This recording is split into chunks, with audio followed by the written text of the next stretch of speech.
Hey guys, this is Tarwatif. How are you all? Please support to subscribe this channel for watching new interesting stories. This video includes a self-edited human introduction in the first 30 seconds, followed by AI generation for creative storytelling purposes. So in this video, we're gonna see what if Harry Potter awakened the darkest curse in wizarding history. But before we start, if you want more stuff like this, then be sure to subscribe this channel and share with your friends. Now let's start the video. Here is short summary. Alone and unwanted, young Harry Potter awakens a living curse within his scar, one that thinks, teaches, and whispers back. As the darkest magic in wizarding history guides him, Harry grows stronger, but every gift comes with a price. But before we start, if you want more stuffs like this, then please support to subscribe this channel and share with your friends. Let's start the video. Tom. It was an ugly screeching sound, causing him to hiss angrily and grit his teeth. Mrs. Cole had no doubt heard the story. Stubbs had of course gone to her again, whining and moaning like the incompetent child he was. Honestly, Tom couldn't be blamed for his actions. Billy Stubbs, with all his snide comments, flippant gestures, and grating voice, he deserved it, and much, much more. There was something simply horrible about that boy. The spiders agreed with him, the spiders that had marched dutifully up his trousers not 10 minutes ago, no doubt leaving him with nasty bites all over. Of course, the Stubbs boy didn't have any proof of his involvement, but he didn't need any.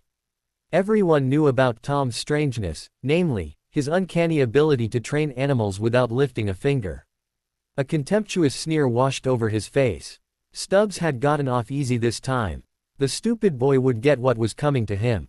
That is, when the time was right. Mrs. Cole always said not to play with his food, so, naturally, that's exactly what he planned to do. There you are. He glanced up sharply, scowling. Now, don't give me any of that, you naughty boy. I heard what you did, I heard. He drowned out the woman's angry scolding, dark thoughts welling up in his mind. He'd show them all. Tom Riddle was not to be messed with. Except, he faltered. That wasn't right. Tom Riddle. That's not right. Why was he so angry? Poor Billy Stubbs, the boy didn't deserve all those spider bites, not really anyway. His mind reeled from shock. He didn't mean it. He didn't mean any of it. He didn't want to hurt anyone. He didn't mean to be a bother. But as soon as he turned around to announce his revelation, he was met with nothing but darkness. A cold, empty black, that thankfully only lasted a second. Boy. 3 sharp knocks had him scrambling out of bed, frantically trying smooth down his notoriously prominent bedhead before sliding on his broken glasses and flipping the latch on his cupboard door. He was met not with the righteous anger of Mrs. Cole, but rather the equally intimidating scowl of Petunia Dursley. It's 7:30. Breakfast should already be on the table, you lazy child. Yes, Aunt Petunia, he responded blandly, earning himself a light slap over the head. I'll have none of your cheek, boy. He bit back a scathing retort, because that's not who he was. He wasn't angry, he wasn't vindictive, he was weak, an easy target. That's who Harry Potter was. Sometimes it was hard to remember who he was, in the mornings. There were times, when still immersed in a sleepy haze, that he had to remind himself that he was not Tom Riddle. Nor did he want to be. Tom Riddle was not a good person. Harry knew this, and he really didn't know why he kept dreaming about the ill-mannered boy. It was a little strange, a little eerie, how every night his consciousness was ferried away into the life of this other boy, so alike him in some ways, but terribly dissimilar in others. Still, he didn't mind the dreams, he mused as he cracked a few eggs onto the skillet. That was actually an understatement. In fact, he wouldn't trade them for anything. When he was Tom, he was never afraid, he was never unsure of himself. When he was bullied, he fought back. When he was wronged, he wronged in turn. When he was called a freak, he wore it like a badge of honor. It was freeing, being without guilt, without the sense of worthlessness and hopelessness that seemed to follow him around everywhere and everywhen. No, Harry Potter was not Tom Riddle, but sometimes he wished he was. Sometimes it was hard to convince himself that he never wanted to become such a cruel person. Don't burn anything. Vernon will be furious. It was a fact, not a warning. Yes, Aunt Petunia. Tom wouldn't say something like that. Never. That's how he knew he wasn't still dreaming. Yes, he was definitely Harry Potter. And then I told Summers that if he didn't move out of the way, I'd kick him real hard. And did you, Big D?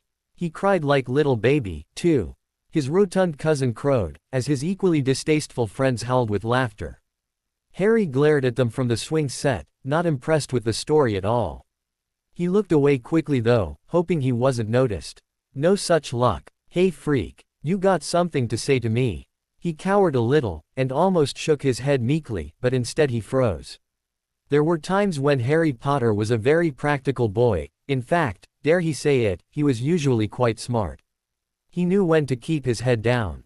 Don't speak unless spoken to, look at the ground, keep your face blank. He knew all the rules, he'd written them himself. But there were times when he was overtaken by this strange sentiment, this yearning for something more, something better. When it seized him, he liked to think of it as bravery. I do, actually. Oh yeah, and what's that, freak? He took a deep breath. I think you're stupid, and weak, the lot of you. I wish I'd never heard your ugly voices, and I think the world would be a better place if no one had to hear them again. The three bigger boys gaped at him for a moment. But only for a moment, before fury overtook them. Get him. That was when the sentiment abandoned him, and Harry's eyes widened in fear before he turned around and sprinted away from the playground, Dudley and his friends hot on his trail. Bravery indeed. More like stupidity. Thus began the sport known as Harry hunting. They never caught him. At first, he was much faster than they were. Unfortunately, Dudley wasn't quite as stupid as his dim-witted friends, and he discovered rather quickly that there were other ways to go about catching a Harry. After all, after the front door of number 4 Privet Drive was locked and sealed, there was nowhere left to run. The freak stole my lunch. He ripped up the picture I drew for you, Mummy. By the time they were in the first grade, Dudley had discovered the fine art of blackmail. That's when Harry hunting became a rigged game, when Harry and Dudley reached the unspoken agreement that unless Harry gave himself up by the end of the day, Uncle Vernon and Aunt Petunia would hear all sorts of nasty lies about him. There was simply no winning for Harry. He knew it was just a game. But it still hurt to lose, both literally and figuratively. Weren't games supposed to be fun? You should be happy, freak, no one else will play with you. It was true. Dudley made sure everyone knew there was something wrong with him. What it was, Harry didn't know. Neither did Dudley, really. Sure, strange things tended to happen around Harry. But it wasn't his fault, or at least he didn't think so. So what? Sometimes things change color, move, explode, it's not that unusual, he would think to himself. It was a natural sort of denial, and it lasted until March 2, 1987. It started out as a normal day. What are you smiling about, boy? Vernon growled from behind him. He wiped the grin off his face, but it wasn't enough to dampen his spirits. He'd dreamt of Tom again last night, he'd dreamt of the day Tom met his first friend. Last night, it was summer again, that much was evident from the way the humid, warm air clung to his skin like a wet blanket. The sun merrily danced in the sky, obstructed only by a few wisps of cloud, while a pleasant breeze danced in the leaves and the grass, carrying with it the sweet sound of songbirds and laughing children. Tom hated summertime. The mornings were nice, but the rest of it was rubbish. Everyone was always so happy, so cheerful, so loud. Honestly, could they hear themselves? Screaming joyously without a care in the world, footsteps thumping happily throughout the yard, disgusting, the lot of them. He wasn't jealous. Of course not. He didn't need friends, or fun, or games. He wasn't some stupid child who needed to be coddled and distracted from the cares of the world. He knew better. You seem sad. Tom blinked, his head whipping from side to side. Had someone found his hiding place? Who's there? You can hear me. Tom growled. Where are you? Down here. His eyes traveled downward, and he started a bit when he saw the new addition to his hiding spot. A small green serpent, tongue flicking out amiably as its head rocked from side to side. Are you talking to me? The snake made a sound that could only be interpreted as a bemused huff. Well, there's no one else here, is there? Tom just stared. The snake sighed. Cheer up, it's not every day I meet a two-legged creature that can hear my words. You must be really special. You're a snake. Yes. And you're talking. Evidently. Tom beeped in a deep breath. Are you the devil? The snake cocked its head to the side. The what? Satan. The serpent. My name's Cece, not Satan. That's an awfully strange name. Are you Satan? Tom's lips twitched. The other children seem to think I am. Cece looked terribly confused at that. Tom rolled his eyes. They don't like me much. Why? You're obviously of superior breeding, you speak the eloquent tongue of serpents, after all. Tom's small smile transformed into a full-on grin. Finally, someone who agrees with me. Do you like them? What? You said they don't like you much. Do you like them? Of course not. They're loud, and crass, and stupid. I'd rather cut my own finger off than call any of them my friend. You don't have any friends. No, I don't need any. You should meet my friends. Tom narrowed his eyes. Why? So we can all be friends together, of course.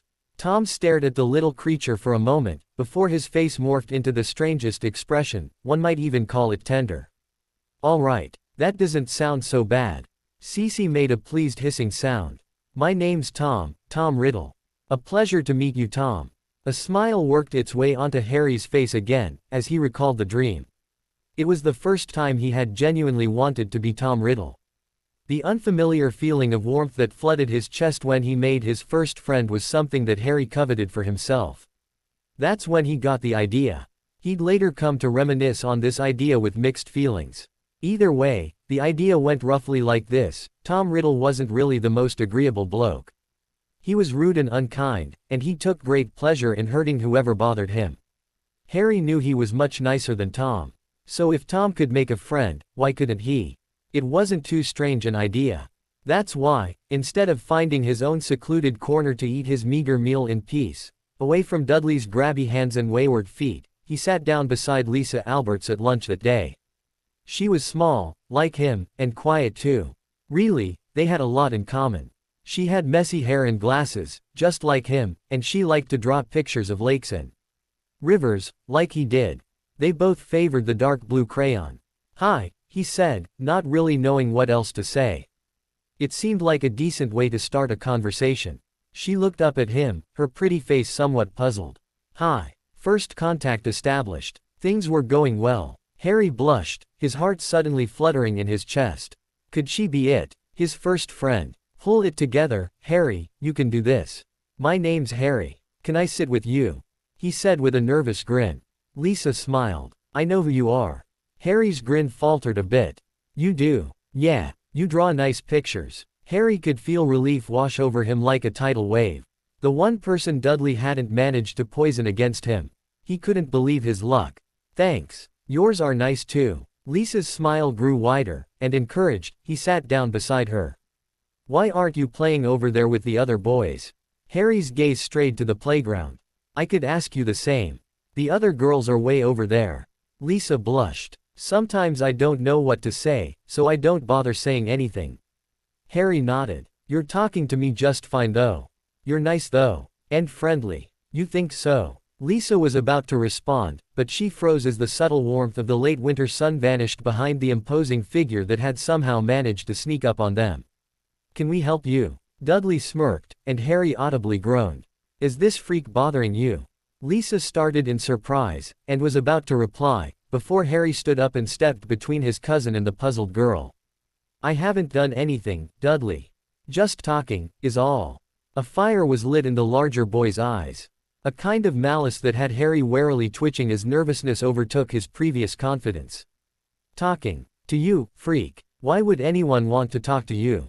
Unless, Harry really didn't like the glint in Dudley's eye. Is she a freak too? Harry beeped in a breath, anger welling up inside him, slowly replacing the nerves. No. Leave her alone. Dudley laughed triumphantly. She is, isn't she? You've found yourself a freaky girlfriend, have you, Potter? Harry gritted his teeth, his whole body growing tense. Leave her alone, Dudley. You know what? I don't think I will. I know. Let's all play Harry hunting together. She can be on your team, he added darkly. Harry went white at that. Lisa was going to be his friend, and good friends don't let their friends get hurt.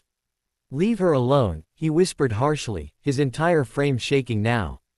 Dudley laughed at him. Look, little baby Potter's shaking in fear. You should be. How dare you tell me what to do? I'll just have to teach you a lesson. And then I'll teach her one too. Harry's eyes snapped open wide, alight with a strange green fire, and before Dudley could make a move, he was flung backward with incredible force, knocking him off his feet while Harry's enraged scowl froze, and then transformed into fearful shock. He'd done it again. Harry. Slowly, he glanced over his shoulder, but he didn't dare look at Lisa. The silence could only be described as deafening. His breaths, hoarse and frantic, were so loud, but not loud enough to drown out the rapid beating of his heart, nor the shallow whimpers emerging from the girl in front of him. "What are you?" Finally, he gathered the courage to look up at her, but he wished he hadn't. It was written all over her face, her pale cheeks, quivering lips, glistening eyes, pure, unadulterated fear. "Lisa, I." She flinched and stepped back in terror. And Harry ran, not daring to look back again. He didn't know how far he ran, but he kept running, and running, and running, until his feet couldn't carry him anymore. That's when he collapsed on the grass, sobbing. Why did he have to be such a freak? He'd almost done it, he'd almost made a friend, but then stupid Dudley had to stick his stupid face in it, and then he got all freaky and ruined it. She was afraid of him.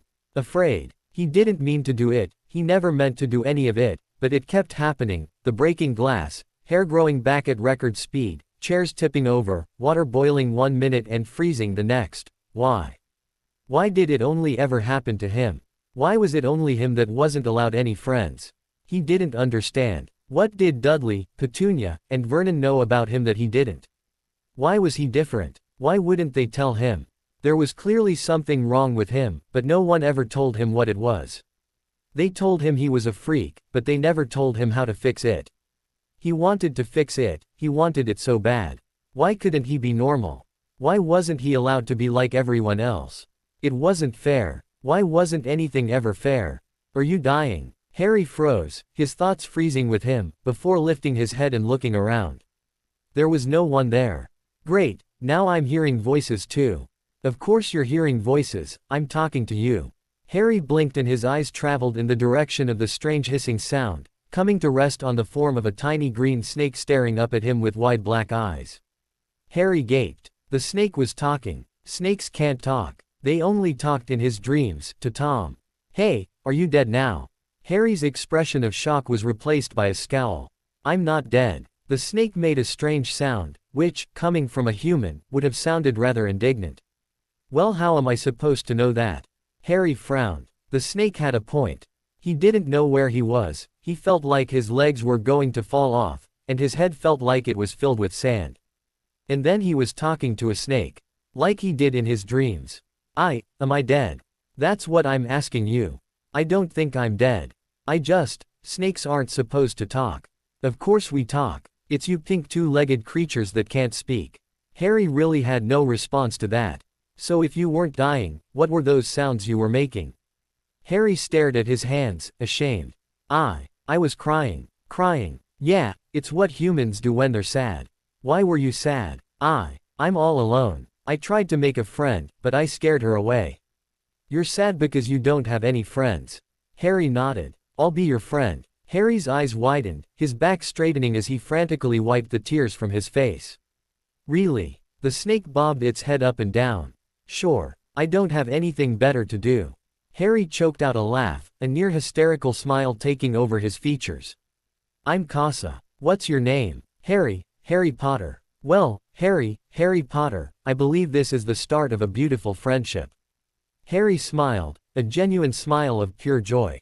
It was the first time he'd felt it, the warmth, the gratitude, the happiness of not being alone any longer. I think you might be absolutely right, Casa. Meanwhile, far away from the joy and innocent triumph of the making of a first friendship, something dark and cold bubbled to life, a conscious awareness stirring in the deep, undiscovered reaches of Harry Potter's mind. Harry Potter. A strange swirl of hatred, anger, and shock erupted at the name, and the consciousness trembled in the darkness, threatening to unleash a torrent of foreign pain on the unsuspecting boy. But then all was still. Harry Potter. The one with the power to vanquish the Dark Lord approaches. Harry Potter. Anger was replaced by amusement, fury by a cold, calculating quiet. Harry Potter. Yes, he could work with that. Snakes, Harry soon learned, were transient creatures. Casa hadn't stuck around long, and neither had his successor, Zelos. They stayed with him about half a year each, and during that time, Harry had become quite fond of them, more fond than he'd ever been of any human being.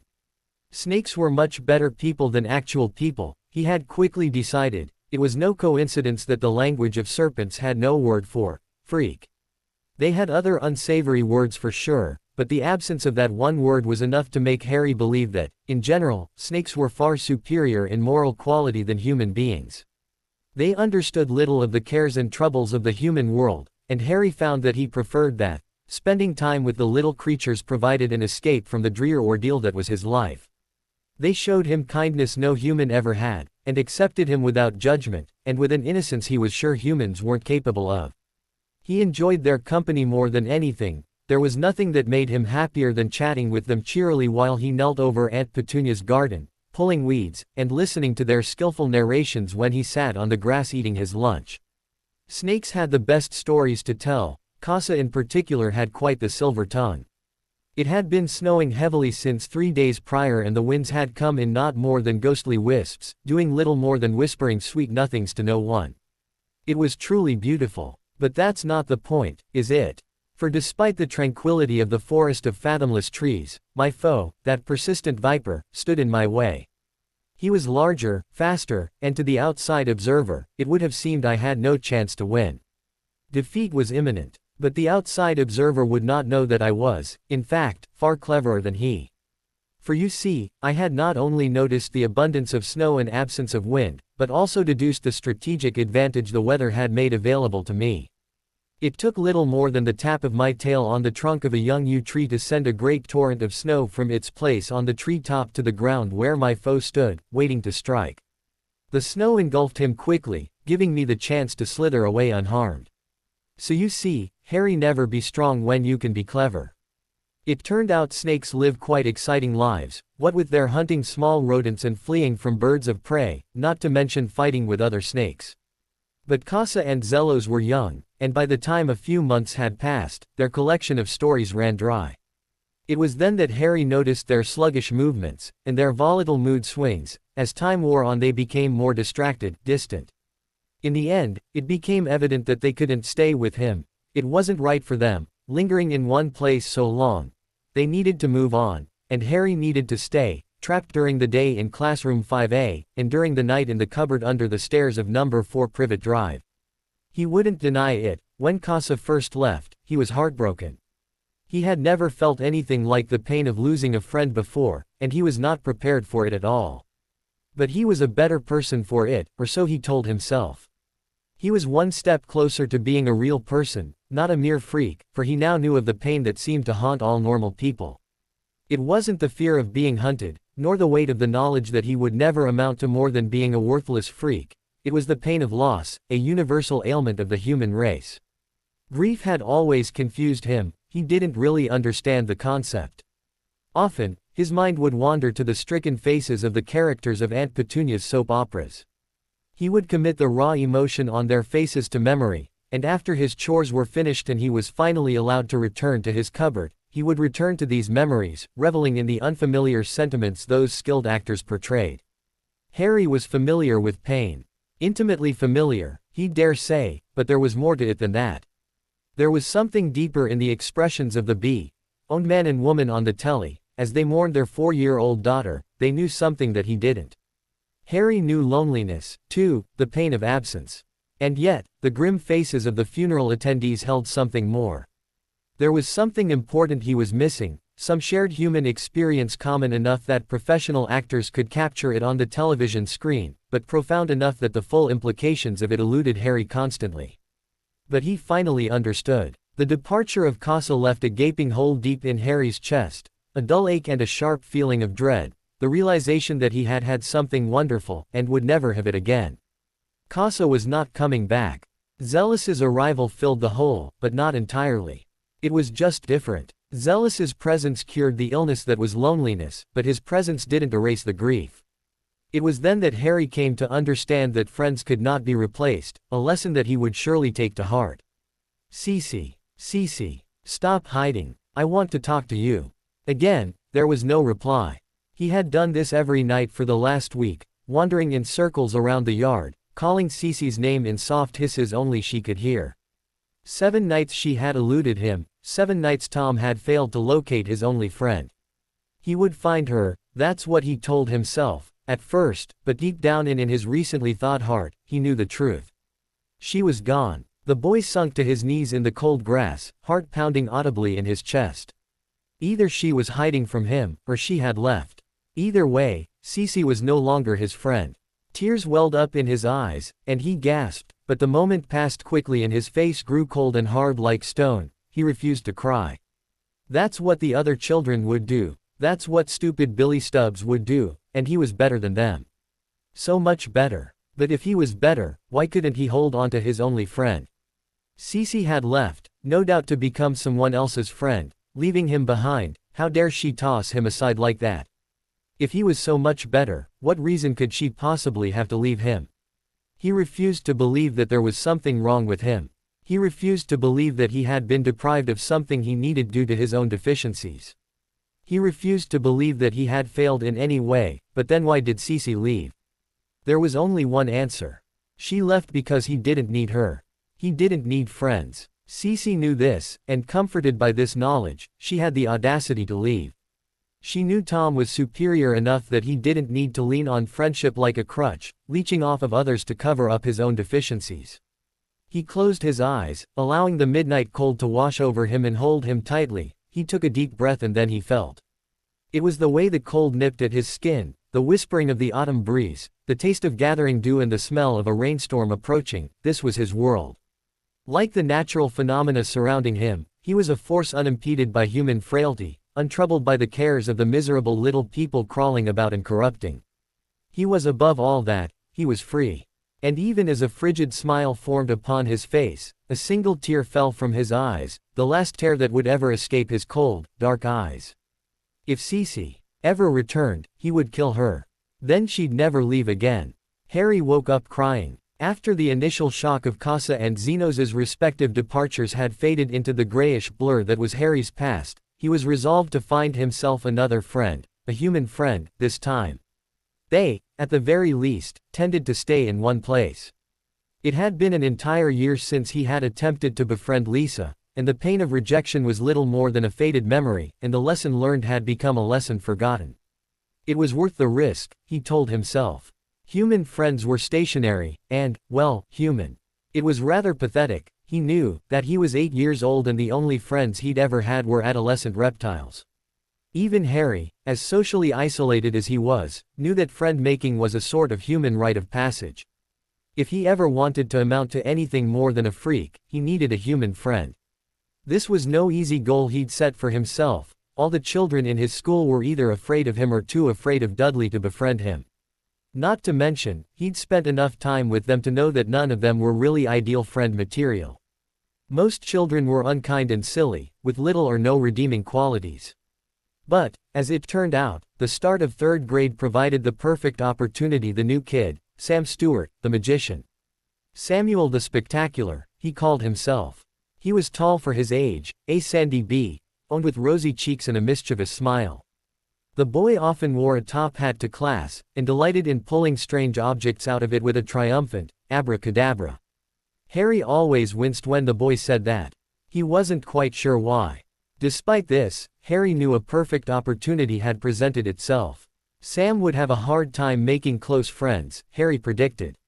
Sure, the other children would be intrigued by the tricks he was so skilled at, but they'd keep their distance all the same. The boy was too loud, too happy, and too lost in his own little world to quickly endear himself too deeply to any of his predictably boring classmates. That was why, after class had ended on September 27, 1988, Harry slowly, and rather stealthily, he thought, made his way over to Sam's desk.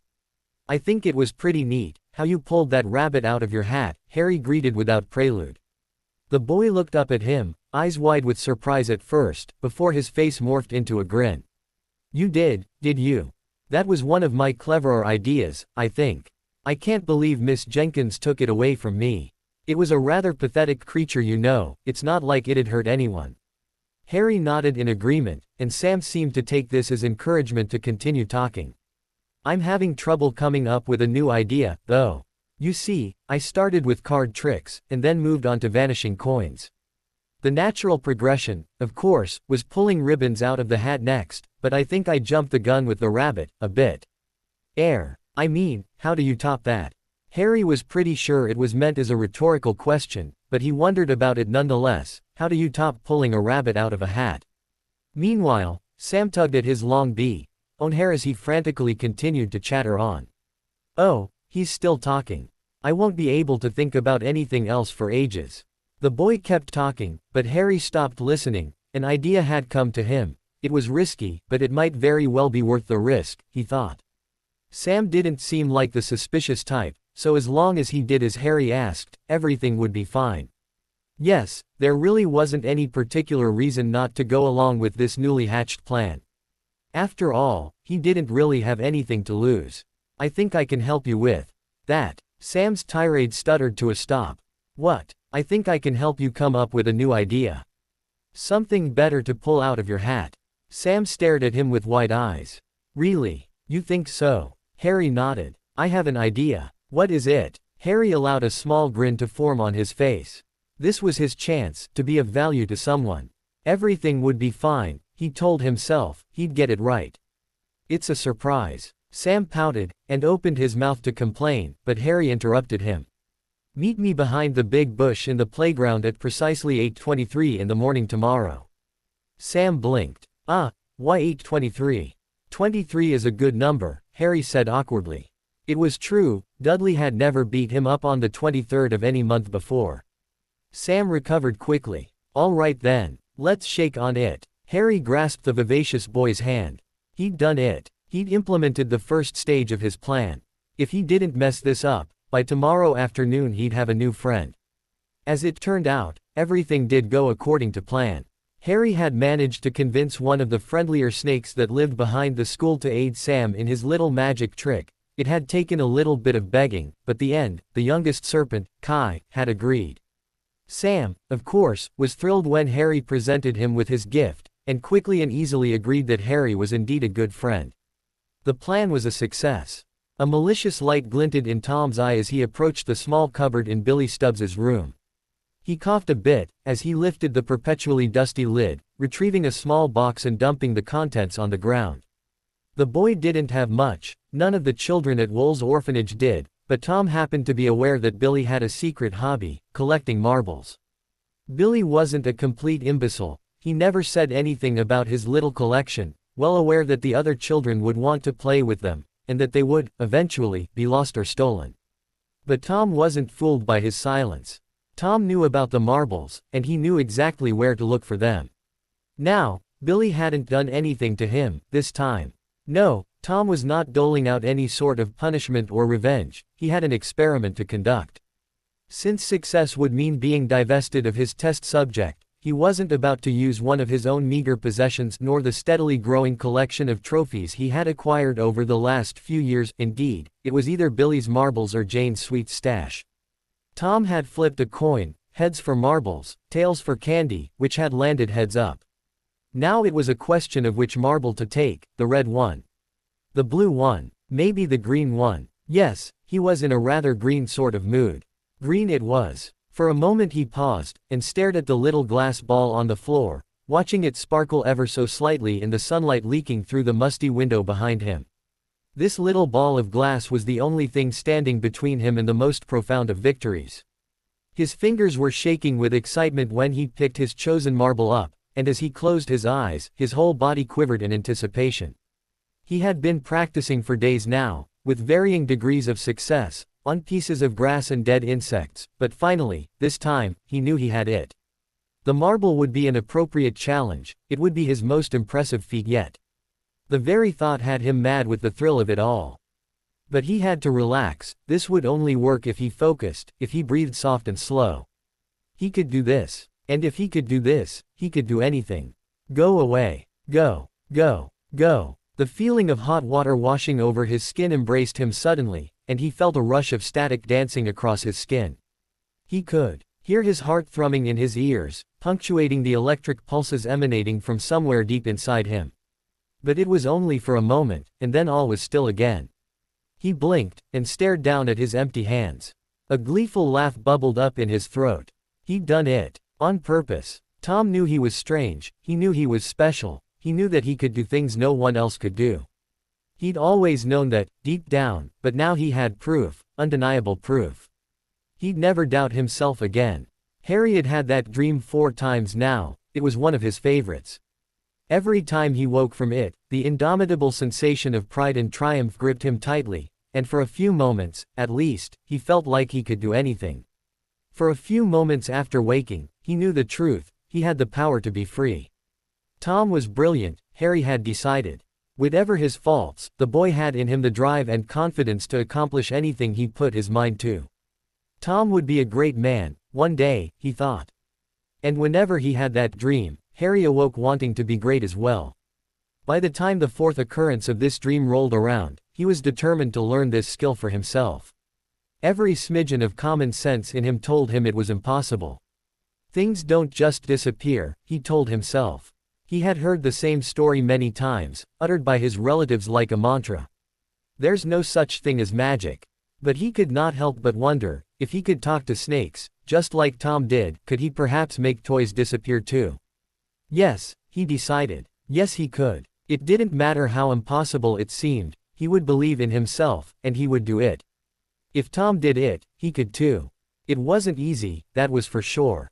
For months, he sat silently in his dark cupboard at night, holding his least favorite toy soldier in his hands, which were, like Tom's had been, sweating and shaking in anticipation. Unlike Tom, though, he couldn't quite get the relaxation thing down. He'd sit there on his cot for an hour, sometimes 2, just willing the toy to vanish. Go away. Go. Go. Go. But it was to no avail. For months, he went to bed with failure weighing down his tired limbs. In a way, it was infuriating. How does one go about willing a toy to disappear? There was no science to it, no explanation: either it worked or it didn't. Truth be told, while he wasn't about to give up, he didn't even know where to start. That is, until he had the dream a 5th time. Then everything changed. As soon as he woke, he knew what he had to do. He needed to feel it, he needed to feel what Tom felt. Exactly what Tom felt. That was the key, not just willing the toy to disappear, but also feeling every minute detail of the object in his hands, so that he could fully understand its absence. It was the feeling he needed. So he let himself fall back into the dream. Where was he? Billy Stubbs's room. What was he doing? Proving once and for all that he was superior to the other children. Why was he doing it? He had to do it. He had no choice. He had to do this. He let himself get lost in the desperation, the anger, the frustration. He drenched his consciousness in the surreal intoxication of the knowledge that he was destined for something better, something greater. It swelled in his chest, washing over his skin with a cold burn that could only be described as profound. And when he opened his eyes, the little toy soldier, Bob, had been his name, was gone. Harry covered his mouth to muffle a shout of joy. It was just like magic. No, he shook his head. It was magic. Uncle Vernon and Aunt Petunia were wrong. So wrong. Magic was real, he'd just proven it. He'd proven it beyond any shadow of a doubt. Magic was real and it was his. He couldn't wait to show Sam. After all, Sam loved magic. Sam Stewart was Harry's best friend. Well, actually, he was his only friend. If he was being completely honest with himself, Harry thought the boy was a little annoying. He talked so much. Seriously, he never stopped talking. Harry hadn't known people talk that much. He didn't think they were capable of it, until he met Sam. It was probably for the best though, Harry supposed, because in the end he could just let Sam do all the talking, and bask in the welcoming warmth that was friendship. Despite his faults, which, Harry always reminded himself, were quite minor, Sam really was a good person. It hadn't taken Dudley long to figure out that Harry had made a new friend, and had made it his mission to warn Sam of the truth, that he was being deceived by a freak, and if he was smart, he would run as far away from the aberration that was Harry Potter as possible. But Sam didn't run. He defended Harry with a smile. Sam never looked on idly when Dudley and his friends picked on Harry. Indeed, he seemed to find considerable satisfaction in standing up to Dudley and his gang of distasteful bullies. The bold magician in training always called them out on it, and when necessary, took Harry's hand and they ran together. For the first time in his life, Harry felt like a real boy, living a real life, with a real friend, with a real future in front of him. He was more than boy or freak. He was Harry Potter, Sam Stewart's best friend. That's what Sam called him. His best friend. Sam told Harry everything. He told him about every trick he worked on, about how much he hated his homework and how one day he'd drop out of school and become a traveling magician.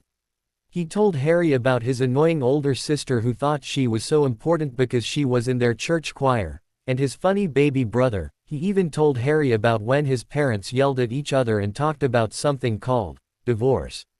Harry was deeply flattered and encouraged by the trust Sam placed in him, but the confidence Sam's trust gave him was always overshadowed by the fact that he felt terrible about how little he trusted Sam.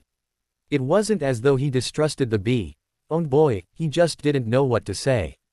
He didn't know how to tell Sam that he lived in a cupboard under the stairs, or that for a long time, he thought his name was Freak. He didn't know how to explain to Sam that every night, he dreamed of another orphan boy named Tom Riddle. He certainly didn't know how to tell Sam that he could talk to snakes, or that he could do magic. But that wasn't going to stop him from trying. Sam, I have something to show you. Sam turned around and grinned at him. He, like everyone else, was imbued with energy wrought from the fact that this was the last day they had to spend locked in a classroom. Until the new year, it was the last day of school before Christmas holidays. Harry and Sam had already made many plans for the holidays. They were going to make snowmen together, go to the library together, and practice magic tricks together. Sam's parents had even invited Harry to church with them. Harry wasn't sure what one does at church. He'd been to the building a few times, but he'd never been to an actual church service, but Sam seemed to think it was important, which was enough for him. Yes, this holiday would be filled with exciting new discoveries, and, for the first time in his life, presents. He wasn't sure what he was going to give Sam, what with his limited funds, but today would be a good start. He was going to give Sam the truth. Do you have an idea for a new trick? Harry shook his head excitedly, trying not to fidget too much. Sam didn't need to know how nervous he was. I can't tell you. Here, it's a secret. You wanna see? As Harry expected, Sam nodded avidly. Well then, let's see it. Harry grabbed his hand and sprinted forward, leading his friend toward a small grove of secluded trees not far from the playground, where they often ate their lunches together. A few months ago, Harry would have never thought to take someone by the hand and lead them anywhere. He'd be much too afraid to get smacked for it, but he knew Sam didn't mind. The bee, oh boy, just continued chattering happily behind him. Once they reached the trees, Harry tugged off his mittens and pulled a small 10-pence coin out of his pocket, placing it in the palm of his right hand. Sam had stopped talking, and was staring at him curiously. Are you going to make it disappear, Harry? Because I already taught you that one, remember? Child's play. Harry smiled. Just wait, this is different, watch carefully. Seeing Sam nod, Harry closed his eyes, recalling the dream he'd had 5 times before now. He could do this, he just needed to remember the focus and determination, remember the joy, remember the power. Remember, Harry, remember. And then it happened, that familiar warmth overcame him, dancing across his skin in the most tantalizing of ways. Magic. There was really nothing more beautiful. When the subsequent pleasured shiver went down his spine, he knew he had succeeded, and sure enough, when Harry opened his eyes, the coin was gone. Harry looked up at his friend, expecting to see the same wonder and thrill he was reveling in. He expected to see marvel in his friend's eyes. Instead, he saw that familiar expression. Fear. How did you do that? Harry smiled weakly. Maybe Sam just needed a moment to process. After all, the first time he'd seen Tom do magic, he had been nothing less than floored. It had taken him a while to convince himself Tom hadn't just been hallucinating. After all, he was kind of crazy like that. It's magic, Sam. Real magic. Sam beeped in a sharp breath. You can do real magic. Harry nodded hopefully. You mean, what the other kids say, about you breaking the windows when you were mad? Well, yes, but. And throwing your cousin across the playground just by glaring at him. Well, he was being a. The things they tried to warn me about, the things you said weren't true, they all really happened. Harry froze, not sure what to say. He could lie, yes, but it wouldn't be very convincing, not after what he'd just shown Sam. A simple, yes, was all that slipped out. Sam took a step back. You can break things without touching them. You can hurt people without even moving. You can make things disappear. Yes, Harry cried. He did his very best to stifle the anxiety growing steadily inside of him. This was not going to plan at all. he was quickly losing control of the situation. He needed to make Sam understand, he needed to make his friend understand that he didn't mean any harm. Yes, I can, but I don't mean it, any of it. It just happens. I don't mean it. You meant to make that coin disappear, you could make any of us disappear. Harry gasped. I wouldn't do that. And how do I know that? How do I know you won't hurt me, like you hurt those other kids? Harry bit back a sob, as he reeled in shock. How could Sam even think that? Harry had never done anything to him, how could he think he would hurt him? Had Harry done something to make Sam think he was a bad person? Suddenly very ashamed, he stared at his feet. Because I'm your friend. He said the words earnestly, imbuing them with raw sorrow and guilt. Surely Sam would understand how sorry he was. But much to Harry's surprise, Sam scoffed at that. It was a weak, unsteady scoff, but a sound of mocking. Nonetheless. No, you're not. You're a liar, Harry Potter, and they're right. Dread bubbled up inside him, and Harry let out a small whimper, unable to remain entirely silent. They're right. You really are a freak. At that moment, something inside Harry died, and all semblance of thought died with it. He couldn't think, he couldn't process, all he could do was feel. And he felt horrible. Unbidden, a cold wind swirled around him, stirring the snow from the ground like a tiny blizzard. Sam let out a screech before being tossed backward, blinded by the torrent of wind and snow between him and Harry. Harry could hear Sam's shouts, "Stop! Stop! Please stop!" but all he could do was sob into his hands. Why? Why did this always happen to him? A moment later, everything fell silent. The wind died, and the snow slowly drifted to the ground, strangely serene. Sam didn't say anything. Neither did Harry. And as the own boy scrambled to his feet and ran, Harry knew they'd never speak again. So you finally scared him off, did you, freak? Leave me alone, Dudley. He heard cruel snickering behind him. Did you hear that? The freak wants us to leave him alone. Poor little Harry Potter, aren't you going to run? You should be more careful how you talk to us, freak. Stuart isn't here to protect you anymore. Stop it, please. Please, he says, Dudley mocked mercilessly, don't tell us what to do, freak.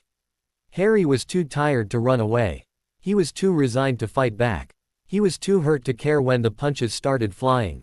This again. He didn't make a noise, he didn't move. His fists pounded on his face and his ribs, over, and over, and over again, each strike forcing a hoarse breath from his lungs. He didn't know when he ended up on the ground, when the punches turned into kicks. It hurt so bad, but he was powerless to stop them, just as he always was. He couldn't do anything, he didn't want to do anything. He wished it would just end. He wished he wouldn't have to wake up the next morning, friendless and covered in bruises. It wasn't worth it. He felt a wave of nausea wash over him with the nostalgic realization. It never got better, nothing ever got better. He coughed out a sob as another kick connected with his shoulder. If they kept this up long enough, would they kill him? Would they know when to stop? Maybe not. And maybe it was better that way, he thought, even as intense fear gripped him. Perhaps Harry Potter was finally going to meet his end. Perhaps he never belonged. Perhaps he was never meant to be alive, and this was just fate. The thought was both terrifying and comforting at the same time, and if he was being entirely honest with himself, at that very moment it seemed to him that dying might not be so bad. Maybe I deserve to die. Maybe I should never have been born. But just as that thought crossed his mind, something changed. Something went very, very wrong. A crippling pain erupted from his forehead, and as his body seized, he could not stop a horrifying shriek from ripping through his throat. He couldn't think, he couldn't move, he was drowning, his mind far away as screams clawed at his throat and blood dripped from his forehead onto the snow-covered ground. Then it stopped suddenly. Everything stopped. The pain in his head, the screams, the kicks, everything stopped. And then Harry experienced something he'd never experienced before. Whilst Dudley and his friends stared on in shock, no doubt unsettled by his screams, he felt his body moving on its own, muscles straining as he slowly rose to his feet, despite the pain emanating from every joint, every muscle, and every tendon in his body. He felt the pain and the cold, but it was not him who was doing the feeling. He was far away from his own skin. He was nothing more than a puppet. A bruised, bleeding puppet. He was not prepared for what happened next. He laughed.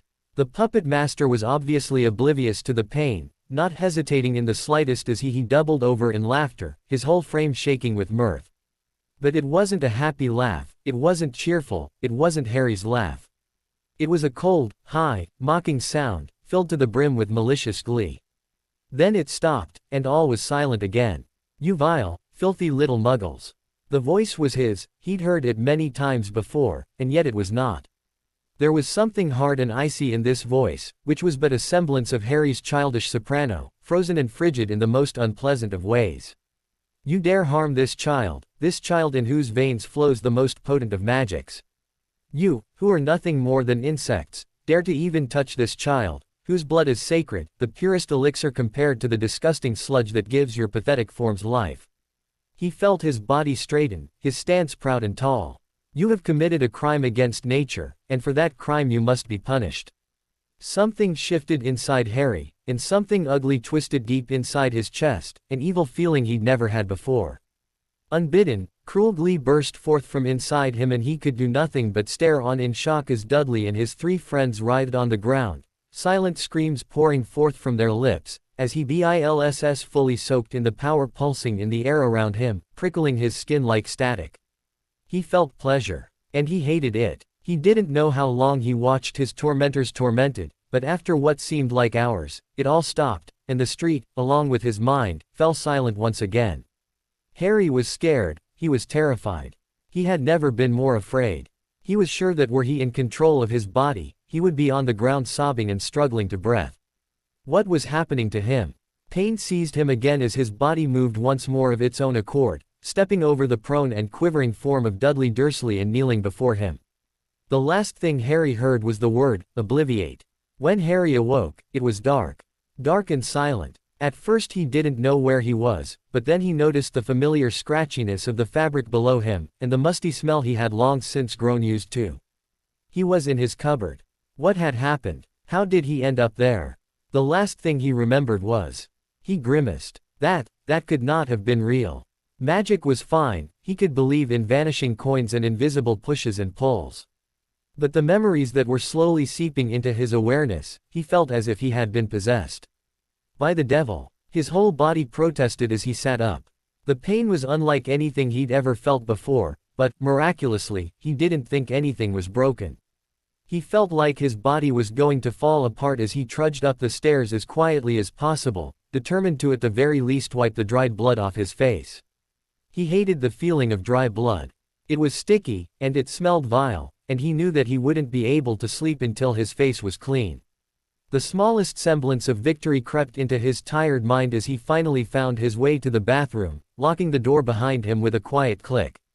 He turned on the tap only slightly and wet his hands before rubbing his face, doing his best to ignore the pain. He should probably disinfect the cuts too, he thought to himself. They were probably pretty deep. He sighed. He tended to heal very quickly, but they would still probably take forever to heal, and his face probably looked awful. He really didn't want to see it, but stealing himself, he looked up at the mirror, almost recoiling at the sight of all the crimson painting his face, not to mention the nasty bruise that had formed on his chin and over his left eye. He was about to reach for the soap and begin what would no doubt be a painful and arduous disinfecting process when he froze. Something was not right. Unease filled his already sore chest, and he felt his hairs standing on end. He felt afraid. Why? What was going on? But suddenly it made sense, for when he looked more closely at his face in the mirror, but he saw, instead of the vivacious green eyes he had grown used to, two crimson orbs staring back at him. "Harry Potter," the boy in the mirror said softly. He stepped back in shock, almost falling over. He took a deep breath. "I must have hit my head harder than I thought," he said, smiling weakly in the mirror. His reflection did not return the sentiment. "You are not dreaming, Harry Potter, nor is your mind playing tricks on you." The smile drained from Harry's face, along with any lifelike color that had graced it a moment ago. "Who? What?" Slowly, the figure in the mirror smiled at him. It was a cold smile, betraying not a single emotion. "What? You don't know who I am, Harry?" Harry stared into his doppelganger's eyes, his mind finally starting to catch up with him. He was in the bathroom, looking in the mirror, but his reflection was nowhere to be seen. Instead, Someone else was staring back at him with his own face. Someone who knew him. Someone with a cold smile that seemed to grow at the sight of Harry's fear and confusion. This person knew him. Not many people knew Harry, not many people who might manage to find themselves inside a bathroom mirror. It was almost like magic. Magic. Then it was obvious, this could only be one person. Tom Riddle. The boy in the mirror grinned at him. "My, you're a clever boy, aren't you?" Harry's breaths were shallow. "How can you be here? You're just a dream." "Come now, Harry, I was never just a dream." It was true. Tom Riddle had always been more to him than a mere dream. Harry knew that, but he'd never really thought about it. If Tom Riddle was more than just a dream, what was he? "I assure you," the boy continued, "I'm just as real as you are." Harry took a deep breath and stepped closer to the mirror. "Then, you're really here. How can you be here?" The other boy's eyes grew wide, a strange light flickering in them as his grin widened. "Magic. But, how? You were in my dreams, how did you end up inside my bathroom mirror?" The other boy shook his head. "Silly boy, I'm not in your mirror. I'm in your head." Harry's eyes widened. "I've been watching you, Harry Potter, and you've been watching me. I watch you walk and talk in my own skin every night, just as I see what you see, hear what you hear, smell what you smell, taste what you taste, and feel just as you do. We are together, Harry, always. I live vicariously through you, just as in your dreams, you live vicariously through me. Magic has bound us together, and nothing can tear us apart. Know this, Harry, you are never alone." Harry really didn't know how to respond to that. It was the soft, subtle syllables of Parseltongue that woke him from his long slumber. Harry, Harry Potter. That name. He knew that name. Not Harry. Please, have mercy. Not Harry. Please, I'll do anything. Harry Potter. The boy he had chosen to die. The boy who had, apparently, lived. It was not long before he understood what had happened. His memory of that night was fragmented, barely coherent at first, but as he watched the world through the eyes of this little child named Harry, it all became clear to him. Lord Voldemort had been played. Fate had taunted him, and he rose to the challenge, only to be cast down by Fate's cousin, Irony. His body had been taken from him by his own curse, and this obliviously innocent child lived while he did not. Instead of preventing his defeat, he had incited it. Lord Voldemort had been destroyed, his body broken and his soul shattered, but he was not defeated. The soul is a curious thing. While his understanding of that elusive concept easily surpassed all who came before him, he would admit that its subtleties were still very much a mystery to him. Who knew one could accidentally create a Horcrux? He certainly hadn't, for that's exactly what he was. He was not the master soul of Lord Voldemort, he was but a sliver, nestled safely in the fractured soul of one 6-year-old Harry Potter. And what a soul it was! Never before had he encountered something so anomalous, so unexpected. It was a violation of nature as strange as a Horcrux, and it could only have been the work of an exceptionally talented witch or wizard. He had considered briefly the possibility of Dumbledore interfering, tampering with the Potter boy's soul in an attempt to engineer the defeat of Lord Voldemort, but he quickly discarded the theory, for the work of art that was Harry Potter's soul bore a signature that spoke of youth and desperation, the brushstrokes betraying an artist whose soul and magic were already tightly entwined with the boy's. The tampering of Harry Potter's soul was not born of the scheming of an old man, it was engendered by the love of a mother. Had Lily Potter known? Had she known that her desperate experiment would save her son's life, while turning him into something so broken? The mudblood may have been born a tainted creature, but there was no denying the potency of her blood and her magic, the ingredients to whatever crafty spell she'd created in her audacious attempt to save her family. Let no one ever say that Lord Voldemort did not give credit where credit was due, for in that silent prison, the darkest confines of a little child's mind, he had nothing to do but reminisce, analyze, and understand, and he had to admit, of all his foes, Lily Potter had been the most dangerous. She must have been a formidable witch, and he had underestimated her. It was perhaps the greatest mistake he ever made. It was an easy mistake to make. He had heard of her, in passing, but what he had heard of a brilliant young mudblood who had already published her first academic paper at the tender age of 19 was easily eclipsed by the large shadow cast by her husband, daring Auror in training, James Potter. No, most of what he knew of the girl came from routine sweeps of Severus's mind. Sweet Lily Evans. Severus thought so highly of her, he thought of her like a saint, a white lily flower untainted by the world. How wrong he was. He wondered if Severus had any idea that his childhood friend was capable of experimenting on her own son's soul in a desperate attempt to save his life. For that is exactly what she had done.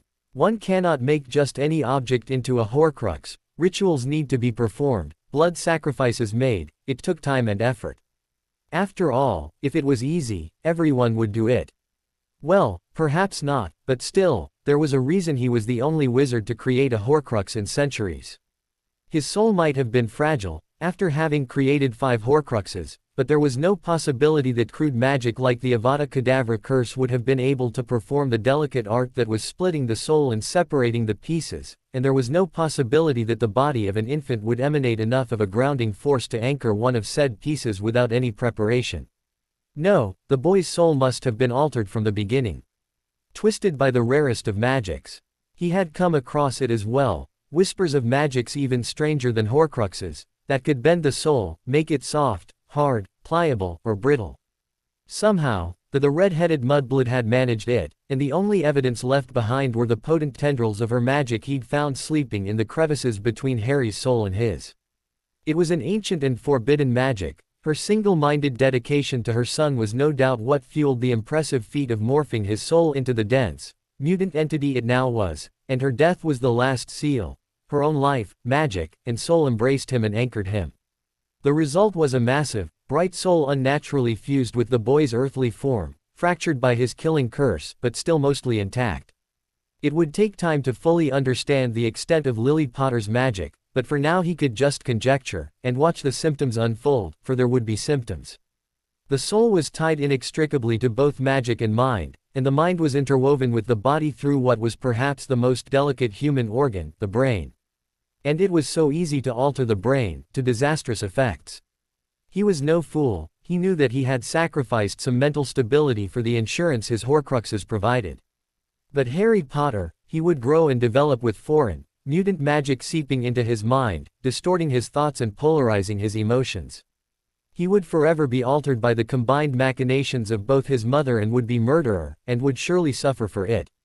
If only Lily Potter had known what a monster she had created. Perhaps it would have been kinder to let the boy die. He had a plan, at first. He would leech off the boy's magic, of which there seemed to be plenty, until he grew strong enough to make contact with the boy, and when the time was right, he would whisper words in little Harry Potter's ears, words that would shape who he'd become, words that would transform him into the perfect vessel for Lord Voldemort. It shouldn't have been difficult. The boy was innocent, far more innocent than he should have been. He had no sense of self-worth, no one to guide him, he was nothing, a scared little boy who was happiest living a life that was not even his. Tom Riddle. As much as he despised the little monster he once was, he knew embracing what was left of his younger self was to his advantage. Harry already sympathized with Tom, he already knew that Tom had suffered as he had, but had overcome his suffering. So, as much as it irked him, he would introduce himself as Tom Riddle. And slowly, Tom would mold the impressionable and likely unstable Harry Potter into his own image, carry him on the same journey he himself had traveled, until the boy was virtually indistinguishable from him. That was when he would merge their souls, and take the boy's body and magic for his own. The Master Soul would no doubt seek him out, and once he'd pieced them all together, Harry Potter, he himself, and Lord Voldemort's Master Soul, the Dark Lord would be reborn. It was maddening, watching the boy take beating after beating, insult after insult. He felt every kick, every punch, every tear rolling down Harry Potter's cheek. For the first time in his life, he experienced, if only indirectly, guilt and shame, and worst of all, the desperate urge to become a better person, to be a good person. Never before had he known pain, not like this. The boy was drowning him in sentiment, fear, and chaos. Damn Lily Potter. The filthy mudblood was probably laughing in her grave. Lord Voldemort had grown restless. Anxiety crept at the edges of his mind, as he continued to reassure himself. He would not fail. Everything was in place. His future was secure. He just had to wait. Diary, ring, locket, cup, diadem, diary, ring, locket, cup, diadem. Harry Potter, the boy continued to surprise him. He was earnest, yet devious. Frank, yet tactful. Bold, yet careful. He was kind and honest and virtuous. And yet his magic, it was malicious. Most magical children suffer from sudden bouts of accidental magic. Most of his magic, of course, hadn't been accidental to begin with, but he'd heard many tales at Hogwarts, of clothes changing color, objects taking flight, or toys moving on their own. From what he had gathered, accidental magic was playful and innocent, a happy trademark of every witch and wizard's childhood. But Harry Potter's magic, it was different. It was strong and unpredictable. It rose up from inside of him like a tempest, warring for release with a desperation he had never before attributed to magic. But most significantly, it rarely showed itself except to cause harm, usually against the boy's wishes. His first thought was that it was not the boy's magic that was causing problems, it was his. But by the time he watched the child set his uncle's shoes on fire for the 5th time, it was clear to him that it was not Lord Voldemort's dark magic that was leaking so crudely from the boy. It was the boy's uncorrupted light magic, raw power with a mind of its own that was begging to be used. Did such a thing even exist? Magic that was evil and pure at the same time. It boded well for him, he supposed. It was no doubt a precursor to what would be an unstable and tumultuous state of being for the impressionable boy, which would make him all the more vulnerable. And yet, there was something wrong, something terribly wrong. There was something missing. The child was an anomaly, but he wasn't quite sure why. Not yet. There was so much he did not know. So much could go wrong. He needed to know. He needed to understand. Diary, ring, locket, cup, diadem, diary, ring, locket, cup, diadem. Harry Potter loved thunderstorms, that much had been made clear to Lord Voldemort. The child would lie awake for hours when the weather took a turn for the worst, mesmerized by the rushing sound of the rain and the rhythmic pounding of the heavens, while he wondered what greater power caused the sky to cry and the clouds to light up with white fire. He was not able to listen in on the boy's thoughts, but more often or not, said thoughts would be made tangible as he narrated them meticulously to the spiders that spun their webs on the ceiling of his meager living quarters, or the plastic toy soldiers that sat on his shelves. Little did the child know, it was his magic that caused the sky to cry. Whenever too much power built up in little Harry Potter's oversized magical core, it would dissipate into the air and stir up the makings of a storm. It was truly remarkable to watch. And to think, one day that power would be his. Not much longer. Harry Potter would be his soon. He needed him. He needed to know. Harry Potter was his puzzle to solve. And he wouldn't let anyone even get close until he'd managed to learn everything there was to know about Harry Potter. He just needed patience. Just patience. Diary, ring, locket, cup, diadem, diary, ring, locket, cup, diadem. It was almost time. He had managed to amass more than enough magic, and soon he would speak to Harry Potter for the first time. Glee bubbled up and danced in his mind. It was almost time. Sweet, innocent Harry Potter was almost within his grasp. Diary, ring, locket, cup, diadem, diary, ring, locket, cup, diadem, diary, ring, locket, cup, diadem. Harry Potter. Harry Potter, a strange, twisted creature with a pure, white, gleaming soul. Yes, things were going according to plan, but of course they were. Lord Voldemort's plans never failed. Harry Potter was almost his. He would break him, stain him, corrupt him, and any innocence left in the ruins would belong to him, a pretty little trophy for him to admire. His masterpiece. Yes, Harry Potter would break. He would lose everything. But Lord Voldemort had already broken. And he had already lost. Diary, ring, locket, cup, diadem. Harry Potter. Harry looked proudly up at the corner shop clerk, a bleached bee, owned with thick black eyeliner accenting her eyes, and an eyebrow piercing to complete the look. Jenny, according to the name tag pinned to her shirt. Did you find everything you needed? She drawled disinterestedly. Harry nodded his head eagerly. I did, ma'am, thank you for asking. The girl cocked an eyebrow, clearly suspicious of Harry's good manners. Good manners were a habit Harry consciously maintained, a fact that he was quite proud of. Not only was it one less thing for the Dursleys to yell at him for, but it was to his advantage as well. Experience had taught him that even when someone wasn't inclined to like him, which, to be fair, seemed to be everyone, asking nicely would often get him what he wanted. It wasn't that people liked him more because of his manners, his theory was that they just felt worse about spitefully refusing someone that went out of their way to be nice to them. People are funny like that. All right, well, that'll be £1, then. Yes ma'am. He dug into his pocket, producing a moment later a handful of 1 and 10 pence coins and placing them on the counter, much to the ire of the clerk, who glared at him while he looked away sheepishly. He knew he was making her job that much more tedious, but he really didn't have a choice. Having no money of his own, he'd resorted to spending a sizable portion of his free time collecting coins that had been carelessly dropped on the street. He'd already amassed quite a collection over the past year, so it had only taken another week of diligent searching to collect the rest.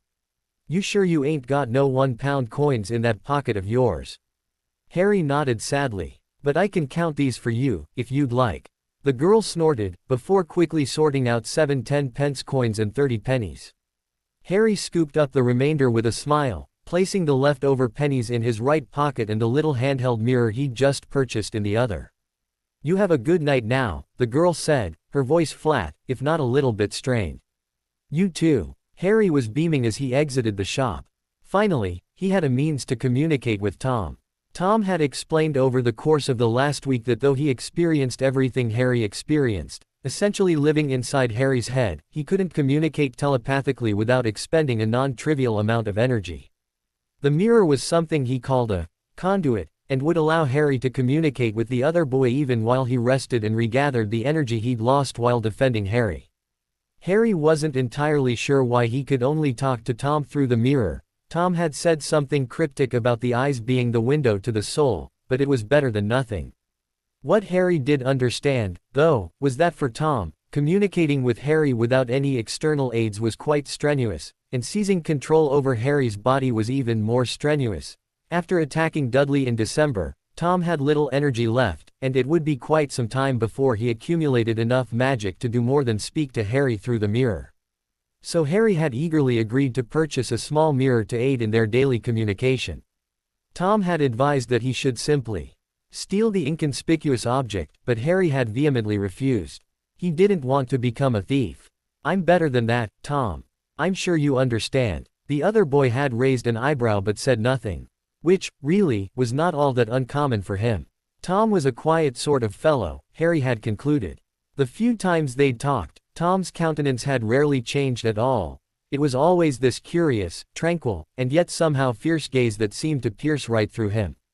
It was an odd thing, Harry thought, staring into his own eyes, albeit discolored, as they burned with a light that seemed to mesmerize him in the most pleasant of ways, while still challenging him with a confidence Harry had not known his face could express. Tom's voice was usually soft, and spoke slowly as though to allow Harry to soak in every word. It almost scared Harry to hear the eloquent, skilled sentences Tom weaved pass through his own lips. This Tom, he could not help but notice, was nothing like the Tom in his dreams. This was a Tom who'd learned not only to control others but also himself. Harry had caught himself wondering a few times over the last week if something had happened between Tom's time at Wool's orphanage and the point at which he had taken up residence in Harry's head, a phenomenon that Tom had so far refused to explain, something that transformed Tom into a well-mannered, perhaps even considerate person, the anger and frustration born of his stifled childhood having faded with the rashness of his younger years. But when Harry looked closely into Tom's eyes, or scrutinized his diction, enunciation, and tone, he knew that this was not the case. Tom had not mellowed over the years. The same anger and cruelty simmered beneath a carefully polished wall of glass, his calm facade carefully crafted yet easily shattered. This Tom, while clearly at least somewhat older and wiser, was probably just as dangerous as the little orphan boy who seemed to do nothing but plot and execute revenge. Or at least, that was what he thought. It was still a bit early to do more than conjecture. It was 1 a.m. by the time he had returned to the Dursleys. It was always a challenge, sneaking out in the middle of the night, but he had practiced many times before, not to get into any mischief, of course. Sometimes Harry just liked to watch the stars. Looking up at the sky and knowing that those massive orbs of fire were so far away that he could barely see them, so far away that what he was seeing was thousands, maybe even millions of years old, reminded him that the universe was a big place, and he was only a tiny part of it. It was comforting in a way, and Harry found this sobering comfort to give him the strength he needed to get through the next day. So Harry sneaked out often, but never got caught. Luckily, the downstairs floorboards weren't very squeaky, making the task doable, but still extraordinarily nerve-wracking. Once Harry had returned to his cupboard, he allowed himself a deep sigh of relief, but wasted no time in withdrawing the mirror from his pocket. Tom, are you there? Always, Harry. Harry grinned at that, his heart leaping at Tom's answer.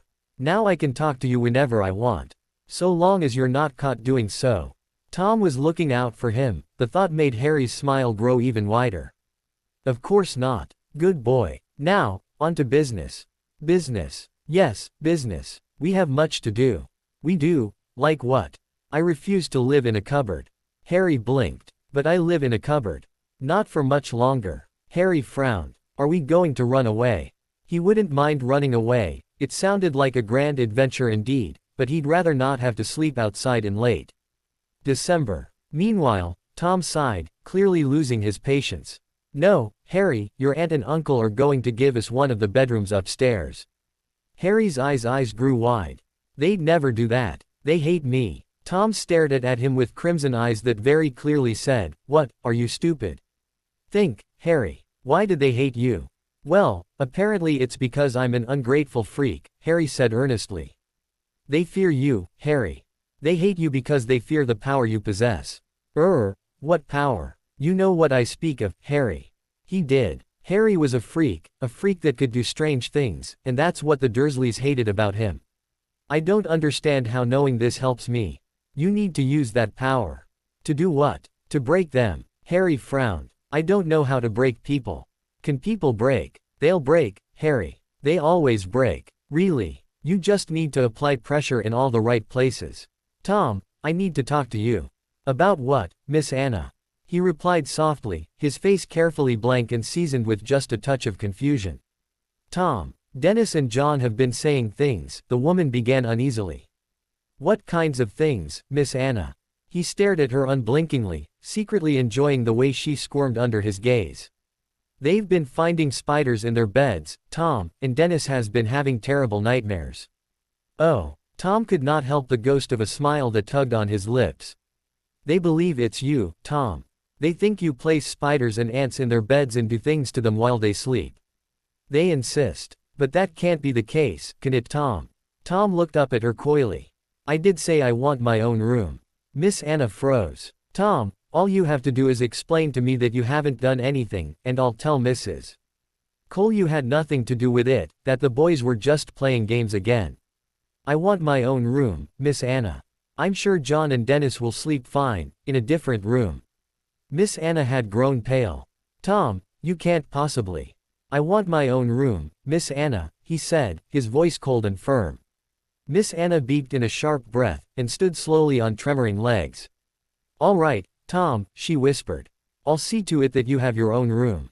Tom nodded curtly. Thank you, said a soft voice, but of course it wasn't Tom. Harry was waking up. As usual, it took him a few moments to remember where he was.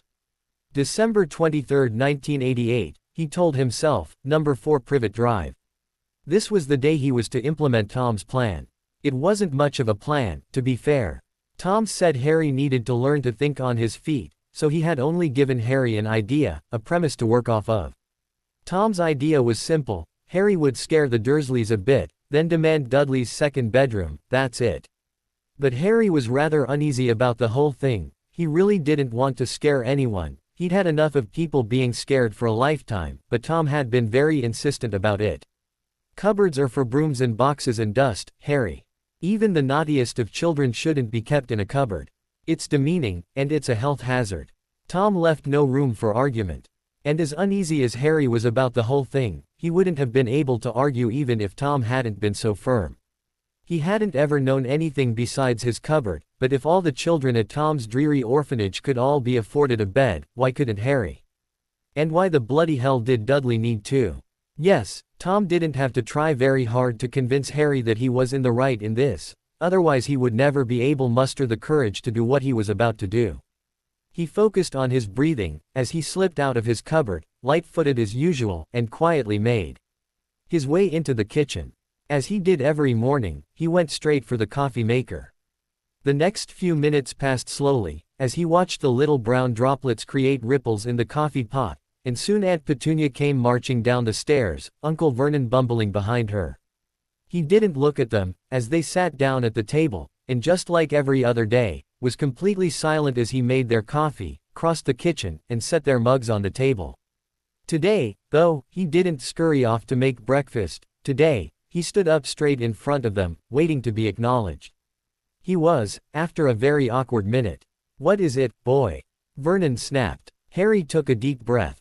"I have a request, Uncle Vernon, Aunt Petunia." Vernon's face reddened, but only slightly. "A request?" Harry nodded. "I want Dudley's second bedroom." "You what?" Aunt Petunia's eyes had widened at least 3/8 of a centimeter. Harry steeled himself. "I'm a boy, not a broom.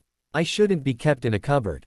Now see here, boy, we took you in out of the goodness of our hearts, and you have no right to ungratefully demand.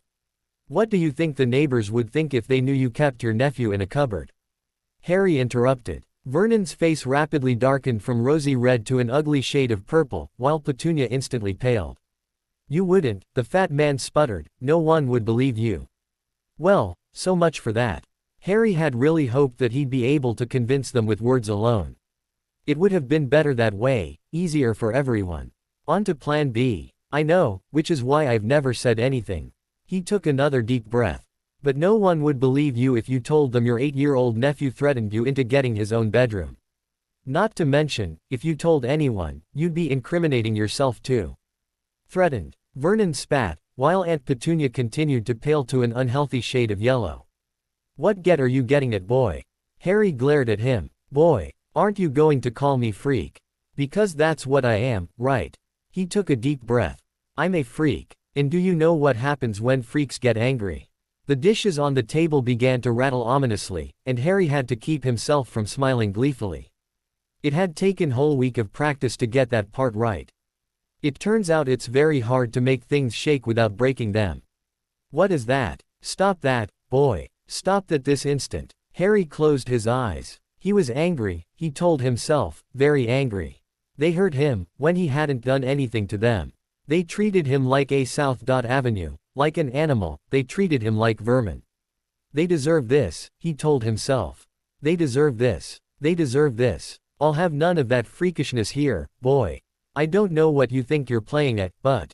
Harry's eyes snapped open, and at that very instant, the 2 coffee mugs burst into pieces, scalding hot coffee attacking his aunt and uncle in the face. He'd done it. He'd actually done it. Tom was going to be so proud. He was so thrilled with his success that he didn't even register Petunia's screeching or Vernon's roaring. He was lost, reveling in his victory until Vernon's pudgy hand grabbed him like a vice on his shoulder. "You nasty, nasty little... Let go!" Harry shouted, startled, and to his utter shock, the massive man listened. Thank goodness, because he didn't know if he could deal with a physical manifestation of Vernon's rage right now. The adrenaline was dying down, and he had to keep himself from shaking. He needed to leave. If he showed any weakness in front of them, this would have all been for nothing. He turned his back to them. "Now, I'm going to the playground for an hour. When I get back, I want my toys and clothes moved up to Dudley's second bedroom, and his things moved out, or else." "Or else what, boy?" Vernon snarled, lunging forward before he was stopped by a ghostly white Aunt Petunia. Harry took a deep breath and glanced over his shoulder, narrowing his eyes and doing his very best to imitate Tom. "Or else I'll break a lot more than just your coffee mugs." Seeing their frantic nods, he knew his mission had been a success. Now he just had to wait. Harry was building a snowman. There wasn't much snow on the ground, so it was a rather pathetic snowman, but it was still a work of art, he had to say. He'd been so careful to mold the body and head smoothly, and had put much thought into what sticks to use for its slender little arms. 2 pennies marked the eyes, and 5 tiny pebbles the mouth. Yes, it was a lovely snowman, it was just delicate. Harry thought that his ability to create things from very little was one of his better qualities. He glanced up at the sky, trying but failing to locate the sun behind the thick blanket of clouds stretching over the heavens. He sighed, retrieving his little mirror, Tom's mirror, from his back pocket. "Do you think it's been an hour yet?" "Just about," Tom replied, his face betraying nothing. Harry nodded. I suppose I should go back in now. Yes, you wouldn't want to keep them waiting. Harry was silent, as he made his way back to number 4 Privet Drive. He didn't really know how to act. He'd feel bad, acting as triumphant as he felt. After all, his victory and his prize, they were all at Aunt Petunia and Uncle Vernon's expense. Truth be told, he felt quite bad about the whole thing.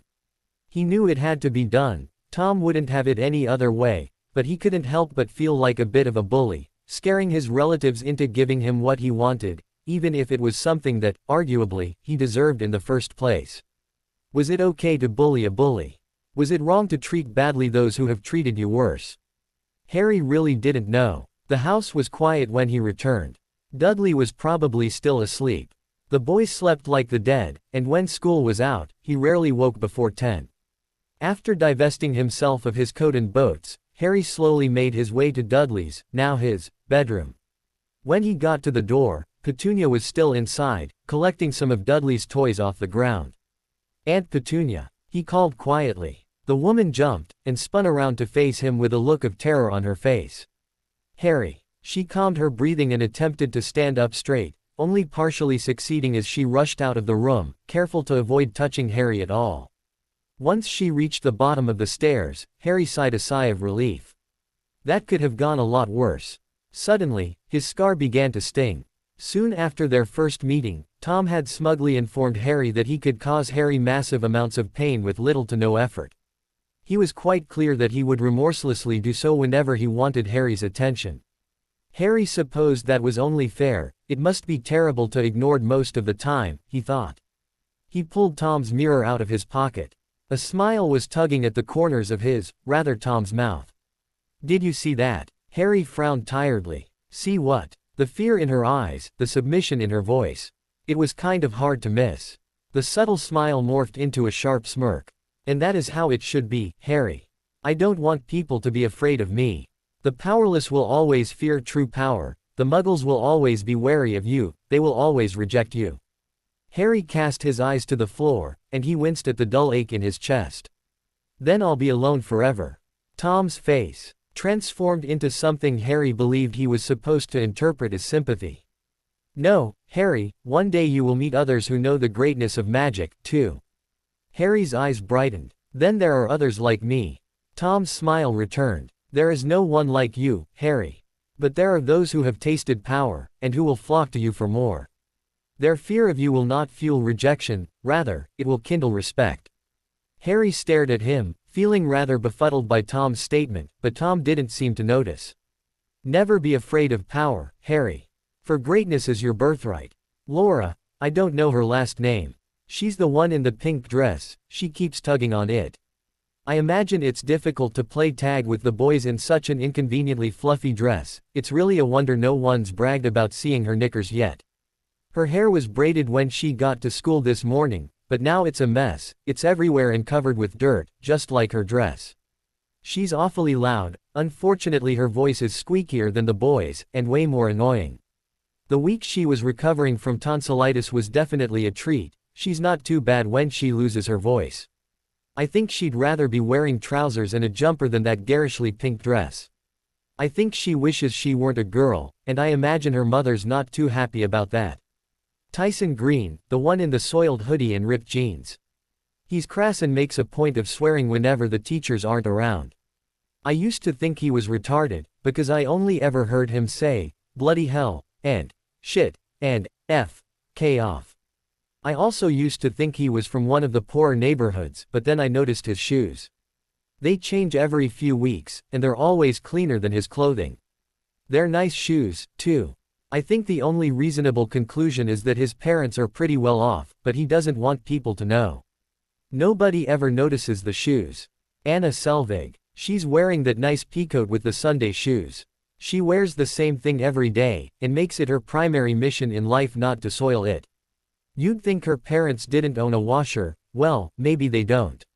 I saw her coat up close the other day. It has a fancy-looking brand name on it, but the seams are crooked on the sides and the bottom's a bit frayed. I think it's a nice coat she bought secondhand. Her lunches tend to be comparable to mine, so I'm thinking either her parents don't like her much or her family's pretty poor. Tim Wellington, in the shorts and t-shirt. It's still March, what an idiot. I mean, honestly, I'm wearing 2 t-shirts under my coat and I'm still cold. Maybe he thinks he has something to prove, but I think his strange behavior can probably be chalked up to the fact that he has a brain the size of his little finger, and he has small hands. Harry paused, and that was when the bell rang, alerting all the children in the schoolyard that their hour of freedom was over. Invigorated by the crisp spring air and the overabundance of calories they'd consumed, they were rather quick to sprint back into their respective classrooms, with Harry trailing slowly behind. It had become an almost daily task, to narrate the events of the playground in a voice that only Tom could hear. At first, Tom had tasked him with learning all his classmates' names, and after finally managing that, he'd been ordered to search their faces, their steps, and their words for any sign of weakness. Remember, knowledge is power. Thus had Harry become what Tom called observant. Harry just thought he was being a creep. However, as far as Tom's requests went, Harry's daily creeping was a relatively minor inconvenience. And there were a lot of such requests. Because Tom had expectations of him. No one had ever expected anything from Harry before. Sure, Uncle Vernon and Aunt Petunia expected him to do his chores, that was actually the one thing Tom agreed with them on.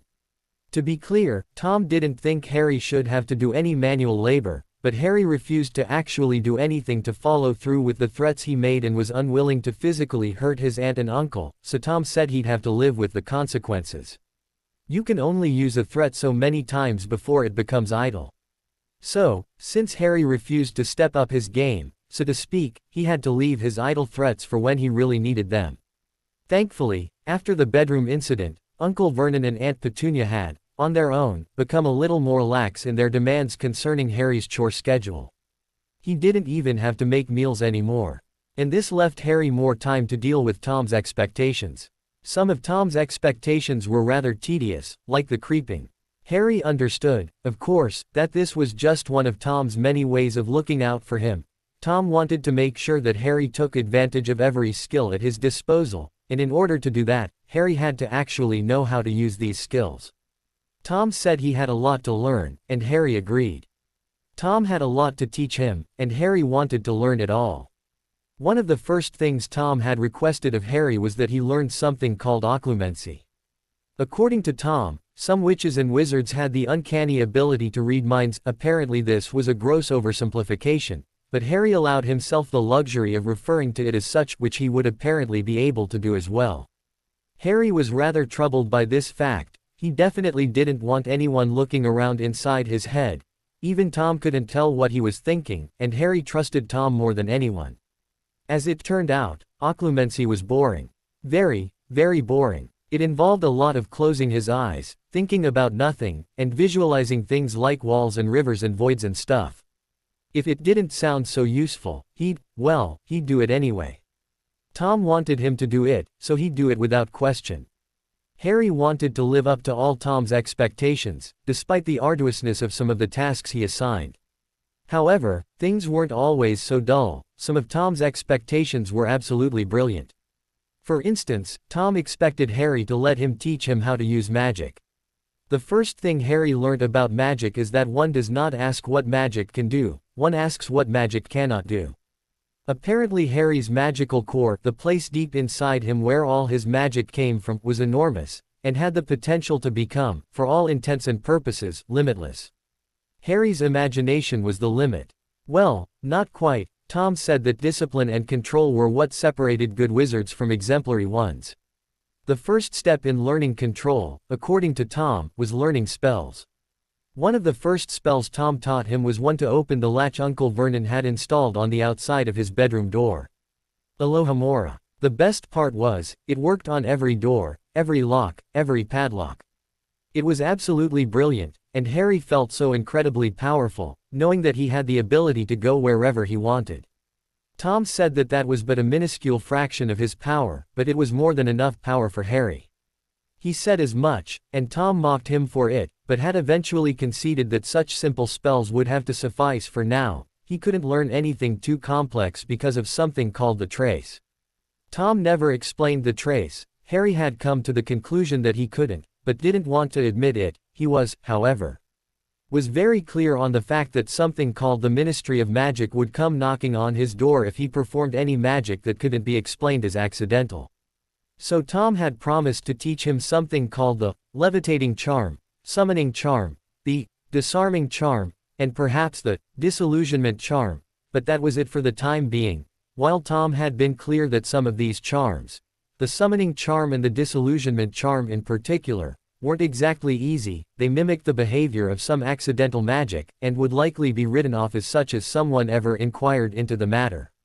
Harry was perfectly satisfied with that, and given the fact that it had taken him almost 2 months just to master unlocking a bloody door, he thought he'd have plenty to do for some time to come.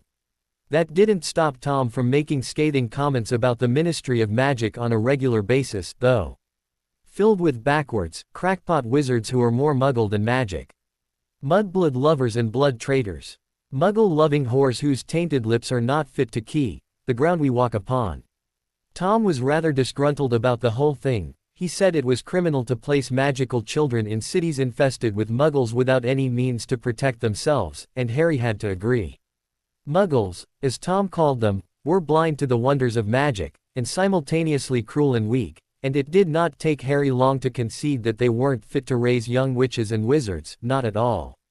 Harry disliked muggles. Back before the incident with Sam Stewart, Harry held the conviction that while some muggles could be very unsavory indeed, like his relatives, most muggles were perfectly kind and considerate people.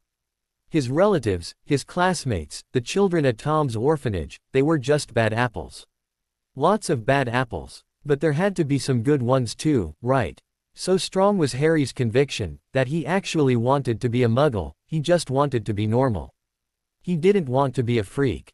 But when Sam betrayed him, this changed. After Tom told him there was a whole world of witches and wizards and magic out there, Harry finally understood. He wasn't a freak, he was just different. And they hated him because of it. Yes, even good muggles like Sam Stewart, who was kind and honest and brave, feared what they did not know and understand, and that fear made them foolish and cruel. If the best muggle he'd ever known could not escape this fact, how could any of the others? They were all the same, judgmental, angry, and fearful, and Harry wanted nothing to do with them. On that, he and Tom could agree. However, what Harry couldn't agree with was Tom's conviction that muggles were little more than animals, and could be disposed of as such, if necessary. Tom had made it clear that muggles were worthless enough that their lives could be taken merely to prove a point, and Tom sometimes implied that he had done just that, but Harry didn't understand how that could be possible, because Tom was just a kid like him, right? Maybe not. Tom had never explicitly confirmed or denied it, but Harry had come to believe that the boy he was sharing a body with was not a boy at all, but a man, and not a young one either. Tom knew far too much, and was far too set in his ways to be anything short of an old man. But Harry, of course, never said that to his face. Given Tom's liberal use pain as a teaching tool and or communication device, Harry avoided saying things that could irritate his friend too much. His friend. Because despite the age gap, Tom was his friend, his only friend, and a good one at that. He knew everything about Harry, but he never looked at Harry with disgust or fear, not even pity. Instead, he told Harry to stay strong. He told him that one day, his time would come, and he would carve out his own place in the world with the power he apparently had so much of. Harry wasn't stupid. He knew that a significant portion of Tom's concern with his well-being was tied to the fact that anything Harry felt, Tom felt as well. Tom was Harry's friend, but Harry knew he was selfish. It was obvious from the way he talked, even the way he looked at Harry. It was understandable. After all, before he met Harry, Tom was alone. He had no one, and had to become selfish in order to survive. But Harry didn't care, because Tom was kind to him. Tom only smiled for the purpose of mocking, only spoke softly in an attempt to coax Harry into doing what he wanted, and every quality that Harry prided himself in was under Tom's constant scrutiny. Patience, kindness, long-suffering, empathy, honesty, and guilt all made Harry pathetic and weak, and Tom would often gleefully remind him of this fact. Harry didn't mind, in the end, though, because Tom was only looking out for him. This was Tom's kindness. Tom seemed to have a warped vision of goodness and greatness, but he was constantly pushing Harry to be better, to be stronger. And that meant something to Harry.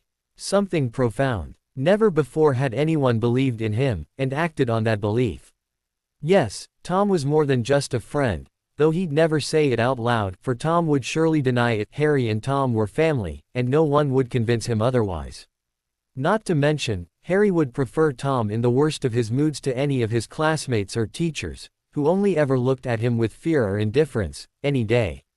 This is why every night, Harry would spend hours staring into Tom's little handheld mirror, listening to Tom's dark, velvety voice. It didn't matter what Tom said or did, Harry wanted to hear it and see it. Seeing Tom was the only thing he ever had to look forward to. Harry wished he could hear Tom's voice in his mind all the time. The silence he suffered through as he sat through boring classes and performed chore after chore was stifling, and incredibly lonely. It was a necessary evil, though. Tom only had access to the smallest fraction of his own magical core, and building up enough energy to do something as small as communicate mentally with Harry was exhausting to him. Harry was determined to, at some point, rectify this. Tom had seemed genuinely surprised by Harry's offer to donate some of his magic, but Harry had suggested it without a second thought. Harry didn't know why Tom was so surprised. He apparently had an overabundance of the mysterious energy. Why wouldn't he give some to his friend? However, the offer came with one condition. Harry wanted to know more about Hogwarts. Tom had told him from time to time about the magical school tucked away in an unplottable region of Scotland, Tom's home. Tom usually declined to tell too many stories about Hogwarts, and had insisted that Harry would eventually start to dream about his Hogwarts days, but when Harry made his generous offer, Tom agreed to tell him more. It became a currency of sorts. Tom would often try to convince Harry to do things he didn't want to do, like stealing money from Aunt Petunia and Uncle Vernon, or slipping things like dish soap or dishwater into their coffee for educational purposes. Of course, apparently this was a skill he'd need later. However, with the promise of a story about Hogwarts, Harry would obey without question, because in his mind, it was more than worth it, and Tom understood this. To Harry, Hogwarts was hope, a reason to keep on living, to keep trying, and the promise of finally going home in a few years' time was more than enough to make the miserable boy smile. And it was all thanks to Tom. Tom was quite proud of himself. In fact, he had never been happier, he mused, as he squeezed the dead rabbit in his hands. It was still warm. The rabbit belonged to none other than Billy Stubbs, Tom's least favorite person in the whole universe. He hated everyone at the orphanage, for sure, but he hated Billy Stubbs the most. Why exactly that was, he couldn't tell you. They'd argued the day before. Rather, Billy had run his mouth off while Tom glared and plotted silent revenge. "You've got the devil in you, Tom Riddle. Everyone knows there's something wrong with you. Nobody wants you. Nobody will ever want you. You'll be stuck here forever. You're nothing but a freak." Tom agreed wholeheartedly, of course. But that didn't mean Billy was allowed to talk to him like that. No, if Stubbs thought he could talk down to Tom Riddle and get away with it, he was in for a nasty surprise. He smiled at the little creature in his hands. It was rather funny looking. He certainly saw the appeal of watching it hop around clumsily in the grass. He wondered if the pathetic creature could still hop with a leg ripped off. What sort of sounds would it make? He giggled at the thought. The smile did not leave his face as he wrapped the twine he'd stolen several times around the rabbit's neck. Once he'd finished, he closed his eyes. This was the part he'd been practicing for.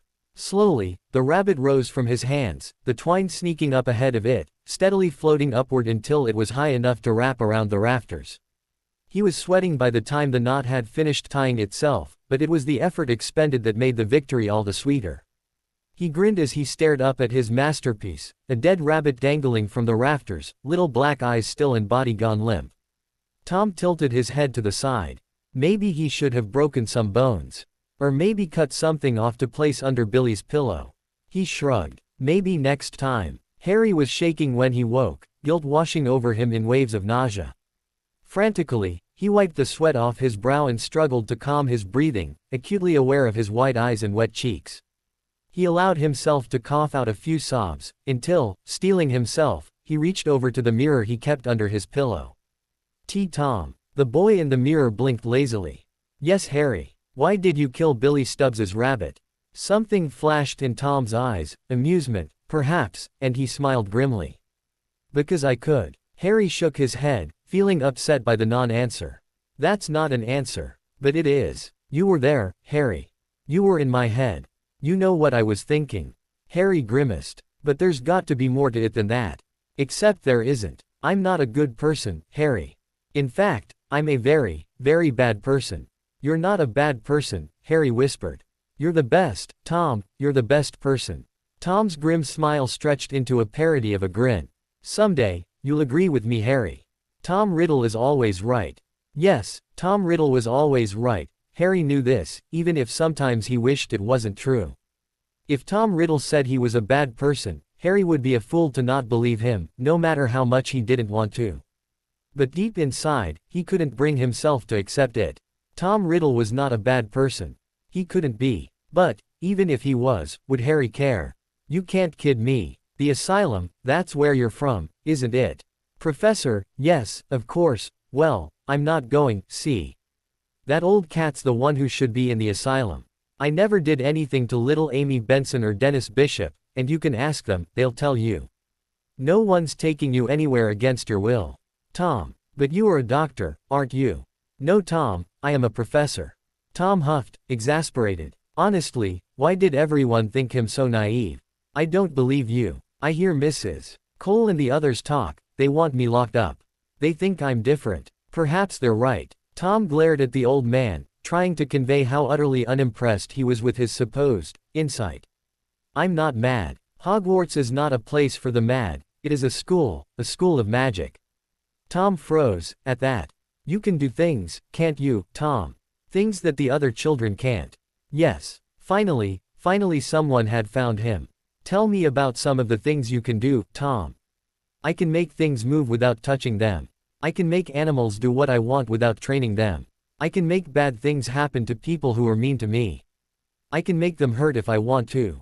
I can speak to snakes too. Harry Mo.net a bit, and then continued to mumble, they find me, they whisper to me.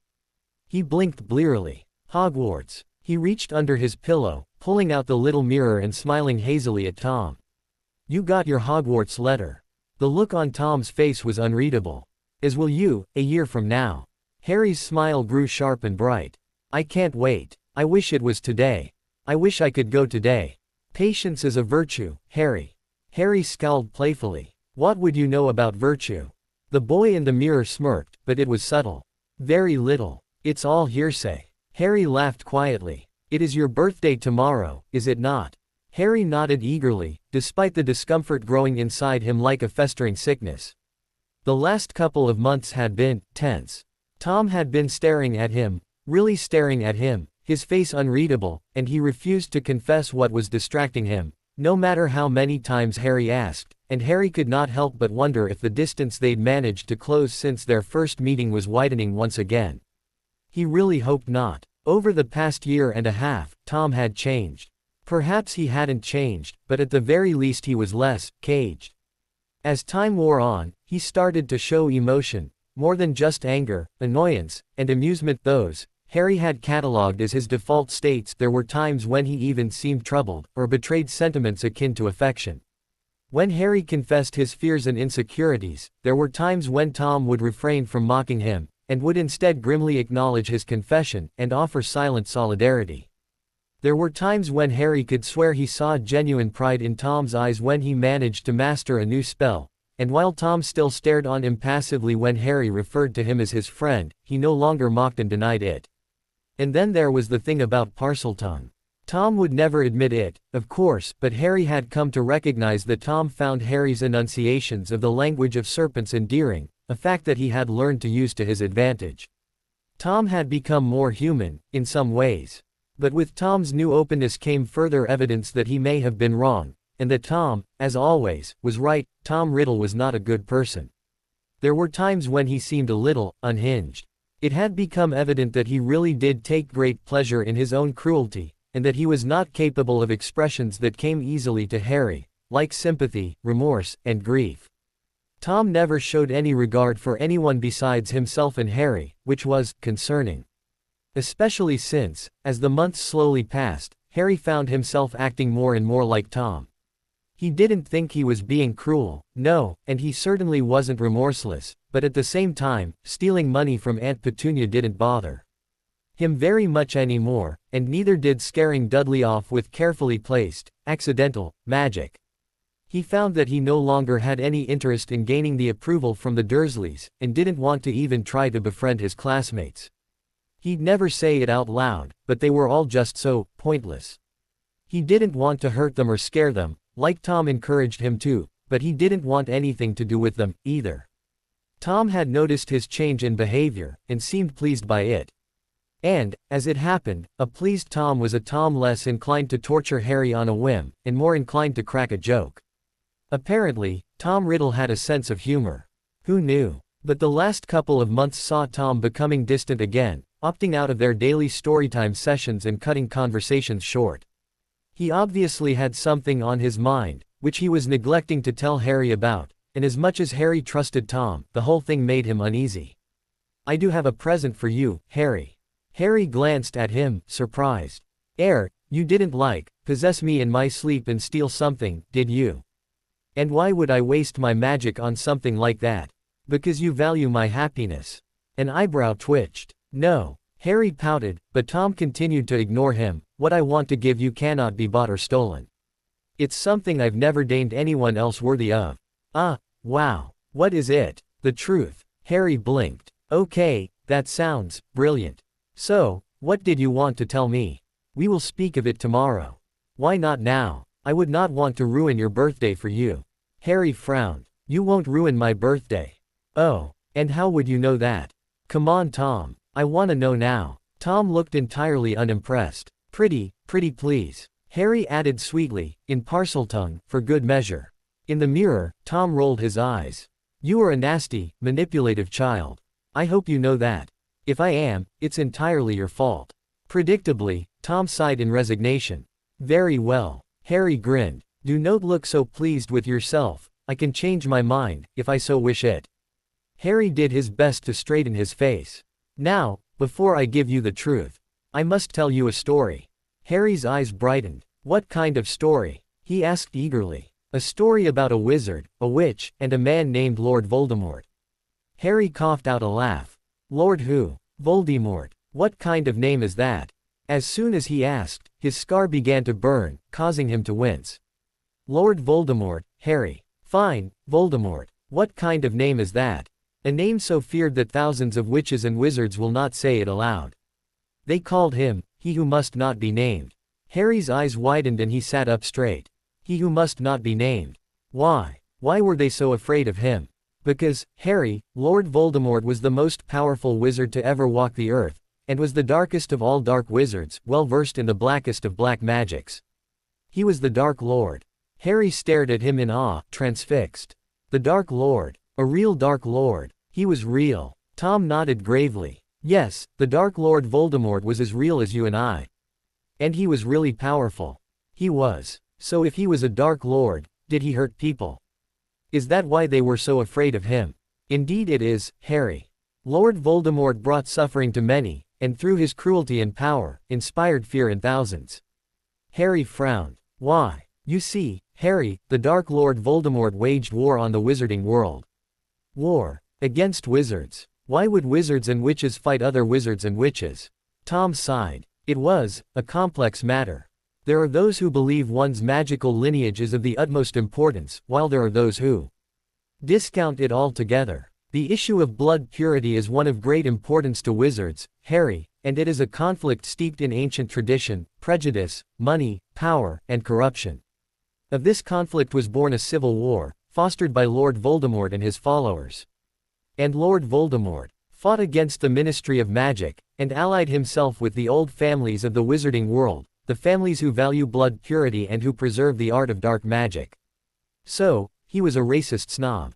Another shot of pain pierced Harry's forehead. Withhold your judgments for now, Harry, and listen to the rest of the story.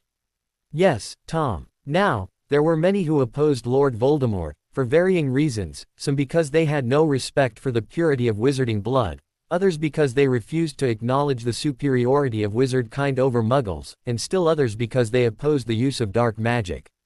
Tom, what is dark magic? Another story for another time. Harry pursed his lips. Fine. Now, among those who opposed Lord Voldemort were a man and a woman, a wizard and witch barely out of Hogwarts.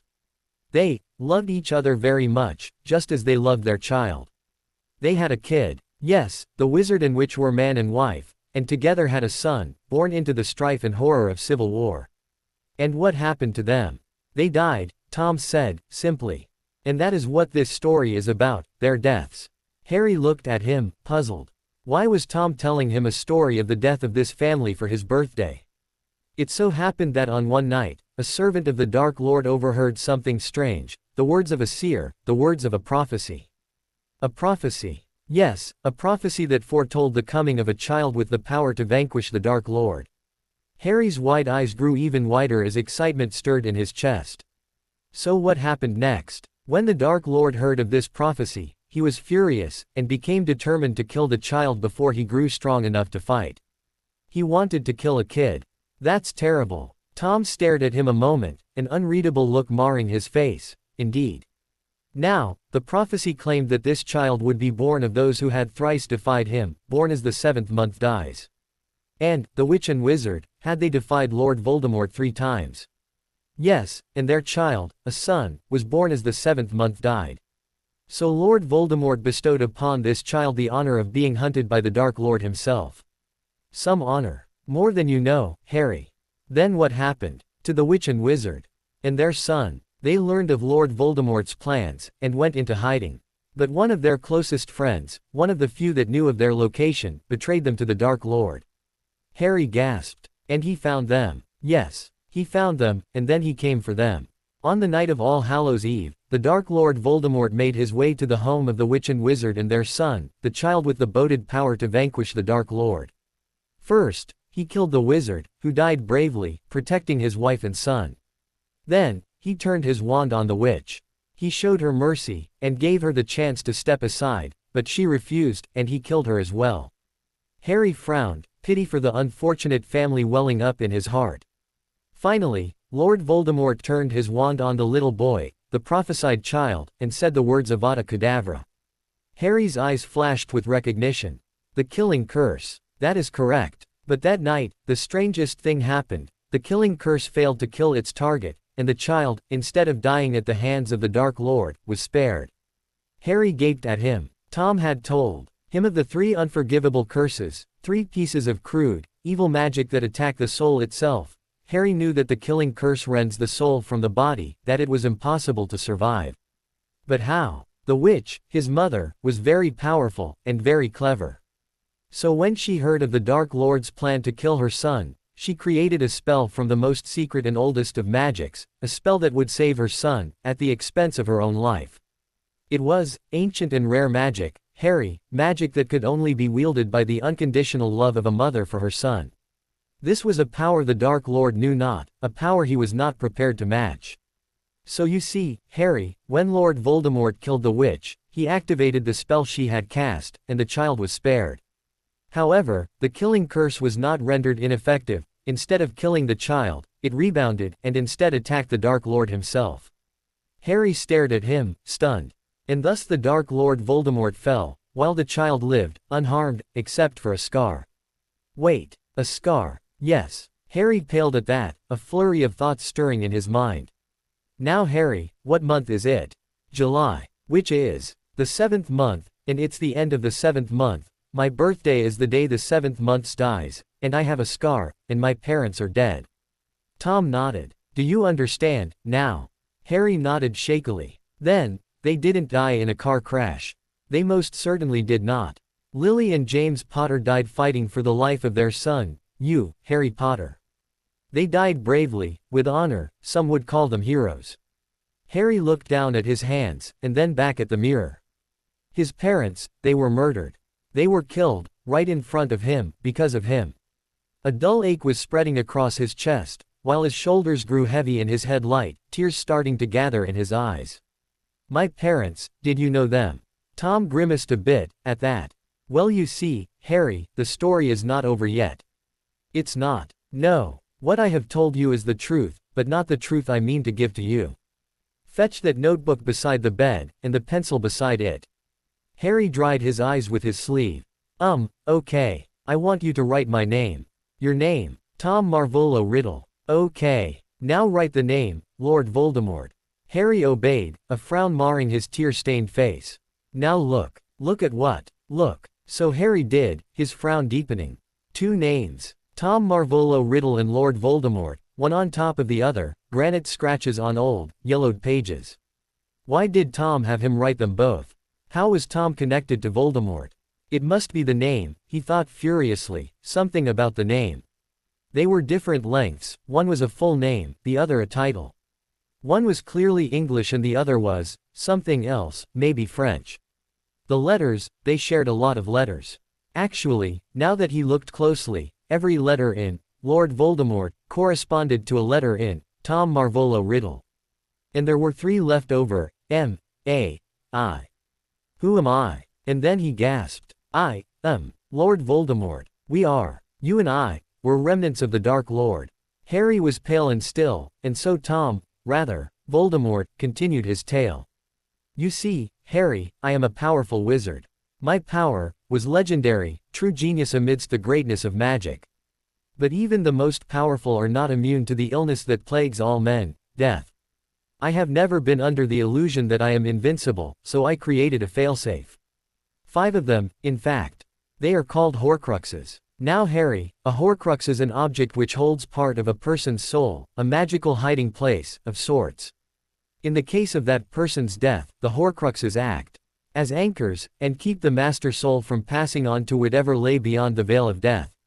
So you see, while Lord Voldemort's body was destroyed, he lived on, his soul grounded by the 5 Horcruxes he had already created, and moreover, that night, when Lord Voldemort perished by his own killing curse, his soul split once more.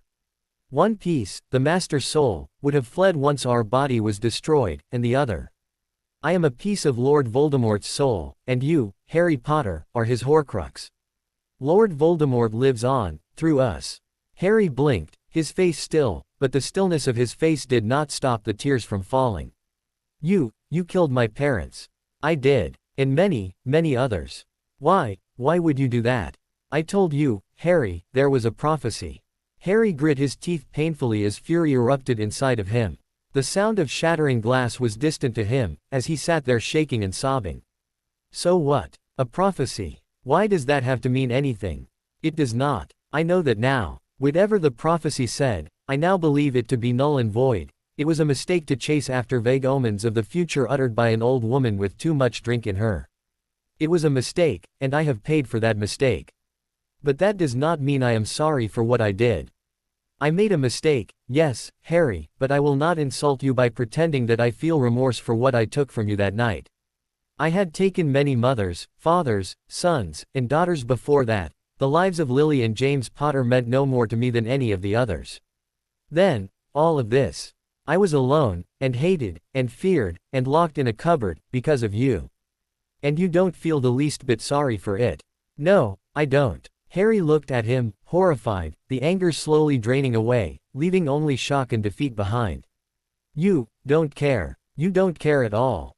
The boy, man, monster in the mirror sighed. For what it is worth, given the choice, knowing what I now know, I would spare your parents. No magical child should be treated as you have been. Harry scowled through his tears. Just muggle ones, then. He bit out scathingly. Tom was unfazed. They are not my problem. And why am I your problem? We are one and the same now, Harry. My life is tied to yours. I have plans for you, and so your fate is very much my concern, he replied frankly, as though it were a simple matter. And what if I don't want any part in your plans? Then, I will have to rethink them. I don't understand why you've told me this. Why didn't you just lie? Wouldn't it be easier for both of us? This is my gift to you, Harry. It is what I give to you freely of my own accord, at my own expense. You see, Harry, I once thought you to be weak, an impressionable child to be molded as I see fit. I saw you as an obstacle in my path, a gateway to my freedom. But I understand, now, that your worth extends beyond a body and a name for me to take as mine. There is a purity in you, in your magic, that I have not seen before. It is an aggressive, corrosive sort of light that I had not thought existed. You have impressed me, Harry Potter, and You have earned Lord Voldemort's respect. That is why I am telling you the truth. Harry closed his eyes and took a deep breath, and then another, and then another. He slid the mirror under his pillow.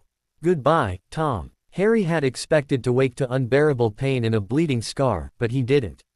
July 31, 1990, he was 10 years old. Every year, when his birthday came and went, he expected to feel something, some sort of change. After all, birthdays were supposed to be special, right? But he felt nothing. Every year, it was the same. July 31st came and went, the 7th month dying silently in its sleep. But this year was different. This year, he was Harry James Potter, a 10-year-old wizard and the son of Lily and James Potter, a witch and wizard who died bravely protecting him. This year, he knew the truth, that he was living on stolen time. This year, he knew that his mother and father had not left him to die a meaningless death. They were tragically murdered, at the hands of his friend. His best friend. While Lily and James Potter lay silent and still in a cold grave, Harry Potter spent the years they never had the chance to, feeding and caring for a body he shared with the man who had stolen everything from them. He looked down at the little white candle he held in his hand, as he sat sullenly at the edge of his bed.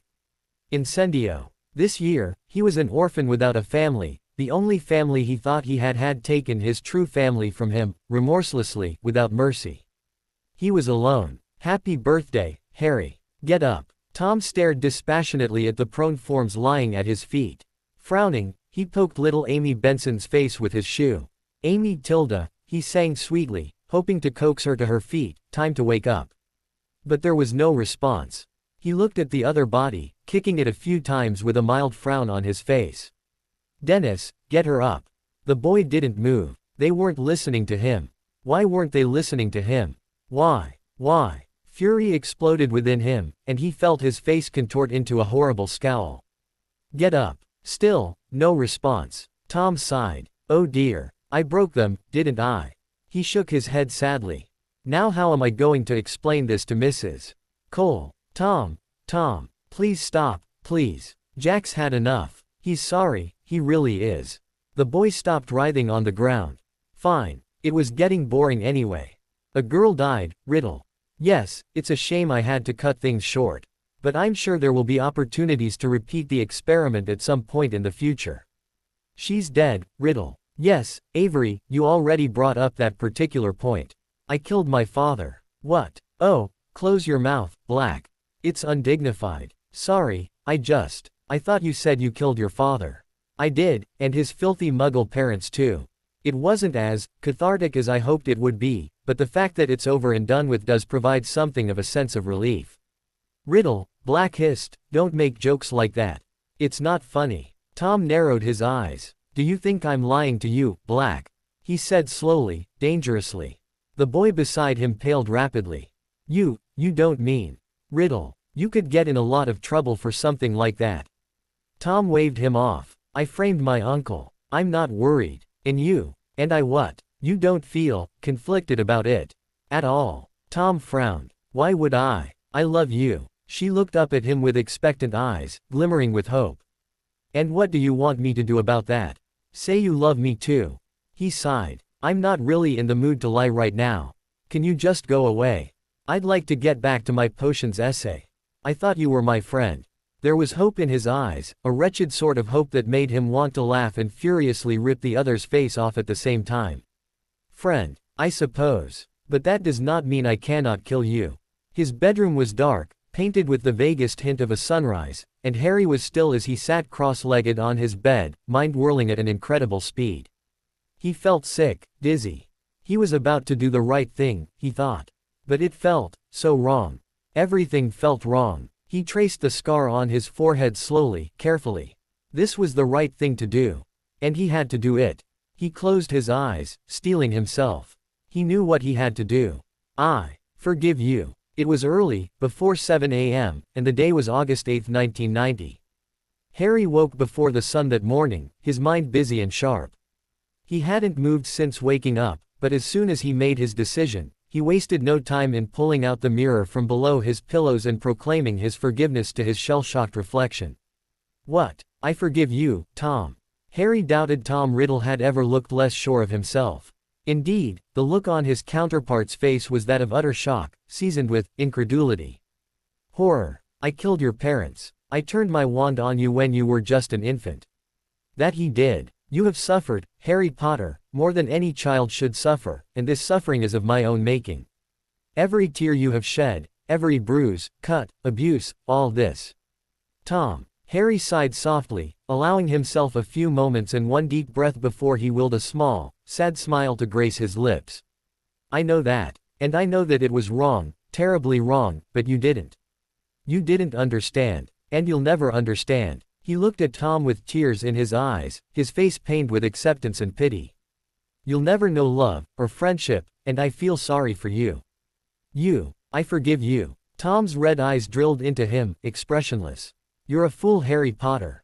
I know. There was something very, very wrong with the boy. He had known from the beginning that there was something strange about the boy's magic. He had always known that the strange hybrid of his and what he had deduced was his mother's magic was plentiful and potent enough that it would have a significant impact on his personality. He knew that the boy's heart and soul were pure, yet warped, just like his magic. He knew that there was something off about the unwarranted and almost eerie innocence the child seemed to drag with him through every trial and every challenge. But he had had no idea just how deep the divide was. How was it possible for a child to be raised with the Dark Lord as his only friend and confidant, and still retain such saintly purity? He forgave him. He had hoped the boy would come around, so to speak, that practicality would win out, and that the child, who was quite reasonable for a boy his age, would grudgingly agree that it was in their best interest to work together. He knew the boy would eventually be grateful to him for his honesty. He knew that little, lonely Harry Potter would give in the end, but that's exactly what it would be. Giving in. But no, the child had to blatantly throw everything out the window. Tom Riddle, and later Lord Voldemort, was well versed in the subtleties of human nature. He was a prodigy and genius, not only in magic, but in charisma and the manipulation of the human heart. Lord Voldemort knew what made people tick. He could predict the actions of his enemies and allies with ease, and it was this skill, this expertise that made him appear infallible and terrifying to so many. But this 10-year-old boy had managed to completely unravel every thread in his carefully crafted perspective on humanity. He had managed to surprise him. No, that was an understatement. He had managed to utterly shock him. He forgave him. Was that even possible? Was it possible to forgive the source of all of one's misery? Was it possible to forgive someone who stole every chance of happiness and love from an innocent child? Was it even possible to forgive someone who was not even sorry? Lord Voldemort did not forgive, so he was at a loss to explain Harry Potter's inexplicable revelation. As much as this turn of events appeared to be in his favor, it had him more than slightly concerned. His plans for Harry Potter, while no longer involving manipulating the boy into becoming the perfect vessel for his master soul, there was simply no way the amount of light magic dwelling in the boy could be filtered out efficiently enough to make him a viable vessel. Their magical cores were simply too incompatible, begging the question of how exactly the child's magic had facilitated his awakening in the first place, a conundrum he had yet to find a feasible explanation for, revolved around the assumption that there would be a tenuous but codependent relationship between the two, a symbiosis of sorts. He would use the boy's well-warranted distrust in him to spur him on to become powerful in his own right. He would use the boy's begrudging fear and feelings of betrayal to coax him into a state of paranoia and desperation. And when the time was right, he'd let slip how to create Horcruxes, and the boy would make one of his own, ultimately ensuring his safety. Harry Potter's fear and hatred of him was supposed to facilitate a hunger for power, which would in turn sharpen his fear of failure and death, and this was exactly what he needed to make his Horcrux immortal, and by extension, him as well. But no, the boy was never going to make it that easy. He didn't fear or hate him, he forgave him. Lord Voldemort could easily manipulate fear and hatred, they were two emotions he knew well, but whatever it was that made the boy so understanding and forgiving, he did not even know how to begin to make sense of that. Should he try to persuade the boy he was not trustworthy? Should he attempt to manipulate the boy through friendship? How does one persuade someone that good-natured to create a Horcrux? This was going to take some very serious thought. Fortunately, Lord Voldemort was not one to back down from a challenge. He had 1 year to come up with a new plan and put it into action. but the sooner he got started the better. He needed to begin his work as soon as possible. The key obstacle to overcome was the unfortunate fact that he could no longer count on his ability to predict Harry Potter's actions. The boy was playing by a different set of rules than he was. As of August 8, 1990, Harry Potter was more than a mere pawn, a merely passive piece of his own on the chess board. He had leapt off the chessboard and graduated to the status of variable, and would possibly one day ascend to the designation of player. Either way, Harry Potter could no longer be considered a simple and predictable child, and would therefore be much harder controlled than he had initially bargained for. So the first question he needed to ask was, if he could not control the boy as a pawn, what was the boy to him? The boy would never be a Death Eater. He would never be a mere follower. No, he was something entirely different. An ally. That's what the boy would have to be, his ally. Perhaps his placating words had borne some truth after all. Perhaps the boy was deserving of some degree of respect. No one had ever accidentally outmaneuvered Lord Voldemort before. And if Lord Voldemort could not control the boy, who could? The child was an opportunity to gain an upper hand in the war that was to come, an opportunity too unique to pass up. He was getting excited now. Harry Potter would be a challenge indeed, not to mention a source of constant entertainment. He was sure, at this point, that he did not have to worry about the child falling too far under Dumbledore's influence. The old man, who was no doubt the one that abandoned the child with his hated relatives, had no leverage, because he was already forgiven. No, the challenge here was to cement his place in the boy's heart before anyone else had the chance to take his place. Tom Riddle would always be Harry Potter's first friend, first confidant, first teacher, and the only family he'd ever known. The boy already knew what he was. The child wasn't stupid. There was no way dear Tom's unmistakable depravity had escaped his attention, and if the fact that he'd waged war on the wizarding world and murdered his parents, and was entirely remorseless about the whole thing, didn't scare him away, nothing would. The boy was his, nothing would change that now. Together, they would be great. Harry Potter would become his most valuable ally and his most prized possession, and would be the one to bring the wizarding world to its knees. He could see the future unraveling in front of him. Yes, one day Harry Potter would be a great wizard, and he was his. Only his. Harry looked over the comic book in his hand to stare questioningly at Tom's mirror, which was propped up against the wall beside him. Do you consider yourself evil? Tom did that eyebrow thing he always did when Harry annoyed him. There is no good in evil. Only power and those too weak to seek it. I know. But do you feel like a bad person? Ever? It has never occurred to me to think of myself as such. Do you consider yourself amoral then? That may be an accurate description, Tom conceded. How long do you plan on wasting your time with those Muggle picture books? They're not picture books. They're comic books. And it's not wasting time. I'm learning about fighting evil from the most genius crime solver ever. Oh, Tom drawled, entirely unimpressed. Batman. Tom blinked, and then burst into laughs. It was always a bit disconcerting to watch Tom exude laughter, which was often more a chilling cackle, especially after learning that he was, in fact, a Dark Lord. Something told him that in the past, when Tom Riddle laughed, someone usually ended up dead. And what, pray tell, is a Batman? He's the Dark Knight that watches over Gotham City from the shadows, the Caped Crusader. Gotham City. There's no such place. That's not the point, Tom. He's Batman. I fail to see how bats are in any way relevant to this, Caped Crusader. Well, I suppose his costume looks very bat-like, you see. He looked down at the comic and pointed to the panel depicting the full form of Batman, in all his caped glory. Costume. Yeah, he wears a costume so that the police and the villains don't discover his true identity, billionaire playboy Bruce Wayne. I see. So if I understand correctly, this Batman is a vigilante, yes. And you admire this vigilante. Of course. He saves people, and fights villains. Villains like Lord Voldemort. Harry froze, frowning a bit. You're different, Tom. And what makes Lord Voldemort so different, Harry? There it was again. Over the last 2.5 weeks, Tom had been probing him with similar questions. Harry understood where he was coming from. Tom had risked a lot, telling him about his parents, and knowing Tom, he expected him to be angry, resentful, and grief-stricken about the whole thing. But he wasn't. It was not in Harry's nature to be angry and resentful. He rarely got worked up about anything, and usually felt quite bad about it afterward. He'd been confused at first, hurt and disappointed, but he was never really angry. As for the grief, well, to be honest, he was a bit conflicted about that aspect of the whole ordeal. He knew he was supposed to feel something more. He knew that the truth of his parents' death was supposed to weigh him down significantly, and it did to some degree. But the fact of the matter was that Harry knew very little of his parents, and didn't remember them at all. He didn't even know what they looked like.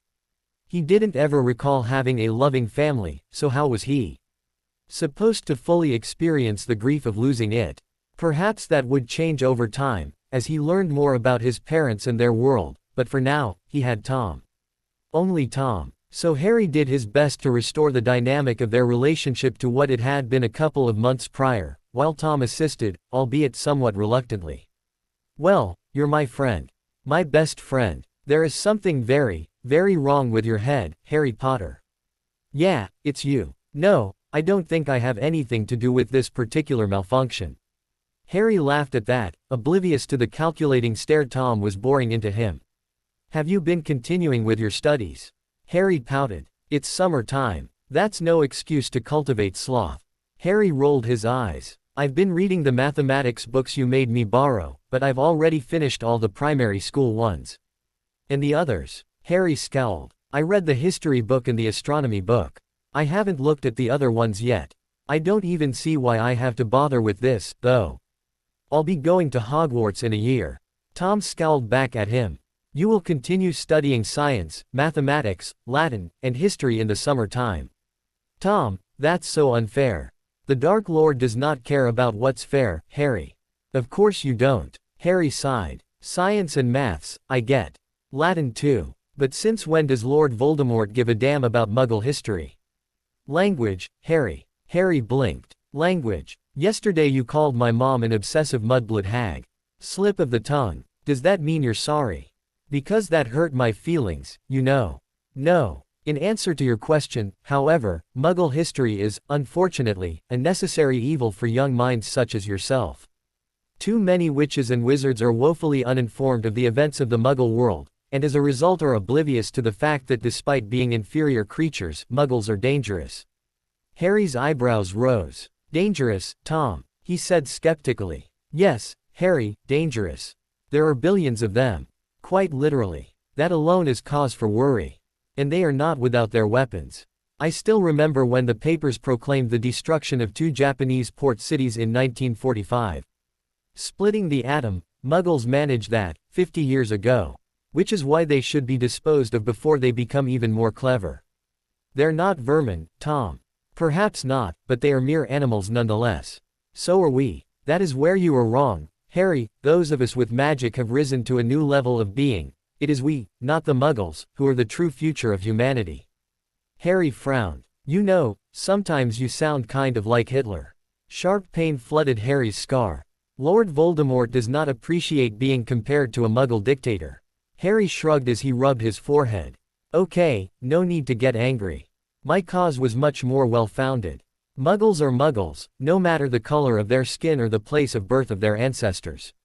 Aren't wizards and witches the same, though?" "No, Harry, they aren't. I don't really understand, though. I'm a half-blood, and you're a half-blood, right?" Tom looked a bit put off. "Yes. Well, why do you think you're better than everyone else then?" "Because I am. But you're not a pureblood." "No, I am not." Harry whined in Parseltongue. "It doesn't make any sense." Tom raised an eyebrow. "You're a naive child. I don't suppose that it would. So let me make it simple for you. Purebloods monopolize the majority of the money, status, and influence in the wizarding world. It has been like this for longer than living memory, and it is not likely to change anytime soon. Lord Voldemort has no interest in the weak. I'm not quite sure I know what you're getting at. Then think about this, Harry. Purebloods are influential and wealthy, and their support as a whole is a significant advantage. Additionally, pureblood society is governed by etiquette and archaic traditions, making them easier to manipulate and control than, for example, Muggleborns who have been immersed in the postmodern individualistic mindset of the Muggle world. It is also worth noting that most pureblood families keep a careful record of their members through family histories and genealogies. This makes finding information on purebloods very easy. On the opposite side of the spectrum, Muggle-born wizards and witches are much more unpredictable, and tend to display more variation in background and behavior, and the lack of birth records of them contributes to this. So tell me, Harry, if you wanted to gain and maintain control over the wizarding world, who would you oppress, and who would you coddle? Harry's eyes were wide with understanding. I see. That's actually quite clever. Tom smirked. Awful, Harry quickly corrected, but clever. Now, while I can think of nothing more rousing than discussing politics and morality with a 10-year-old. Harry scrunched up his nose. That was a veiled insult, wasn't it? Insult, not veiled. That aside, we must have a serious discussion. Wasn't that what we were just doing? That was Lord Voldemort indulging his apprentice. I would rather not consider myself a Dark Lord in training.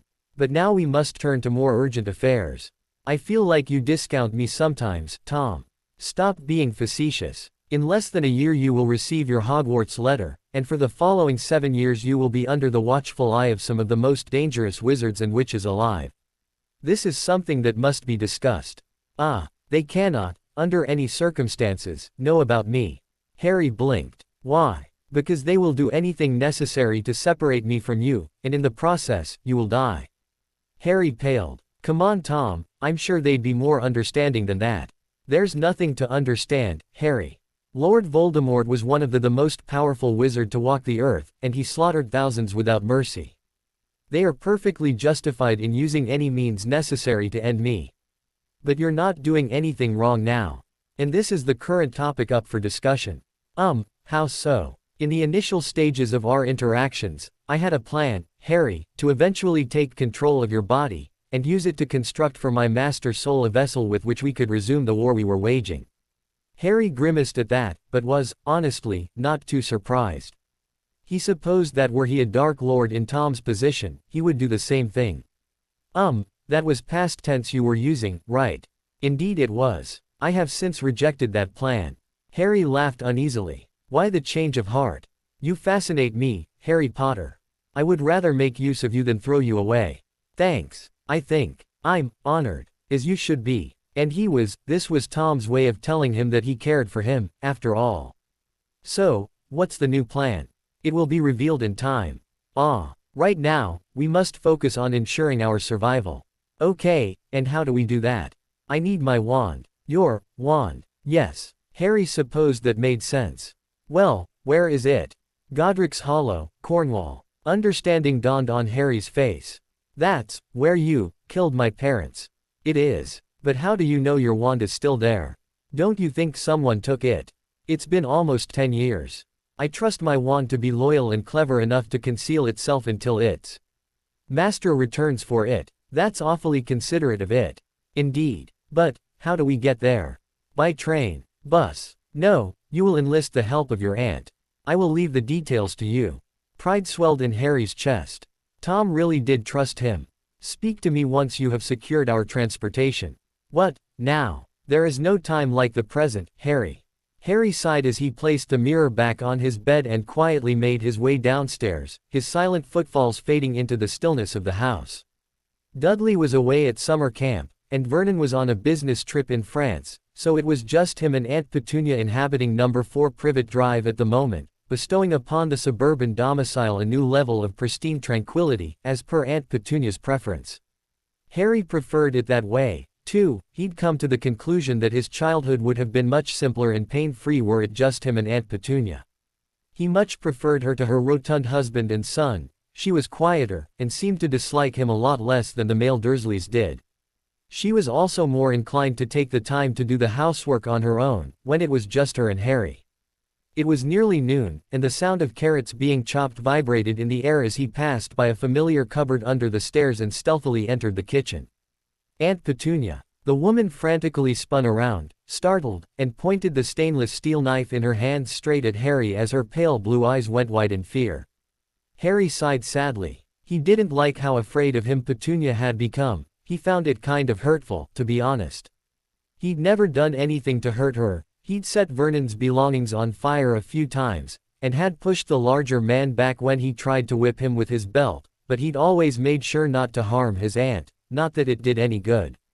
Honestly, he'd never treated any of the Dursleys half as bad as they treated him. He didn't understand why they seemed to find his behavior unexpected and ill-deserved. Expelliarmus. The knife flew out of Aunt Petunia's hand and into his, causing the woman to pale drastically. I didn't mean to startle you, Aunt Petunia. I just have a little request. WHWH, what kind of request? She stammered, eyes trained on the knife he now held loosely in his own hand. I want to go visit my parents, their grave. The woman's eyes widened. Their grave, she whispered. Harry nodded. That's a long drive. I know. 4 hours. I know it's a lot to ask, but it's really important to me. I just need a ride. You don't even need to leave the car. And I promise I won't bother you after this. The woman exhaled shakily. When? Now. She nodded slowly. 15 minutes. Harry smiled gratefully. Things were so much easier with Aunt Petunia. Pink elephants and lemo. Aid, dear Jessie. Hear the laughter running through the love parade. 2 hours later, Harry was sitting in the back seat of Aunt Petunia's car reading The Art of War whilst Madonna's dulcet tones emanated from the speakers, caressed by static. Neither Harry nor his aunt were listening to the vaguely glitching radio, so it was little more than ambient noise, doing away with the need for Harry and his aunt to exchange words. She was no doubt still terrified by their earlier conversation, and he wasn't going to apologize, though he did still feel really terrible about the whole thing. Candy Key. On a sunny day, dear Jessie. See the roses raining on the love parade. Tom had been very amused. Of course, his friend did not even try to stifle his pleased smirk when Harry remorsefully discussed the exchange with him. It was always like this with Tom, the things that brightened the days of the Dark Lord simultaneously made Harry feel incredibly guilty, which made Harry's desire to impress him very counterproductive in his ongoing quest to maintain his mental health. Close your eyes and you'll be there. Where the mermaids sing as they comb their hair. He yawned, sleep starting to creep on the edges of his vision. Like a fountain of gold you can never grow old. Where dreams are made, your love parade. His life was so complicated. Tom gripped his yew and phoenix feather wand in his right hand, relishing in the way the dark magic danced about it like decadent static. The man's face was cold, eyes dull and dead. They were his eyes, set upon a face that was nearly his face, aged by a few decades. A lesser man might have been cowed, staring into the face of his dead father, but Tom was not. Tom Riddle Sr. was dead. Tom Riddle Jr. had killed him. That was all. There was nothing more to it. Harry jerked awake, tears in his eyes. Godric's Hollow was a quaint little village, Harry observed as he wandered through the streets unnoticed. Tom had insisted that he use the disillusionment charm as soon as he left Aunt Petunia's car. Apparently there were quite a few witches and wizards in the area, and they couldn't afford to be recognized. The cobbled streets and stone buildings alluded to a distant past, deeply contrasting the asphalt and cookie-cutter houses of Little Whinging and stirring Harry's imagination in the most eerie of ways. Did his parents once wander the same path he was on? He smiled at the thought, staring lazily at the sky. The sun was obscured by clouds, that day, casting a vague and subtle glow on the medieval architecture. Godric's Hollow, he thought, could be described as subdued, an old place full of old stories kept by old people. It was peaceful, quiet, and he rather liked it. There was nothing particularly special about the place, and Harry was about to cease his explorations and go straight to the Potter's cottage when he noticed something odd in the town square. A strange shape standing in the center of street, the air about it warped with a delicate sort of magic. As he approached, it became clear to him that he was looking at a statue of a man and a woman embracing, with a young infant smiling contentedly in their arms. The man looked eerily familiar, with messy hair and glasses framing his softly smiling face. There was something about the height of his cheekbones and the shape of his nose and chin that looked very much like what he saw in the mirror every day. Harry's eyes widened in shock as he ran toward the statue. Mum, Dad. Unbidden, tears gathered in his eyes. Was this what they looked like? Were these people his family? He felt a deep aching in his chest, and suddenly he became very aware of Tom's presence in his mind. Tom, Lord Voldemort, the man who murdered these happy people in their home. This was his family, right here, in front of him, this stone monument of what had been taken from him, remembering them while he did not. It was war, Harry knew that. It was nothing personal, Tom didn't do personal. But it still hurt. And had been times lately, like now, when he could not help but wonder if he was a bad person for forgiving the man that took his parents away. He looked up at his mother's face, through tears, and all he could do is marvel at how beautiful she was, and how serene her smile was as she stared into her baby's, Harry's, eyes. He could see her love for him written all over her face, the love that killed her, and gave him life. She looked so young, innocent, almost naive in a way. He wondered if she was still able to look at him the same way after she heard the prophecy. Her eyes, her smile, her posture, they all pointed to the fact that she loved her child with all her heart. Would she still feel the same way, knowing what her love had wrought? And then there was his father, with his arm protectively wrapped around them both. What would he think of Harry now? The man was what Tom called an Auror. He had dedicated his life to fighting dark wizards, to saving people, while his son consorted with a murderer. Would he still love Harry knowing the things he'd done? Harry, we mustn't linger. You can only maintain the charm for so long. A shot of fury ran down his spine when he heard Tom's thoughts in his mind, and he felt the air heat up slightly around him. As usual, Tom was just looking out for him, but the rage was there nonetheless, even if only momentarily. How dare Tom deprive him of more than he already had? Hadn't Lord Voldemort taken enough from the Potters? This moment belonged to Harry, and Tom had no right to interfere. Except, that didn't matter. As usual, Tom was right.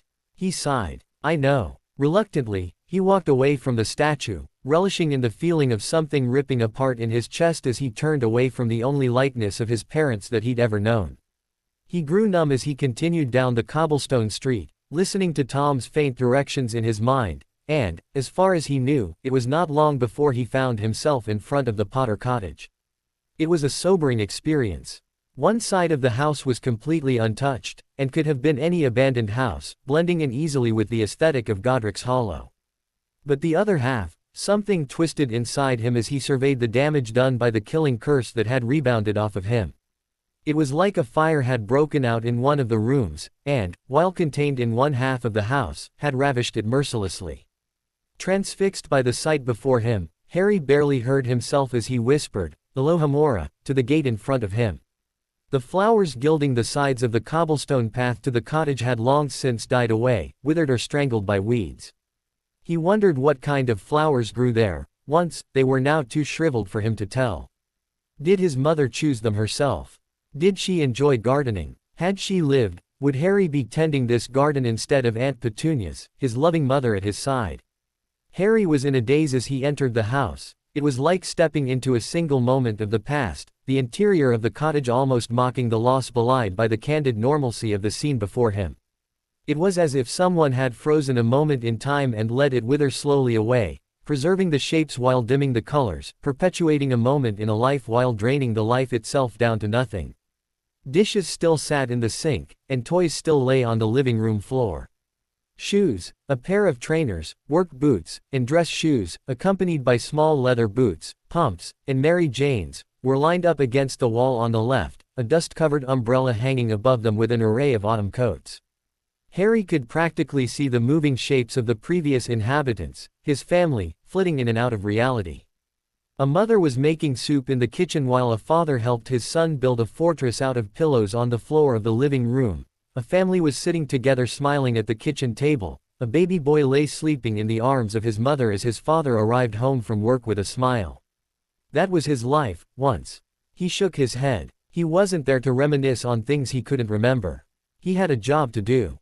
So slowly, he made his way up to the stairs to the nursery, the location of which was obvious to him. It was the epicenter of the cottage's wounds. He nearly stumbled and fell upon entering, almost physically startled by the cold wave of eerie nostalgia that washed over him. There was a crib, toys on the floor, pillows, walls painted with baby blue paint intermingled with scorch marks. Did he recognize this? He couldn't tell whether it felt familiar, or if he just wanted it to feel familiar. He'd slept here, once. This was his room, before he had been orphaned and shoved in a cupboard. This bed, these toys, they had been his. Given to him by loving parents. It was all his, until Tom stepped foot in it. He grimaced. He needed to get himself together. Taking a deep breath, he knelt down and peered under the crib, and sure enough, there lay a 13.5-inch wand, sleeping inconspicuously on the carpeted floor. Harry could feel Tom's glee in his mind as he slipped the wand into his backpack. Well, that was anticlimactic. He shook his head. He'd completed his mission. That was all that mattered. Except, it wasn't. No, there was one last thing he needed to do, for his parents, for himself. Tom, I can't leave yet. There's something I need to do. Hi Mum, Dad, it's nice to meet you. He stared at the modest white marble gravestone in front of him, nestled in the corner of an old church graveyard, brushing aside the branches of the holly bush framing it delicately. Ouch. He winced as he caught his finger on one of the sharp leaves, but didn't let the pain stop him from continuing his task. When the stone was clear, he moved his hands over to the silent epitaph carved therein, tracing the letters slowly, leaving specks of his blood behind in the crevices. The last enemy that shall be destroyed is death. I like your gravestone, it's inspiring. I wonder how one goes about destroying death. He smiled sadly. But I guess you wouldn't know. He took a deep breath. I wish I could remember you. I don't even remember what you look like. I wish I knew you well enough to grieve for you properly. Tom told me a bit about you, though. Tom is my best friend, you see. I really think you wouldn't approve. He's the reason I can't remember you after all, but he looks after me, and I owe him a lot. He's not a good person, and I know that, but he's good to me, and that's what counts, right? He told me that you were really good at your job, Dad. You were an Auror, right? Tom said that even though you had just finished your training, you already had a reputation. You caught bad wizards and brought them to justice. I think that's brilliant. You're just like the superheroes in the comic books I read. Like Batman. Tom says you fought bravely, and died with honor, that you didn't hesitate to sacrifice yourself for Mom and me. You would have been a great dad, I think. And I'm proud to be your son. Apparently I take after you, Mom. Tom insults you a lot. He calls you a mud. You know what, never mind. I think he's just a bit sore about how you managed to outsmart and outmagic him. Harry winced as a sharp pain pulsed in his forehead. Hee. I guess I was right. Anyway, Tom says I'm a fast learner, and that if I work hard, I might be able to hold a candle to you someday. It's a lot of pressure, but it makes me feel happy, like I'll amount to something one day, you know. He says that you were a formidable witch, and that you were his most dangerous foe. You don't know him very well, so I guess you won't understand this, but that's probably the highest compliment you could ever receive. I'm grateful for having inherited at least a little bit of your talent. Tom says that you were adept at soul magic. He said you researched some pretty dangerous magic to save me. You risked everything, and he said that it was your death that kept me alive. I don't know the details, and I don't think he does either, yet, but I want you to know that the little bits of your magic that I have inside of me won't go to waste. I know I'll probably disappoint you. I'll probably do things that will make you sad. But I promise, I will make you proud one day. I'll become a great wizard, and honor the sacrifices you and Dad made so that I could live. Your deaths won't be in vain. I won't let anyone take away what you've given me. I'm going to survive, and more than that, I'm going to live a life worth living. I promise. And in advance, I'm sorry. The drive home was silent. Aunt Petunia didn't dare say a word, and Harry didn't trust his voice. He didn't want her to hear him in his moment of weakness. He would be lying if he said he didn't shed a few tears on the long drive back. It was getting dark by the time they arrived back at number 4 Privet Drive, but despite the time and the long day Harry had had, he'd lost his appetite and was eager to disappear into his bedroom. So after a quick thank you and good night, Harry trudged up to his bedroom, exhausted from sitting still for so long. He took out Tom's mirror as soon as he collapsed on his bed. So, you have your wand now. What are we going to do with it? He could not help but notice that his voice sounded more than a little dead in his ears. Apparently Tom had noticed too, because he hesitated before he answered, just for a moment. Apparate. Rest well tonight. First thing tomorrow I will apparate us halfway across the country. It will require a non-trivial sum of our energy. Halfway across the country. Where are we going? Spinner's End. Where's that? Cokeworth. Harry scowled. And where's that? Not far from Manchester. Oh, what's in Cokeworth? Severus Snape. Harry blinked. What's a Snape? Few people knew this, but Severus Snape was most definitely a morning person. One of the few times a small smile could be seen gracing his lips was around the hour of 6 o'clock in the morning, as he sat at his oaken rosewood kitchen table watching the crimson-tinted sun rise. There was something about the delicate bite in the crisp air, the soft light, and the stillness of the gold-gilded world around him that made being in that moment seem worthwhile. He was hard-pressed to smile that morning. However, September 1st was right around the corner, and once it came, he would have spent another year of his miserable life lecturing ungrateful, talentless brats who never ceased to amaze him by their stupidity. Ah, Hogwarts! What was once a haven away from his drunken bastard of a father and morbidly depressed mother had become the bane of his existence, and that was saying a lot. His existence wasn't a particularly happy one to begin with. He sighed deeply as he sipped his cup of Darjeeling. Less than one more week of peace left, only a few more days to work on his most recent research project. Idly, he picked up the notes he had left on the table the night before, staring unhappily at the numbers he'd written down. Adder's Fork 20 minutes. Eye of Frog 17 minutes. Claw of Weasel 12 minutes. All unsatisfactory. He needed the reaction time to rest well under 10 minutes, preferably under 5, but who was he kidding? Or else the essence of wormwood would end up spoiling and losing its potency, making the whole concoction little more than vile-smelling sludge. 10 minutes was a small window for a compound so stable, however. Indeed, this most recent project of his was a true challenge, and had the potential to hold his attention for quite a while. It was a shame, it was likely that he'd have to put it on hold. He never could quite think straight with Monday morning potions lectures hanging over his head. Unless, perhaps he needed an acidic neutralizing agent, essence of rosé. Bluebell seeds. He started as 3 sharp knocks sounded on his front door. He scowled. Who could possibly be at his door at this hour? Really, who was that rude? He certainly wasn't expecting anyone.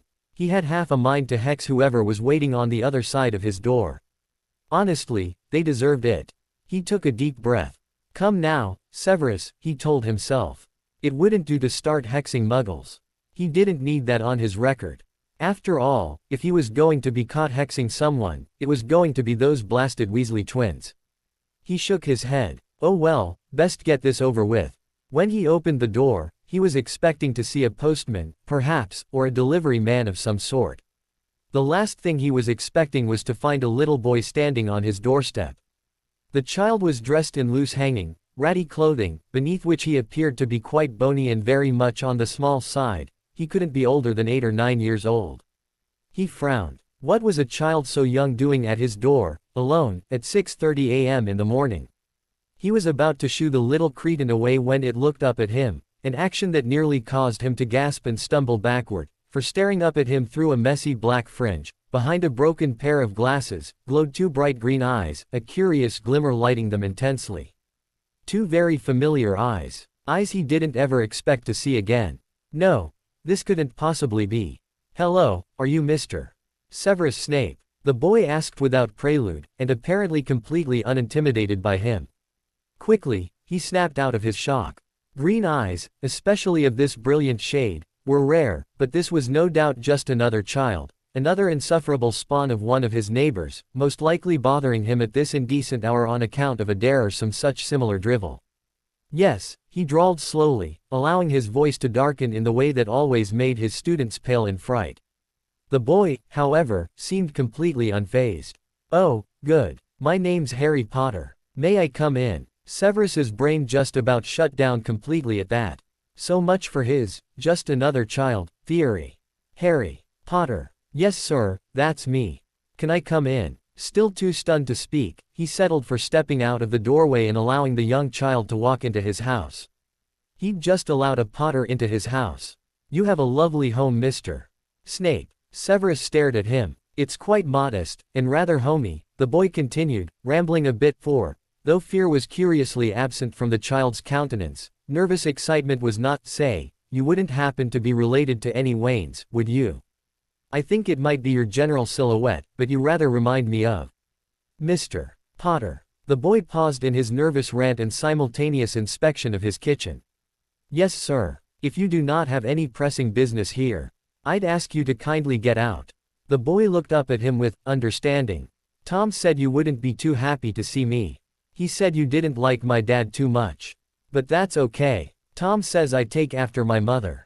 He said UL. The child Winston rubbed his forehead, falling silent.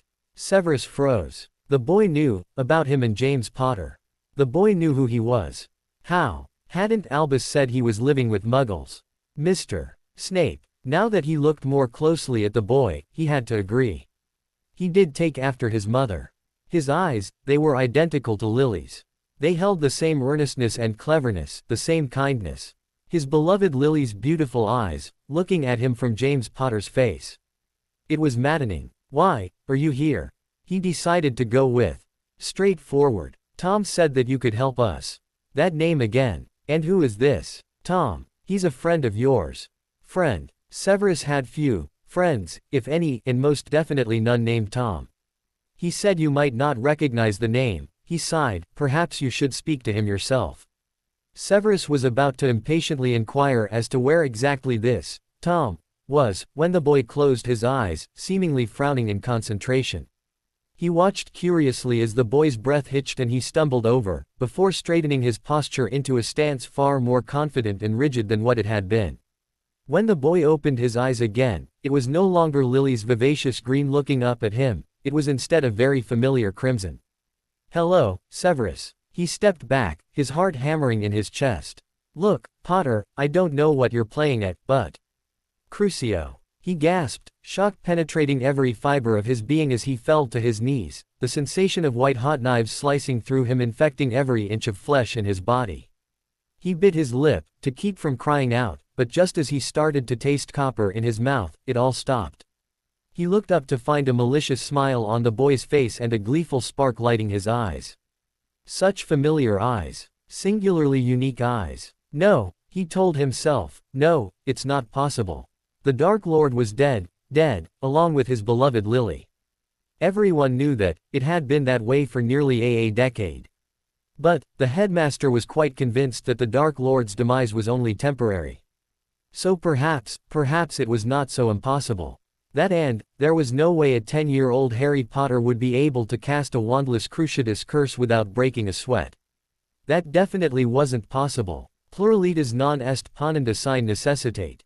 Really, the question was, what was more implausible? Harry Potter showing up out of nowhere with the uncanny ability to cast the Cruciatus curse without a wand, or the Dark Lord possessing the child? Well, when he phrased it like that, the answer was obvious. My lord. The cruel smile did not leave Harry Potter's countenance. I don't understand, how? Perhaps another time, Severus. Right now, I require your skills. He quickly bowed his head. Anything, my lord. He was grateful to have an excuse to look away. It was eerie, scratch that, downright disturbing, seeing those red eyes where Lily's had been a moment ago. Even more disconcerting was seeing that familiar, deceptively serene smile that had often graced the Dark Lord's face emanating from the countenance of his old enemy. Ah, Severus, faithful as ever. I will not waste any time. You do recall the potion you were working on shortly before my demise. He nodded slowly, understanding slowly dawning on him. Yes, my lord. I had called it the Ingitio potion. Yes, that is the one. As I recall, it was nearly finished. After your untimely demise, I finished the project on my own. The boy, Dark Lord, looked at him curiously. Oh, curiosity, my lord, got the better of me, he replied shakily. Ah, Severus, ever the perfect scholar. It is just as well, for I require no less than 12 vials of this potion. I trust this will not be a problem. My lord, may I ask? No, you may not. You will show me to your laboratory immediately. Stiffly, Severus rose to his feet and silently gestured for the boy, no, Dark Lord, to follow him to the cellar he had converted into a potions laboratory. His mind was spinning. Just minutes ago, Harry Potter had showed up at his front door. Harry Potter, who was, apparently, being possessed by the Dark Lord. So Albus had been right all along, he had returned, in the body of Harry Potter. No less. Was the boy dead? No, of course not, he was standing there in front of him just a moment ago. He believed he was not wrong in his initial impression that it had, in fact, been Harry Potter standing on his doorstep. No, the Dark Lord's presence did not emerge until the boy suggested that he talk to his friend Tom, of that he was quite sure. Somehow, the boy knew he was being possessed and was at peace with it. The child seemed very aware of what was going on, and completely content with the whole affair. Something was very, very wrong with the whole situation. Well, of course something was wrong, after all. A 10-year-old boy was being possessed by the Dark Lord, but something was wrong with how terribly wrong the whole thing was. The Dark Lord had somehow tricked the Potter boy into willfully and knowingly sharing his body with him, and now, the Dark Lord was walking around freely under the guise of Harry Potter. Albus needed to know about this. He needed to get away, without breaking his cover. "I believe," he said nervously as he opened the door to his laboratory, "that I have all the ingredients I need here." The Dark Lord raised his, Harry Potter's, eyebrows with a subtle smile. "As I recall, this particular potion required some rare and less than legal ingredients." "Indeed, my lord." He hoped his uninformative answer would not be taken as insolence. Thankfully, the Dark Lord fell silent as he began to retrieve ingredients from his cupboards. "How long will it take to brew?" The question sounded so innocent coming from the mouth of a child. "Around 2 hours, my lord. If you would like to return in 2 hours' time, it will be ready then." That would give him enough time to contact the headmaster. "No, I will remain here, and you are not to leave my sight until the potion is finished." Of course, the Dark Lord didn't trust him so quickly. The man had always been a bit mad, but he was never a fool. Certainly never a trusting fool. "Yes, my lord." Had his situation not been so treacherous, it would have been comical watching the Dark Lord clamber onto one of the tall chairs that stood across from his brewing station. But, as it were, it was not. So, the Dark Lord began in his newly acquired childish voice as he began to nervously dice elder roots. "What has been occupying your attentions of late, Severus?"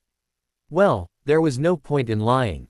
"Teaching, my lord, at Hogwarts." The Dark Lord didn't look too surprised at that. "Did Dumbledore give you that position after you went to him for help?" "After you betrayed me." He immediately ceased his chopping. Oh no. He was dead. He was going to die. The Dark Lord knew. He knew all along. Was the potion a ruse? Did he come here with the intent of killing him?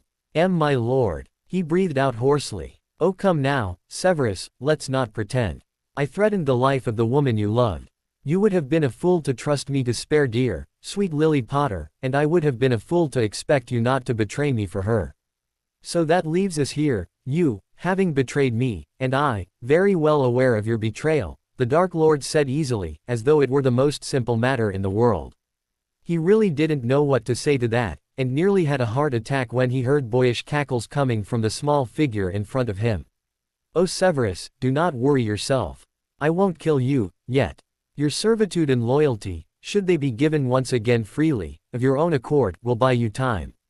Plenty of time, I imagine, if you fail to disappoint me." He paused for a moment, before a smirk lifted the corner of his mouth. "I'm sure you will find it in your heart to overcome the hatred for me that has no doubt festered in your heart. All these years. After all, I really did show Lily Potter mercy. I gave her the chance to step aside. She just refused my kindness," he finished with a cruel grin.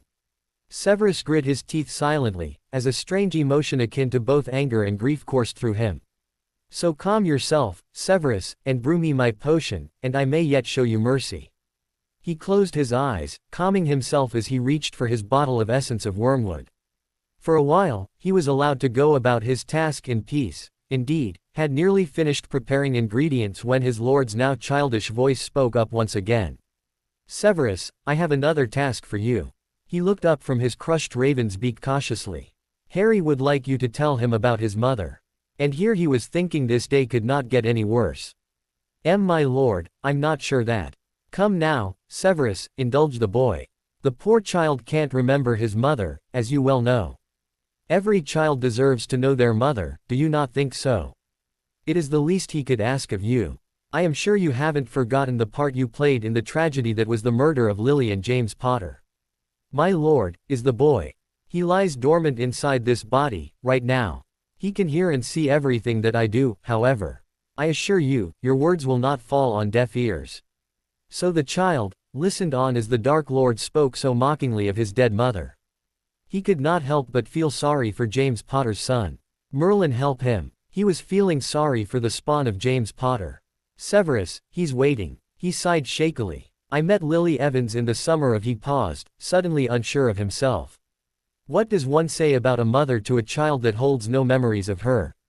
How could he possibly do justice to his old friend when her son knew nothing of her? What could he say about the woman he loved, and then betrayed? Lily deserved to be known by her child, that much was certain, but she deserved so much better than what he could give.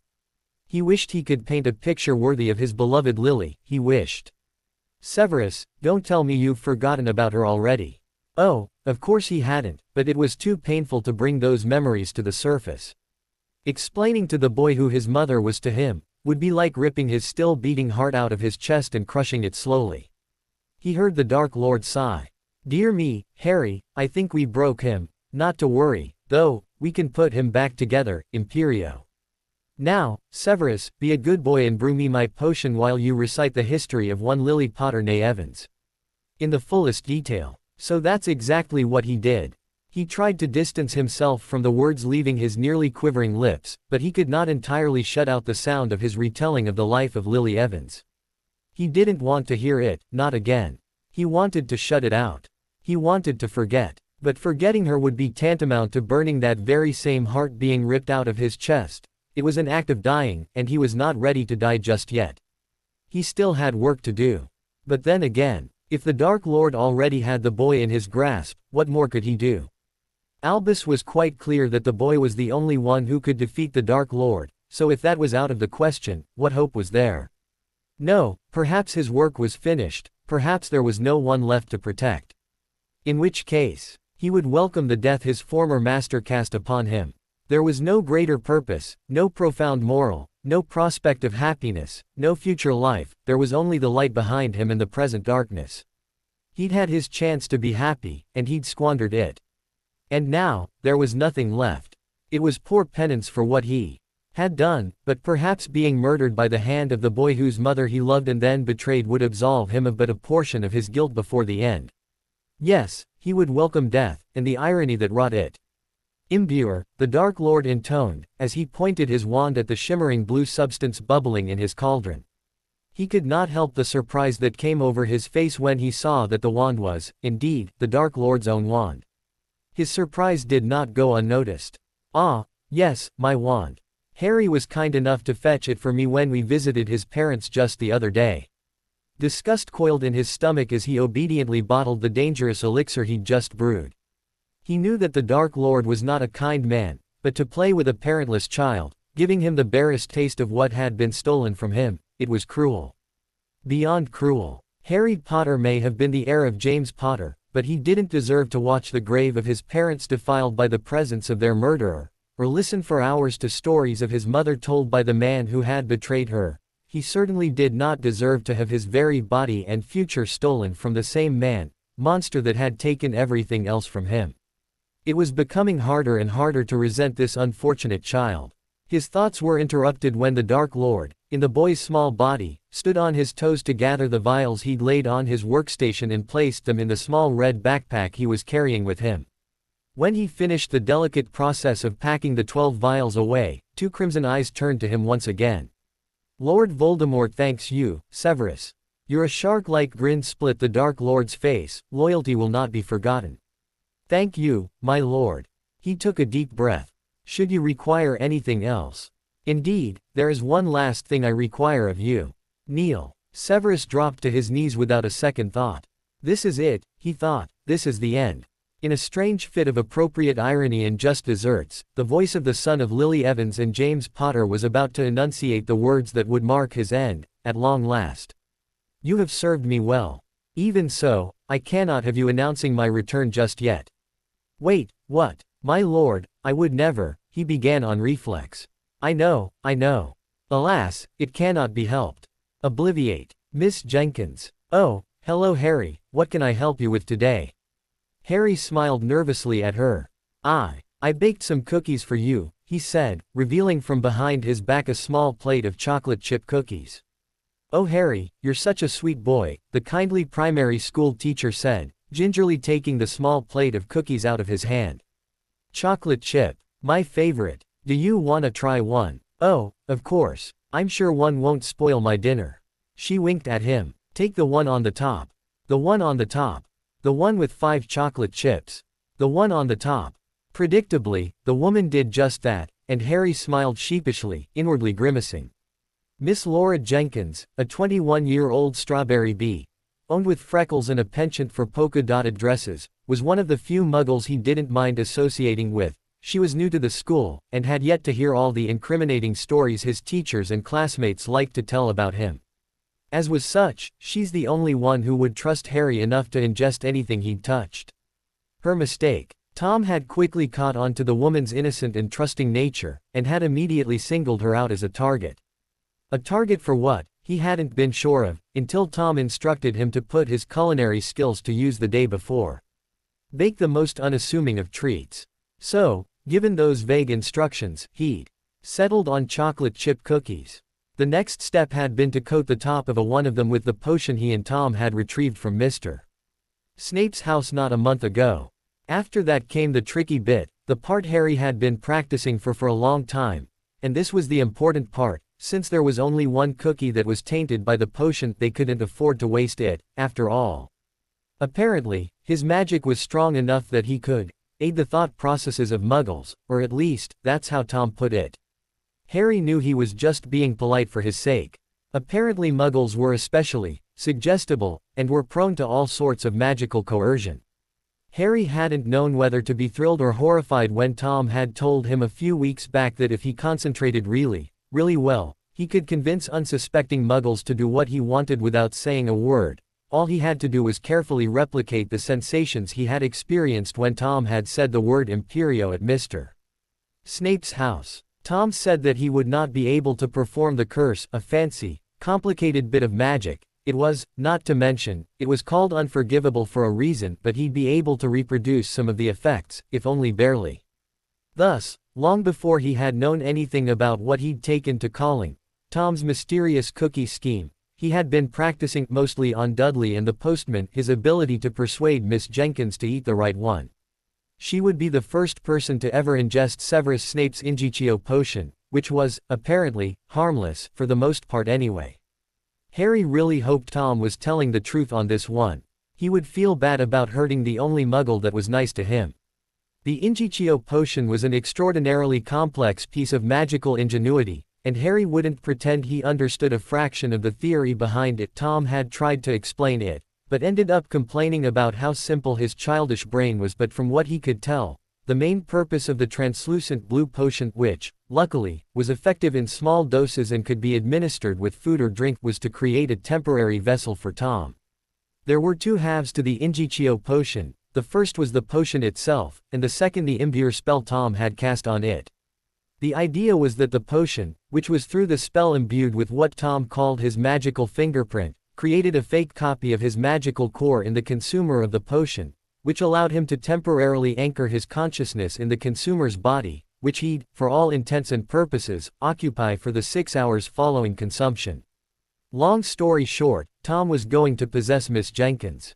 Apparently, having the body of a 10-year-old wizard that happened to be Harry Potter put something of a damper on Tom's current plans, which he still refused to divulge, and while he promised Harry he wasn't planning anything big in particular, certain arrangements needed to be made, and for that, he needed to look the part of an anonymous, responsible adult. "Do they taste good, Miss Jenkins?" The young woman smiled weakly. "Yes, Harry. I'm just not feeling quite. And that was it. As soon as the woman lost consciousness, a terrible pain erupted from Harry's forehead and he dropped to his knees. Thankfully, it only lasted a moment. Well, that was interesting. Harry stumbled to his feet. "Speak for yourself." The Dark Lord, now in the body of his very pretty primary school teacher, promptly ignored him. "My wand, Harry." Harry reached into his backpack and retrieved the U-wand, handing it to Tom, who shivered with pleasure at its touch. Immediately, he pointed it at the pencils lying on Miss Jenkins's desk, and they transformed into a pile of silver coins. "Sickles," he said by way of explanation. Harry nodded. Odd, so this was transfiguration. He'd never seen Tom transfigure anything before, and he couldn't wait to learn how to do it himself. All the things he could do, imagine being able to influence matter itself. Was it on the molecular level? atomic, quantum, which particles were changing, and how. So much to learn, and when he did. "Look at me," Tom commanded, stirring Harry out of his daydreams of becoming a world-renowned transfigurer. Was that a word? Harry did so, and Tom pointed his wand at him, muttering some words under his breath. "Glamour," Harry guessed. Tom nodded. "You're A.B. owned as well now. Marvelous. Now, come along. We have much to do."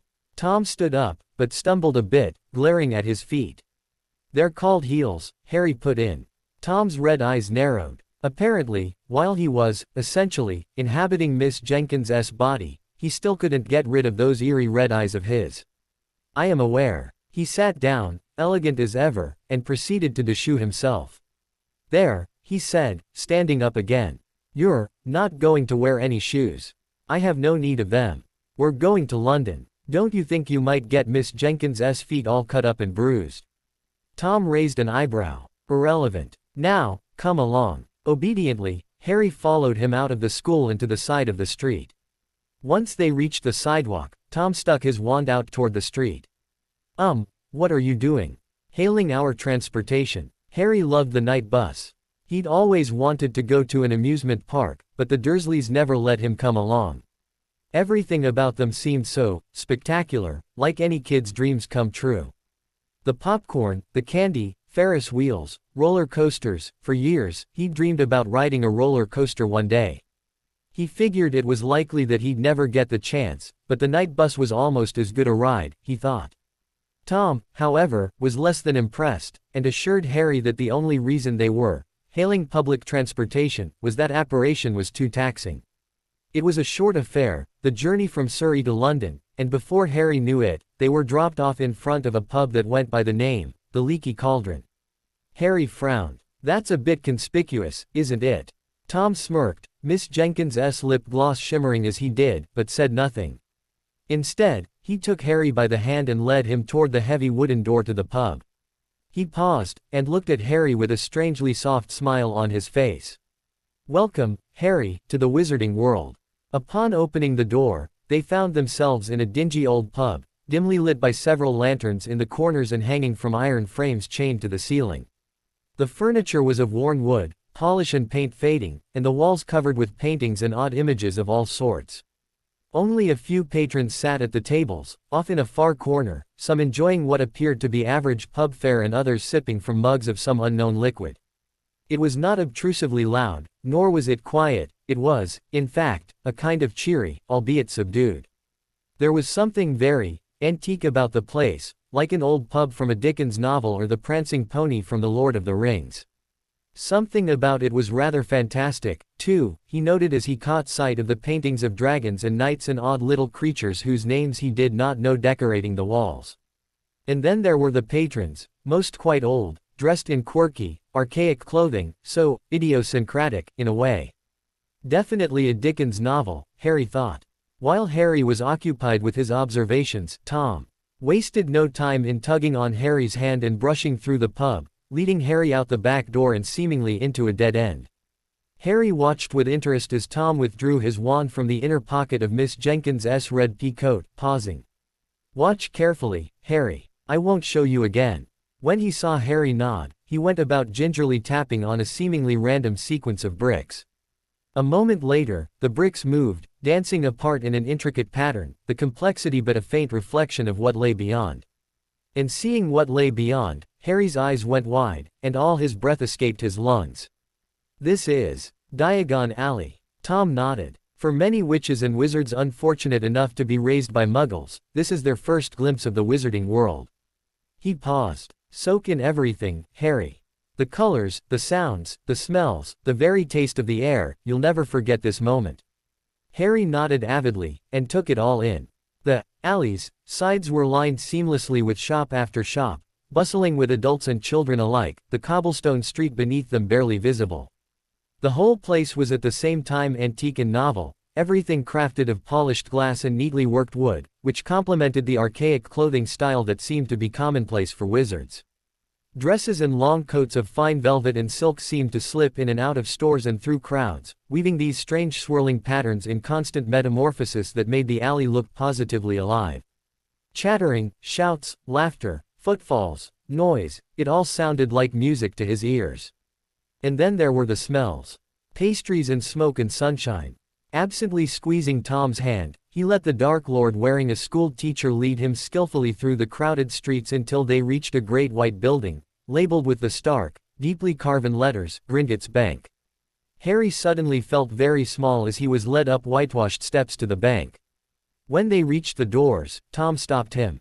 Goblins are temperamental creatures.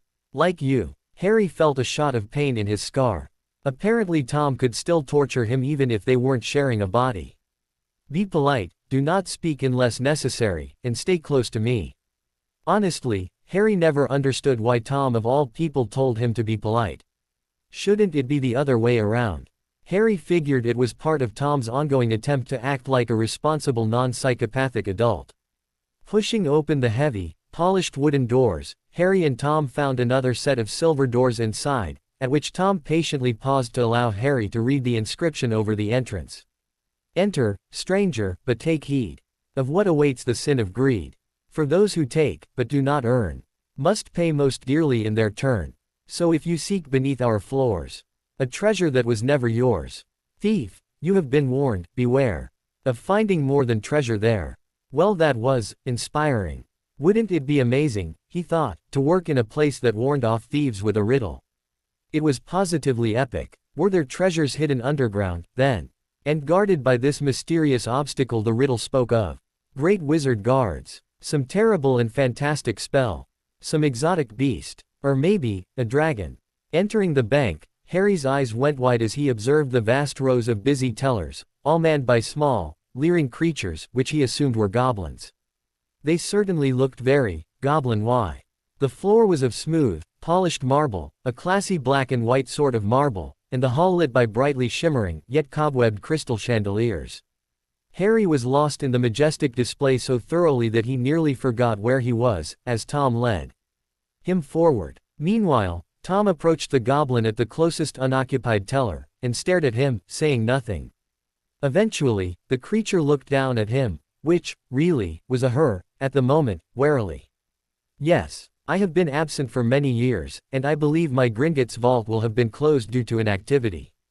The goblin's wiry eyebrows went up. And I assume that you wish for your account to be reopened, miss. Tom narrowed his eyes. My name will not be necessary. The goblin looked at him suspiciously.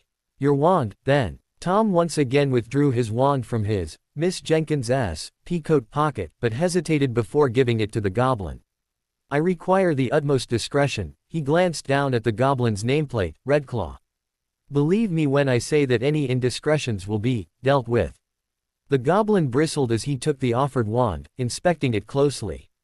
Once he'd run his eyes over the whole thing, he reached down, and from under his desk, he retrieved a strange device, a sort of squarish object with a glowing crystal in the center, which he proceeded to slowly wave over the wand. A moment later, the goblin's eyes widened, and he handed the wand back to Tom with shaking hands. Please, intoned the goblin cautiously, follow me. The goblin led them into what appeared to be a rather fancy waiting room, the walls veiled by intricate red tapestries which matched the upholstery of the gold-gilded chairs they were shown to. Please be seated. Harry and Tom did so, and a moment later, Redclaw disappeared, but only for a couple of moments, after which another goblin waddled in with Redclaw. This goblin looked much older, sturdier, and quite frankly, scarier. His wrinkled face was scarred and his wiry gray hairs stuck out every which way, rather like Harry's own hair. Nonetheless, the old goblin's voice was soft. Please, sirs, follow me. Tom rose to his feet, but stopped Harry from leaving his chair. Redclaw, if you would, my companion has his own business to attend to. Harry looked up at Tom. I do. Tom smirked a bit. You don't think your parents left you with nothing, do you? Harry's eyes widened, and he nodded. Once Tom and the other goblin had left, Harry looked over at Redclaw, who was staring at him expectantly. I believe my parents may have left something here for me. The goblin simply looked unimpressed. Harry sighed and went on, their names were James and Lily Potter. Redclaw's eyes widened with recognition. He nodded. I see. Key. Harry panicked, for a moment. Don't have one. My guardians, they're muggles, you see. The goblin quirked an eyebrow, but didn't say anything. Instead, he poked his head out the door behind him and called, "Griphook." Yet another goblin appeared, stalking through the wide doorway with a purposeful stride, and looking curiously over at Redclaw. "Mr. Potter wishes to access his account, but is without a key. I trust you will take care of him." Griphook glanced between the two, but then nodded, beckoning for Harry to follow him. Meanwhile, Harry's mind was reeling as he recalled the poem at the entrance. Was he in trouble? Did they think he was imposter? What would they do with him? Would he be punished, eaten by a dragon, maybe? He shook his head. Tom wouldn't have left him alone if he believed the goblins would hurt him. After all, who ever heard of someone getting eaten by a dragon because they lost a key? Well, it's probably happened once or twice, now that he thought about it.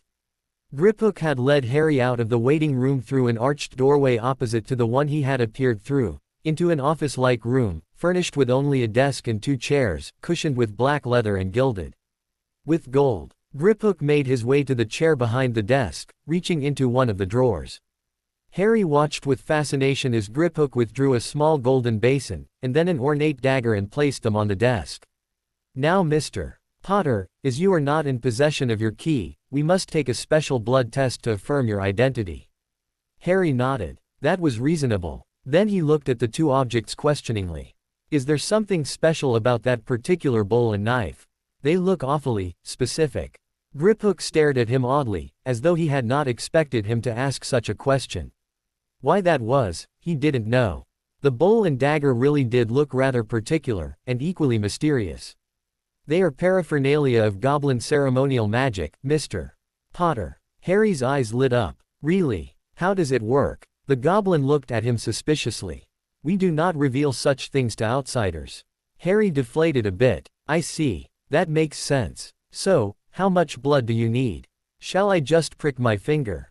Griphook dipped his head in acquiescence, pushing the 2 items toward Harry. Without flinching, Harry sliced the dagger through his left index finger, watching in awe as the blood dribbled from his finger, falling into the basin, moving of its own accord and tracing his name, Harry James Potter, over the shimmering gold. "Brilliant." Griphook nodded appreciatively. "It is goblin magic, it cannot be fooled by wizarding magic."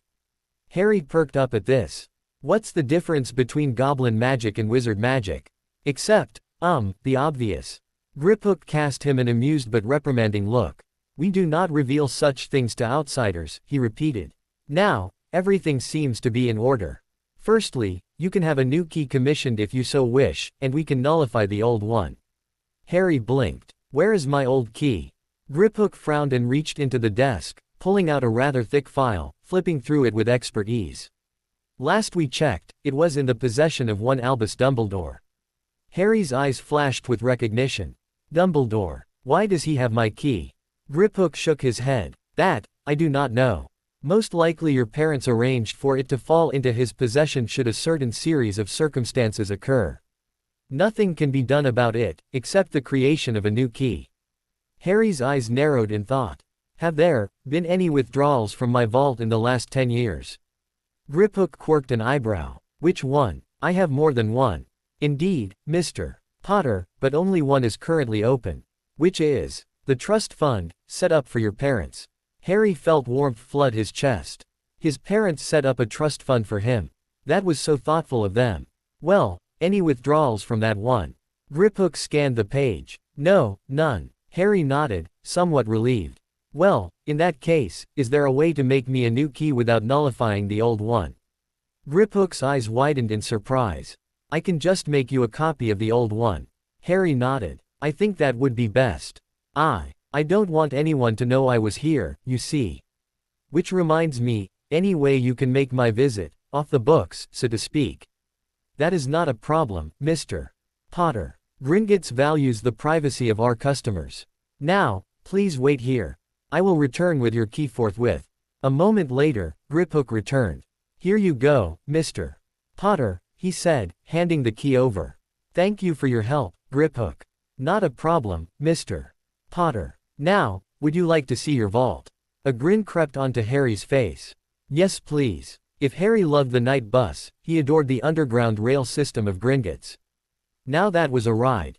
He wanted to do it again, and again, and again. He wondered if Tom would let him return to Gringotts for the sole purpose of riding the carts again. Probably not, but it was definitely worth a try. Harry ended up withdrawing 20 galleons and 50 pounds, with which he was provided a nice little black velvet bag. He wasn't sure he'd need the cash anytime soon, but figured it could come in handy. After all, now that he had his own money, he really had no excuse to keep stealing it. When he and Griphook returned, Tom was already there waiting for him. "Have you settled your accounts?" Harry nodded. "Then let us go. We have much to do," he said, leading Harry toward the exit. Harry looked over his shoulder with a smile. "Thank you again." Once they reached the outside of the bank, Harry looked up at Tom. "I like goblins. They're very efficient." "That they are. Say, Tom, I've been wondering for the last couple of hours." "Yes, Harry. Why do we need Miss Jenkins for all of this?" Tom sighed. "There are a couple of reasons. First, a child your age wandering around alone in Diagon Alley is quite suspicious, don't you think?" Harry nodded. "Yes, I suppose so. The other reason is that you would not have been able to access my vault." "And Miss Jenkins could?" Harry asked incredulously. "Not quite. I had a number of security measures placed on my vault. Certain requirements needed to be met. The first was my wand. Once they had seen it, the next step was a test to verify my magical core." Harry's eyes widened. "And mine would have interfered with the test." "Very good, Harry. That is correct. The last security measure is a Parseltongue password." Harry nodded. "That makes sense." He frowned. "Does this mean you need to possess someone every time you visit your vault?" Tom nodded. "For now. Why do you think I had Severus brew so much of the Injichio potion?" Harry nodded. "I have another question, which is, I've been wondering, how does it feel to have freckles? I think, Harry, that should you ever possess someone with freckles, you will find that you cannot feel them." "I see. Anyway, where to next?" "The Daily Prophet's office." What's that? Is your mind really that feeble, or were you merely not listening earlier?" He must have missed something at some point, probably while he had been enjoying the night bus. "Oops." Tom sighed. Wizarding Britain's most widely distributed newspaper. Woefully inaccurate at times, but still the best way to acquire an understanding of current events. It did not take long for Tom and Harry to traverse their next path through Diagon Alley, finding themselves standing below the sign that marked the entrance to the Daily Prophet main office soon after leaving Gringotts. The building was quite tidy, professional looking. It was obvious there was a muffling charm on it somewhere, perhaps in the wards, for though the building seemed quiet and tranquil on the outside, through the windows, Harry could see obvious signs of vivacity. Whilst Harry stared what seemed to be a very strange place, he'd never been anywhere like a newspaper office before. Tom gingerly opened the door and tugged at Harry's wrist, ushering him into the bustling newsroom. Reporters were deep in discussions, or otherwise fixated on their papers and quills, and in the back, the editors' shouts could be heard. Harry felt quite out of place, just standing there amidst the buzz, and was a bit dazed as he followed Tom to the main desk. The man sitting there was dressed in a brown tweed suit, one that was tidy, but obviously not very expensive. The man, Andy Smudgley, if the nameplate was to be believed, didn't notice them standing there, at first. Harry saw Tom narrow his eyes and glare at the man, clearly holding the Mr. Smudgley's lack of observational skills against him, exuding malice in the way he was so good at. Upon Tom's change in demeanor, the man's eyes snapped open wide and he glanced up at Tom, immediately raking his eyes over his, rather, Miss Jenkins's slender, delicate, and very feminine form. "And how may I help you this fine afternoon, ma'am?" "I need to see your archives," Tom announced curtly. The man looked up at him, disappointed, as though what he had expected a different request. "Afraid I can't do that, they're not open to the public." Tom's glare intensified, and Harry felt subtle tendrils of Tom's dark magic seeping out. Tom was powerful, even possessing a muggle. Then came the barely audible whisper, "Imperio. I will see those archives, Mr. Smudgley." The man nodded slowly, his eyes glazed over and a dazed expression having come over his face, and nodded to the right. "Through that door." Tom nodded curtly. "Do not inform anyone of our presence."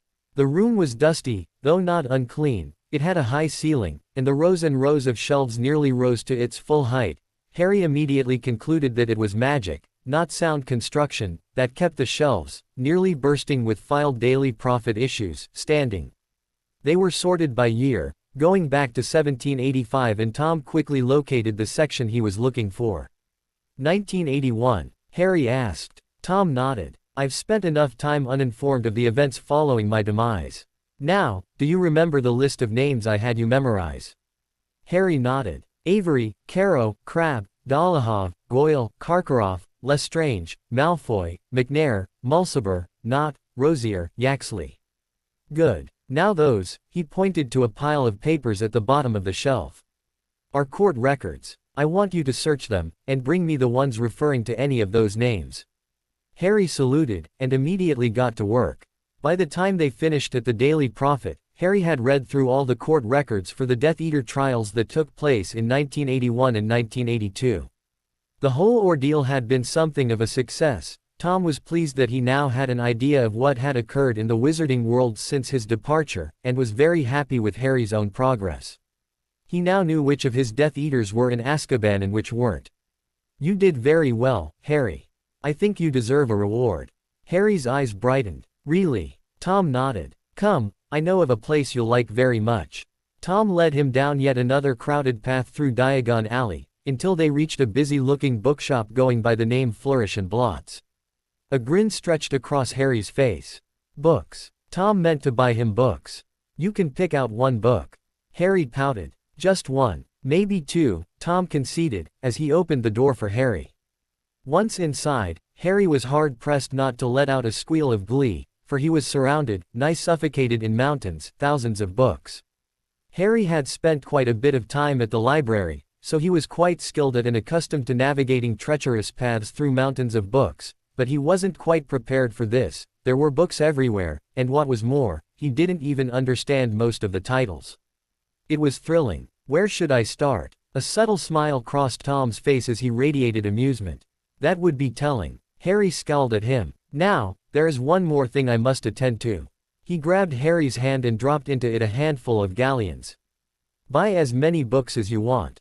I thought you said. I changed my mind. Harry smiled triumphantly. Now, I will be back in about an hour. Harry looked at him curiously.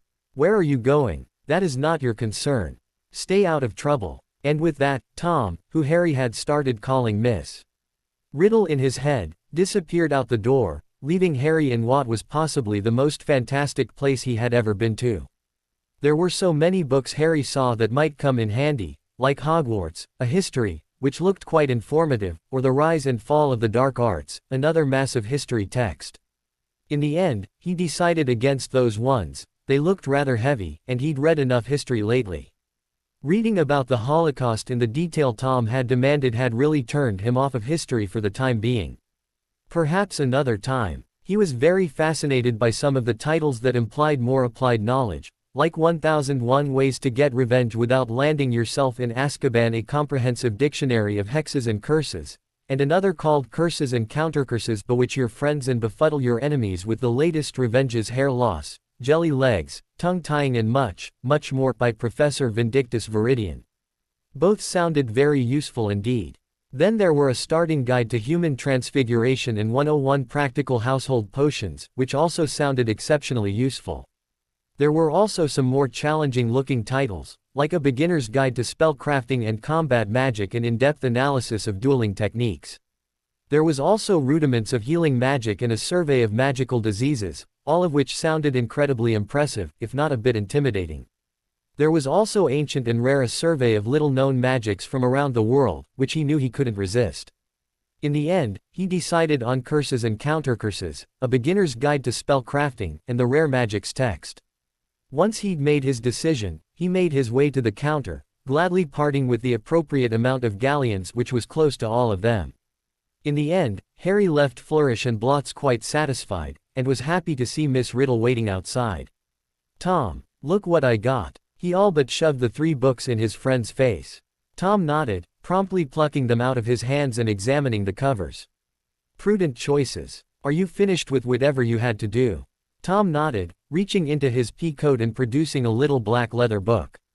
Over the next 7 years, Harry, you will be exposed to a wealth of knowledge. I urge you to let none of it go to waste. And with that, he handed the little black book to Harry. A belated birthday gift. His first gift, the first real thing anyone had ever given to him.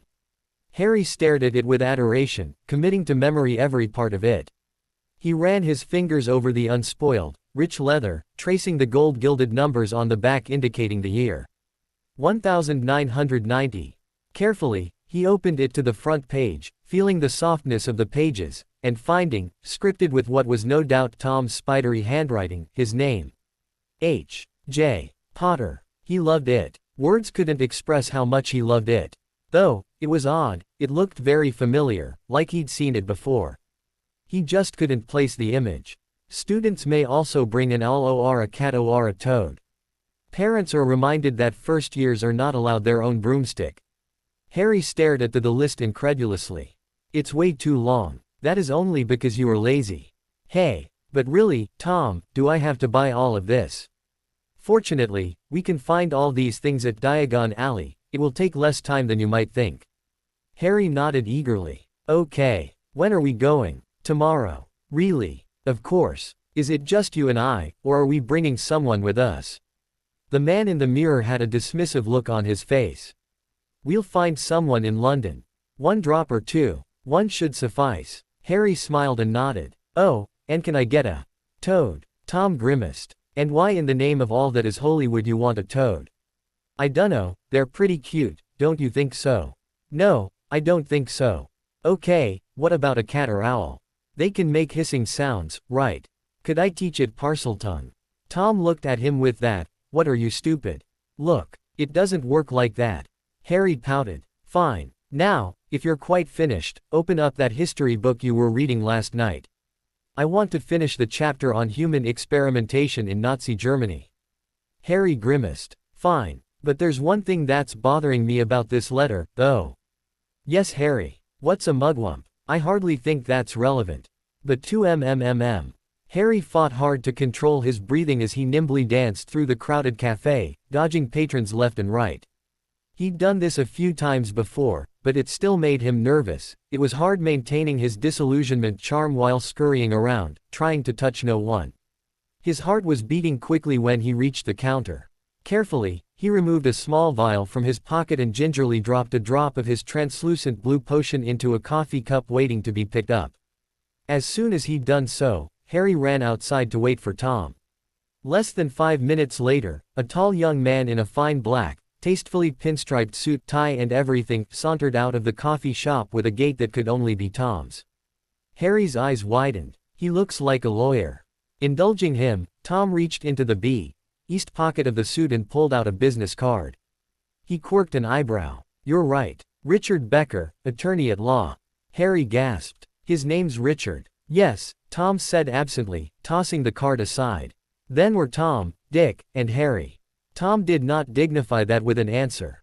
Are you going to cast a glamour on me? When they originally visited Diagon Alley, Tom had cast the spell because Harry looked a lot like his father, and he wanted to be sure he wasn't recognized.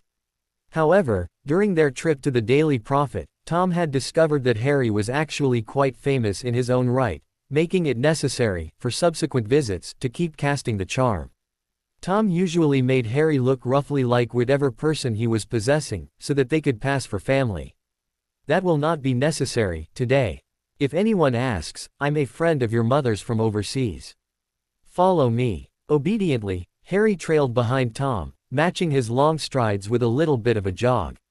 They had deliberately chosen a cafe near the Leaky Cauldron, so within 7 minutes, they'd reached Diagon Alley. It was a quick and easy walk, for which Harry, who'd barely slept the night before, who sleeps right after getting their Hogwarts letter, was grateful. In fact, the whole affair was rather quick. Harry had already withdrawn enough from Gringotts last time they visited Diagon Alley, which was only a couple of months ago. Tom insisted that they visit Diagon Alley semi-frequently because he had business to attend to, so they went straight to Flourish and Blots to purchase his school books, which Tom was kind enough to shrink for him, and then they headed off to look for his uniform. Harry was a little displeased about that particular task. Why do I need a pointed hat?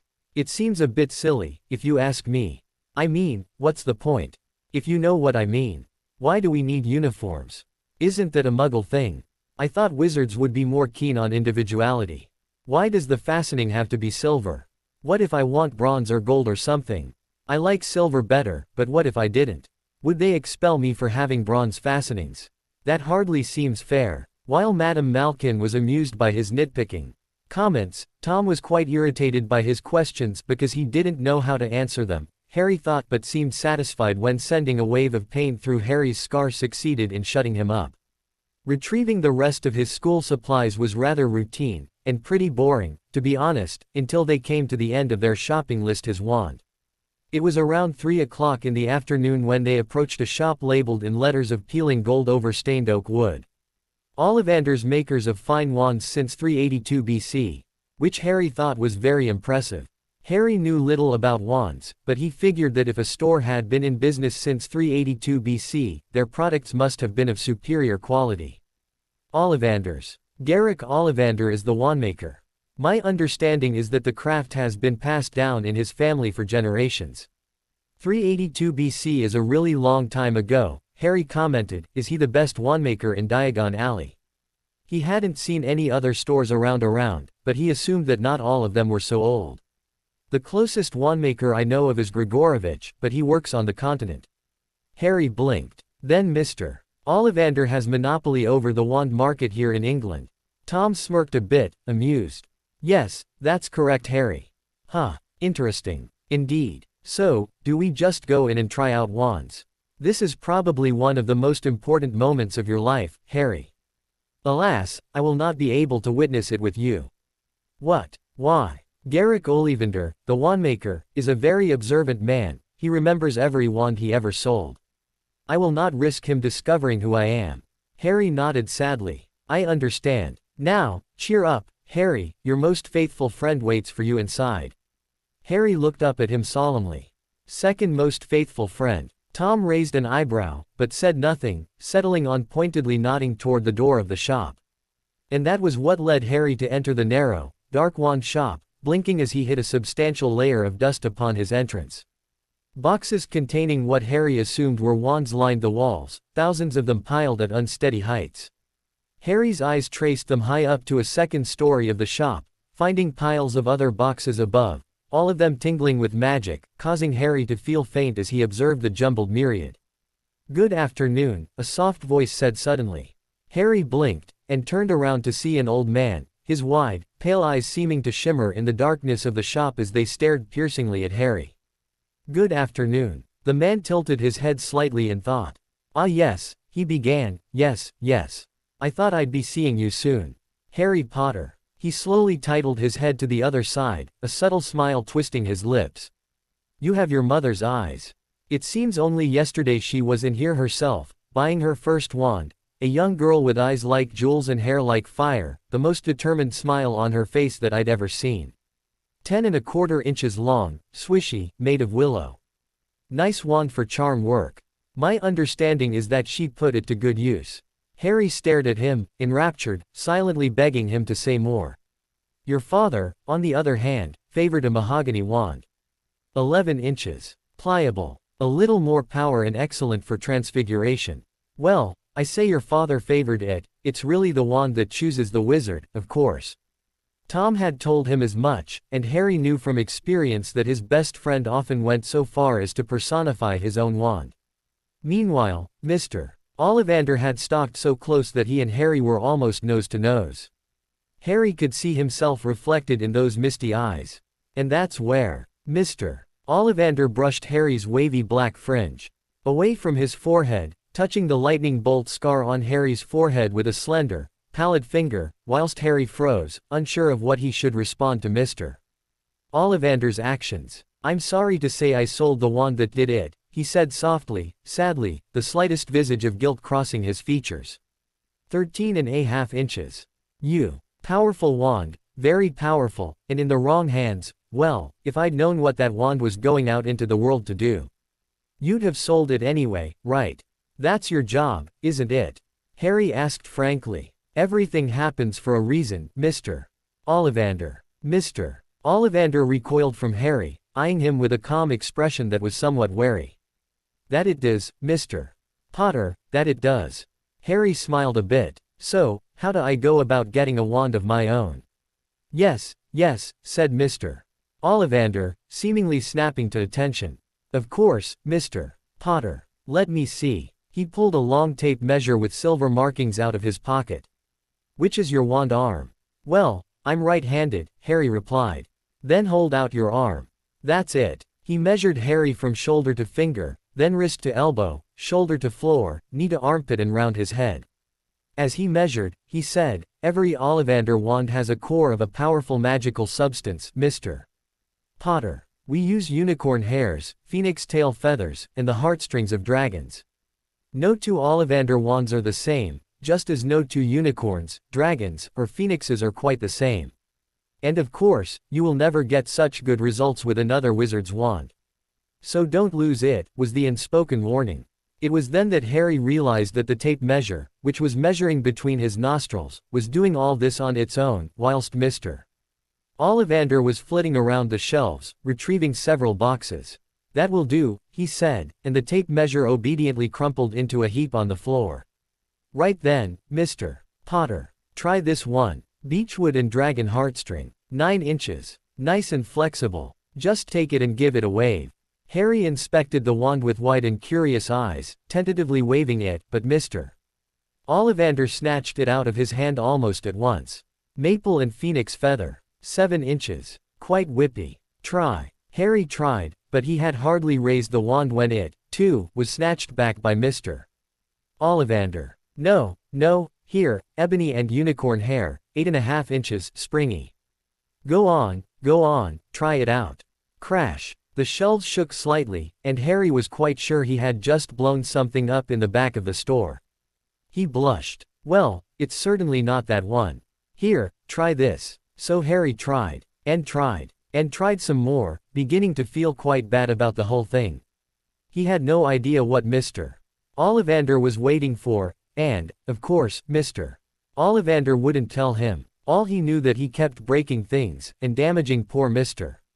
Ollivander's shop. The man didn't seem upset about it, but he really did feel terrible. Was there something wrong with him? Was this normal? Was he defective? Why was this taking so long? Perhaps his wand wasn't there. What would he do then? The pile of useless wands, oak and heartstrings, birch and heartstrings, willow and unicorn hair, phoenix feather and apple wood, was mounting higher and higher on the spindly chair in the corner, but the more wands Mr.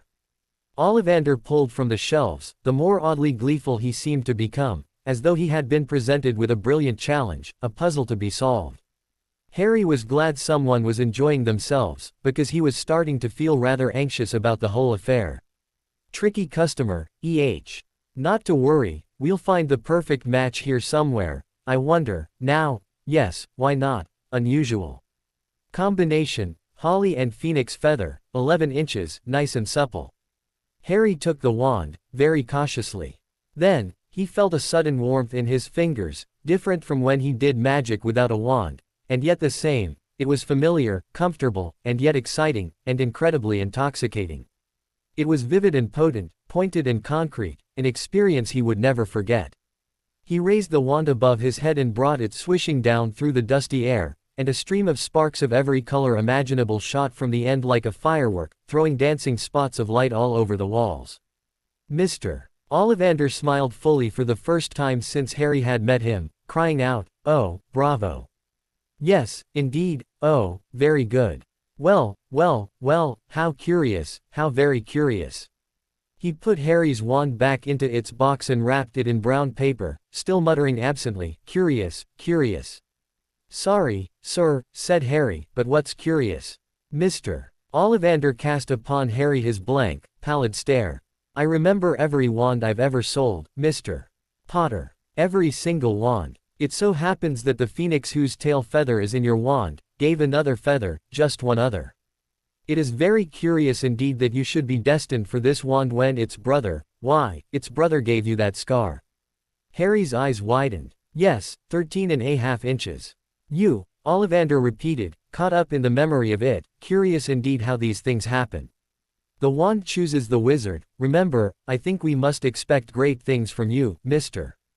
Potter. After all, he who must not be named did great things, terrible, yes, but great." Harry shivered at the man's smoothly expectant, fascinated tone. He hoped he looked wary, perhaps a little bit fearful, but inside he was bursting with joy. He and Tom had brother wands. How cool was that? Harry gave the man a small smile. Isn't greatness in the eye of the beholder, sir? Ollivander's gaze sharpened. Indeed it is, Mr. Potter, but if I may be so bold, I would posit that what you can accomplish will be great in the eyes of many, if not all. But, how could you know something like that? Do you know the future, sir? Harry asked avidly. The old man chuckled a bit, before the smile once again slipped off his face. No, Mr. Potter, I do not know the future. Whether you will be good or evil, loved or feared, kind or terrible, I do not know. But when one has been around as long as I have, one learns to recognize potential. Harry nodded slowly. I will certainly do my best, Mr. Ollivander. The man stared at him for a long minute, his eyes scrutinizing Harry mercilessly. Soon, though, he snapped out of it.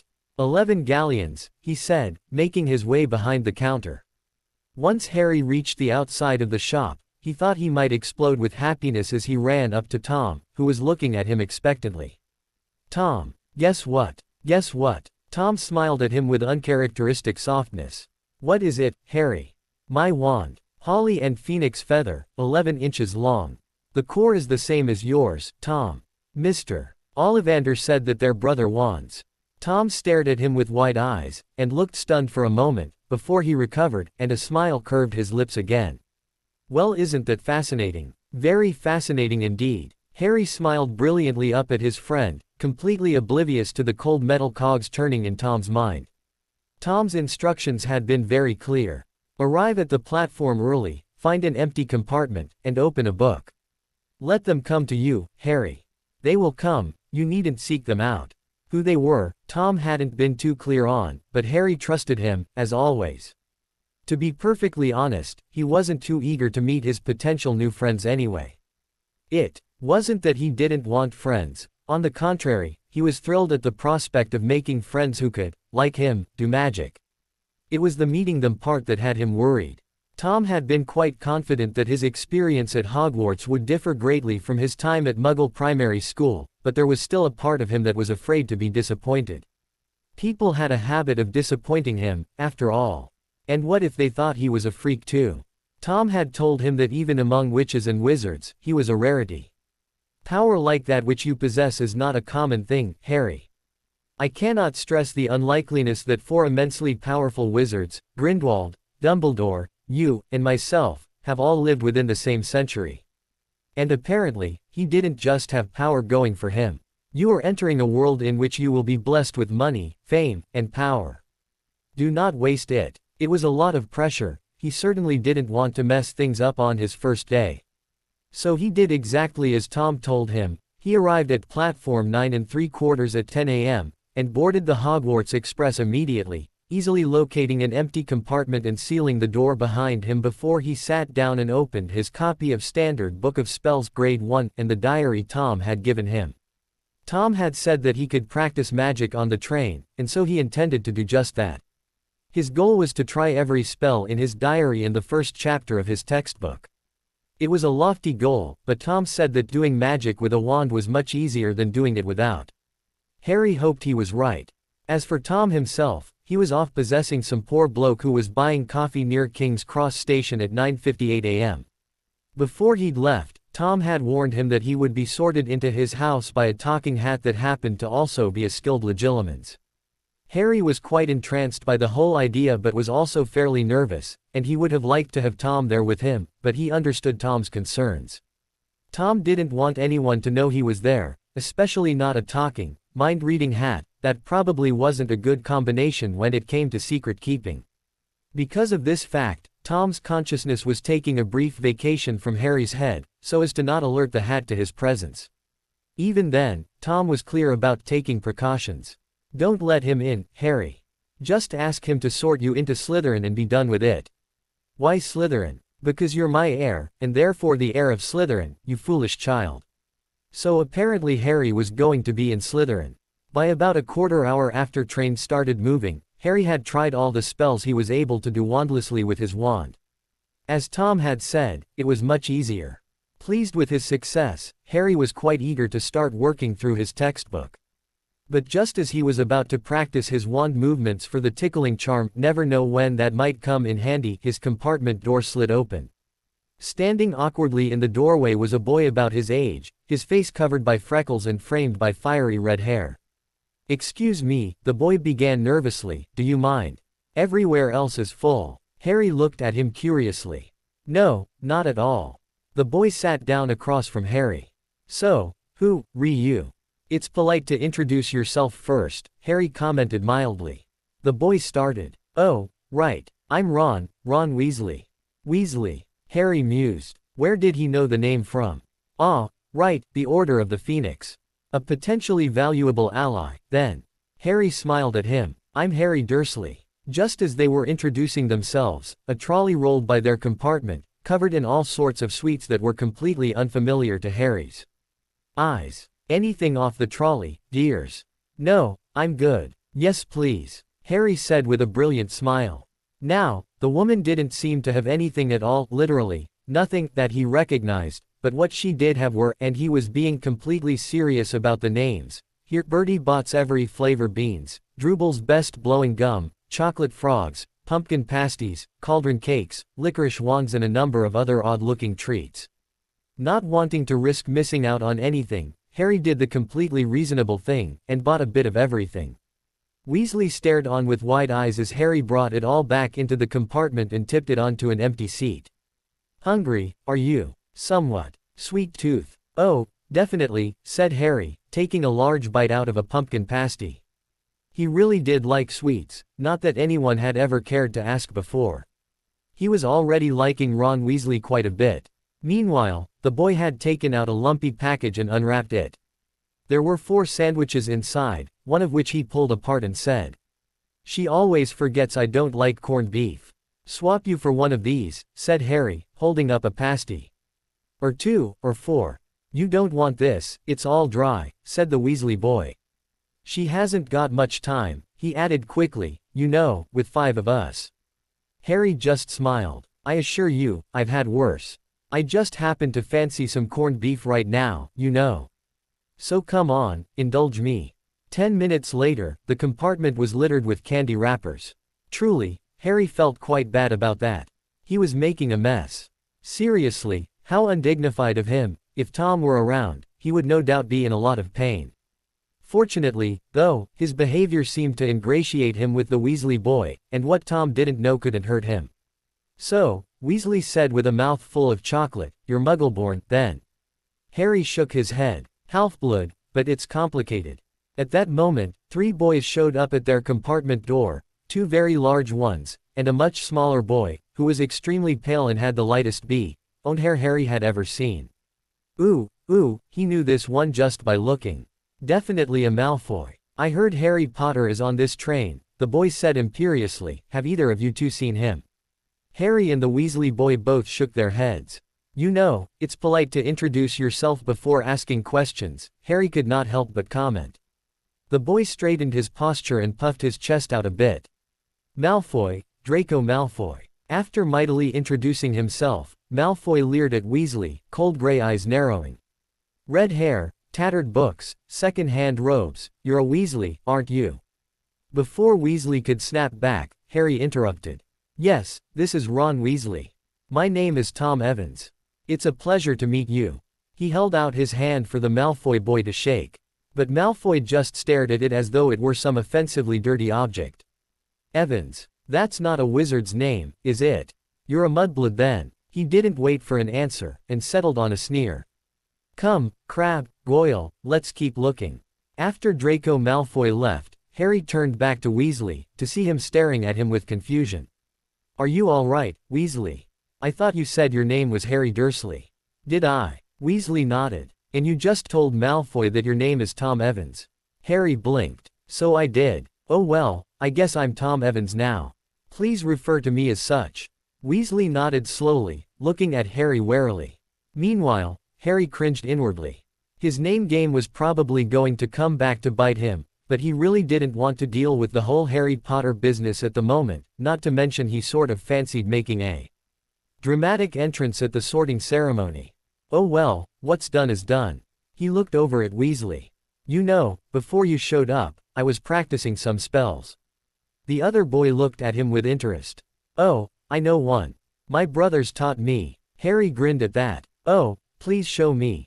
Eager to impress, Weasley reached into the small cage beside him, pulling out a fat gray rat. It was an odd, pathetic sort of creature, with a long bony tail and exceptionally large eyes. Harry also could not help but notice that it was missing a toe.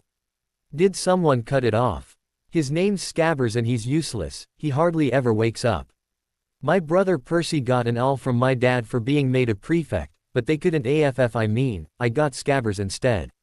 He'll probably die soon, though. He's been in the family for 10 years already. 10 years. That's a long time. Harry nodded. It's quite funny looking. Weasley grinned. And I can make him look even funnier. He cleared his throat. Sunshine, daisies, buttermellow. Turn this stupid, fat rat yellow. He waved his wand, but nothing happened. Scabbers stayed gray and fast asleep. Harry looked at him with a sheepish smile. I'm fairly certain that's not a real spell. Fred and George think they're so bloody smart, Weasley huffed. Why can't anyone show me some real magic? Harry looked at him amusedly, and then a curious look came over his face. Say, Weasley, I could demonstrate a few spells for you. Demonstrate? Yes, well, I've found that this spell practicing thing is really a two-person affair. I won't know if they're working right if I'm all alone, you see. So what do you say, would you mind helping me out a bit? Just as Harry was practicing his Silencio charm on Weasley, who was a bit put off by the whole thing despite having explicitly agreed to being a part of Harry's series of experiments, their compartment door flew open, revealing a stiff bushy-haired girl with rather large front teeth with a small but plump dark-haired boy, who looked terribly nervous, cowering behind her. Have either of you seen a toad?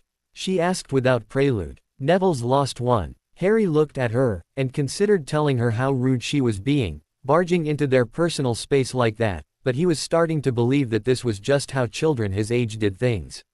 Rudely. Now, Harry didn't believe in wasting time, but he never talked to people as though he was entitled to their answers. Talking to someone and sharing space with them is an act of generosity, right? Meanwhile, Weasley looked at her like she had grown a second head, but made to answer her nonetheless. But nothing came out. Scowling, he kicked Harry in the leg. Harry smiled sheepishly. Right. Finite. The girl's eyes lit up. You're doing magic. Harry nodded slowly. Just trying a few very basic spells. Weasley looked at him incredulously. The girl smiled eagerly, at that. Well then, go on, let's see. Harry shrugged and pointed his wand at Weasley, who didn't have time to react. Rictum Sempra. And with that, Weasley burst into uncontrollable giggles. Stop. Harry nodded and cancelled the charm. Meanwhile, the girl looked very, very jealous. Anyway, Harry said, oblivious to the girl's envious look and Weasley's glare, we haven't seen any toads. Some frogs, but they were chocolate. Perhaps one of the prefects could help. The girl blinked, before exclaiming, oh, why didn't I think of that? Come on, Neville. And with that, she disappeared just as quickly as she had come, leaving Harry and the Weasley boy awkwardly staring at the door. Harry shook his head. Wingardium Leviosa. Scabbers. Scurrying out of the train with Weasley following behind, Harry followed the deep, rough voice bellowing, Furs years. Furs, years over here. It was a friendly bellow, though, not at all like Vernon's, and it made Harry smile. Following the voice, Harry forced himself not to gawk when he found it coming from an enormous man. In fact, he was fairly sure, based on the proportions of the man's body, that he was at least part giant. Apparently, humans and giants could interbreed. Harry didn't want to know how. Come on, over here, step in the boats. Careful now. Any more Furs years. Harry cast one more glance at the man before stepping into one of the boats that still had 2 seats left, finding himself between the girl and boy he'd met earlier. No more in 4 to a boat. He heard the giant call. You again. The girl said as a greeting. My name is Hermione Granger, who are you? Harry turned to the bushy-haired girl, finding her staring at him with bright, eager, and rather owlish brown eyes. Harry Evans, he returned, ignoring Weasley's snicker behind him. The girl frowned slightly at Weasley, who was nudging Harry a bit, but her expression immediately cleared and she gestured toward the soft-featured boy beside her. This is Neville Longbottom. His toad is still missing. You haven't seen it yet by any chance, have you? Harry and Weasley both shook their heads again. Everyone in. They suddenly heard the giant shout. When no one protested, right then, forward. Smoothly, the boats departed from the dock, gliding over the black waters of the lake. The subtle waves were shimmering with the faint evening starlight and the lamps that speckled the distant image of Hogwarts Castle, a magnificent, stalwart fortress that managed to appear delicate and enchanting all the same, looming up against the gray-blue sky like a fantasy engendered straight out of the minds of the giddy, eager fleet of first years. All Harry felt was awe, being there, breathing in the brisk, damp air around him and relishing in the tender touches of the cool breeze tickling his face, as what was about to become his new home rose up, coming to life before him, was nothing like visiting it in Tom's memories. It was so much more vivid, so much more enthralling than he had expected. A deep ache was stirring in his chest, and Harry had to wonder if it was possible to miss a place you've never been to before. It's so beautiful, he breathed as the castle came into full view, and he was finally able to see the details of the many towers and turrets ornamenting the stone structure. Granger nodded rapidly and forcefully. I can't believe it's real, it's so amazing. Harry turned to her with an amused smile. Of course it's real. Amazing things can be real too, you know. She scowled at him. I didn't mean it like that, she said, her cheeks a bit red. It was an expression, is all. Heads down. Came the giant's friendly but loud voice as the boats near the front of the company reached the cliff upon which the castle stood. The group of children immediately ducked their heads as the little boats carried them through a curtain of ivy that veiled a wide opening in the cliff side. They drifted through a shadowy tunnel, then, until the boats stopped at a subterranean harbor of sorts, where they clambered out of the boats and onto a shore of little pebbles. Oi, I go, a toad here. Anyone missing a toad? Called the giant, holding up a rather fat toad for all to see. Upon seeing the toad, Longbottom bounded up to the giant, crying out blissfully, Trevor! And hugging the toad tightly, thanking the giant profusely, causing the large man to scratch the back of his head bashfully. Everyone here. The giant's booming voice once again found them as he raised one of his magnificently enormous fists, and rapped thrice on the castle door. The 11-year-olds jumped as the door was flung open, a tall, spindly witch appearing, wearing a pointed hat over her dark hair, peppered with gray, and a matching green robe. Harry was very impressed that she managed not to look silly in her pointed hat. She looked over the children appraising Ly, a stern expression tempered only by the slightest maternal softness on her face. Here's all the furs, years, Professor McGonagall, the giant said. Ah, so this was who wrote the letters. No wonder they were so polite and precise sounding, the woman clearly wouldn't tolerate anything less. Thank you, Hagrid, I will take them from here. With a wave of her hand, the doors opened wider, ushering the group of students into a vast entrance hall of finely cut marble, lit by rows of glimmering torches. They followed her across the cold stone floor, a few of them glancing about at the fathomless ceiling above, as she led them into a small chamber to the right, from which they could hear the muffled voices of the older students. By this time, many of the students appeared quite nervous, fidgeting as they stood there awkwardly. Welcome to Hogwarts, said Professor McGonagall, with a soft Scottish lilt in her voice. The start of term banquet will begin shortly, but before you take your seats in the Great Hall, you will be sorted into your houses. The sorting is a very important ceremony because, while you are here, your house will be something like your family within Hogwarts. You will have classes with the rest of your house, sleep in your house dormitory, and spend free time in your house common room. The 4 houses are called Gryffindor, Hufflepuff, Ravenclaw, and Slytherin. Each house has its own noble history and each has produced outstanding witches and wizards. While you are at Hogwarts, your triumphs will earn your house points, while any rule breaking will lose house points. At the end of the year, the house with the most points is awarded the House Cup, a great honor. I hope each of you will be a credit to whichever house becomes yours. The sorting ceremony will take place in a few minutes in front of the rest of the school. I suggest you all smarten yourselves up as much as you can while you are waiting, she finished, her eyes lingering on Longbottom's cloak, fastened under his left ear and Weasley's nose, which was smudged with dirt. I shall return when we are ready for you, Professor McGonagall concluded.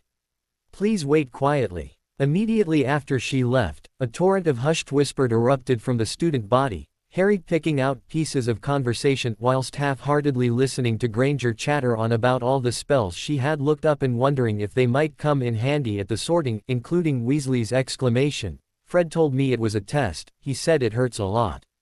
Harry could not help but smile at that. They'd be very relieved. Suddenly, he heard a collective screech from behind him. He spun around, finding a myriad of ghostly shapes drifting through the back wall, grayish forms observing the children below as they bickered. What appeared to be a short, fat monk was saying, "Forgive and forget, I say, we ought to give him a second chance. My dear friar, haven't we given Peeves all the chances he deserves? He gives us all a bad name and you know, he's not really even a ghost. I say, what are you all doing here?" Harry's smile grew into a grin. So these were the ghosts Tom had told him about. Nobody answered, all of the first years glancing at each other nervously, so Harry decided to do the polite thing. "We're waiting to be sorted, sir."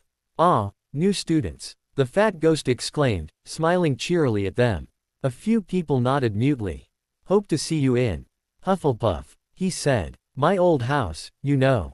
Suddenly, a sharp voice interrupted the spectacle. "Move along now. The sorting ceremony's about to start." It was Professor McGonagall. As the ghosts drifted off, she continued, "Now form a line and follow me." Then the woman led the first years through a doorway, ignoring their gasps as they continued forward. The great hall was truly a sight to behold, lit by hundreds upon hundreds of candles floating high above the 4 tables where sat the older students, in front of glittering gold plates, goblets, and cutlery. At the far end of the hall, upon a slight dais, was a 5th table where the teachers were seated. Above, the ceiling of the great hall was formed like the night sky, the occasional burst of magic jolting through it with a fiery glimmer. Granger leaned over and whispered to him, "It's bewitched to look like the sky outside. I read about it in Hogwarts, a history." Harry nodded absently, looking up at the ceiling as another brief fiery burst danced through it like lightning, and he felt his heart swell with unbidden emotion. Finally, once they were all gathered at the front of the hall, the professor silently placed a small 4-legged stool in front of the students, on top of it a patched, frayed hat. It looked terribly old, and possibly dirty and lice-infested, Harry thought. Suddenly, the hall quieted, their eyes fixed on the hat, causing the first years to watch it intently now, none of them at all prepared for it to open its mouth and sing. "Oh, you may not think I'm pretty. But don't judge on what you see. I'll eat myself if you can find a smarter hat than me. You can keep your bowlers black. Your top hat's sleek and tall. For I'm the Hogwarts sorting hat. And I can cap them all. There's nothing hidden in your head. The sorting hat can't see. So try me on and I will tell you where you ought to be. You might belong in Gryffindor, where dwell the brave at heart. Their daring, nerve, and chivalry set Gryffindors apart. You might belong in Hufflepuff, where they are just and loyal. Those patient Hufflepuffs are true and unafraid of toil. Or yet in wise old Ravenclaw, if you've a ready mind, where those of wit and learning will always find their kind. Or perhaps in Slytherin, you'll make your real friends. Those cunning folks use any means to achieve their ends. So put me on. Don't be afraid, and don't get in a flap. You're in safe hands though I have none. For I'm a thinking cap." Well, Tom certainly hadn't warned him about that. "So we've just got to try on the hat. I'll kill Fred," he was going on about wrestling a troll. Meanwhile, Professor McGonagall stepped forward, unrolling a long piece of parchment. "When I call your name, you will put on the hat and sit on the stool to be sorted," she declared, pausing a moment. Abbott, Hannah, a girl with B-owned pigtails, stumbled up to the hat, placing it on her head, the hat nearly swallowing her whole face. There was only a moment's pause before Hufflepuff. The table at which were seated the group of students with yellow ties cheered and clapped as Hannah rushed over and sat down. "Bones, Susan, Hufflepuff," it declared once again. "Boot, Terry, Ravenclaw." The table second from the left clapped this time, and several of the students with blue ties stood up to shake hands with Boot as he joined them. A girl named Brocklehurst, Mandy, went to Ravenclaw as well, and the next girl, Brown, Lavender, was declared Gryffindor, causing the table farthest to the left to explode with loud cheers. Bulstrode, Millicent, went to Slytherin. And soon after, Finch Fletchley, Justin, was declared a Hufflepuff, Gryffindor, Finnegan, Seamus, following. Granger, Hermione. Harry felt Granger stiffen beside him, but urged her forward with what he hoped was a bright, encouraging smile, and she ran forward, eagerly stuffing the hat over her head. Gryffindor. It shouted about a minute later. Longbottom was called up soon after, the poor boy looking quite ready to faint before Harry smiled amiably at him. He stumbled up the stairs and clumsily put the hat on.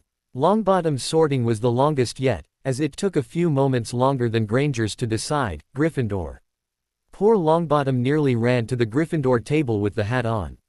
The next sorting Harry paid mind to was of one, Malfoy, Draco. The hat had barely touched his head before it called, Slytherin. Well, that was predictable. A Moon, a Nott, a Parkinson, 2 Twin Pottles, and a Perks followed. Finally, Professor McGonagall called out his name, Potter, Harry. Harry stood up straight, steeling himself and allowing a neutral expression to wash over his face. Harry Potter. Did she really just say Harry Potter? Is it the Harry Potter? No way. Look, it's him. For a few moments he was caught up in the not-so-hushed whispers, but suddenly, as the smell of musty leather filled his nose and a floppy brown brim shielded his eyes, all the voices died away, all except the only voice that mattered. Well, Mr. Potter, is it? Well, Mr. Potter is it? Despite the fact that he had been warned by Tom ahead of time, Harry started a bit at the voice in his head. Yes sir, that's me. The hat chucked a bit. No need for pretense here, Mr. Potter, it's just you and I. Then you should call me Harry. Very well then Harry, let's take a look here. Oh. What? You've got some pretty strong occlumency shields up, haven't you boy? Oh, right, those. Yes, those. He could hear the hat's amusement.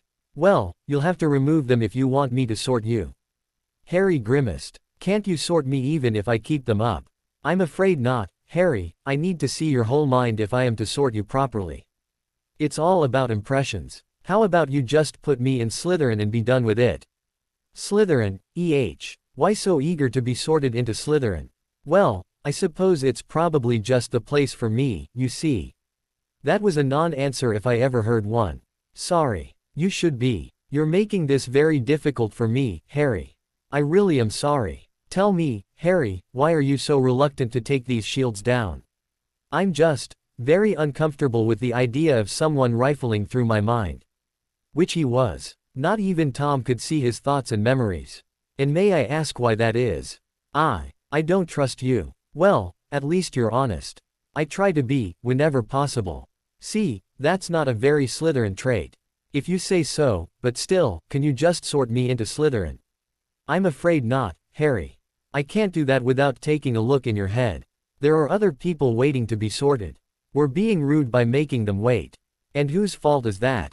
Harry grit his teeth. Everybody has a right to privacy.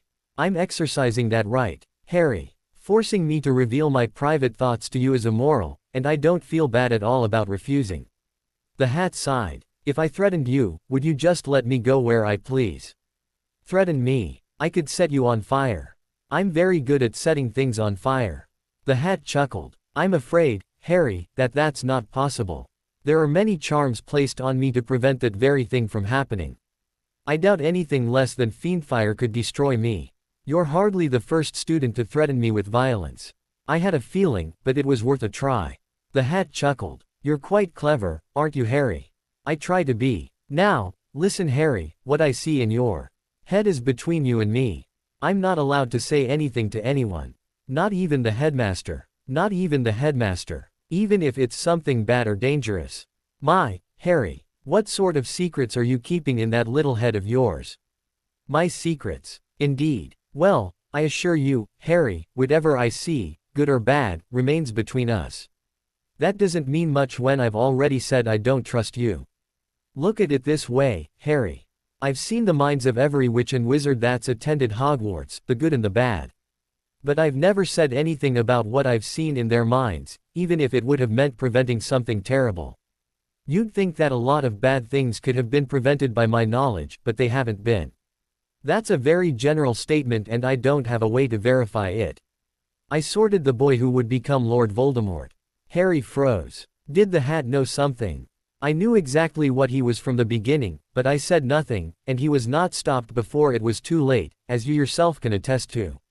Harry took a deep breath. You're really not going to let me leave until I lower my shields, are you?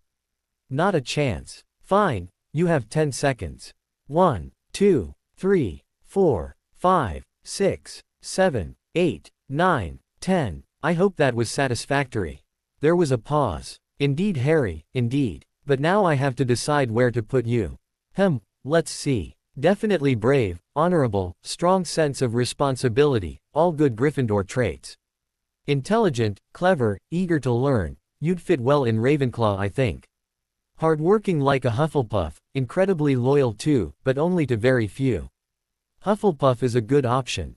In Slytherin, I see what you mean. Very determined and resourceful, willing to do what it takes to accomplish your goals. You are ambitious, aren't you? So, what you're saying is, I belong in all the houses. Now hold on, give me a moment. You certainly have traits that would make you a good candidate for any one of the Hogwarts houses, but that's not all there is to it. I'm supposed to figure out where you belong, not merely which house suits your personality. Okay, I suppose that makes sense. Now, let's see, you're not particularly good with making friends, are you? You have serious trust issues, young man. So not Hufflepuff, I think. Most of the children in Hufflepuff have good social skills, and a naturally developed sense of empathy. You have neither. That's not very nice. I spend a lot of time on my own, so I can't speak for my social skills, but I'm very empathetic. Trust me, I feel bad for people all the time. It's very inconvenient, sometimes. The Hat chuckled. That's sympathy, not empathy, Harry. I will not deny that you have a sense of empathy, and it would seem that you pride yourself on this empathy, however underdeveloped it is. Hey, but it's not natural, is it? You don't have an instinctual understanding of others' emotions, you've had to develop this knowledge consciously. Okay, I guess that's fair enough. Now then, you're idealistic, but not rash, and you're willing to overlook evildoing if it serves a purpose. You're a quiet, unassuming chap most of the time too, aren't you? Probably not Gryffindor then. You need to have a forceful personality to stand out there, which you most certainly do not have. The subtler aspects of yourself that you value so deeply wouldn't be appreciated there. Ravenclaw would be a good fit. Ravenclaws tend to be more reclusive, quiet, and enjoy reading and learning above all else. That sounds like me, Harry admitted. Indeed, although, you don't value knowledge for the sake of knowledge, and that is a fundamental Ravenclaw trait. Still, I'll keep that one in mind. And as for Slytherin, well, Harry, for a boy so talented, you're very modest and kind, innocent, I might almost say. I'd feel a bit bad, sorting you into the House of Vipers. There is no place for those who lack conviction in Slytherin House. I don't lack conviction. Fair enough, but I'm sure you understand how your quietness and modesty could be interpreted as such, especially by other children. I suppose so. Slytherin values ambition, which you seem to have plenty of. Resourcefulness, cunning, and cleverness, these Slytherin traits you most certainly have. And despite loyalty being a Hufflepuff trait, loyalty to those who have earned loyalty is valued in Slytherin. But despite all that, I'm still not quite sure it's the house for you. Why's that? Well, for the same reason I won't put you in Gryffindor, actually. Now, don't tell anyone I said this, but Slytherin and Gryffindor are probably the two houses that have the most in common, Harry. Both are exceedingly proud, and while Slytherin values cunning where Gryffindor values bravery, children in both houses tend to flock to those with strong personalities and talent. In both Slytherin and Gryffindor, there are leaders, and then there are followers. You are neither. You don't think I have a strong personality. Oh, quite the contrary. But it is subtle, kind, and subtlety and kindness are often interpreted as weakness, though they most certainly are not. So what you're saying now is, I don't belong in any of the houses. The Hat chuckled at that. Don't worry, Harry. We'll find the house that is right for you. Now, tell me, what is it that you want? I told you, I want. You told me to sort you into Slytherin, but that wasn't your idea, was it? Oh, don't panic, I don't know who put that idea in your head, but I'm sure someone did. This is about you, Harry, and your best interests. Believe me, it's in my best interest to do as I'm told and get sorted into Slytherin. The Hat sighed. Let me put it this way. What do you hope to accomplish at Hogwarts, Harry? Why are you here? Well, to learn. But to what end? Good question. Well, everyone expects things of me. They keep saying that I have great things ahead of me, that I have a lot of potential. And then there's my parents. My dad was an Auror and my mum was brilliant. I need to make them proud too, even if they're not here to see it. An honorable goal. I want to make everyone happy, everyone proud, but I'm always afraid that by making one person proud of me, I'll earn disappointment from another. And how do you intend to deal with these expectations and fears, Harry? Harry didn't even have to think about it. He'd already decided this long ago, back when he bared his soul in the church graveyard of Godric's Hollow. He took a deep breath. I'm going to prove them all wrong. Oh, they think I'll be great, but I'll be better than they thought possible. Everyone will forget their expectations, because I'll surpass all of them. My parents gave everything for me, and I want to pay them back, by using everything they gave me and becoming the best I can possibly be. I want to become a great wizard. The greatest to ever live. That's my dream. Does that help at all? Indeed it does, Harry, indeed it does. So, I believe you might be right. I too think we can expect truly amazing things from you, Harry Potter, and I believe I'd be remiss to put you anywhere but Slytherin. Harry stifled a sigh of relief as he passed the hat to a very surprised Professor McGonagall, and allowed a polite smile to cross his face as he walked over to the Slytherin table, from which was emanating a scattered and cautious applause. The expressions on their faces could not be considered anything short of shock, and it was clear that none of them expected this, none of them. At all. He sat down between Theodore Nott and Tracy Davis, and vaguely registered their gobsmacked expressions. Meanwhile, Malfoy glared at him. You said your name was Tom Evans. He hissed. Harry smiled innocently at him. I lied. The Davis girl snickered beside him as they watched his face go red, and Nott stared at him with undisguised fascination. A few moments later, the sorting ended with Zabini, Blaise, who was sorted into Slytherin as well. As soon as Zabini sat down beside Malfoy, Albus Dumbledore rose to his feet, shimmering purple and gold robe billowing out as he opened his arms welcomingly, beaming brilliantly at the students from behind his glittering half-moon spectacles. Welcome, he announced in a happy, warm voice. Welcome to a new year at Hogwarts. Before we begin our banquet, I would like to say a few words. And here they are: Nitwit, Blubber, Oddment, Tweak, thank you. He clapped his hands, and immediately a scrumptious-looking feast materialized on the long tables. It was less than a moment before all the leftover excitement from the sorting morphed into hunger. Harry's eyes remained fixed on the headmaster, though. So that's Albus Dumbledore. A boy across the table snickered. A right nutter, that one. To his right, Draco sneered. My father says that every year Albus Dumbledore remains headmaster, Hogwarts suffers for it. Beside him on his left, an older boy spoke up. I have to agree. He has no respect for tradition and pureblood society. He caters only to the half-bloods and muggle-born students. Harry shook his head absently. Does that really matter? He's one of the most powerful wizards alive, perhaps the most powerful. He defeated Lord Grindelwald single-handedly. He must be an incredible dueler. Millicent Bulstrode snorted. You have a lot to learn, Potter. Harry smiled. I know. That's why I'm here. Harry drowned the conversation out from there, having cast a weak disillusionment charm over himself with a whisper in an attempt to eat in peace, and be left to his own musings. Every so often, he would glance at the staff table, working from left to right, scrutinizing the faculty and committing their faces, garb, and demeanor to memory. These were the powerful witches and wizards Tom had warned him about. These were the people who would be watching over him, acknowledging every triumph and every blunder, for the next 7 years. It was interesting, watching them all. The nearly limbless professor, the stern Professor McGonagall, the cheery, grandfatherly headmaster, they all had their own profiles, their own habits and mannerisms and smiles and frowns. It was a fascinating and enjoyable exercise in observation, or at least it was until he locked eyes with one Professor Severus Snape, and suddenly felt a great deal of guilt. The poor man. Tom really was very cruel to him, making him talk about his mother and then obliviating him after. He didn't seem like a very pleasant person, but Harry knew no one deserved to be treated like that. His musings soon came to an end, though, because as his gaze traveled further to the right, he was suddenly seized by the overwhelming sensation of a pulsing pain in his scar. Immediately, his hand flew up to his face and he scrunched his eyes shut. Was Tom returning? No, it was too early for that. He had at least another 2 hours. He glanced up at the head table again, eyes resting on the turban-wearing figure beside the potion's master. Potter, are you all right? Harry opened his eyes to see everyone in the immediate vicinity staring at him. Apparently, his disillusionment charm didn't hold up under the pain. He steadied his breathing. Yes, say, who is that man sitting beside Professor Severus Snape?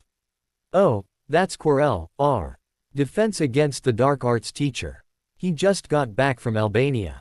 Harry nodded slowly. Albania. I heard he used to be the Muggle Studies professor, Parkinson sniffed disdainfully. Muggle Studies. Harry wondered aloud, what's that? Exactly what it sounds like, an older boy across the table said, curling his lip in disgust. It's a class that studies Muggles, a class no self-respecting Slytherin would take. Harry's eyebrows went up. What do you think about Muggles, Potter? Malfoy spoke up with a yet another sneer on his face. Indeed, Harry was starting to believe this was his default expression, obviously expecting him to come to the Muggles' defense. He'd have to disappoint him. I want nothing to do with them, he said candidly and without malice. And why's that? Malfoy egged him on, obviously not able to take a hint. Harry sighed. Because I don't like them. Malfoy sneered at him once again, but didn't continue the conversation. Meanwhile, Theodore Nott looked at him curiously. That's a strange thing for the boy who lived to say, he commented passively. Harry swallowed the turkey he was chewing. Is it? Nott nodded slowly. One would expect one of your background to be more sympathetic to the Muggles. Harry had to laugh a bit at that. He wasn't mocking Nott, it was just a funny thing to say. My background. What could you possibly know about my background? Your parents. I don't remember them, Harry interrupted, not rudely. It's just me, really. I have no background. Nott looked at him appreciatively. Fair enough. You have to have a background, Bulstrode interrupted suddenly, pointedly, somebody raised you. Not really, Harry could not help but think. Well, Tom, of course, but he couldn't very well answer, the Dark Lord. No, that wouldn't go over very well, he imagined. I lived in someone's house and ate someone's food. Why does it matter whose house and whose food it was? Harry asked frankly. And finally, everyone started to take the hint. Harry Potter didn't want to talk about himself. Over the next 7 years, this place will be your home, and the people you see gathered around you, your family. Your allegiance now lies with Slytherin House, and your fellow Slytherins. You will endeavor to live up to the ideals of our founder, Salazar Slytherin, and personify cunning, ambition, and fraternity. This is what sets us apart from the other houses. While in Hufflepuff loyalty and friendship is idolized, in Slytherin we are bound by loyalty born of duty and fellowship.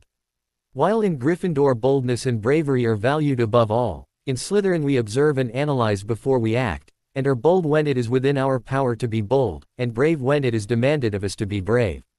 While in Ravenclaw knowledge for the sake of knowledge is exalted, in Slytherin, your knowledge will serve to further your ambitions and the ambitions of your housemates. Purity, tradition, and greatness are all words synonymous with Slytherin. Uphold our traditions, value purity, and strive to be great, and you will indeed be the perfect Slytherin. Camaraderie is important in this house. You will settle your grievances here, in the common room, and show only solidarity in the eyes of the rest of Hogwarts.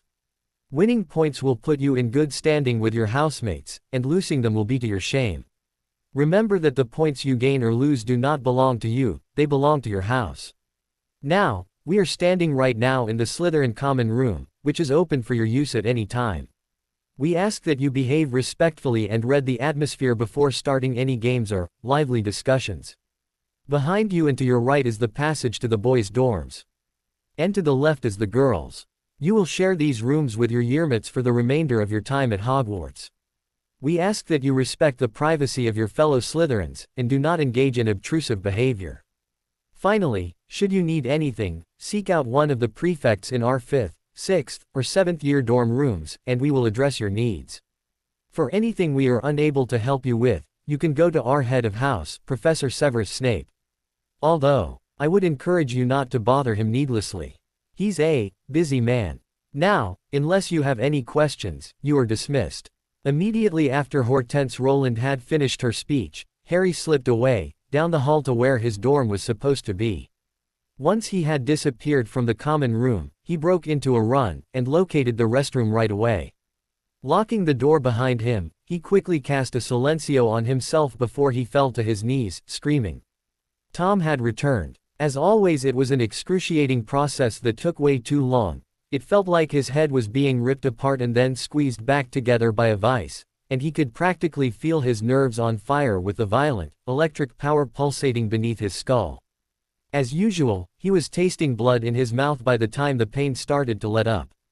Not pleasant at all. Once the pain had finally died down, Harry shakily rose to his feet and washed the blood on his face, and after he finished cleaning himself up, he stumbled into his dorm room, rubbing his head as he took a moment to appreciate the decor. Everything was very green, the upholstery of the furniture, the walls, the bedding, the faint moonlight shimmering through the lake water resting above the room's glass ceiling, literally, everything. Lucky for him, he liked green, and it all matched his eyes to boot. Eventually, his eyes traveled to one of the paintings on the wall, of two snakes, one black, one white, slithering through the grass together. Look, look, a new child. He smiled tenderly. Oh, hello. The snakes moved, then, raising their heads to look at him. A new child. Harry nodded. I just got here. Will you be staying for the next 7 years? Suddenly, a sound interrupted him, and he looked behind him to see Theodore Knott staring at him with wide eyes. Are you all right, Knott? You look a bit pale. Were you talking to those snakes? Harry blinked. Well, yes. All the portraits talk, don't they? Potter, Knott said slowly, carefully, the snakes in the portraits don't talk, they hiss. Harry froze. Oh, I see. He paused, his puzzled face morphing into one of pure dejection. Well, I'm sorry you had to see that. He took out his wand. Potter, what are you? Just relax. I've never done the memory charm before, so I don't want to mess it up. I'd hate to do any permanent damage. Knott's eyes went wide and he gaped at him, before whipping out his own wand. Expelliarmus, Harry said instantly, catching Knott's wand in his hand. Please don't fight back. I don't want to hurt you. Knott went pale with fear. Wait, he pleaded, I swear I won't say anything. I swear it. Please, don't obliviate me. You can trust me, Potter. I know how to keep a secret. Harry frowned, conflicted. Tom would be furious with him. He was conspicuously pain-free at the moment, but he could already feel anticipatory pain burning in his scar. These things were so much scarier knowing that Tom was watching him. Knott was a liability, a very serious liability. Tom had been very clear that Harry's Parseltongue abilities might end up being the only thing Dumbledore needed to lead him to the truth. He couldn't risk anyone finding out so early. But, if he did try to obliviate Knott, and he failed, or was caught, then he would have to explain why he tried to remove the memories of his dorm mate on his very first day at Hogwarts. It was a gamble, either way. He looked up at Knott, who was still staring at him with fear in his eyes. Harry frowned. Knott was near the top of his list of potential friends. He rather liked the boy, and certainly didn't want to hurt him. He'd just been in the wrong place at the wrong time, and really, it was Harry's mistake. He should have known better than to strike up a conversation with the snakes, even if they started it. Poor Knott, it was his first day at Hogwarts, too. He didn't deserve this, not at all. No, Harry decided, if anyone would suffer for his mistake, it would be him. If Knott betrayed him, then he would just have to live with the consequences. Harry sighed and put his wand back in his pocket, before handing Knott's back to him. Knott still didn't say a word, still quite stunned. Harry looked at him earnestly. You can't tell anyone. No one can know. If people find out, I'll be in a lot of trouble. So, please understand that I don't want to hurt you, but if you say anything at all, you will regret it, he finished sadly. Knott nodded frantically. No one will know. I swear. Harry nodded back curtly. And not a moment too soon, because as soon as they finished speaking, the other 4 boys came barging into the room, but immediately stopped short, no doubt reading the tension in the air.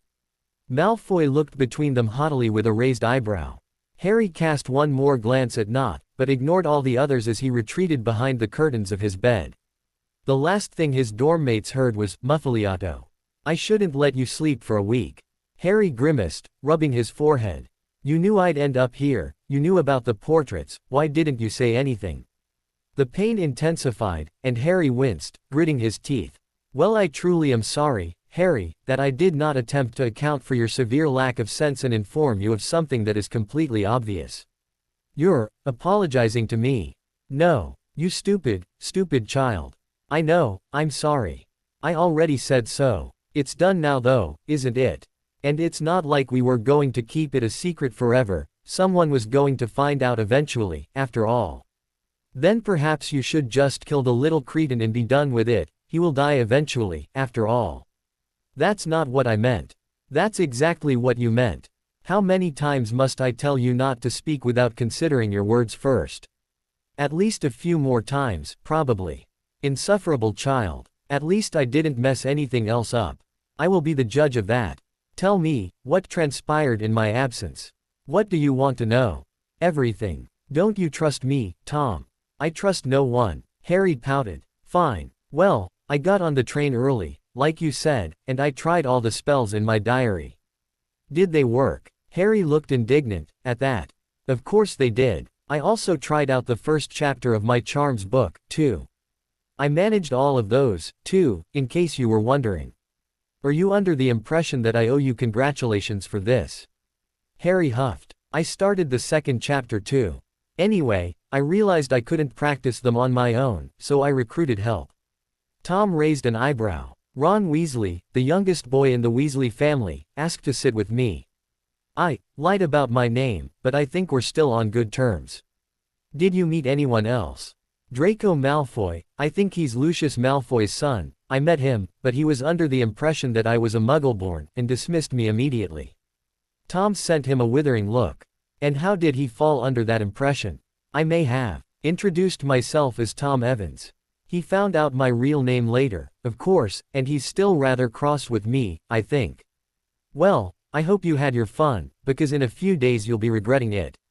You think so? I have no doubt that Draco Malfoy is a self-righteous, entitled little devil just like his father and grandfather before him. Harry grimaced. Splendid. Indeed. Do enjoy the fruits of your labor.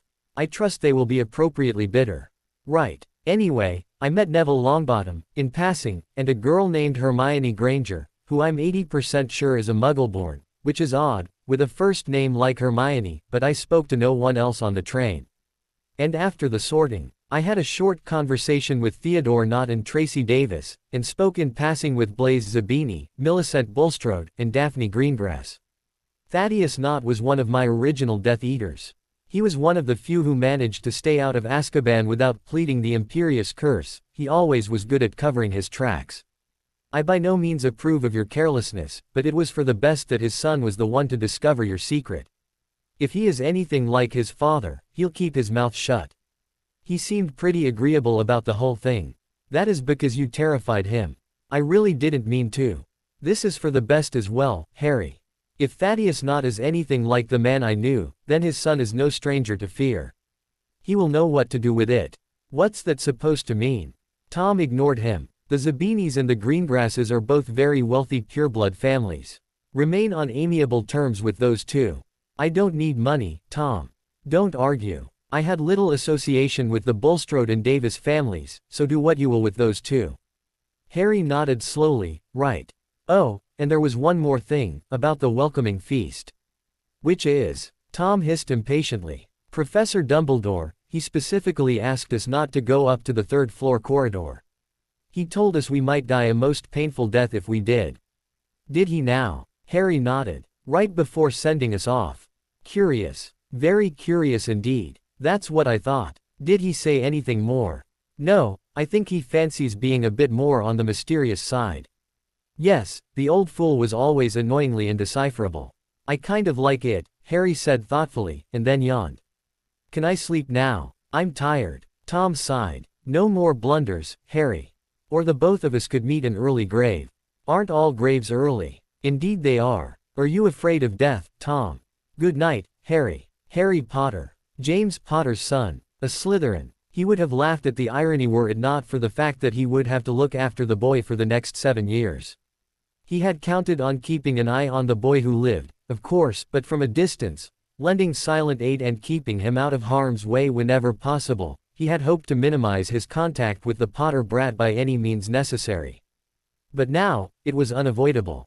He was his head of house. Why couldn't Minerva have gotten stuck with the Potter boy? Or Flitwick, or Sprout, anyone but him. He saw the headmaster subtly grinning at him with a twinkle in his eyes. Damn that old man. He'd enjoy this, every second of it. 7 years as Potter's head of house. 7 years of dealing with the spawn of that wretched Gryffindor, no doubt spoiled by the fame and fortune he was born into. His guardians had no doubt.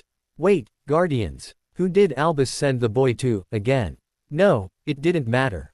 No matter where he'd grown up, what he'd been taught, or how he'd been raised, the boy who lived could not possibly be immune to the fame and fortune his parents had left him with. Like Potter, he was no doubt another wealthy, entitled brat who would stop at nothing to make the next 7 years of his life positively miserable. Causing trouble left and right, losing points, blowing up potions, he could see it all, every last debacle. It was going to be painful. So painful. He took a deep breath. Perhaps it wouldn't be so bad, he told himself. Yes, he reminded himself, the child was rich and famous, but Potter had had no input into the raising of his son, who had been sorted in not just a different house, but the different house, so to speak. Perhaps he didn't share much more than a face, poor eyesight, and that untamable mop of hair with the late Potter Sr. After all, if the boy was anything like his father, he would have ended up in Gryffindor for sure. Perhaps he took after Lily, more, he dared to hope. Although, Lily would have never ended up in Slytherin either. Ravenclaw, maybe, but definitely not Slytherin. No, the boy was a complete enigma. Any assumptions he planned to make about the boy flew out the window the moment he failed to be sorted into Gryffindor. Only time would tell, he supposed, how wrong those assumptions would have been. For now, he could only watch. Oh, Severus, he groaned inwardly. Professor McGonagall was the last person he wanted to talk to. He could already guess the topic up for discussion. Yes, Minerva. How have classes been going thus far? He sighed. Come, Minerva, we both know what you really want to talk about. A smile crept across her lips. Out with it, he said, resigned. Now, Severus, no need to be so sour. I just wanted to tell you about my first class with our young Mr. Potter. Oh, did you now? He didn't even bother feigning surprise. And Severus, I do believe he will be a genius at transfiguration, just like his father. And how would you know that, Minerva? It was one class. He could not stop some ire from leaking out of his voice. But Minerva only smiled at him smugly. Indeed it was. But he showed a keen interest in learning advanced human transfiguration, and asked some very insightful questions in class. But most significantly, he managed to transfigure the matchstick into a perfect silver needle in 7 minutes. Severus could not help but be surprised at that. 7 minutes. Yes, and I was counting. I attribute his success to the fact that he took a unique alchemic approach to his understanding of the task. He asked questions about molecules. Severus, molecules. It's not surprising that he'd have heard the word, Minerva, if he was raised with muggles. But Severus, he knew about quarks and particle spins. Again, Severus's eyes widened. He made a small huffing sound. Besides, I would think that the fact that he was raised with muggles wouldn't have much bearing on his knowledge. Ah, so he was right, the boy was raised with muggles. After all, I highly doubt that Petunia Dursley put much thought into her nephew's intellectual development. Petunia Dursley. Petunia, who? Dursley, Severus, his aunt. The boy was raised by Petunia Evans. May I ask how that came to pass? Minerva shrugged helplessly. It was Albus's idea. He said the boy needed to be with his family, away from it all. Something about wards. But I told him, they're the worst sort of muggles. Severus had to agree. Every time Harry Potter sat down for lunch, he had a book in his hand. This was a habit Severus had taken notice of, though it was still less than a week since the boy had arrived at Hogwarts. For the first few days it had been what he recognized as the first-year charms text, but as of a couple of days ago, that had been replaced by a massive reference book about twice the size of the boy's head. Either the boy was showing off, or was curious to the point of being obsessive. Neither possibility boded well. There were other things he noticed, as well. The scrawny boy didn't eat much, and typically spent his meals reading rather than eating. He rarely participated in conversations unless addressed directly, but whenever he did speak, he did so with a very polite, deliberately pleasant look on his face. The boy was closed off. And there was the matter of Theodore Nott, who Potter had taken to following around, oddly enough. They always showed up for meals together, though they were never exchanging words when they did. For the most part, the two boys did their own thing, Potter reading and Nott chatting with Malfoy, Davis, and Greengrass more often than not. Nott would glance at Potter regularly, and Potter at him, but rarely would words pass between them. He honestly had no idea what to make of it, especially when he noticed that the few times when Potter had struck up a conversation with Nott, the other boy was startled to the point of actually seeming genuinely frightened for a few moments. Had their behavior been different, he would have assumed that Nott was a victim of Potter's bullying, but the fact was that after the initial shock of being addressed by Potter wore off, Nott seemed quite happy to talk with him. Very odd. Very odd indeed. He stopped to help Professor Flitwick pick up some papers he dropped in the second-floor corridor. In passing he recognized the names of his first-year Slytherin students on the papers. Assigning the first year's essays already, Phileas? He asked as he handed the papers back to the shorter man. The half-goblin smiled wryly. Oh no, I'm not you, Severus. I've decided to assign some shorter reports for the first few weeks. This week I asked them to find a charm in this year's curriculum and say a few words on the wand movements and the origins of the incantations. They were very well done, for the most part. Severus nodded, pleased to hear it. The smaller man chuckled a bit. Mr. Potter chose Oculus Reparo. I think that was a hint, his spectacles seemed to be in bad shape. Perhaps I'll teach them that one earlier than I originally intended. Severus quirked an eyebrow. Indulging the boy already. Phileas smiled. Well, he did write an exceptional report. He went so far as to research the relationship between the Reparo charm and certain transfiguration spells. Very quick, that one. I would have liked to have him in my house. But then again, I would have liked to have had Lily Evans too. Severus grimaced at that. He certainly reminds me a great deal of her, Professor Flitwick continued obliviously, such sweet boy. Very respectful and polite for a boy his age. He thanked me after our first lecture, you know. Quite enthusiastically. She did the same, I remember, had that very same look in her eye. Yes, Severus could not help but think, that did sound like Lily. His face was cold and stony as he scanned the dark classroom full of first-year students, the bane of his existence. Gryffindors and Slytherins, why they paired those two houses together in his class, he'd never know.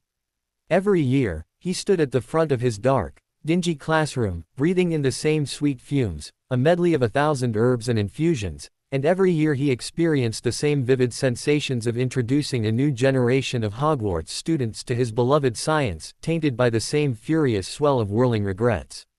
Every year he was reminded of the same sequence of bad decisions stacked upon bad decisions in his past, the mistakes that, every year, led him to that same place in front of a crowd of oblivious 11-year-olds. His voice was unwavering as he called roll, robotic as he monotonously read the names off the list. That is, until he reached that one name that seemed to jut out of the page like an ugly scar. Ah, yes, he could not help himself, Harry Potter. Our new celebrity. At that instant, the boy met his eyes, an unrecognizable shadow falling over his face. He continued to the bottom of his list, and, after a tenuous silence designed to intimidate, began as he did every year. You are here to learn the subtle science and exact art of potion making, he began. He spoke in little more than a whisper, but he knew they were hanging on to every word. As there is little foolish wand waving here, many of you will hardly believe this is magic. I don't expect you will really understand the beauty of the softly simmering cauldron with its shimmering fumes, the delicate power of liquids that creep through human veins, bewitching the mind, ensnaring the senses. I can teach you how to bottle fame, brew glory, even put a stopper on death, if you aren't as big a bunch of dunderheads as I usually have to teach. Not bloody likely. James Potter's son was still staring him with unreadable eyes, utterly fixated on him. It took everything in him not to react. What was the boy thinking? How could a child that age be so blank? It was maddening. Was he haughty or shy? Polite in an attempt to manipulate or be kind? So many questions, so few answers. Potter. He called harshly. He really couldn't help himself, he needed to see how the boy would react. What would I get if I added powdered root of asphodel to an infusion of wormwood? He watched, secretly amused, as the boy's eyes widened in comical shock. His amusement nearly soured when the boy's expression morphed into one of resignation. Understanding. But the amusement returned and relief washed over him when the boy quickly returned to being puzzled. The boy started, looking a bit shaken up. Asphodel, powdered, and wormwood, worm, something that puts you to sleep. Some kind of sleeping potion, sir. He stared intently at the bespectacled boy. It had been a cheap shot, that was a Newt-level potion, but the boy, if a little ineloquent, performed well under pressure. Indeed, asphodel and wormwood make a sleeping potion so powerful it is known as the draught of the living death. Now, let's try again. Where would you look if you told you to find me a bazaar? An apothecary, sir, the boy replied confusedly. He narrowed his eyes into a glare, and the boy smiled at him sheepishly. Or the stomach of a goat, if the apothecary ran out. And what is the difference, Potter, between monkshood and wolfsbane? Clearly, the boy was gaining confidence, because he answered this time without hesitation. They're different species from the same genus, sir. He quirked an eyebrow. So the boy had done the reading, and had successfully risen to his challenge. But the child wasn't gloating, no, he was just looking at him. He felt something stir inside him as the boy stared up at him hopefully, with shimmering green eyes that were so unmistakably lilies. That is correct. 3 points to Slytherin. He looked at the sheet in front of him, and then back up at Miss Rowland. This is all, from this week. She grimaced a bit, but nodded curtly. Eyes trailing down the list, he stopped at Draco Malfoy and Harry Potter 5 points each. He raised an eyebrow. The Potter brat is already causing trouble, then. Hortense looked surprised at the question. No sir, it was actually Malfoy who started it. From what I've gathered, Potter lied about his name when they first met and implied that he was a Muggle-born student. Oh, what was Potter playing at? Ever since the welcoming feast, Malfoy's been baiting him quite avidly. Yesterday, he tossed a hex at Potter on their way back to the common room, but Potter dodged and disarmed him quickly, so it could have been a lot worse. To be honest, I expected him to retaliate but, well, sir, he just smiled at Malfoy, and gave his wand back to him. Severus quirked an eyebrow. So, the Potter brat was arrogant, so arrogant that he did not see Draco Malfoy as any kind of threat. And apparently, that arrogance wasn't completely unfounded. Anyway, they both cast spells at each other in front of students from other houses, so I had to dock points, but given the choice, I wouldn't have taken any from Potter. Severus nodded slowly, taking the information in. Draco was no doubt humiliated, and there was no way Lucius had raised a humble son. While he'd no doubt bide his time, he'd surely retaliate, and probably in a more public way. The Malfoy boy wouldn't stop, of course, until he managed to get the better of Potter, but given how quick Potter's reflexes apparently were, that might take some time. Until then, honestly, Potter doesn't cause trouble at all. Just the opposite, really. He apologized on Malfoy's behalf, you know. Was exceptionally graceful and polite about it. Is that so? It is, sir. Although, yes, he's very quiet. He quirked an eyebrow. And, well, for a boy his age he's really withdrawn. He doesn't talk much, and when he thinks no one is looking, there's nothing. Just nothing on his face. He sort of reminds me of Avery, in his first year, but worse. Jordan Avery, the son of Julian Avery, a man with a violent temper and a love for creative punishments. The former Death Eater had never outright abused his son, to the best of his knowledge, but he'd certainly terrified him quite thoroughly, and that was evident during Avery Jr.'s first year at Hogwarts. The boy had been abnormally detached and introverted, and for Miss Rowland, who had keen observational skills and impeccable instincts, to compare anyone to him, well, that was concerning. And yet, Petunia Evans was a lot of things, but she certainly wasn't terrifying. So apparently something else was making the boy uneasy. Worse, you say? Well sir, I wouldn't say he's any quieter than Avery was, and not quite as cautious either, it's just, he always seems fine. Too fine. Together for a boy his age. There's something not quite right. So, he had a potentially psychologically troubled Potter and an angry Malfoy on his hands. Splendid. Keep an eye on them. Of course, sir. Merlin, help him. He did not want to deal with this. Oh, Severus. He turned around to find Poppy Pomfrey hurrying up to him, a worried look on her face. Yes, Poppy. It completely slipped my mind the other day, but I had meant to tell you, young Mr. Potter was in the hospital wing on Wednesday. He frowned at her. Did Draco Malfoy hex him? The woman quirked an eyebrow. No. Is this something I have to look forward to? For both our sakes, let's hope not. She smiled a bit, but then the worried look returned to her face. He nearly collapsed in his defense against the dark arts class. Severus could not help the surprise that came over his face. Collapsed. May I ask why? The lines on her face grew deeper. Headache. Apparently, he was holding his forehead for most of the class. When he stumbled over after they were dismissed, Mr. Knott and Miss Davis brought him to me. He was very pale, Severus, and his eyes were bloodshot. He must have been in a great deal of discomfort. I gave him something mild for the pain, and it seemed to help, but I'm worried. Headaches that severe aren't commonplace for 11-year-olds. And then there was the fact that, yes, his scar was inflamed. Severus nodded slowly. That was very concerning. Defense against the dark arts. The woman nodded. I will inform the headmaster. In the meantime, should Mr. Potter return to you, feel free to supply him with potions for him to take more regularly. Poppy nodded again, hesitating before speaking again. That's not all, Severus. His eyebrows rose. He's underfed. And by the looks of it, he has been for a long time. After he collapsed, I thought it prudent to do a checkup, and when he took off his shirt, I saw his ribs, Severus. He's a small boy, but he shouldn't be this small. A frown returned to Severus's face. Is he ill? I didn't do many tests. That wasn't like her, because I think I already have an explanation. His wrist and his arm, and a couple of his ribs, they've been broken, and didn't heal properly. It looks like they weren't set correctly. He has a couple of strange scars too, some of them clearly burn marks.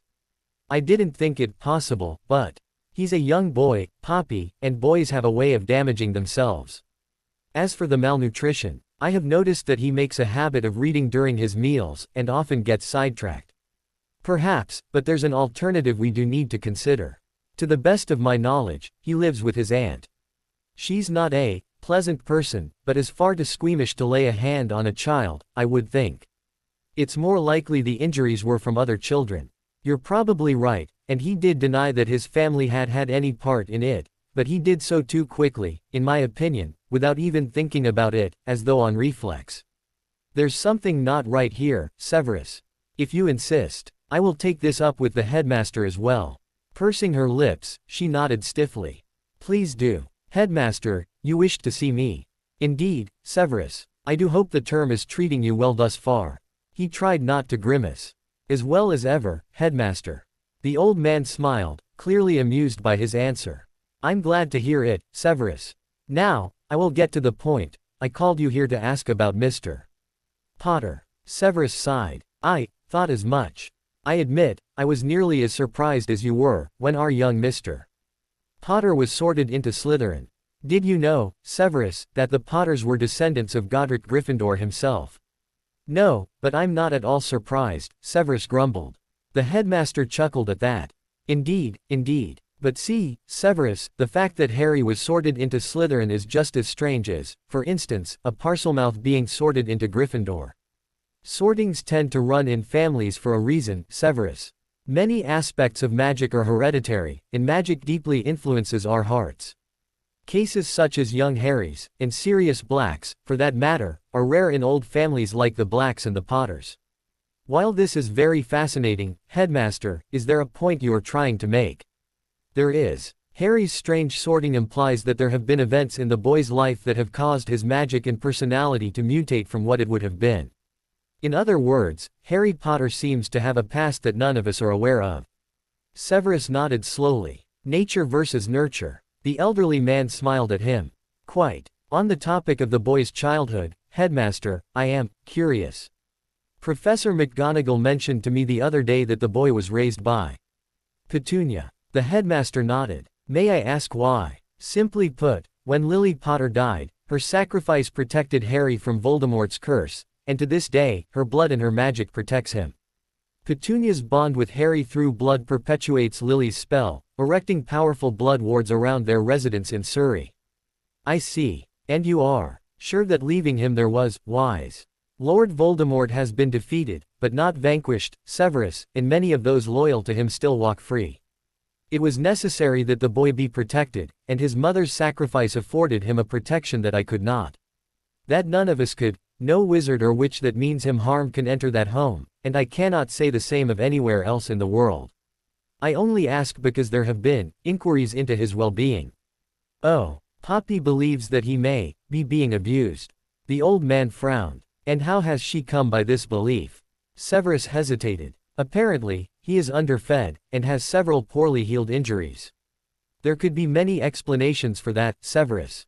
I am aware, and the boy did deny that his family was involved, as would most mistreated children. If I didn't know you better, Severus, I'd say you actually care for the boy. I don't. But as his head of house, it is my responsibility to take into consideration these facts. The headmaster tapped his finger on his desk a few times. If Harry approaches you for help, help him. If proof of his family's alleged mistreatment of him arises, we will look into alternative living arrangements for him. But until such a time, it is crucial that he remain within the reach of those wards when not at Hogwarts, Severus. He must remain there until it is absolutely necessary that he leave. The wards are strong, and there may come a time when they will be his only defense. And they are powerful enough that you would condemn a young boy to abuse, Severus stated skeptically. Of course not, Severus. But as long as we have no compelling reason to believe Harry is in danger at the hands of his relatives, he will remain with them for his own safety. Severus nodded very slowly, ignoring the unease coiling in his chest. He scowled. He wasn't worried. Of course not. Certainly not about a Potter. Now, Severus, I must ask, how has young Harry been faring in Slytherin House thus far? Severus could not help the sour look that came over his face. Is there anything specific you were wondering about, Headmaster?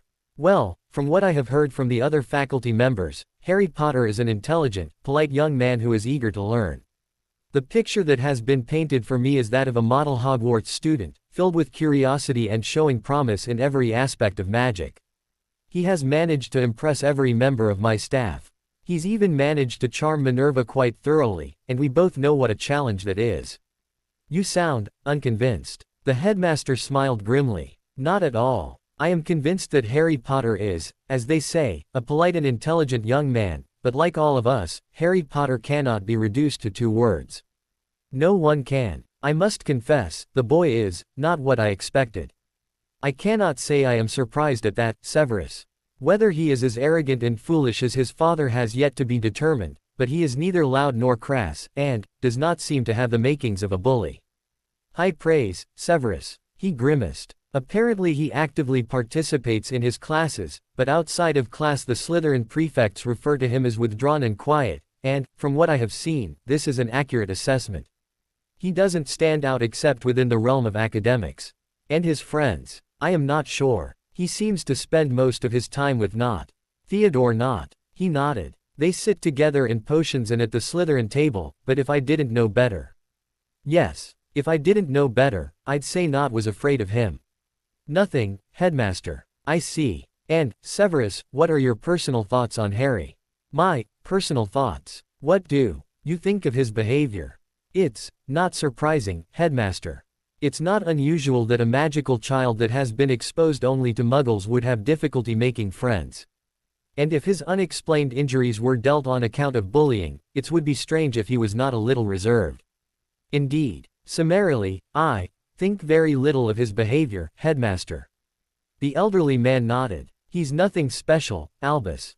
I don't believe there's any reason to expend energy speculating on a child's behavior. The headmaster looked at him sharply. You must keep an eye on the boy, Severus. He might be an innocent child, but he is the only one who can defeat Lord Voldemort. Headmaster, do you really think that? After the break-in at Gringotts, Severus, I have no doubt. Which reminds me, yes, Poppy's interactions with the Potter boy came on account of him nearly collapsing in his first defense against the dark arts class.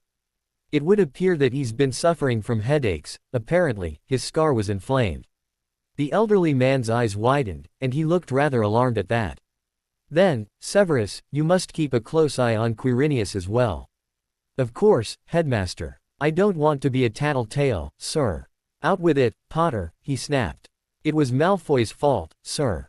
Neville Longbottom dropped his remember all in the grass, and Malfoy, upon finding it, decided to hide it instead of return it. So you, in your infinite wisdom, decided to cause a scene, humiliate your fellow Slytherin, and nearly get yourself killed. The boy had the decency to look ashamed at that, but met his eyes nonetheless. I was under the impression that thievery would not be tolerated at Hogwarts, sir. Severus stared at him for a long moment, and was, grudgingly, impressed by the fact that the boy did not fidget under his harsh glare. It was at that moment that Flint chose to knock on his office door. "Ah, Flint. Good of you to join us. Sir, may I ask what this is about? I believe, Flint, that I have found the Slytherin house team a new seeker." He nodded toward a very gobsmacked Harry Potter. As much as he disliked the boy, his skills on a broom, from what he had seen just a few minutes ago, were impeccable. And, it just so happened that Slytherin required a new seeker this year. As a bonus, this would be a good opportunity to gauge how big the boy's head really was. Flint stared at the boy appraising Ly. "Potter. He's a first year." Severus smirked a bit. "I'll take care of the technicalities, Flint. Focus on whipping your new seeker into shape before the first game of the season." Flint smirked back at him. "Of course, sir." He spared a glance at Potter, who was still gaping at him, and felt some degree of satisfaction at finally getting the better of the boy. "Take that, James Potter. Your son would be winning points for Slytherin at the next Quidditch game." "I absolutely forbid it," Tom snapped. Harry didn't realize you could snap in Parseltongue, until then. "Tom, I need to get to practice." "You already went twice, Harry, you had your fun. That's enough now. I will not have you risking your life for a game. Quidditch is dangerous, Harry. People die. It's a school team, Tom." The man in the mirror hissed angrily. "It doesn't matter. I will not meet my end at the hands of a bludger." "You really have no faith in me, do you?" "Not the point, Harry. You know, Tom, this could end up furthering those goals you don't want to tell me about. Quidditch players are popular, you said so yourself. Winning games might make my housemates like me more, and I need them to like me, right? You said I need allies. I won't be getting any if they're all so suspicious of me," he finished with a bit of a scowl. Pain tickled Harry's scar, and Tom looked a bit indignant. "Sometimes I think you forget your place, Harry. Do not forget how much you value my guidance." "I know. I'm sorry. You should not have to play games to garner loyalty. You have other tools at your disposal. Like fear. Maybe. But I don't want to be that kind of person. I don't want to hurt people, to scare them." Tom narrowed his eyes. "Harry, when was the last time a Hogwarts student died in a Quidditch game?" Quote, "I thought so." He shook his head, trying to ignore the weakly pulsing pain in his scar. "People are more likely to do what I want if they feel like they owe me. That's something I've known for a long time, and I've never been proven wrong. They may be Slytherins, but they're human too. There are other ways of accomplishing this. You do not need to play Quidditch to acquire trust and loyalty. Why must you be so insistent on this?" Harry sighed. "Tom, my dad played Quidditch, you know. Even if it's for the Slytherin team. I want to make him proud. Just this one thing, Tom, just this one thing. Please." Tom looked at him for a long moment, disgruntled, and yet, there was something else in his eyes. What it was, he could not tell. "Do what you must." Harry smiled brilliantly. "Thanks, Tom." Harry could not keep a grin off his face as he strode down the dungeon corridors with a skip in his steps, the thought of flying again lightening his limbs. Harry loved flying. The crisp wind brushing his face and tousling his hair was invigorating, and being so far above the ground, moving so fast, could only be described as liberating. While Harry was flying he felt free, far above the troubles of his world, with a swift means of escape. And chasing the snitch, it was a challenge without stakes, an exercise in pure physicality. Tom, on the other hand, hated flying. Well, he didn't hate flying, but he hated Quidditch. Tom was very displeased with his desire to join the Quidditch team, and if it weren't for how impressed Tom had been with him lately, he doubted he would have been allowed to even attend one practice, let alone two, and now a third. At the beginning of the term, Harry had solemnly decreed that he didn't want Tom to help him with any of his class work. He appreciated Tom's help in everything, but he wanted to succeed at Hogwarts on his own merit. Tom seemed quite pleased with Harry's declaration, and had easily acquiesced, but not without a warning. If Harry didn't do well in his classes, or slacked off, there would be consequences. Which, of course, meant pain. Lots and lots of pain. So between his desire to make Tom and his parents proud and his aversion to pain, Harry had lots of motivation to apply himself in all his classes, and he was quite pleased with the results. He had quickly surpassed all his classmates, and was almost always the first to accomplish whatever tasks his teachers assigned, with only a few exceptions, just about all of those exceptions occurring courtesy of one Hermione Granger. Granger was annoying, interesting, amusing, but annoying. A know-it-all and teacher's pet of the highest degree, she was clearly used to being the best at everything, and with good reason. The Muggle-born witch was both intelligent and skilled, and was always a few steps behind Harry, sometimes overtaking him completely. Harry continually remained at the top of the class in charms and transfiguration, but he was always competing with Granger and Malfoy for first place in potions, not that that was an easy feat. While Professor Snape seemed to like Malfoy well enough, he said, but he really meant, didn't completely hate. Harry and Granger were not so lucky. Professor Snape hated them on principle. With Granger it was simple, she was a Gryffindor and a know-it-all, two things Professor Snape found incredibly annoying. With Harry, though, it was more complicated. He didn't yell at Harry often, because unlike the other students, he didn't give the professor something to yell about, but Harry knew that his potions were marked more strictly than anyone else's. Not to mention, Professor Snape insulted his intelligence every chance he got, much to Tom's ire, and liked to call him out in class to answer questions about things they hadn't learnt yet.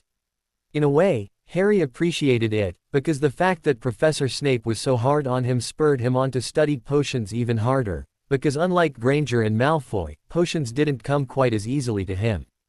On the other hand, Professor Snape's treatment of him saddened him greatly, because deep down, he felt like he deserved it.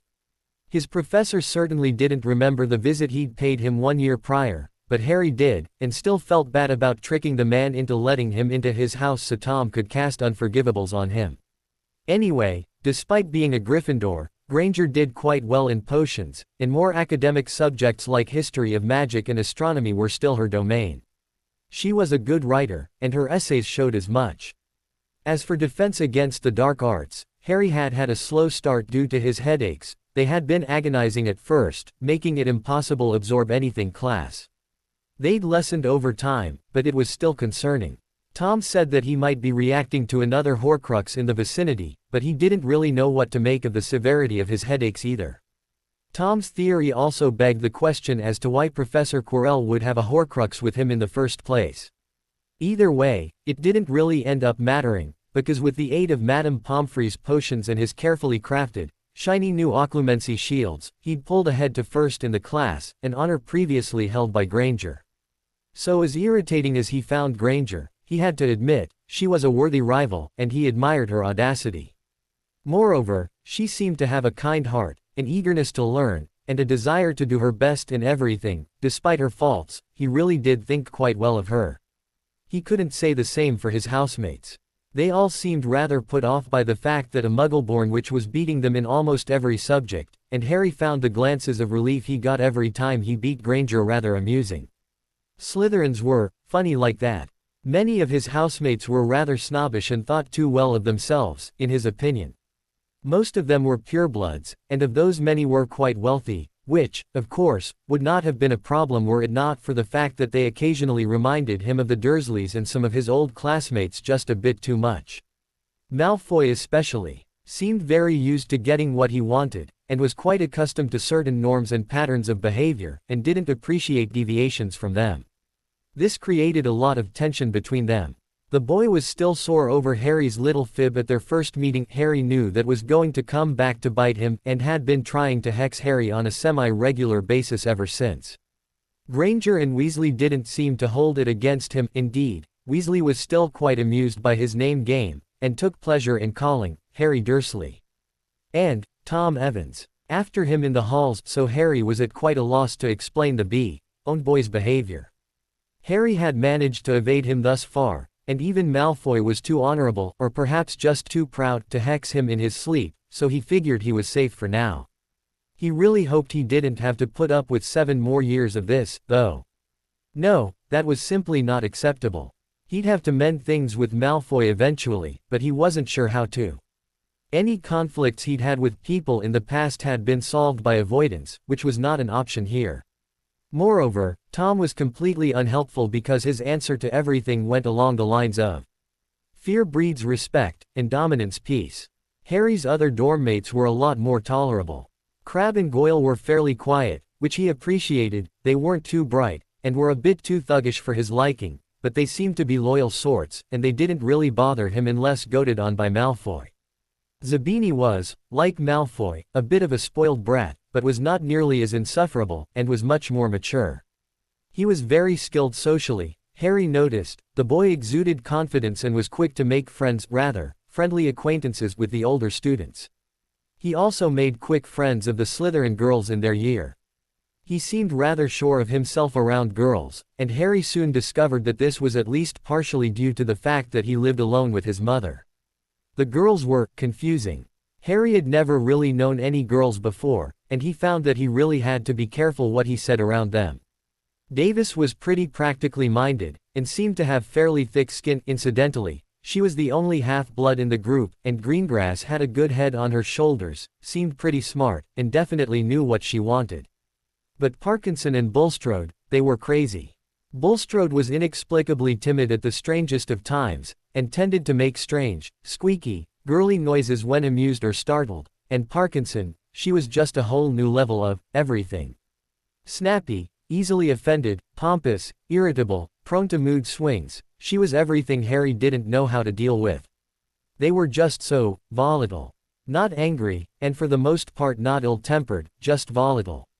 He didn't understand them at all, and since Harry was perfectly sane, if he didn't understand them at all, they had have a few screws loose, right? As a whole, he'd decided that one of his goals for the year should be to learn to talk to girls without offending them or getting scoffed at. Tom hadn't been much help. "I wish you luck. I really do. But you're hopeless," was the unspoken conclusion. Harry knew he was mocking him. And then there was Theodore Nott. The first few weeks following their encounter in their dorm room were tense, and had clearly left Nott unsettled. In fact, the boy was pretty scared of him for the first week. He'd made it clear that he wanted to maintain an amiable relationship with Harry. Harry still wasn't quite sure whether he liked him, or he was just impressed with him, but was easily startled by him, and even stuttered a few times when they spoke, which Harry later learnt was very uncharacteristic of him.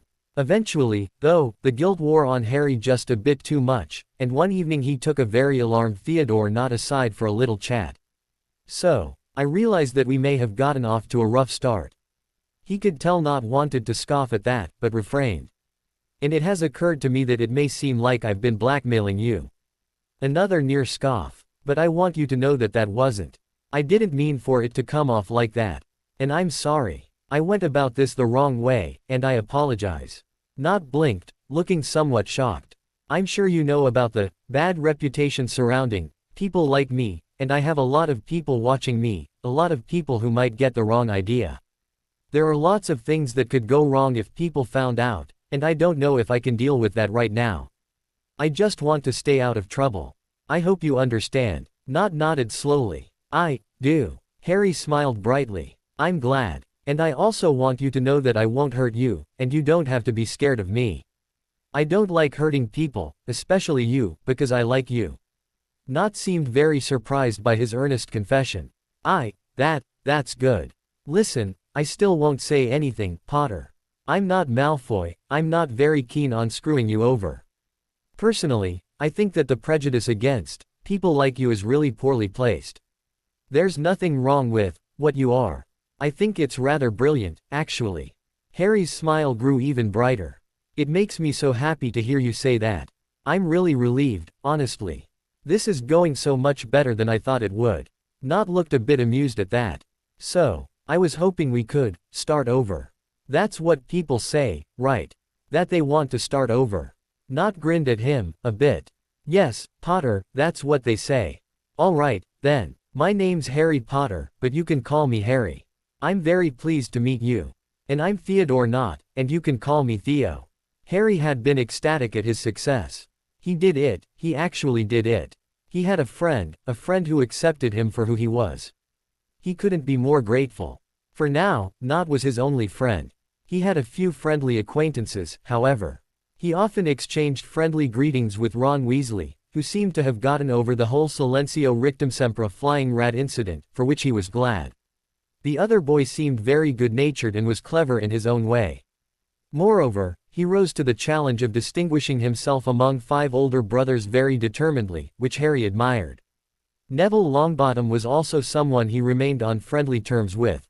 The timid boy had taken some time to warm up to him, but after the incident with the Remember All, he had accepted the fact that Harry was, in fact, a nice Slytherin, and was really a pretty agreeable person, if he did say so himself. Terry Boot and Michael Corner from Ravenclaw also spoke with him from time to time, eager to pick up some of Harry's expertise in spellcasting. The 2 Ravenclaws were good conversationalists and intelligent company, and Harry appreciated them. As for the other Slytherins, they were cautious around him. Harry got the feeling that a lot of them still believed he didn't quite belong. What with the fact that he wasn't a pureblood, knew little of pureblood tradition and wizarding culture in general, and had Gryffindors as parents.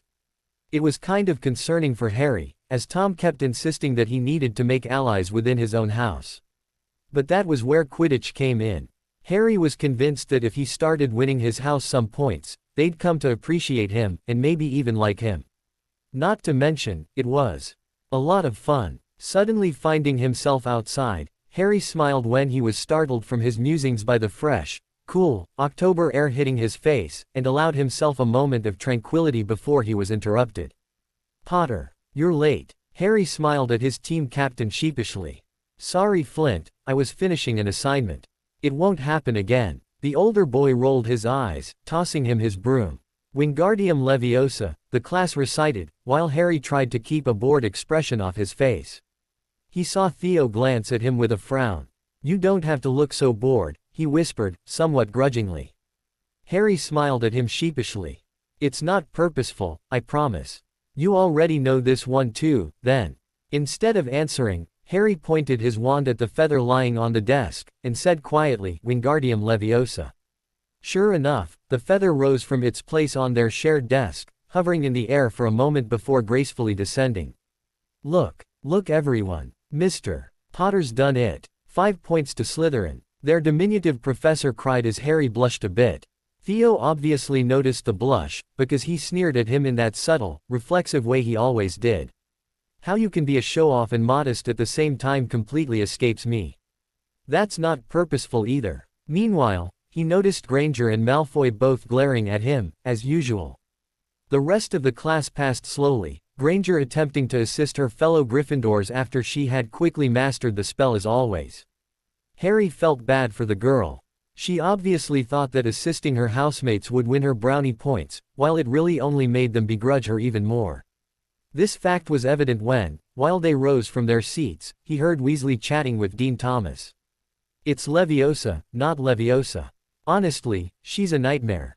It's no wonder she hasn't got any friends." Harry sighed as the poor girl overheard the conversation and ran out of the classroom with tears in her eyes, while Malfoy snickered behind him. So many people, so many feelings, people were so complicated. "I think that the non-pondered jinx might be a good alternative," Michael Corner was saying as he, Terry Boot, and Harry entered the Great Hall, 15 minutes late for the Halloween feast. After Charms class, the 3 of them had all approached Professor Flitwick with the same question: were there any levitation spells with shorter incantations? After all, it might not always be practical to enunciate Wingardium Leviosa in the middle of, say, a duel. The professor, thrilled with their question, had happily directed them to a number of books in the library, which they had been searching through for the last hour and a half. Boot chewed on his lip a bit. "I don't understand why it's not a charm, though."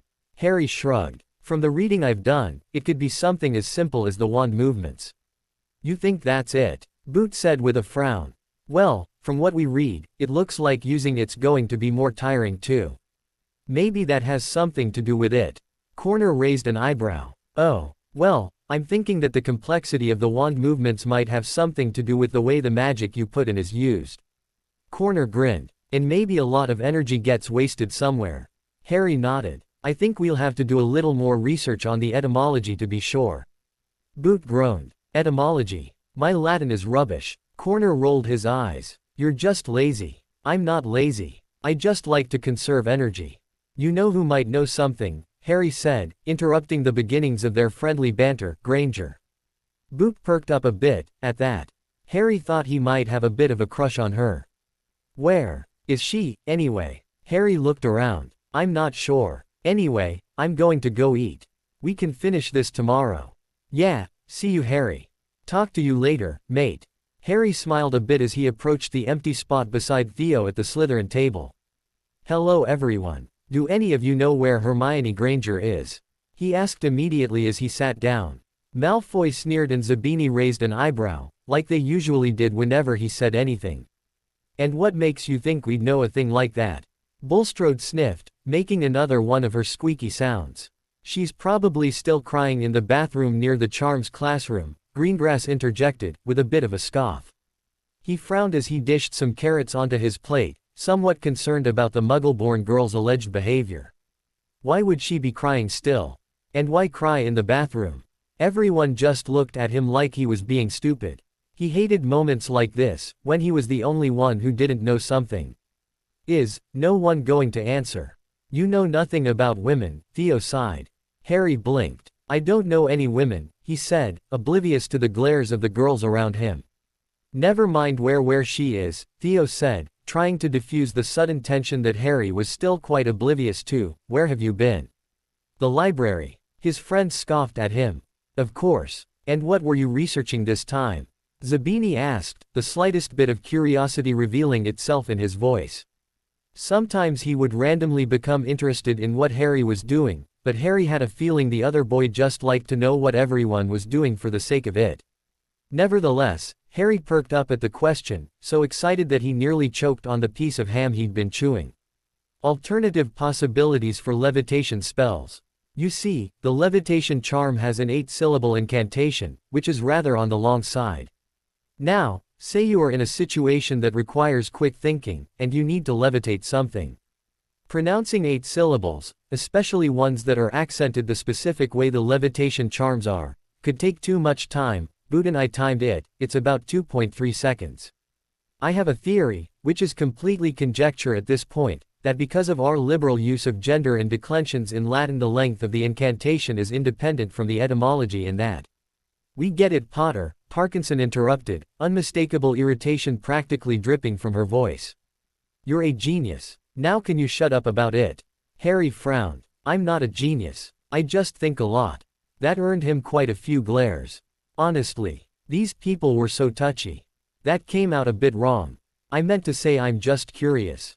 Weren't any of you puzzled over the fact that such a simple charm has such a long incantation?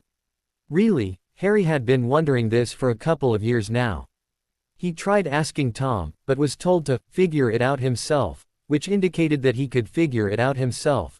Tom liked to make him feel stupid, sometimes, but he never assigned Harry unreasonable tasks. Well, nothing too unreasonable anyway. Theo rolled his eyes at him. Most of us had enough trouble just casting the charm in the first place. Honestly, Potter, I don't know how you do it, Davis said as she piled more mashed potatoes onto her plate. You're always the first person to get it right, and it's almost always on the first try. Harry smiled sheepishly. Not always. Sometimes Granger beats me. Everyone pointedly ignored that comment, so he switched gears. The trick is to learn everything several weeks in advance. Beside him, Theo snorted. You say that as if it's a simple matter. Harry refrained from commenting on that, and decided to switch gears again. You got it pretty quickly, Parkinson. The girl sat up straight, a smug look adorning her face. It's all in the wand movements, she said primly. Malfoy sneered again, at that, but said nothing.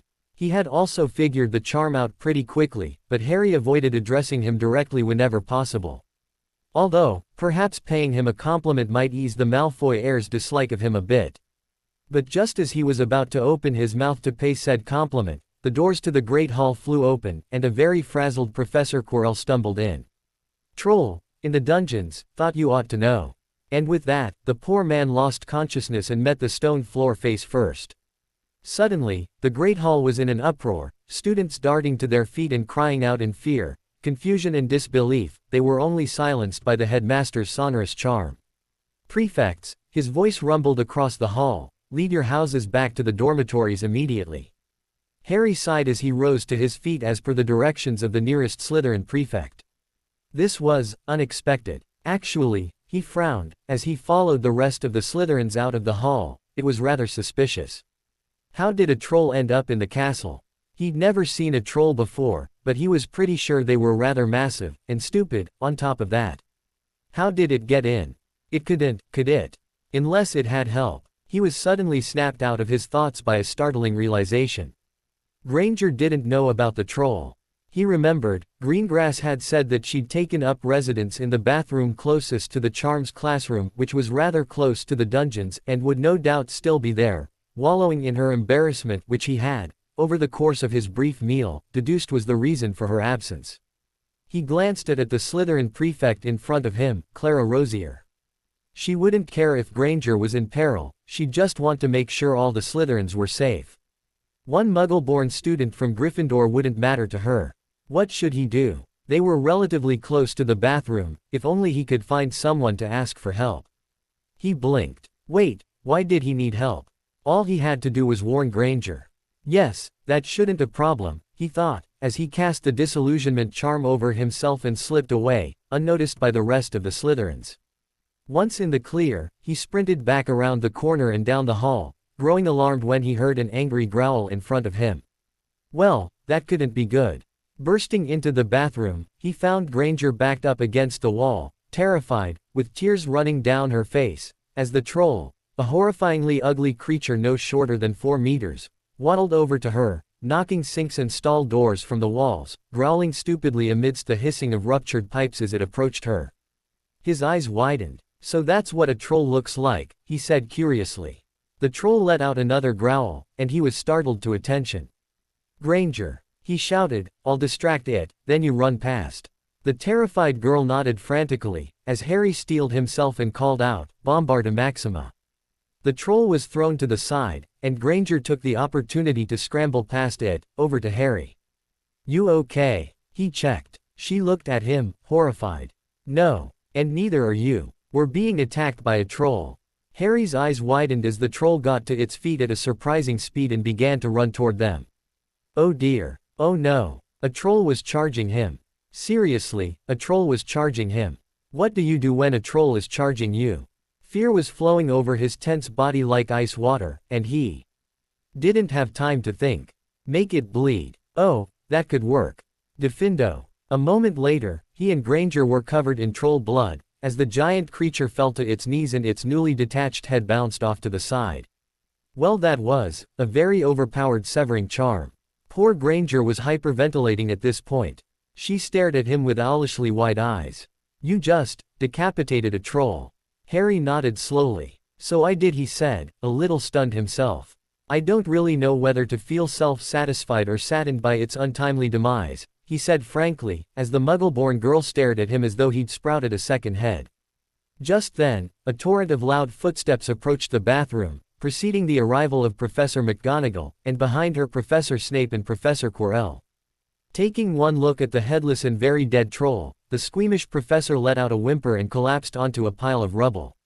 Whilst Professor Snape only glanced coldly at the children but went on immediately to examine the troll, Professor McGonagall full-on glared at them. What on earth were you thinking of? She said, with cold fury in her voice. You're lucky you weren't killed.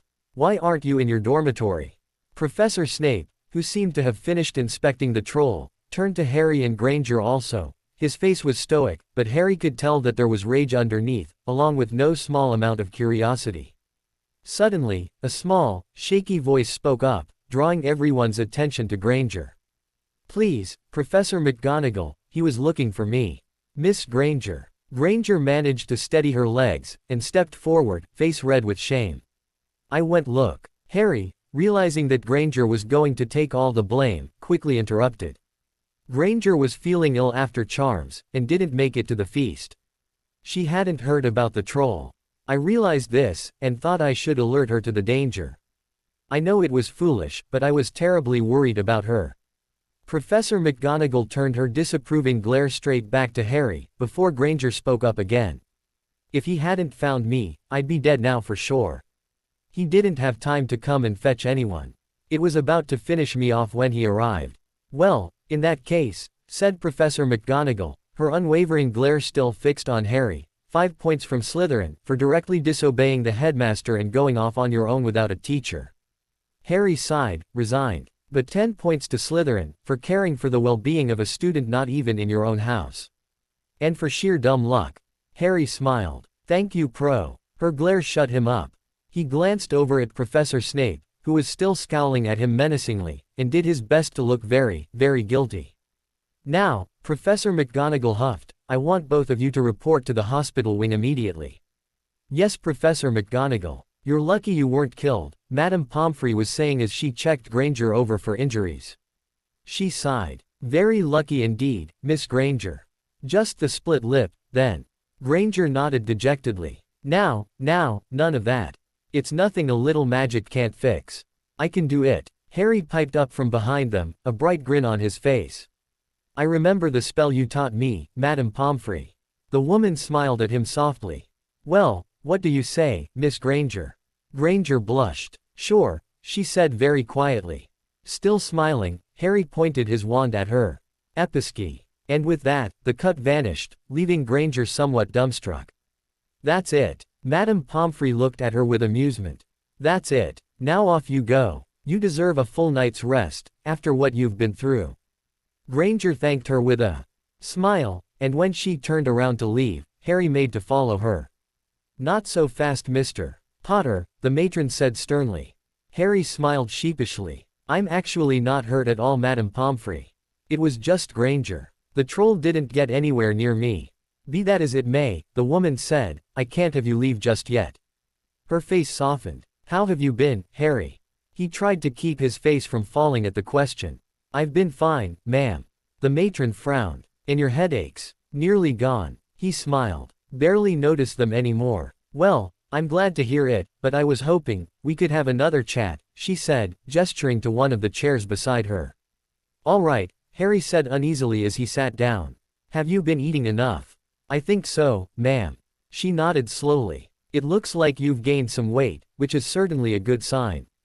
But Harry, I still am at a loss as to how to explain why you needed to gain weight at all. Years of going to bed without dinner will do that to a person, I guess. I just forget to eat sometimes, I guess. And your aunt and uncle, they don't remind you. Of course they don't, they wish I'd just starved to death. They're really busy. The woman nodded slowly. And were they also too busy to get your wrist set properly? She asked carefully. Of course, they're always too busy for me. I told you, ma'am, they didn't know about it. But how could they not notice, Harry? They did notice, they just didn't care. Uncle Vernon works a lot, and Aunt Petunia has to take care of Dudley. He's a lot of work to take care of, you see. He made a face and added in a stage whisper, he's not very bright. And the ribs, Harry. You can't tell me they didn't notice that. Harry hesitated. He knew exactly what he wanted to say. Because even though he had Tom with him always, sometimes the emptiness that he could see, hear, and touch was more real than his best friend. When faced with tangible hatred and rejection, sometimes words that only existed in his head didn't save him from the pain. Sometimes knowing Tom was there wasn't enough. They hate me. They wish I was dead. Sometimes, they've made me wish I was dead. When I'm with them, I feel worthless. When I'm with them, I'm just a freak. When I'm with them, I'm alone. Please let me leave. Please help me. But he couldn't. Tom made it clear that the Dursleys were crucial to his plans. The fact that they didn't care where Harry was and what he did allowed him to move about freely, running Tom's errands for him with relative ease. He couldn't afford to leave. Tom's plans would grind to a halt, and then where would they be? He had no idea, but Tom seemed to, and made it clear that they couldn't afford to be in such a place at all. Besides, it wasn't that bad. It really wasn't. After all, Tom didn't have it much better, at the orphanage. If he could do it, Harry could too. He just had to be strong. It really wasn't that bad. This stuff happens to loads of kids, right? He was just weak. He just had to try harder. He just had to be strong. They're just muggles. They can't hurt me. I'm stronger than they are. I'm strong. That was my fault, Madame Pomfrey. The doctor gave me instructions. He told me to stay in and rest, but I went out to play instead. My cousin accidentally tripped me, is all. The old woman in front of him seemed to wither slightly at his words, the lines on her face growing deeper and her eyes more tired. If you insist, Harry. He nodded, putting on his best smile. You really have nothing to worry about, Madame Pomfrey. I'm fine. My family loves me, and they really do take care of me. Accidents happen, is all. The matron sighed. Very well, Harry. You may leave. He forcibly widened his smile as he rose to his feet. Thanks, Madame Pomfrey. You have a good night. And you as well, Harry. He turned to leave. And Harry, when you're ready to talk, please do come to me. I'll always be here. Of course. His false smile bled off his face as he walked away, and as he rounded the corner, he almost burst into tears. He hated these chats. It was the third time Madame Pomfrey had interrogated him, and the third time he'd had to lie to her face while everything inside him screamed at him to tell the truth. He didn't understand why he felt so conflicted. He knew what he had to do.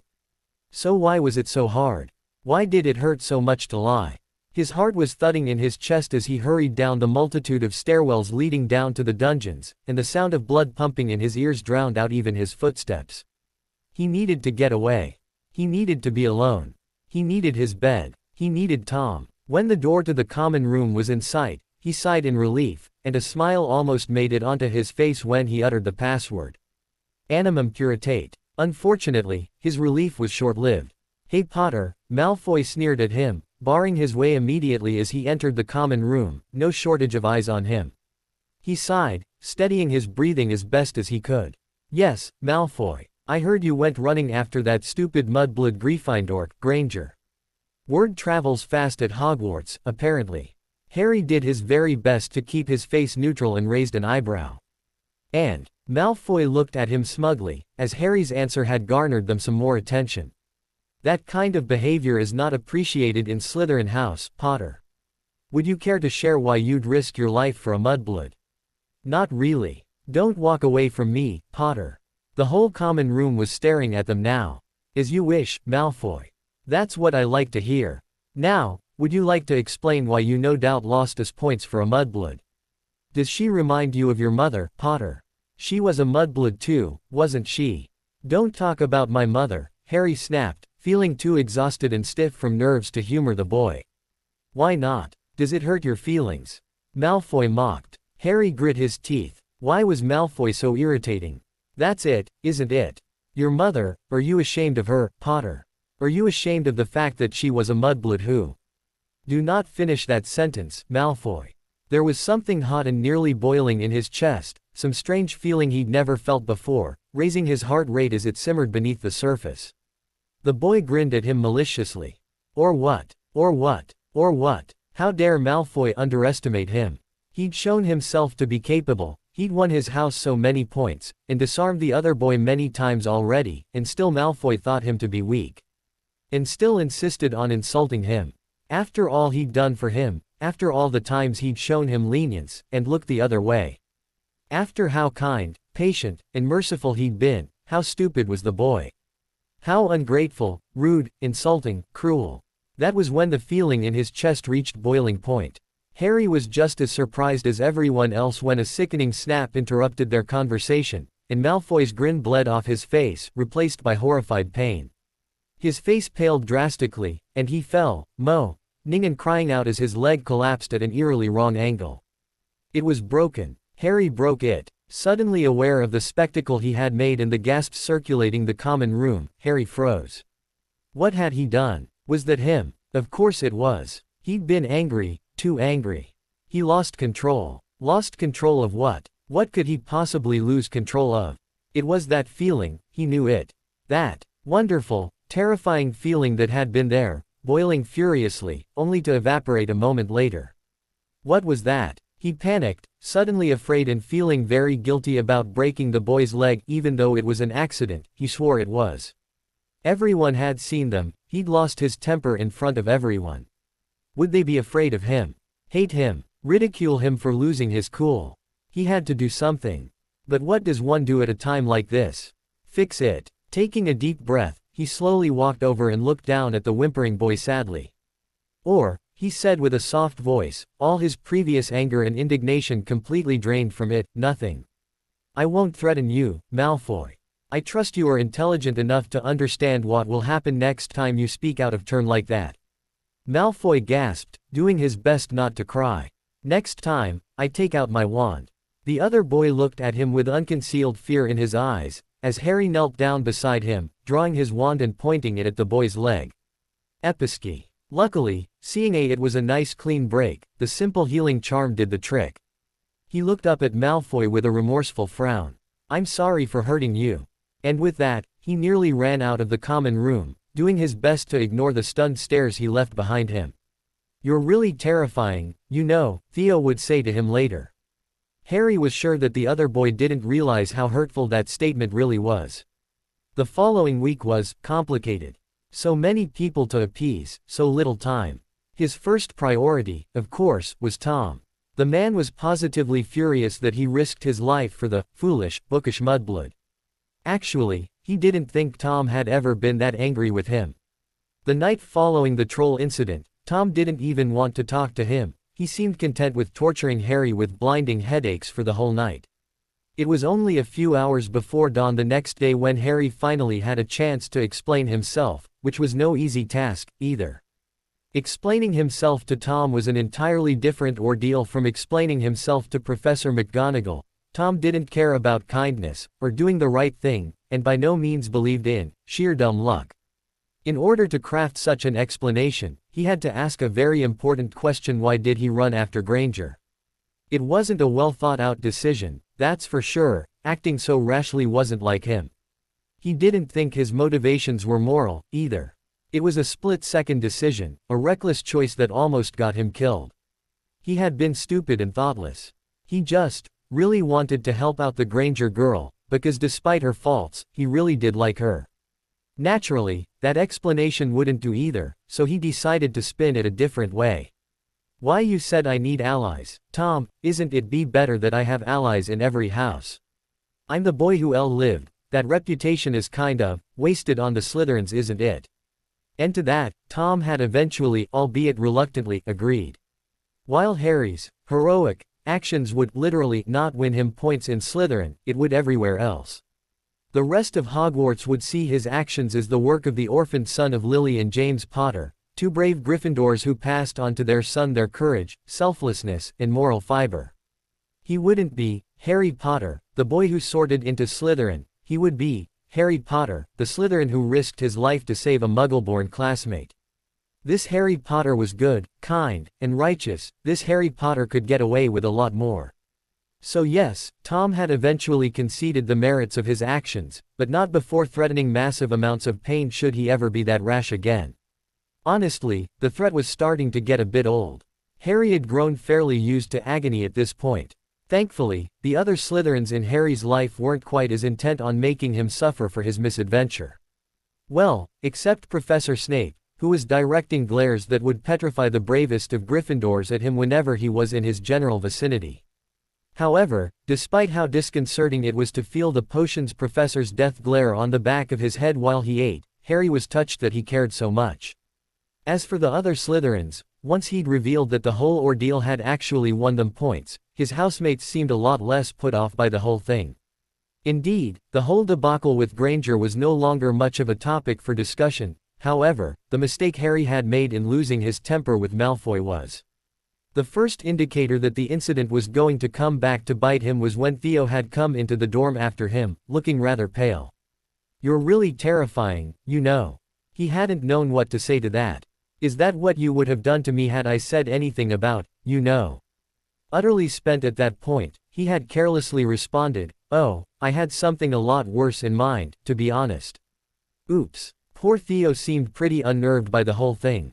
Malfoy had avoided him like the plague since then, and Crabbe and Goyle following suit by extension, which was in all honesty a plus. he wasn't going to claim that he didn't appreciate not having to look over his shoulder every time he entered a room, preparing to be Hexter tripped. Zabini was also less inclined to scoff at him these days, and had started looking at him with cautious respect mingled with well-controlled fear. While the other boy was clearly disconcerted by Harry's loss of control, something positive seemed to have changed between them, because he had started politely greeting Harry whenever they crossed paths. It felt nice not to be dismissed or ignored.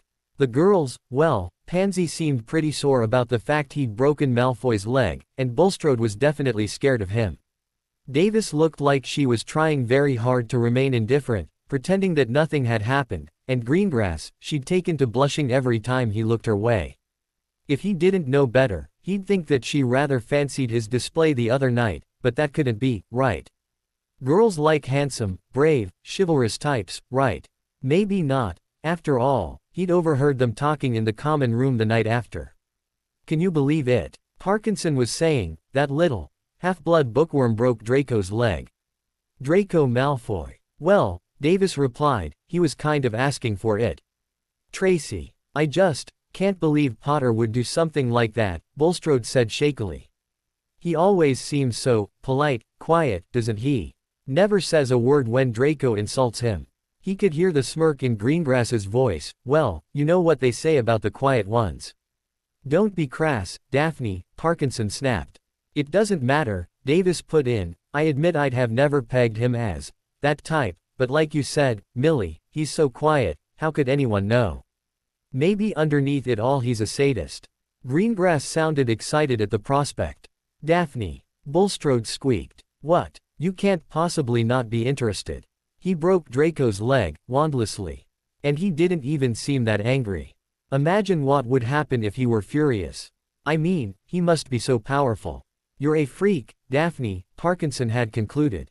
Harry was appalled that someone would call their friend a freak, but at the same time, he kind of knew where she was coming from. He'd been rather confused about the whole thing, so naturally, he'd approached Tom. I just don't get it, at all. I knew a woman like that, once. Harry was pleased to hear it. Perhaps Tom could help remedy some of his puzzlement, then. And now she's in Azkaban for torturing the Longbottom boy's parents into insanity. Oh, well, how did she work? What? Well, I mean, what made her do things? Say things. Which parts of her made her say stuff like that? How did she work? Tom seemed very amused by the question. I never bothered with it. Why? It was simple, really. She was in love, Harry, with Lord Voldemort. Harry frowned. To be honest, he'd never even considered the prospect of someone falling in love with Tom before. Well, did you have feelings for her? Why would I have any such things? I dunno, did you think she was pretty? I have always been under the impression that her beauty left little to be desired. Well, were you attracted to her? No, I don't waste my time with things like that. Have you ever been attracted to a girl before? No. What about boys? No. Harry's eyes went wide. Have you ever, done it?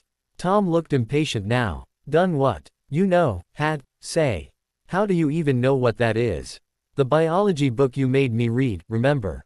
Ah. Well, have you? Twice. And it was unsanitary and tedious, what did you expect me to say? Tom snapped. Then why did you do it twice? The first time was merely an experiment.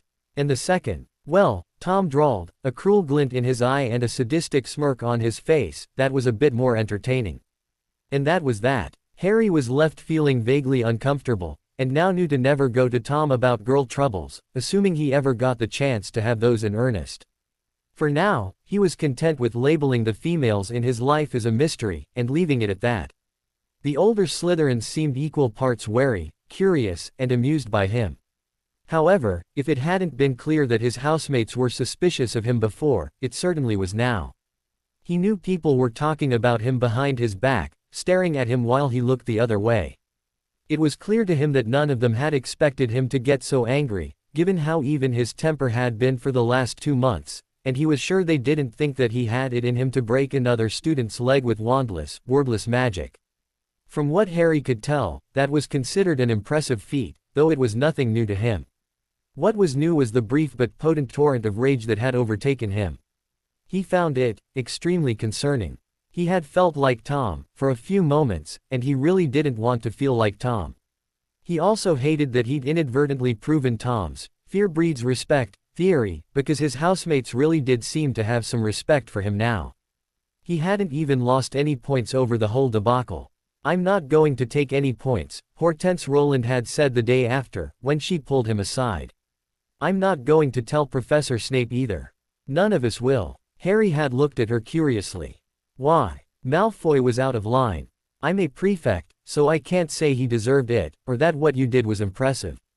I certainly can't say that you've won the respect of some of the older students. What I can say is don't lose your temper like that again, and watch your back. You especially need to be careful not to make too many enemies."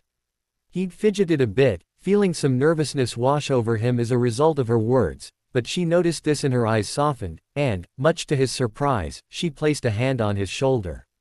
"But know this, Potter. I've got your back. Slytherins look after our own, and you're a Slytherin." Her words left a warm feeling in his chest. He had thanked her profusely after that, and she had smiled softly in return. The attention he had received from Roland was really nice, but for the most part, he really did hate all the attention, and was more and more hoping the Quidditch game in a couple of weeks would inject some positive energy into all of it. The only person who seemed truly, earnestly pleased by the actions he took the other night was Granger, or Hermione, as she now insisted he call her. The morning following the troll incident, she had bravely trotted up to the Slytherin table during breakfast. "Potter," she began timidly, "I wanted to thank you for what you did for me last night. If you hadn't beheaded that troll, I'd probably be dead right now." "Beheaded?" He saw Theo mouthing out of the corner of his eye. He smiled uneasily at her. "Well, I'm glad you're not dead. I'd have no one to compete with in Transfiguration, if you died, and that would really be a shame." She had giggled a bit at that, leaving Harry somewhat enheartened. "Besides, I've always wanted to meet a troll. Now I have, though it was admittedly brief. I've never decapitated anything before either." Oh, that statement didn't quite come out the way he wanted it to, he realized as the students around him turned a bit green. Well, what I mean to say is that I'm glad everything worked out for both of us, Granger." "Hermione." He glanced down at the hand she was holding out to him. "You can call me Hermione."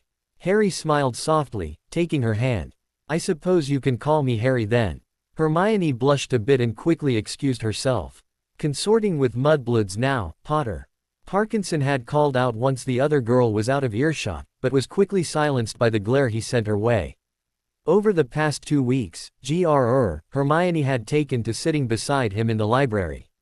Usually, they just sat together in silence, working on their respective homework assignments in peace, but occasionally they'd compare book collections or spellcasting techniques. They'd even discussed starting projects together. Hermione was especially interested in the spellcrafting book he had, and was incredibly fascinated by what he told her about occlumency. He'd tentatively agreed to teach her after the winter holidays. Moreover, once Hermione had gotten over her pride, she'd started to ask Harry's advice, and not just about casting spells, either. "He's started sitting beside me, and talking to me. That's good, right? Ron's a nice boy, when he's not being a halfwit. He's been asking me for help with charms, too. Perfect. Just what you've always wanted. I don't understand why he suddenly likes me. Well, I'm sure he feels bad about nearly hurting your feelings to death, so to speak. I just don't know what to do, Harry. No one ever wants me around. I try to be nice to them, but no one likes me. Maybe try talking less." She scowled at him. "Really, that's what I do. And then break people's legs when that fails. That was once, Hermione, and I'd had a long day. I do still feel very bad about it. Rather horrible, actually." She sobered at that. "Well, you apologized," she said uneasily. "Yeah, and I guess it was kind of your fault too." "It was not. If I hadn't had to go looking for you," he started with a mischievous smile. "I never asked you to look for me. Besides, I didn't know about the troll. I suppose we'll just have to blame it on whoever let the troll in, won't we?" "Why? Wait, what? What? Let the troll in? Well, someone had to, didn't they? Harry, no one would purposefully let a troll into a school full of children." "Why not?" Well, it would be a rather awful thing to do, wouldn't it? And, Harry, What reason could someone possibly have to do such a thing? Well, it would make a good distraction, wouldn't it? A distraction from what? I don't know, yet. But I'm sure of it. Well, you're wrong. No, I'm not. Yes, you are. Nope, definitely not wrong. You'll see, Hermione. I'll prove it. And how will you do that? I don't know, yet. And that was how he ended up standing outside the Slytherin common room at 1 a.m. on November 15th, a very disgruntled Theo not standing across from him looking equal parts irritated, afraid, and sleepy. I don't understand, was all he managed. Well, Harry began as he led his friend forward. I need to prove someone wrong. Who? Hermione. Of course. And what's she wrong about now? She thinks the troll just wandered in on its own during the Halloween feast. Didn't it? Harry nearly pulled his hair out. No, of course not. Honestly, what's it like to see the world in little papery two-dimensional crayon drawings? Why am I friends with you two again? Oh dear, he was channeling Tom again. Because no one else will be friends with you, Harry. It was a joke, but only halfway. Harry had confided in Theo regarding his anxiety over his friend-making skills, and Theo had taken it upon himself to mock these anxieties until they didn't make Harry anxious anymore. So far, it was working decently. Harry was a lot less nervous these days. True, but not the point. Then what is the point? The point is that someone let the troll in as a distraction. A distraction for what? I don't know yet. Right. And how do you know all this? Well, to be fair, he didn't. He was just postulating, but Tom agreed, so he was sure he was right. I just do. Okay. And why am I here? Well, these things are always safer with two people instead of one. Plus, I need someone to verify my findings in case Hermione doesn't believe me. And why would she believe me? She may not, but I believe that if she interrogates us separately, she'll be able to deduce the truth of our story. She's very intelligent like that. And why would I let that mudblood interrogate me? A. Don't call her a mudblood, and B. Because you want to stay on my good side, of course. Yes, I do. Harry smiled. So, where exactly are we going? Well, I don't know exactly where we're going, but we're going to check out the third-floor corridor. Theo's eyes bugged out. We're going where? The third-floor corridor. And why, in the name of Merlin, Morgana, and all things holy, are we going there? Well, you see, I believe that there's something hidden in the third-floor corridor, something that's not usually there, or else Professor Dumbledore wouldn't have announced it at the feast. My theory is that whoever let the troll in did so in an attempt to create a distraction while they came up here looking for whatever it is Professor Dumbledore hid here. And you, in all your infinite wisdom, decided to come looking for it. Quite. If I die a painful death, I'm coming back to haunt you. That seems fair. Theo sighed. Maybe Dumbledore was exaggerating, maybe he just didn't want people looking around up here. I don't think so, but if you'd prefer it, we can pretend that that's true for the time being. Theo shot him a deadpan look. No, you've already ruined it. Just being honest. Not one of your better traits, Harry. So I've been told. Indeed, Tom had told him this many times. Speaking of Tom, he was fully in support of Harry's little expedition. Tom quite reasonably believed that there was something going on at Hogwarts, some sort plot, the details of which neither he nor Harry were privy to. And he didn't like that. With Harry's frequent headaches in defense against the dark arts, Tom had his suspicions that his master soul might have something to do with it, which meant that their ignorance of the situation was a disadvantage they could not afford. So, Tom had insisted that they must find out what was hidden on the third-floor corridor. Moreover, Tom had further insisted that Theo be brought along. Apparently these sorts of things were always safer in pairs, not to mention, if they were caught, it would be easier to explain away the expedition with someone else to vouch for his innocent intentions, and since Theo was already honor-bound to keep his mouth shut, he was the perfect choice for a partner in crime. Harry grinned as they reached the corridor. Here we are. Now let me know if you find it. Find what? Something suspicious, I suppose. Theo groaned, but started trying doors nonetheless. Alohomora, Alohomora, Alohomora. It turned out that a large majority of the rooms that branched out of the third-floor corridor were dusty, unused classrooms that had been cleared out, making their task quite simple and boring. Whether time was passing quickly as a result, or lagging behind, Harry had no idea. The affair was monotonous either way. They were about halfway down the corridor when they heard a shuffling sound down the stairs. "Harry, someone's there," Theo hissed, rather alarmed. "I know, it's Filch. Cast the disillusionment charm and go sit in the corner for a couple of minutes." "Harry, I can't cast the disillusionment charm." Harry frowned at him. "But I showed you how just the other day." "Well, some people can't replicate fourth-year spells after being shown only once." Oh indeed." Harry sighed. "Fine, Alohomora, let's hide in here," he said, pulling Theo into the room he'd just opened, feeling the boy stiffen as he did. "What?"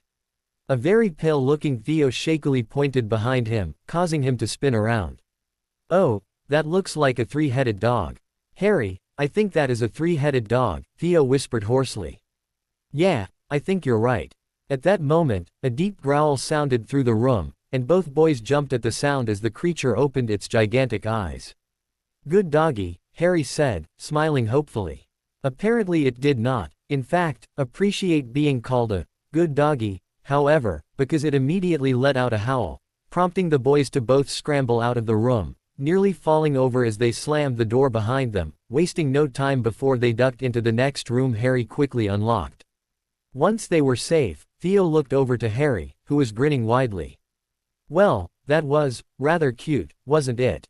You're so weird. And you're blind." It was adorable. "Did you see its eyes? They were so big and black. They were kind of hard to miss." Harry sighed. "I suppose we'll just have to agree to disagree. At least we got what we came for." "You think someone let a troll in so they could come up here and check out the three-headed dog?" Theo asked incredulously. Harry laughed. "No, of course not. They were looking for whatever's beneath the trapdoor the dog was standing on." "Oh, now, I want a nice fair game, all of you," Madam Hooch said sternly to the Gryffindor and Slytherin Quidditch players gathered around her. "Mount your brooms please." Harry's head was buzzing with excitement as the 15 brooms rose in the air. This was it. He could do this. He was going to win, and then his housemates were going to like him, and he wasn't going to die in the process, proving Tom wrong.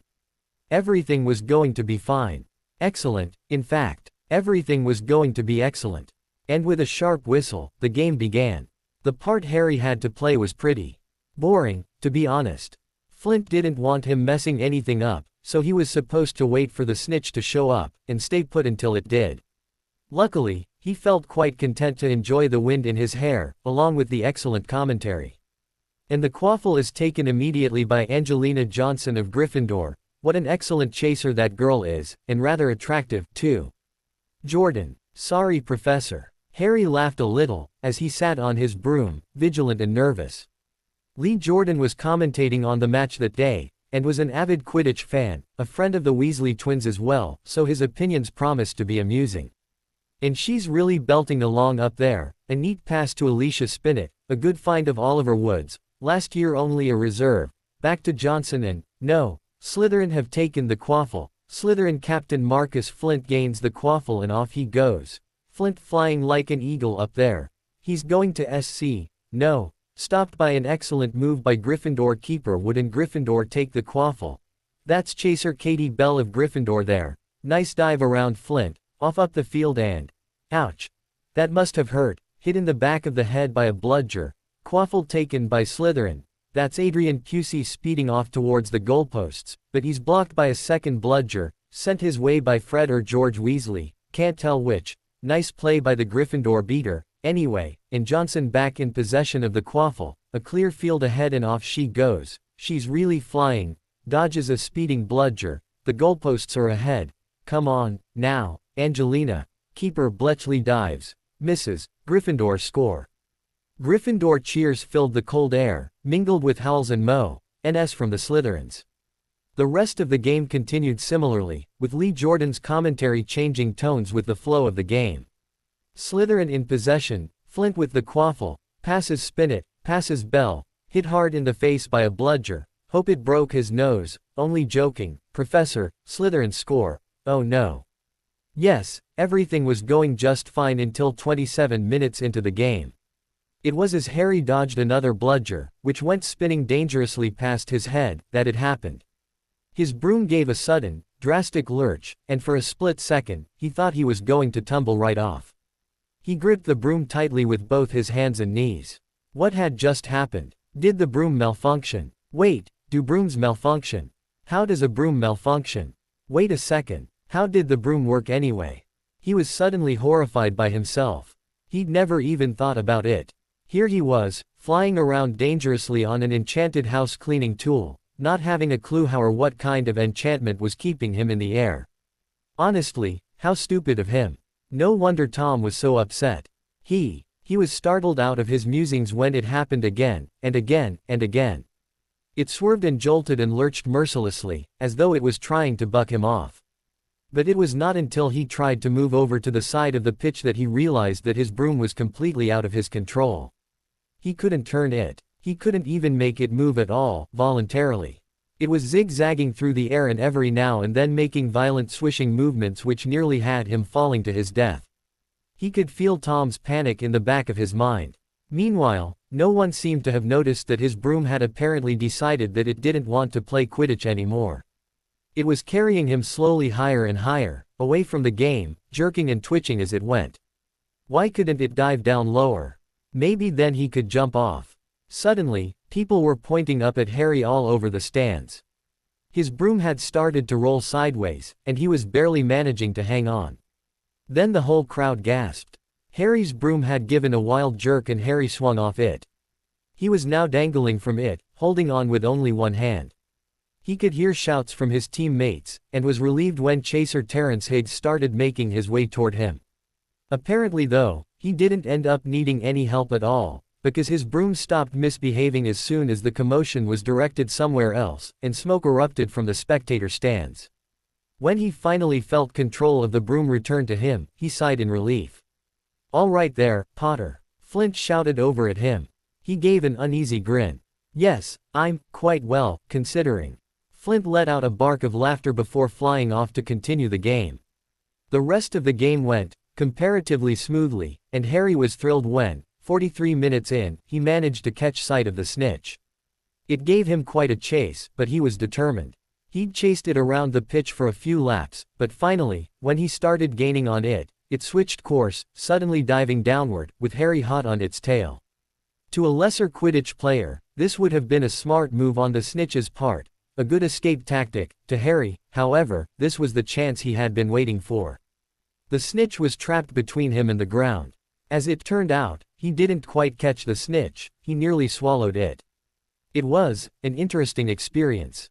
Suffice it to say that the game ended in complete confusion. As of that afternoon, Harry was the most popular boy in Slytherin, at least for a few hours, and was showered with thank yous and congratulations as he left the Quidditch pitch. However, just as he was heading back to the common room with his team, he saw Hermione and Ron waiting off at the side of the pitch for him. Telling the Slytherin team that he'd meet them in the common room, he ran over to them. "I don't suppose you're waiting for me to offer my condolences." Ron scowled at him. "Oh, shut up. Slytherin wouldn't have won if Hermione hadn't saved your life." Harry frowned. "Saved my life?" Hermione grabbed his arm. "You broom, Harry, it was cursed." "Well, yes, I gathered as much. It was Professor Snape, Harry, I saw H." "What exactly did you see?" Harry interrupted. "Snape," Ron said, "he was cursing your broomstick, muttering, he wouldn't take his eyes off you." "It was definitely him," Hermione said, "and it got me thinking about what you said about the third-floor corridor and the Cerberus, and how Snape was limping after Halloween." "Stop," Harry said, taking a deep breath. "My head of house wasn't cursing me. I really do appreciate the concern, but I'm certain there's been a misunderstanding." "Harry, it's the only explanation." "No," Harry corrected, "it's one of many explanations. Listen, I'm guessing it was you who set the fire during the game, and I'm grateful that you'd set a teacher on fire to save me, but I'm sure Professor Snape wasn't trying to kill me. But it stopped after. So it could have been anyone sitting beside him, really. It could have been anyone, Hermione. There's probably no shortage of people who want to mess with me, but I'm 93% sure that Professor Snape isn't one of them." Hermione sighed. "Well, 93 is a pretty big number." "It is. Plus, if I died, he'd have one less person to hate." "That's true. I'm sure he wouldn't want that." Ron just looked at them in confusion. He'd lost them at 93%. What was a percent, anyway? I'm quite sure it wasn't Professor Snape. And if it wasn't the traitor, as Tom had taken to calling him, it must have been Quirrell, Tom finished. Professor Quirrell? Harry asked in surprise. Tom scowled at him. Yes, of course. Who else would want to kill you?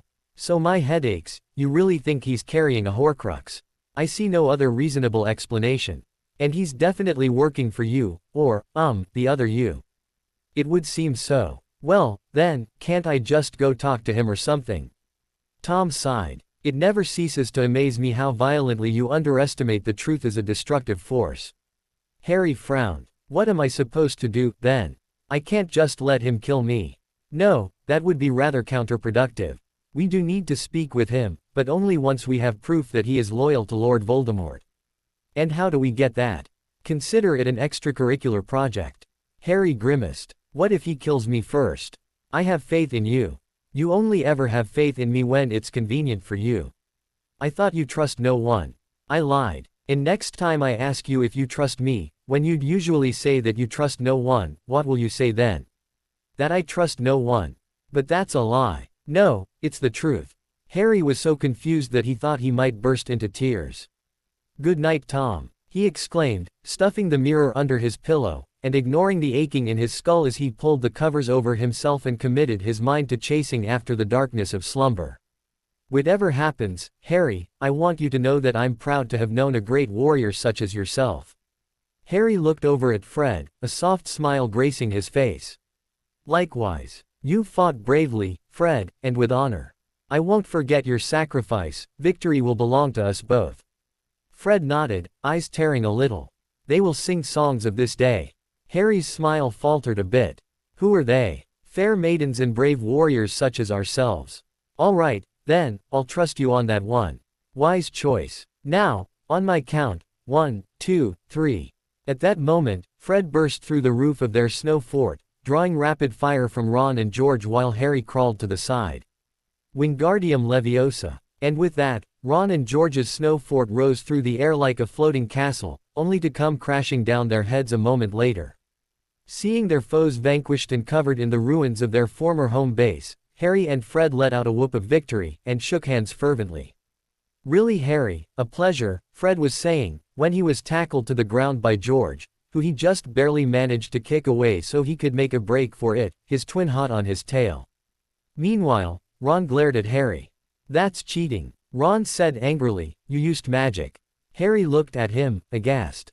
You don't mean you expected us to conquer you the Muggle way? Yes. Harry shook his head. Well, you should have said so. It was implied. Doesn't count. Besides, it's too late now.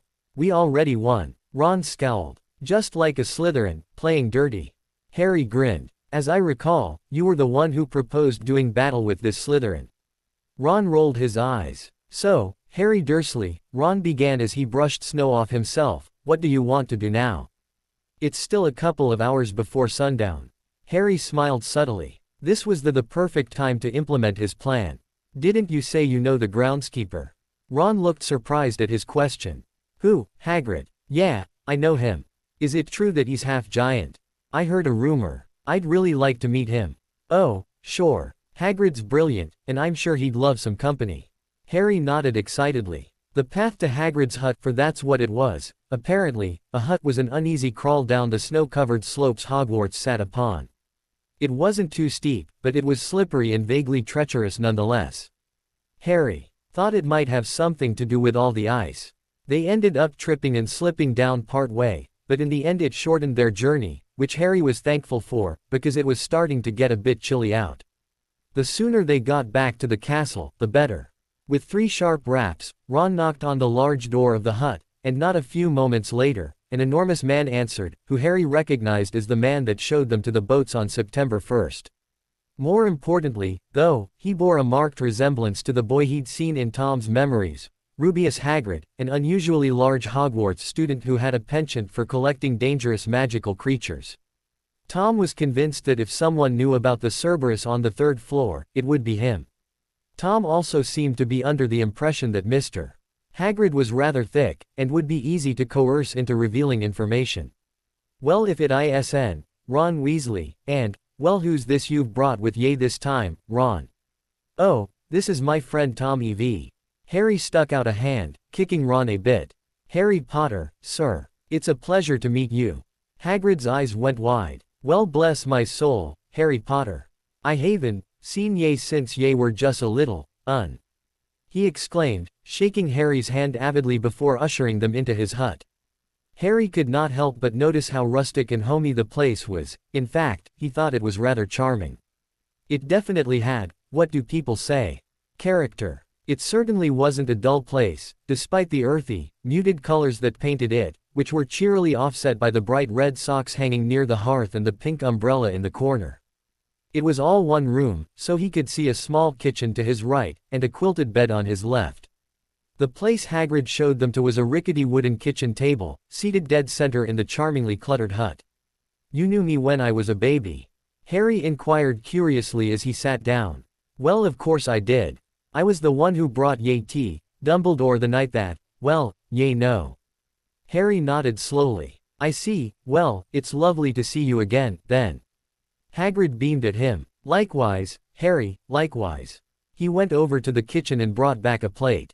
Cookies. Ron refused, and Harry politely followed suit, figuring there was a good reason Ron, who was always hungry, passed up a chance to eat.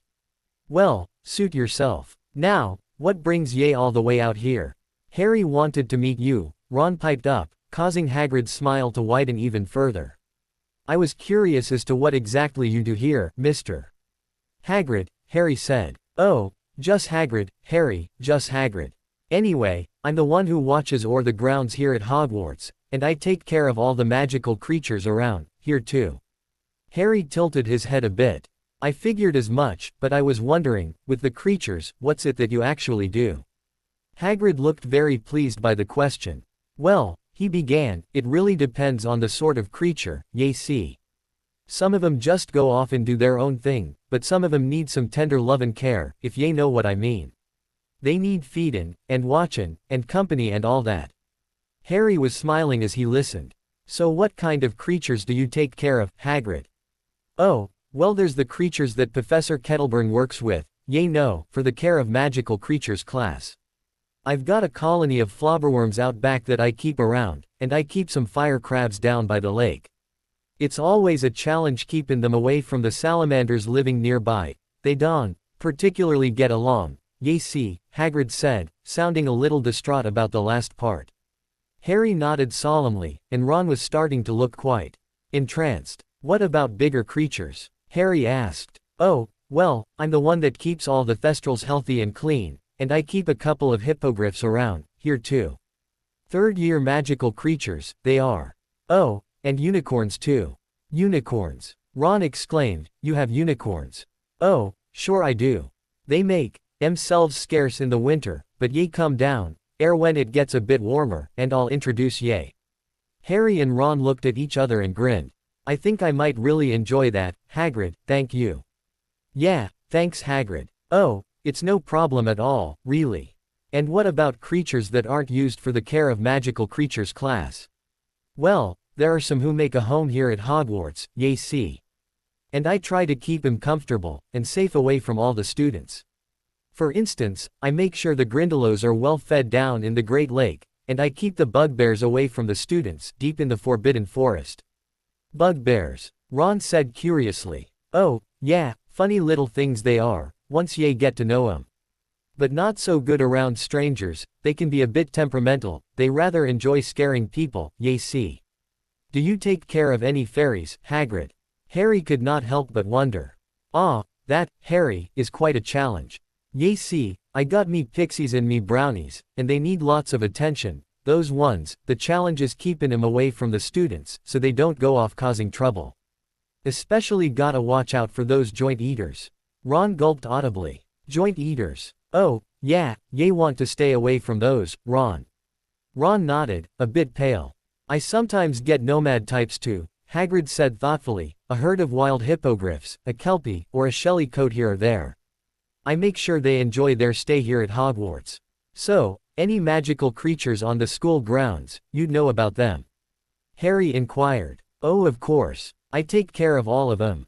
Harry nodded, a curious look on his face. Because, you see, I heard this rumor the other day, about a giant three-headed dog chained up in the third-floor corridor. Hagrid grew alarmed at that. Fluffy. How did Ye know about Fluffy?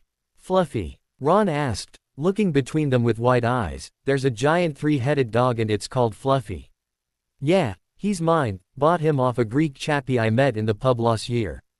I lent him to Dumbledore to guard the Harry prompted. Now see here, Ye ought not go asking questions about that, Ye here.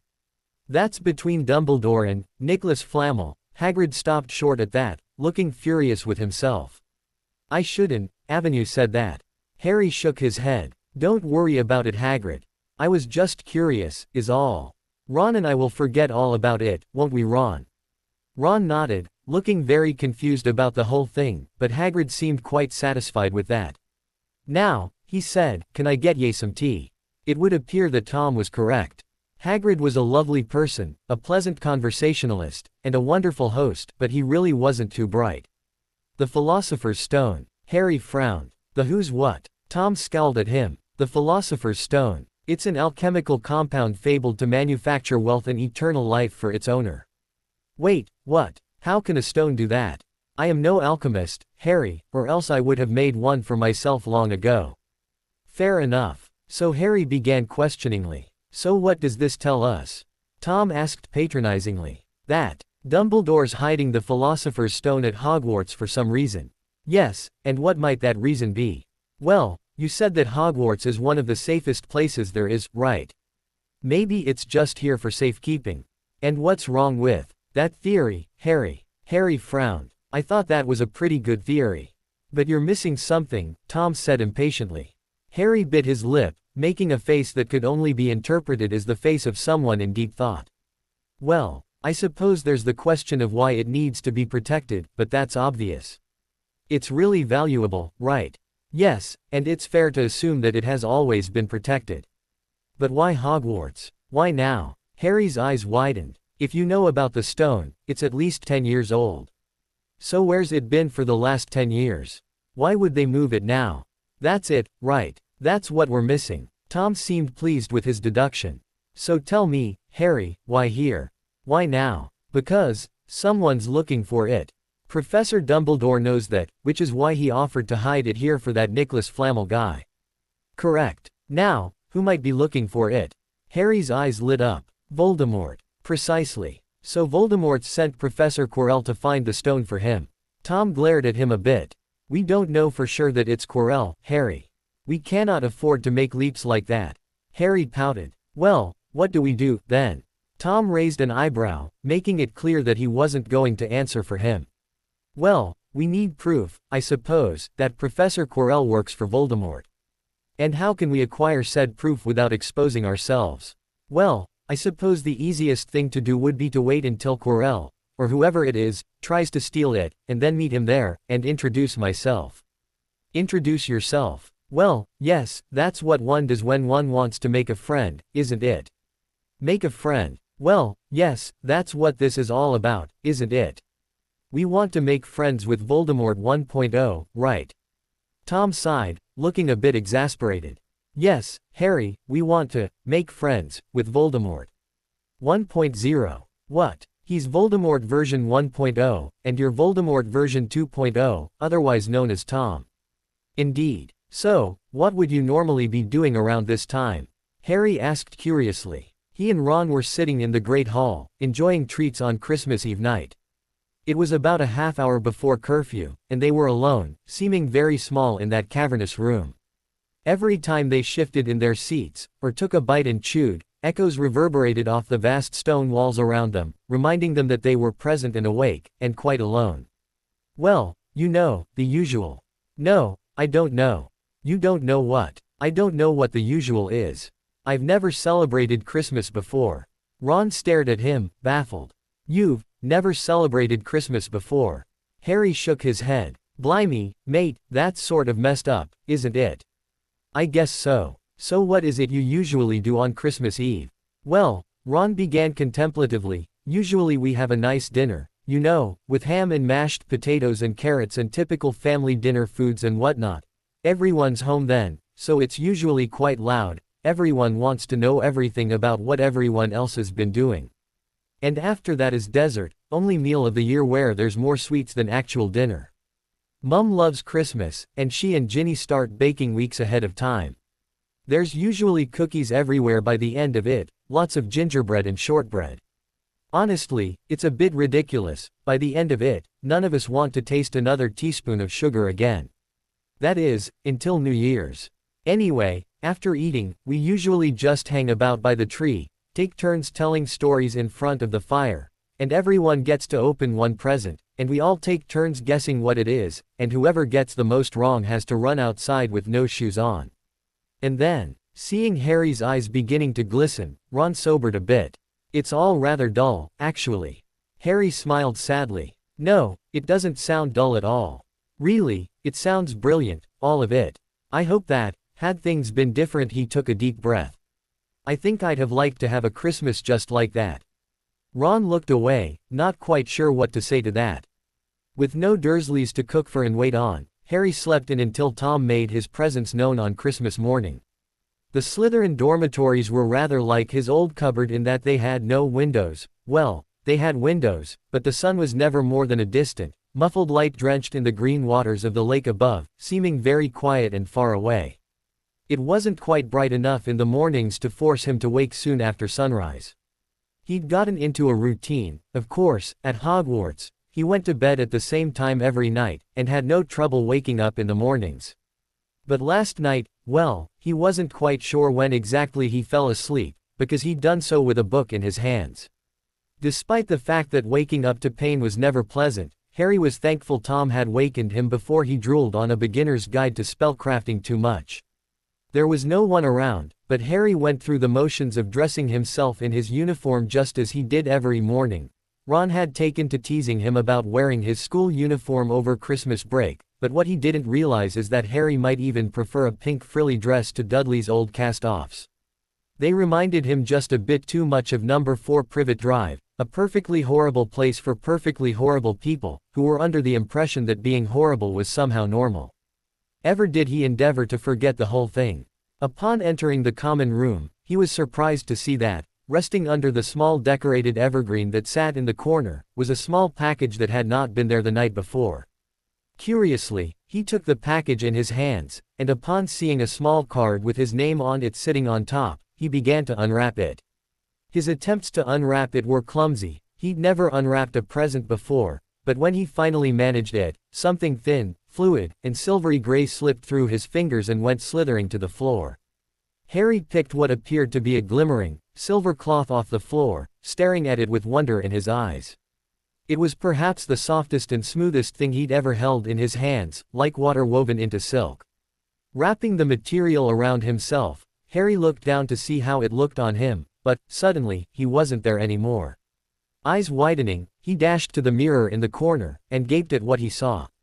Sure enough, his own face stared back at him, but only his face. The rest of him had completely vanished.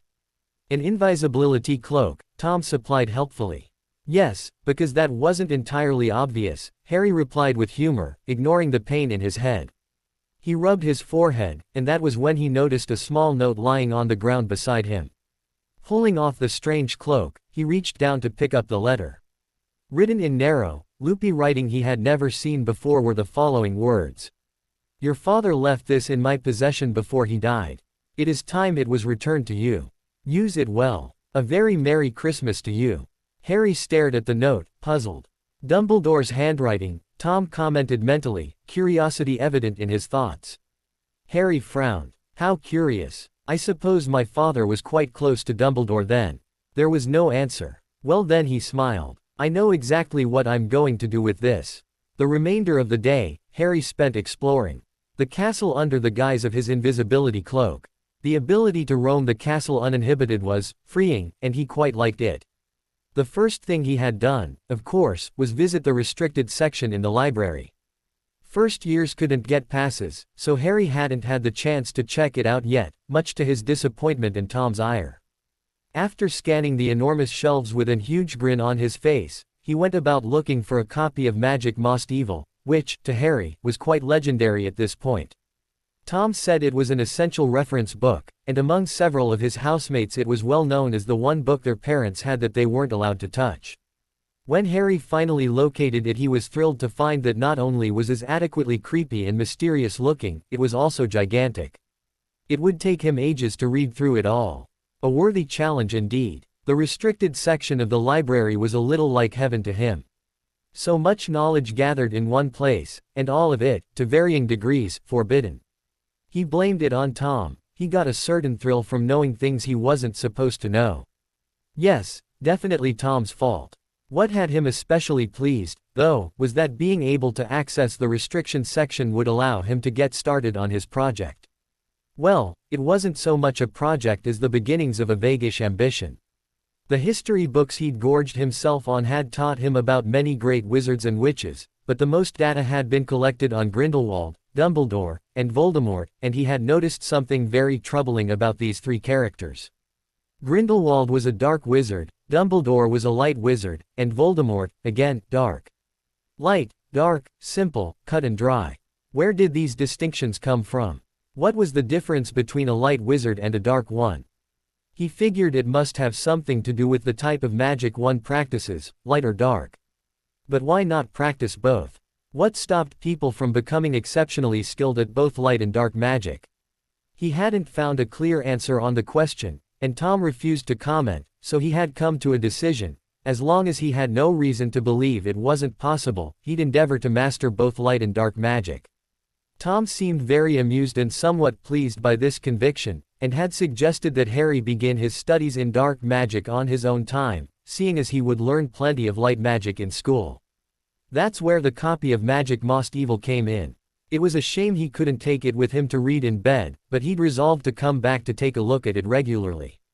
Perhaps Thursday nights. After leaving the library, he roamed around aimlessly for a while, eyes wide as he observed the vastness that was Hogwarts Castle.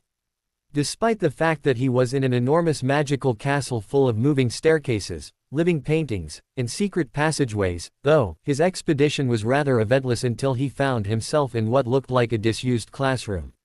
He deduced as much from the dark shapes of rickety old desks and chairs which were piled against the walls, which seemed to be covered in a thin layer of dust. There was nothing particularly special about the room, except for one thing. And what a thing it was. Propped against the wall facing him was something that very clearly didn't belong there, something clean, and bright, and grand. It was an enormous mirror, as high as the ceiling, with an ornate golden frame, standing on two clawed feet. Carved starkly along the top were the words, Arised straw eru oytube kafru oyt on woshi. Curiosity getting the better of him, he took a step in front of the mirror, expecting to see nothing, as he was still under his cloak, but his eyes widened as he observed a reflection. His eyes widened even further when he realized it was not his reflection that he saw, it was his father's. Indeed, he looked just like he did in the monument in Godric's Hollow, except. Harry gasped. It wasn't his father, it was him. He recognized his eyes. No one had eyes quite like him, a bright, almost ghostly green that nearly glowed in the dark. It was him in the mirror, maybe a decade or two older, standing just where Harry was now. Wait, no, that wasn't right. He wasn't standing, he was floating. It was then that Harry realized that in the mirror, the classroom he was in was filled to the ceiling with water, his older self just floating there with a serene smile on his face. He could see how pale his skin was, his lips were blue. But he was still smiling, and his smile was perhaps the happiest, most content smile he'd ever seen on his face. Then, slowly, his older self began to open the hand he had been keeping balled into a fist at his side. As he did so, a wispy stream of blood began to stain the water, dancing into shapes of delicate crimson flowers as it did. It was then that Harry saw that his reflection's finger was sliced open, and bleeding profusely. He began to shake, as his mind traveled backward, to a memory lost in the days before he understood what he saw in his dreams, the days before he knew the name Tom Riddle. He remembered, the knife, the blood on his finger, the bathtub, the water, so cold and numbing and welcoming. Why was he remembering this? He'd almost forgotten. Almost. It was his one secret, the one thing he had never told Tom. And that's when he panicked. Tom was with him. Tom was always with him. Tom saw exactly what he saw, and his secret was no longer a secret.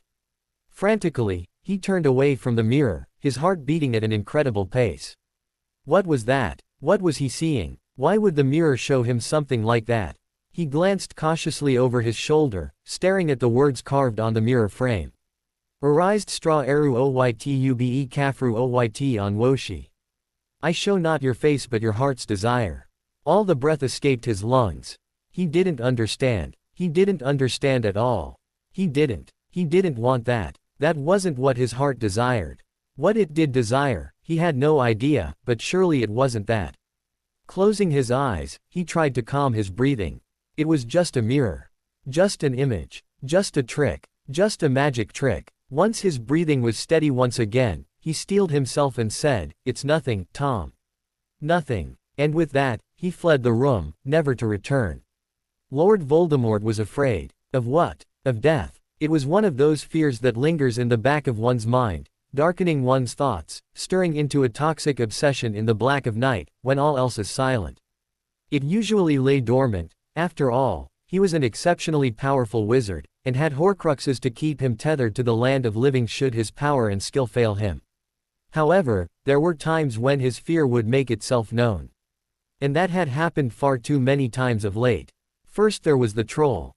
His Gryffindorish idiot of a host decided that playing the hero was somehow a smart idea, and had nearly gotten himself flattened into pureed 11-year-old wizard by a mountain troll of all things. To run off and risk himself for another person who was virtually a stranger, well, it was unlike Harry, and went against everything he'd taught him. Harry was kind to a fault, yes, but he had learnt his lesson over the years: mind your own business. It was a basic lesson that the boy had picked up on rather quickly.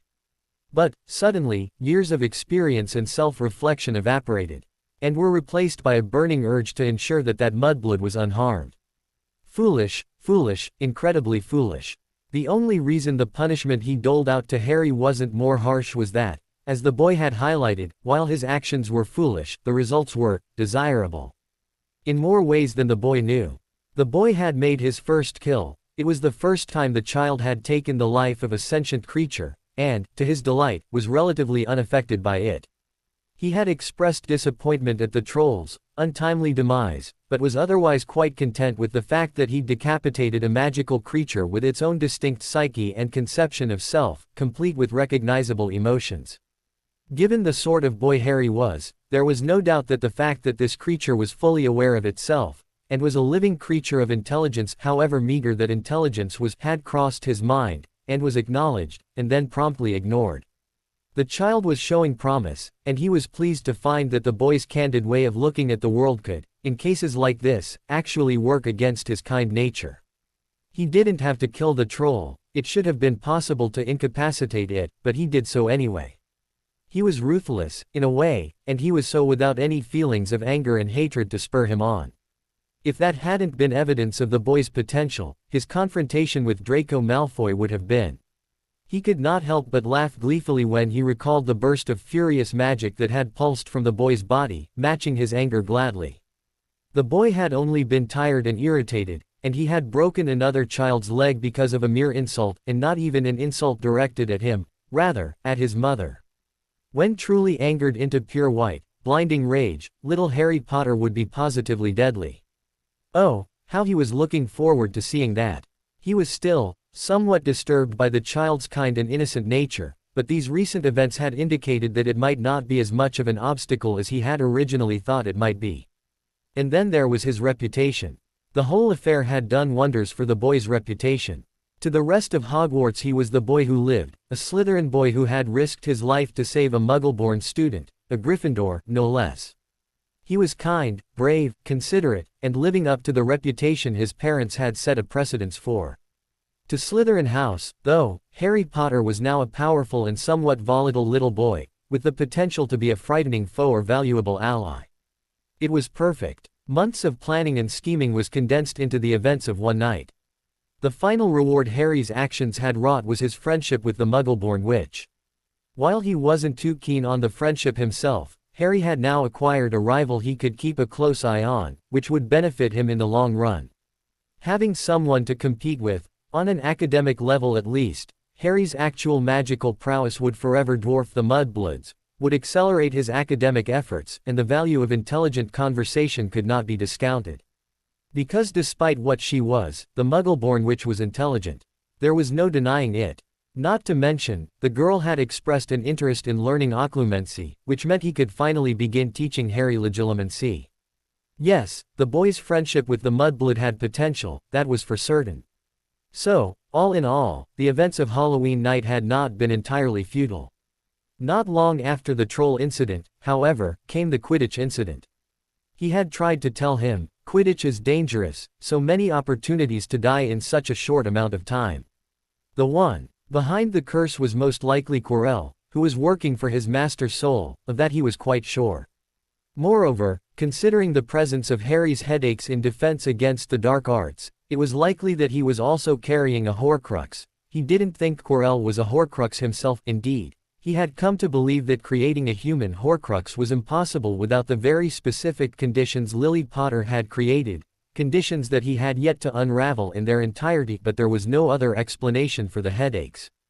Well, of course there was another explanation. There is always another explanation, and this fact was not to his advantage, seeing as he and Harry really could not afford to confront Quirrell until they were completely sure he was on their side. They couldn't have him running off to Dumbledore and revealing their secret, after all.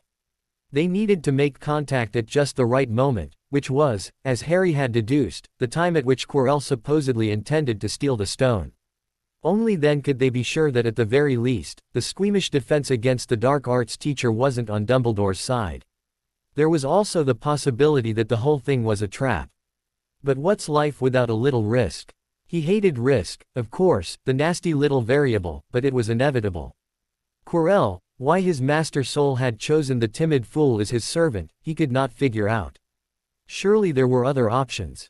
Severus was probably out of the question at this point, but both Rosier and Avery had older children attending the school. Even they had to be more competent than that blithering fool of a professor. Of course, it could all be an act, which would be impressive indeed. Perhaps the defense against the dark arts professor was simply an incredible actor of impressive skill. Yes, that had to be it, right? Yes, now that he thought about it, it was definitely an act. It had to be. Even at his most desperate, he'd never trust anyone that weak. Either way, one thing was for certain, Dumbledore had chosen his defense against the dark arts professor poorly, but it was possible he was running out of options at this point. Perhaps he shouldn't have hexed the defense against the dark arts position. It was an important subject, and Harry would no doubt have to endure 6 more years of unsatisfactory instruction in it. Oh well, what's done is done. The boy had Lord Voldemort to teach him, and no one the old fool could hire would possibly measure up. It had been quite a while since he had taught the boy anything, though. Legilimency was an important skill, and Harry would have a chance to practice once he started teaching the Mudblood occlumency, but there was so much else the boy needed to learn. Fortunately, the invisibility cloak Dumbledore had given them provided the perfect chance to further Harry Potter's education. Now that the child had access to the restricted section of the Hogwarts library, he could begin learning the dark arts. It was essential, after all, that he start early. Harry Potter's magical core was pure white, chaotic, and so potent it was corrosive. Light magic would come naturally to him, as would powerful, forceful spells, light or dark. After all, the boy's magic was almost constantly begging to be released so it could wreak havoc. The boy wasn't aware of this, of course, but given his proximity to the child's magical core, he had a front row seat to the daily struggle between Harry Potter's subconscious self-control and his magical core. It was amusing, but concerning nonetheless. Mastering the subtler, finer points of the complex dark magic Lord Voldemort favored would require time and effort. However, he had no doubt it was possible, given how much the child's contemplative personality contrasted with the nature of his magical core. Indeed, with the strange combination that was the boy's determination, thoughtfulness, and power, he did not doubt that Harry Potter would accomplish anything he'd put his mind to. Well, almost anything. The child wanted to master both light and dark magic. Really, Harry Potter's naivety was as endearing as it was irritating, even he had to admit that. Mastering light and dark magic, what a feat that would be. The problem with mastering any sort of magic is that it necessarily mutates one's magical core, which in turn influences one's personality. This is why those who master dark magic quickly become obsessed with the complexity, decadence, and allure of the dark arts. This is why skilled dark magic practitioners were so fixated on gaining power and control, it became a part of them. This is also why masters of light magic like Dumbledore were so deeply connected to positive emotions and, irritatingly, moral rightness. It was impossible to remain unchanged by the magic one practices, making it difficult to practice any other kind of magic. Still, though, it would be amusing to watch the boy try. Who knows? Maybe Harry Potter's affinity for completely overthrowing his expectations would extend farther than he thought possible. And perhaps his tendency toward mental instability might actually prove to be an advantage. Either way, though, the boy needed to start practicing the dark arts, the sooner the better. Although, he'd need a place to practice. It was too dangerous to show the child the chamber yet. Too much could go wrong. However, the room of requirement was a good alternative, in fact, it was perfect. Yes, he'd give Harry directions to the room of requirement, and have him practice in there. It could be a Christmas present. Yes, a Christmas present. After all, he couldn't have Dumbledore giving the boy gifts when he did not. That just wouldn't do. The invisibility cloak, such a useful, troublesome object. The boy was extremely grateful for the cloak, and rightfully so, but as useful an object it was already creating problems. It had allowed the boy to find the thrice-damned mirror in that abandoned classroom. He wasn't sure what kind of treacherous magic it was, but anything that claims to show you your heart's desire is no doubt incredibly dangerous, particularly to Harry. He would have thought the boy would see in the mirror his parents, or the friends he hoped to make at Hogwarts, something along those lines. Something sentimental. Something that would create distance between them, something that would loosen his hold on the boy. But no, once again, the boy had to go and throw his expectations out the window. Apparently love, friendship, and family were not what Harry Potter desired most. What he desired was, well, he wasn't sure. The image he saw through the boy's eyes had been grim, morbid. His older self, floating there, face pale, it looked like he was close to death, despite the content smile that had been on his face. And then there was the bleeding hand. How could that be what the boy desired? What was that? Harry Potter was a twisted little creature, in his own sweet, innocent way, a strange child with strange thoughts and strange desires. There was something wrong with the boy, but he wasn't suicidal. He couldn't be. What about that heartfelt speech he gave in front of his parents' grave? His promise to survive. What happened to that? How could the boy want to die? What had gone wrong? What could have possibly gone so wrong? No, he needed to calm down. What he had seen in the mirror, it was more than just a drowning boy. The smile, the bleeding hand, the water, it was extremely specific. If the boy wanted to kill himself, wouldn't he have seen himself hanging from a noose, or standing upon a great precipice? Something more conventional. People don't drown themselves when they want to commit suicide. It would be extraordinarily slow and painful. Harry was old enough to realize that. No, there was something pointedly unique about the scene he had witnessed, and the reasonable conclusion to arrive at was that it was based on a memory, something the boy had experienced before he had awakened. What it was, he couldn't begin to guess, but the child had had some kind of experience involving near death by drowning, of that he was quite certain. What he wasn't sure about was why the boy would want to relive it. Something had happened. What exactly it was probably of little importance, and it had revealed to the boy that thin veil between life and death. The child had looked death in the face and wanted to do it again. Was it the thrill? The loss of control? Did Harry Potter meet someone at the boundary between worlds, someone he wished to return to? Did he see something, learn something that was crucial to him? There was something that lay at the border between life and death that Harry Potter desired. But what was it? Moreover, why was it specifically as an adult that he wanted to relive this poignant moment? Why wasn't Harry Potter, the 11-year-old boy, the one floating in the mirror? No, apparently the boy wanted to relive some moment from his past at some point in his distant future. Why? He couldn't begin to imagine. He'd given up on trying to unravel the subtleties of Harry Potter's mind long ago. For now, it would appear that he was safe. The boy had seemed just as unnerved by the image as he had been, and had been quite insistent that it was nothing. The sentiment was sincere. He had felt the potent fear and confusion in the boy's mind as he said it. Whatever twisted dream Harry Potter subconsciously desired for his future was still unknown to the boy himself. He had time. Time to change him. Time to convince Harry Potter that there was no worse fate than death. As it turned out, the invisibility cloak was to be useful for more than wandering around the castle aimlessly. Now, in Harry's opinion, wandering around the castle aimlessly was plenty productive. After all, there was so much to explore, but Tom insisted on highlighting its more practical benefits.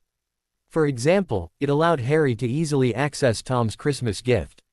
That's right, Tom gave him a Christmas gift. It was called the Room of Requirement. Show me the place where everything's hidden. Show me the place where everything's hidden. Show me the place where everything's hidden. Harry had been awed by the sight of it. It was vast, enormous, and filled with clutter.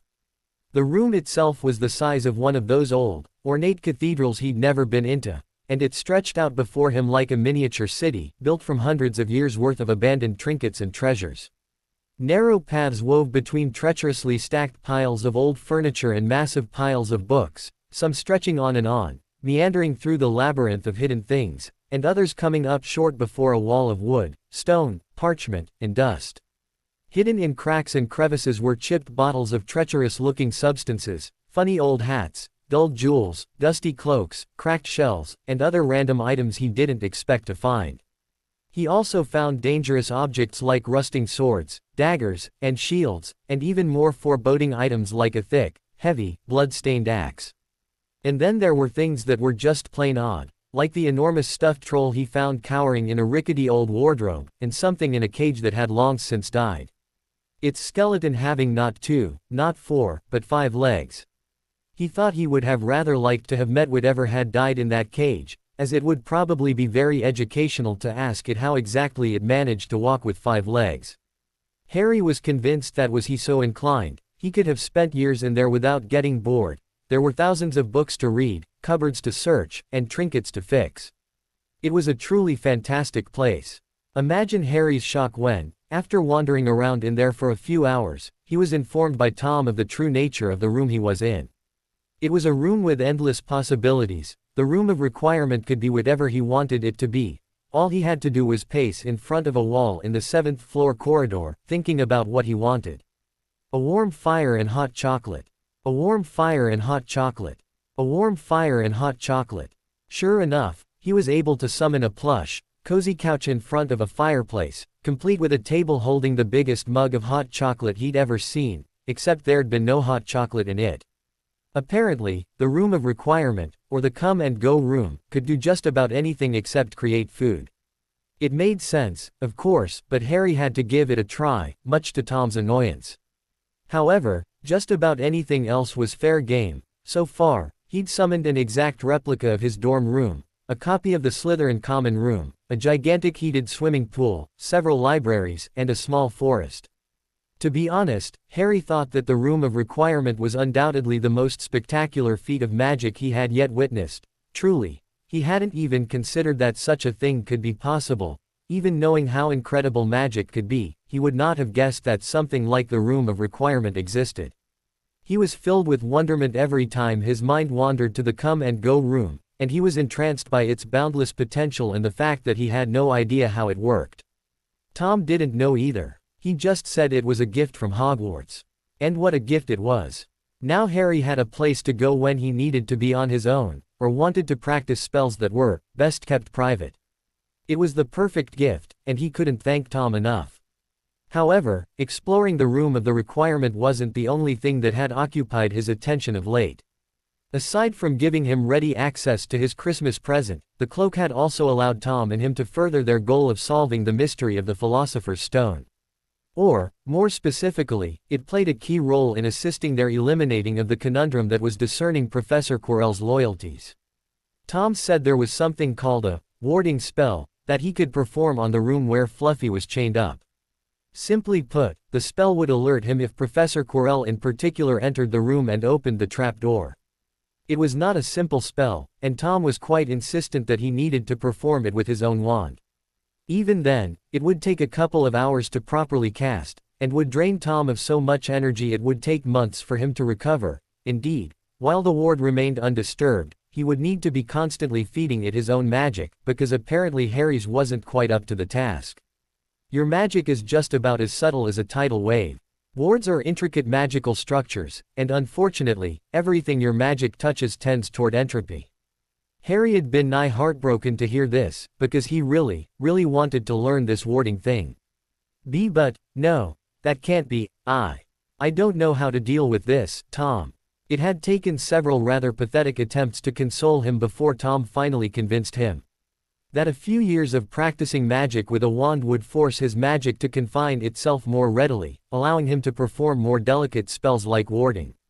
Suffice it to say, Harry was very relieved, because he didn't know if he could handle hitting a wall so early on in his magical education. Soon after they'd managed to ward Fluffy's room, students began returning from their holidays, the castle filling itself to the brim once again. Harry was a bit put off by the return of what he could not help but absently think of as human clutter, somewhat less interesting than the clutter in the room of requirement, but he was looking forward to seeing his new friends once again. Naturally, when Hermione and Theo returned, he was eager to show off his new presents. He wasn't quite sure what the protocol for showing off presents was. Indeed, he didn't want to seem too smug, or, Merlin forbid, rude. He'd agonized over the matter for about a night before Tom told him to stop sulking and just show them his presents. Apparently, it wasn't a big deal. Harry reluctantly agreed. To that end, he'd left them both a note separately, Theo's on his pillow and Hermione's in her notebook, telling them to meet him in the 7th floor corridor at 8 p.m. on Thursday night. He'd told them separately, of course, because he feared that one of them might not come if they knew the other was also coming. When they arrived, he was hiding under his cloak, standing in the corner. Hermione scowled upon seeing Theo. You. He scowled right back at her. Me. Hermione pointed at him accusingly. This was a trick, wasn't it? You sent the note. Wait. Actually, that was me. He spoke from his place in the corner, and relished in their surprise when he unveiled himself. Harry. Hermione shouted, where on earth did you come from? Harry grinned gleefully, holding up the cloak and flourishing it dramatically with a spin. Meanwhile, Theo's eyes had gone wide. Is that an invisibility cloak? An invisibility cloak? What's an invisibility cloak? Hermione exclaimed, of course not tolerating being out of the loop. Theo completely ignored her, as usual, so Harry answered for him. It's a cloak that makes you invisible. Hermione scowled at him, apparently completely dissatisfied with the answer. Meanwhile, Theo was examining the cloak with a deeply fascinated look on his face. It's very high quality. Where did you get it? Harry's grin faltered a bit. Headmaster Dumbledore gave it to me. Both of his friends' eyes went wide. Dumbledore. Theo exclaimed. Why would he give you a Christmas gift, let alone one so expensive? Harry shrugged. Apparently it belonged to my dad. He was just giving it back. Theo quirked an eyebrow. Now it was Hermione who was running her hands all over the cloak, exploring the texture. How does it work? I don't know. Do you know, Theo? He made a face that clearly said, do I look like I know? Instead of answering, he asked, why did you make me come all the way up here to show me? You could have just shown me in our room. Hermione scowled, realizing she was being ignored once more. Harry's lips quirked upward again. Because, I have something else to show you. And with that, he marched up to the wall in front of them, and began pacing. Show me the place where everything's hidden. Show me the place where everything's hidden. Show me the place where everything's hidden. Harry, what are you? Hermione's question was silenced when she saw an enormous doorway slowly morph into existence on the wall Harry had been pacing in front of, rising out of the stone like it was being carved out right in front of their eyes. Harry looked over his shoulder with an impish grin. Follow me. With a flourish he led them into the enormous room, relishing in the awe on their faces. Hermione looked like she was going to faint. What is this place? It's called the Room of Requirement, or the Come and Go Room. All you have to do is pace in front of that wall 3 times thinking about what you want, and the room will give it to you. Hermione gasped. But that's not possible. Harry smiled at her. It's magic, Hermione, everything's possible. She was about to argue when Theo spoke up. Wait, so, you could have summoned anything, and your brain came up with this? He asked incredulously. A room full of junk. Harry shook his head. This is the room that's summoned when you want to hide something. This is hundreds of years worth of objects hidden away by Hogwarts students who never thought to come back for them. Brilliant, Hermione breathed. Harry's grin widened. I know. See, it might be a room full of junk, but I think it's really fantastic junk. Theo rolled his eyes. How did you even find this place? Harry's grin turned mischievous in an attempt to hide the apprehensiveness he felt at the question. That would be telling. His friends glared at him. Anyway, I figured we could use this as our own secret room. Hermione tilted her head to the side. What do you mean? Well, for example, I could pace outside the room and ask it for a secret library that only Harry Potter, Hermione Granger, and Theodore not can find. Hermione's eyes lit up. Oh, that would be spectacular. She exclaimed, the excitement on her face unmistakable. Harry turned to Theo. We could also use this room to practice spells that we don't want to use in public. Theo smirked darkly at the implication, and Hermione looked concerned. Also, Harry said, looking at Hermione again, we can use this as a place to study occlumency. Hermione could not contain a giddy grin at that, and Theo looked at Harry, curious. You're learning occlumency. Harry shook his head. I already know how to do it, but I'm going to teach Hermione. You can come too, if you want. Theo nodded his head slowly. I think I might take you up on that. Harry smiled. Now we can have our own secret study club. We can learn occlumency, do our homework, create our own potions, read all sorts of amazing things, practice our dueling, learn some dark arts. Hermione looked at him, alarmed. Dark arts. Theo shook his head. Honesty, Harry, not one of your better traits. Harry smiled sheepishly. I meant really nice, happy, light magic. Hermione scowled. You can't fool me, Harry Potter, you mean to learn the dark arts. Yeah, Theo piped up, she may be a muggle-born but she's not stupid. Harry was relieved when her glare turned on Theo. Listen, he began, unsure of himself. I just want to learn magic. Which was true. Dark magic. It's still magic. Harry exclaimed. I want to learn everything I can. I need to learn everything I can. Everything. You want to learn about magic that hurts people, even though it's against the rules. Of course he does, he's an obsessive bookworm, aren't you, Harry? I like to read just as much as Harry, and I've never gone looking for books on dark magic. Because you're a goody two-shoes teacher's pet. I am not. You are too. This was, quickly getting out of hand. What could he say that would satisfy them both? He couldn't just pass this off as curiosity, Hermione wouldn't allow that. She was far too inquisitive and clever to let that slide. So what could he say? Well, the truth. Or at least, part of it. They were friends with him, as long as he was in danger, they would be too. Perhaps it was time they understood. Lord Voldemort isn't dead. His scar started to burn. Meanwhile, the bickering ceased. And the glare evaporating from Hermione's face, while Theo's smirk disappeared, replaced by a look of unmistakable horror. What are you talking about? Theo whispered. He never died, Harry said, he's probably waiting out there somewhere, until he's powerful enough again. They both looked very alarmed. And then he'll come back to finish what he couldn't do 10 years ago. Both of his friends looked very pale at that. Harry, Hermione began shakily, how could you possibly know that? Yes, Harry, how could you possibly know that? You stupid, reckless little boy. Maybe you did belong in Gryffindor. Because, Harry began tentatively, my scar hurts. It burns, sometimes, like fire in my head. I've been doing some reading, and, it's a cursed scar. You see, it's got dark magic in it, and it still hurts me. That means the dark magic in it is still active, and that means that the one who cast it is still alive, Theo finished for him. Take that, Tom. He had a perfectly reasonable explanation. Harry nodded. I don't know how much time I have. So I need to learn, Hermione, everything I can. Light, dark, it doesn't matter. What matters is how you use it. And I just want to protect myself. Hermione shook her head. But Harry, what about the teachers? What about Professor Dumbledore? Surely they'll protect you. Harry scowled reflexively, at that. What's that look for? They never helped before. I don't trust them, he blurted out. Theo frowned. What do you mean, they never helped before? Yet another hole for you to dig yourself out of. Nothing. Just, adults miss things. They think they always know what's best, but they don't. And I might be safe here at Hogwarts, but when I leave, I'm on my own. But what about your family? Cried Hermione. Harry laughed a bit, at that. I'm pretty sure they'd hand me over to Lord Voldemort themselves. Hermione looked extremely alarmed at that. Harry, I'm just kidding, it's okay. They just don't like me much. Hermione looked a bit unsure. If you say so. Anyway, he said, ignoring Theo's calculating stare, I want to be able to protect myself, and Lord Voldemort won't try to kill me with a tickling charm. At least, I don't think so.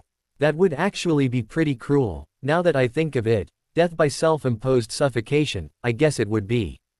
Harry, don't joke like that. He frowned. I'm not joking. I'm completely serious. Both of his friends grimaced at that. But what I mean to say is, I just want to stay alive. So, don't think poorly of me, because of it. Please. Hermione shook her head. I don't think poorly of you, Harry. But I'm worried about you, and I can't let you practice the dark arts. You could hurt yourself, or someone else. It's wrong, and it's not safe.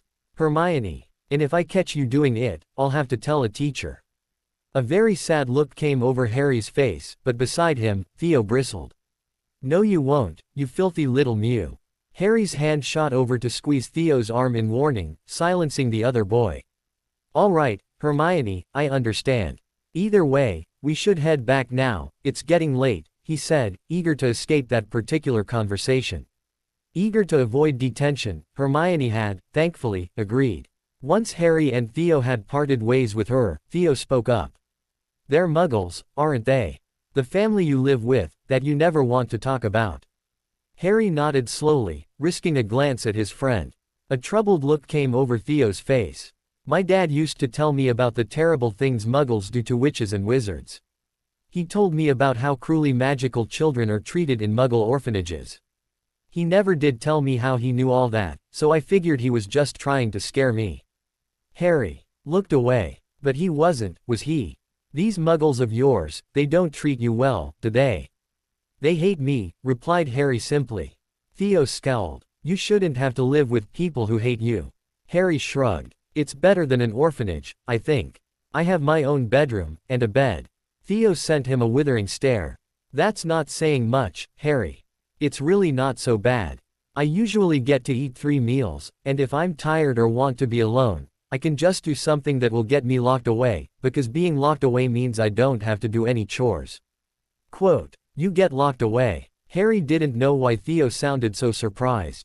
Tom got locked away too, when he was young, so Harry knew it wasn't all that unusual. What did people call it? A timeout. Though, the Knots were purebloods, and he'd gathered that pureblood children tended to have more in common with Dudley than with him. Now that he thought of it, Theo was probably one of those kids never got hit by their parents, and got to eat whenever he wanted without doing chores first. Yes, Theo probably would not understand at all. I really don't mind it. I used to be scared of them, but now, they're scared of me. And if I really need something, they'll do what I want them to. Then why don't you make them give you more food? Harry flinched a bit. He wasn't that thin. I can't ask for too much, or they'll send me to an orphanage. It's simple strategic thinking, really. After all, you can only use a threat so many times before it become idle, he added on, quoting Tom. Theo shook his head. That's messed up. Harry scowled at him. Honestly, kids can be so naive. That's life. The two boys fell silent for a few minutes. Say, Theo said, you mentioned threats. You said they're scared of you, but you used to be scared of them. What changed? How'd you manage it? Theo looked almost hopeful at the prospect, and though he didn't understand why his friend seemed so excited at the idea, he was pleased to be an encouragement, and a small smile crept onto his face. Well, magic. Magic. When I was 8, I started learning to do things, you know. Like making things blow up, or disappear, or catch on fire. Theo's eyes were wide. Didn't you do stuff like that? Not on purpose, Harry. Oh. Well, anyway, I learned all sorts of things, and then showed them, the muggles, and then they became scared of me. Theo looked rather baffled, at this point. You mean you can do magic without a wand? Harry nodded. Then what happened with Malfoy? That wasn't an accident. Well, that was. But I can do other things just fine. Theo's eyes glinted, and he was smiling now. Wicked. What else can you do? Well, I can make it windy sometimes, and I can make cups explode, anything glass, really. I can light candles, and unlock doors, make it so people don't notice me, and, Theo said eagerly. Sometimes, I can make muggles do what I want.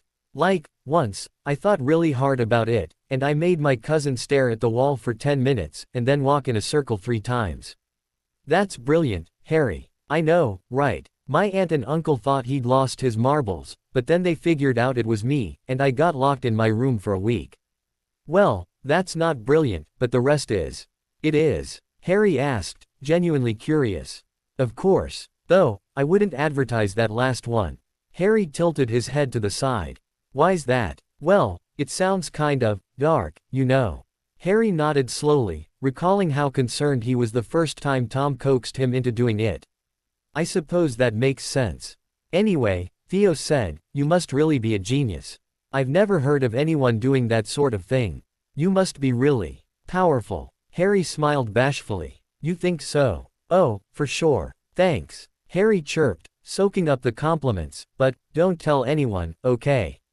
What? Why? Well, too much attention isn't always a good thing, right?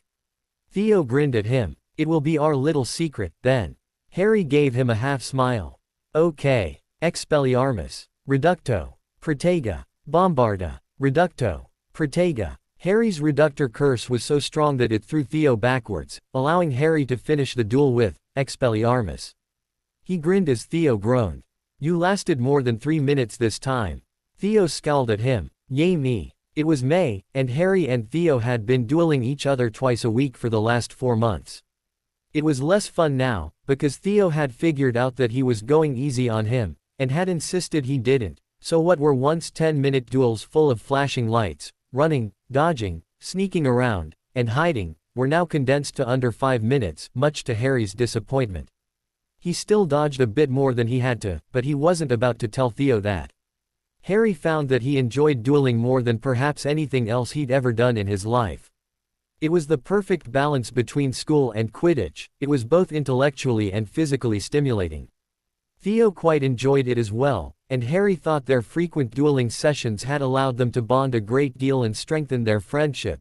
Harry had never experienced anything quite like collapsing on the floor with Theo after a long series of duels, laughing at each other as they tried to catch their breath.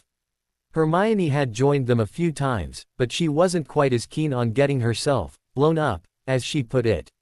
It was true, Harry and Theo spent most of their time hurling blasting hexes and reductor curses at each other because, to be honest, they hadn't really mastered anything that didn't involve blowing things up. Tom said that it said a lot about their personalities, much to Hermione's undisguised annoyance. After Hermione had let them teach her a couple of curses, Theo had warmed up to her a little more, and had even started addressing her directly by her surname, and more than that, rather amiably. Harry was pretty sure that it was because the other boy was amused by the fact that they were technically teaching Hermione the dark arts without her realizing it. She took to it quickly and easily, though, and Harry thought it was a shame that she was so against learning dark magic, because she seemed to have a talent for it.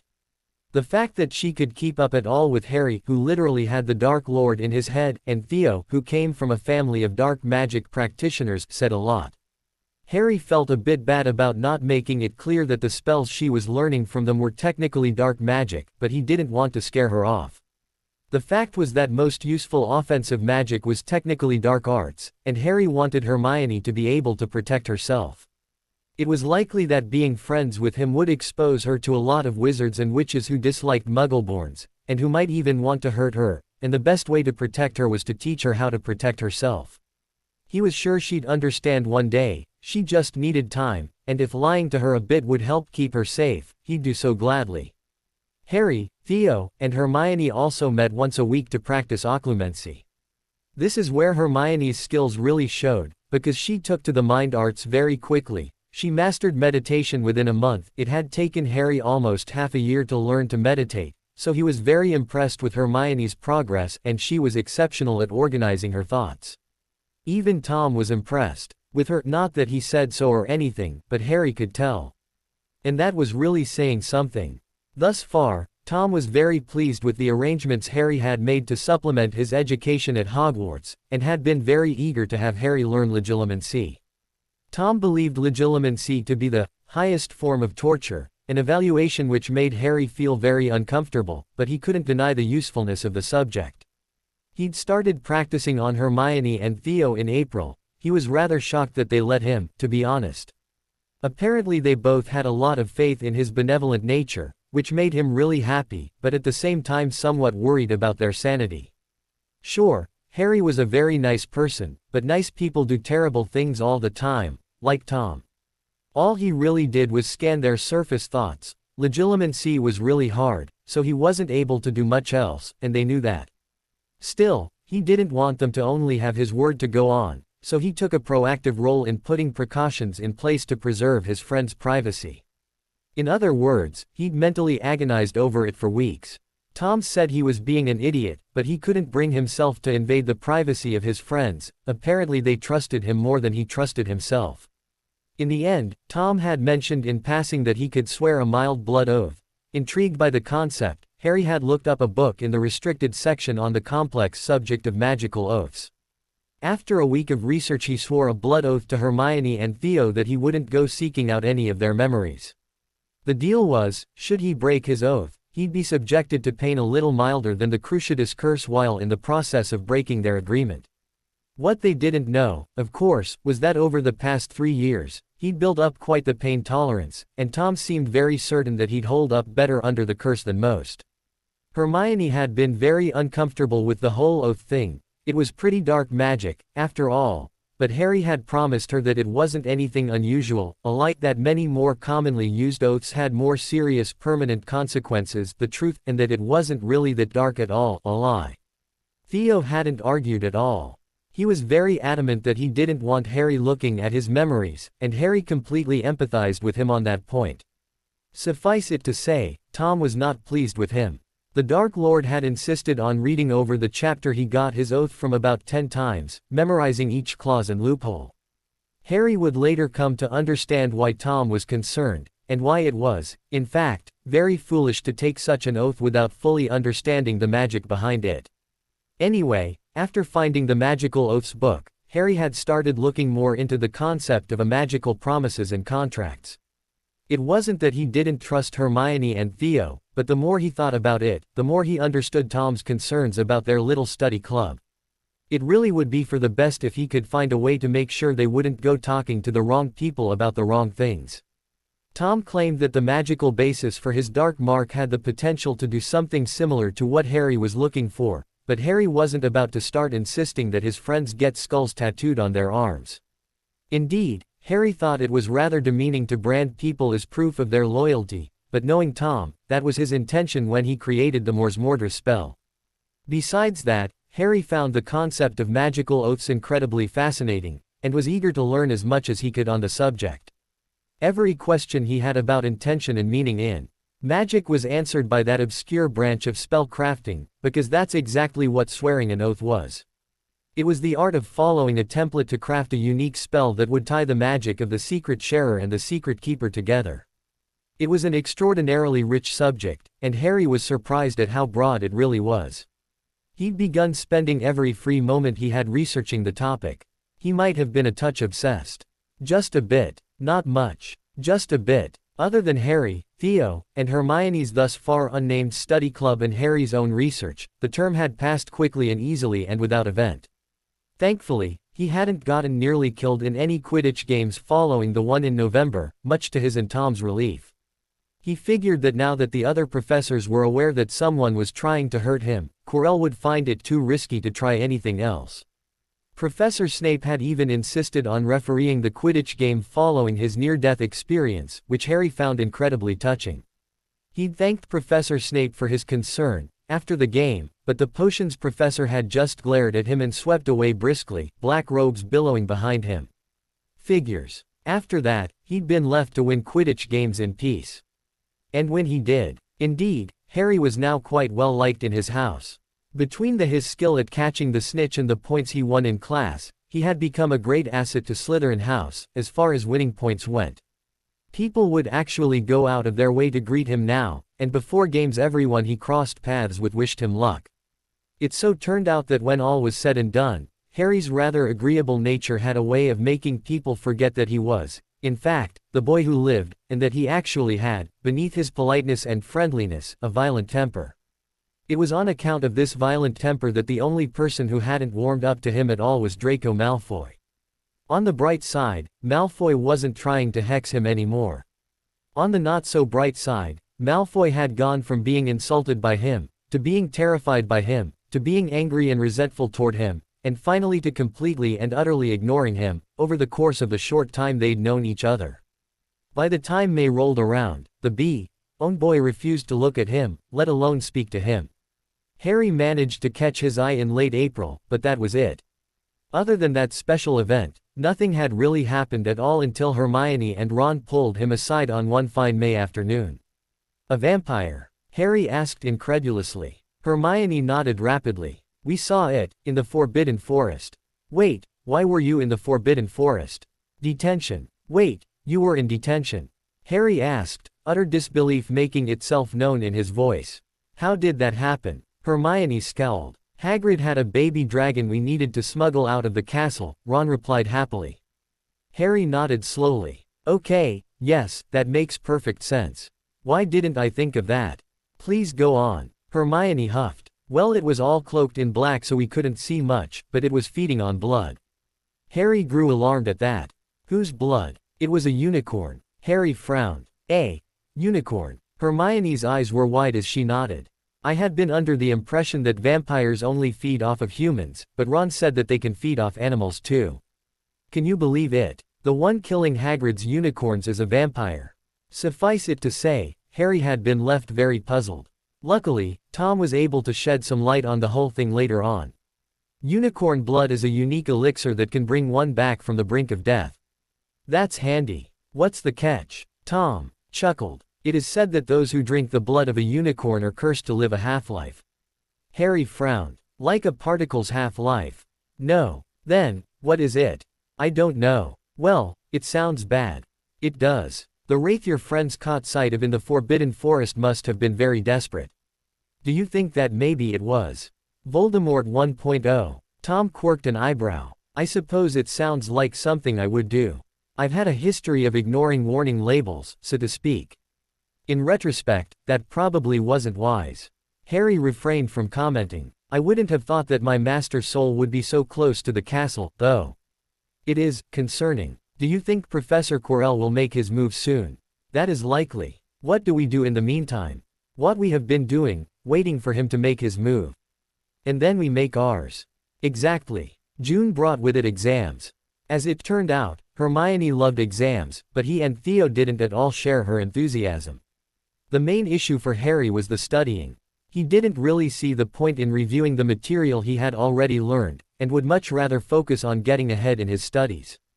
Nevertheless, Hermione insisted that he study with her, as did Theo, in fact. They were both rather worried in the weeks leading up to their exams. Despite Hermione's constant fretting and ranting, he'd managed to stay fairly relaxed through it all. He knew he'd passed all his exams. In fact, he'd probably gotten top marks. He imagined that if he didn't, Tom would make his opinion about the matter known.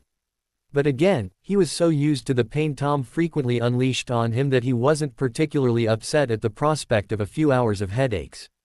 Tom tended to get bored quickly, after all. It was the night after their last exam that Harry woke in the middle of the night, feeling a strange pulling sensation in his chest. He immediately sat up in his bed, very confused. It wasn't a painful sensation, but it was unpleasant, and very annoying.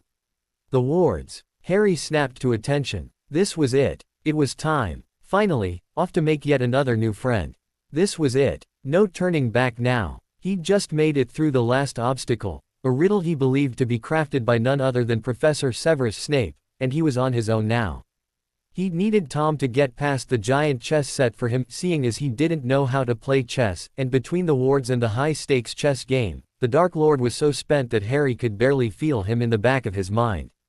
But it was all right. Harry knew what he needed to do. He even had a mental checklist. 1. Subtly discern Professor Quirrell's loyalties. Subtly. Craftily. That was important. 2. Escape if he and Tom had been mistaken, or if someone else showed up. To that end, he kept his invisibility cloak handy. 3. Kindle a brand new friendship if they weren't in any danger and, as they thought, Professor Quirrell was, friend material, so to speak. Easy. Simple. He could do this. Here I come, Professor Quirrell, he muttered as he drained the little bottle in his hand in one gulp. The effect was immediate. Cold water rushed over his skin and ice crept through his veins, causing him to shiver uneasily. Convinced that the potion had done its job, he put the bottle down and stepped forward into the fire before him. Black flames licked at his skin and grabbed at his clothes, but sure enough, he couldn't feel them. They were little more than an illusion. A frightening one. The few moments when he could see nothing but burning blackness around him were disconcerting to say the least. And a moment later he was on the other side, in the final chamber. And sure enough, Quirinius. Quirrell was standing right there in front of him, staring into a very familiar mirror. It was that same mirror he'd seen in the abandoned classroom, those months ago, that frightening object cursed with some strange spell designed to remind him of things he did not want to remember. And yet, somehow, its presence was much different. This time, it didn't seem as ominous. What the mirror was doing there, he didn't know, but that's not what he was there for. He was supposed to make a friend. "Good evening, Professor Quirrell," he said softly with a slight smile. The man spun around, shock crossing his face, shock, not fear, but then he smiled back at him. The usually nervous man's face wasn't twitching at all, it was still, firm, and almost eerily serene. "Potter. What a pleasant surprise." Harry nodded a bit, stepping forward tentatively. Apparently he was a pleasant surprise. "So far so good. You don't seem surprised to see me here," Professor Quirrell commented, one eyebrow raised. Harry shook his head. "That's because I'm not. You weren't as subtle as you should have been. Professor, you know, it wasn't very smart to let a troll in as a distraction when the obstacle you chose to hide the Philosopher's Stone was a troll as well," he commented mildly, assuming that the troll in the other room had been the defense of the dark arts professor's doing. Given the variation in the obstacles he'd overcome to reach the final chamber, he deduced that several professors, Professor Sprout, Professor Flitwick, Professor McGonagall, and Professor Snape to be precise, had had a hand in protecting the stone. It seemed only reasonable that one had also been the work of the defense against the dark arts professor as well. "So you knew about the troll, did you? I figured it out a while ago." It was a bit of an obvious distraction. Harry was hoping he didn't offend his potential new friend, so he was relieved when Professor Quirrell chuckled. "You really are a quick one, aren't you, Potter? I'm surprised you didn't end up in Ravenclaw, my old house, you know." Harry nodded, pleased by the compliment. The Hat certainly thought about it. He frowned a bit. "You don't seem surprised to see me here either." "I knew someone would try to stop me," Professor Quirrell said. "Of course I'm not surprised that it's the boy who lived. You may be a Slytherin, Potter, but heroism is in your blood. Which reminds me." He snapped his fingers, causing ropes to materialize around Harry, hugging him tightly. "I can't have you interfering." Harry grimaced. "You know, I'm not here to stop you. I was just curious. I wanted to talk to you." The professor barked out a laugh. "You know, Potter, for a Slytherin, you're a rather pathetic liar." Harry frowned. "That's because I'm not lying. I really did just come to talk to you. If I wanted to stop you, I would have gone to a teacher long ago. I told you, I figured all this out a while back." Professor Quirrell grinned at him, clearly amused by his words. "Is that so? I admit, I'm surprised you would see past my facade. I would have thought that no one would suspect poor street stuttering Professor Quirrell. I am curious, though, when exactly did you know? Was it when I tried to kill you?" The man's smile sharpened, and Harry got the impression that his professor was trying to intimidate him with this revelation, which wasn't really a revelation, seeing as Harry already knew all this. "It wasn't working. Your friend Miss Granger accidentally knocked me over as she rushed to set fire to Snape at that Quidditch match. She broke my eye contact with you. Another few seconds and I'd have got you off that broom, no doubt. I'd have managed it before then if Snape hadn't been muttering a counter curse, trying to save you," the man said grandly. "Ah, so it was him with the counter curse," Harry said thoughtfully. "You knew about the Quidditch game, too." Professor Quirrell looked surprised. "So you knew about all of it? Really though, since when? When did you know?" Harry thought about it. When had Professor Quirrell's intentions become evident? When had he and Tom truly suspected the man? Well, it was pretty much from the beginning, wasn't it? The Quidditch game was when it really clicked, I suppose, but really, I've suspected something was wrong since the first day of classes, sir. Why else would my scar hurt in your class but in no one else's? The professor nodded. Indeed, indeed. Truly, I'm surprised no one else caught on. It really was suspicious, wasn't it? Maybe they did catch on, Harry said, suddenly aware of the fact that the more time he spent chatting with his defense against the dark arts teacher, the more likely it was that they'd get caught. The professor laughed at his words, though. Perhaps, Potter, perhaps. But they're not here now, are they? He scowled. Now, wait quietly, Potter. I need to examine this interesting mirror. The man glared at the mirror. Trust Dumbledore to come up with something like this, but he's in London. I'll be far away by the time he gets back. Oh, so that's why he chose tonight, that's why he wasn't worried about time. Makes sense. So, Harry began, not wanting the professor to forget about his presence. If Professor Snape was muttering the counter curse, did he know about all this as well? This would be a good time to sort out Professor Snape's allegiances. After all, Professor Snape not wanting him dead didn't guarantee his allegiance to either side. Yes, Professor Quirrell said idly, walking around the mirror to look at the back. He was onto me by that time, trying to find out how far I'd got. He suspected me all along, tried to frighten me. Ah, so Professor Snape was trying to thwart him. Good to know. Apparently Tom was right in referring to the man as a traitor then. As though he could, when I had the Dark Lord on my side. Harry didn't react to that, but was internally pleased. He already knew who Professor Quirrell was working for, but now proof was unfolding right in front of him, and soon he could proceed with his friend-making quest. Tom would be relieved. Professor Quirrell came back out from behind the mirror and stared hungrily into it. I see the stone. I'm presenting it to my master, but where is it? Your master is Lord Voldemort.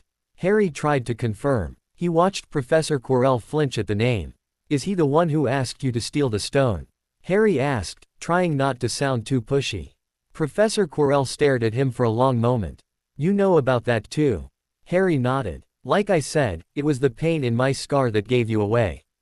It didn't really leave much to the imagination. The professor narrowed his eyes at him.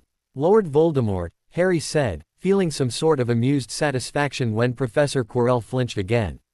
Where is he now? The professor froze, and Harry watched his eye glaze over slightly, growing distant. He is with me wherever I go, the man said quietly, the thin, quivering quality of his voice sending shivers down Harry's spine. There was something very eerie about those words, though he didn't know what it was. I met him when I traveled around the world. A foolish young man I was then, full of ridiculous ideas about good and evil. Lord Voldemort showed me how wrong I was. There is no good and evil, there is only power, and those too weak to seek it. Then he was definitely working for Voldemort 1.0. Since then, I have served him faithfully, although I have let him down many times. He has had to be very hard on me. Professor Quirrell's voice had grown hoarse and strained, and he shivered suddenly. He does not forgive mistakes easily. When I failed to steal the stone from Gringotts. Harry's eyebrows went up. He'd tried to rob Gringotts. That was awfully brave. Apparently Professor Quirrell had some Gryffindor in him.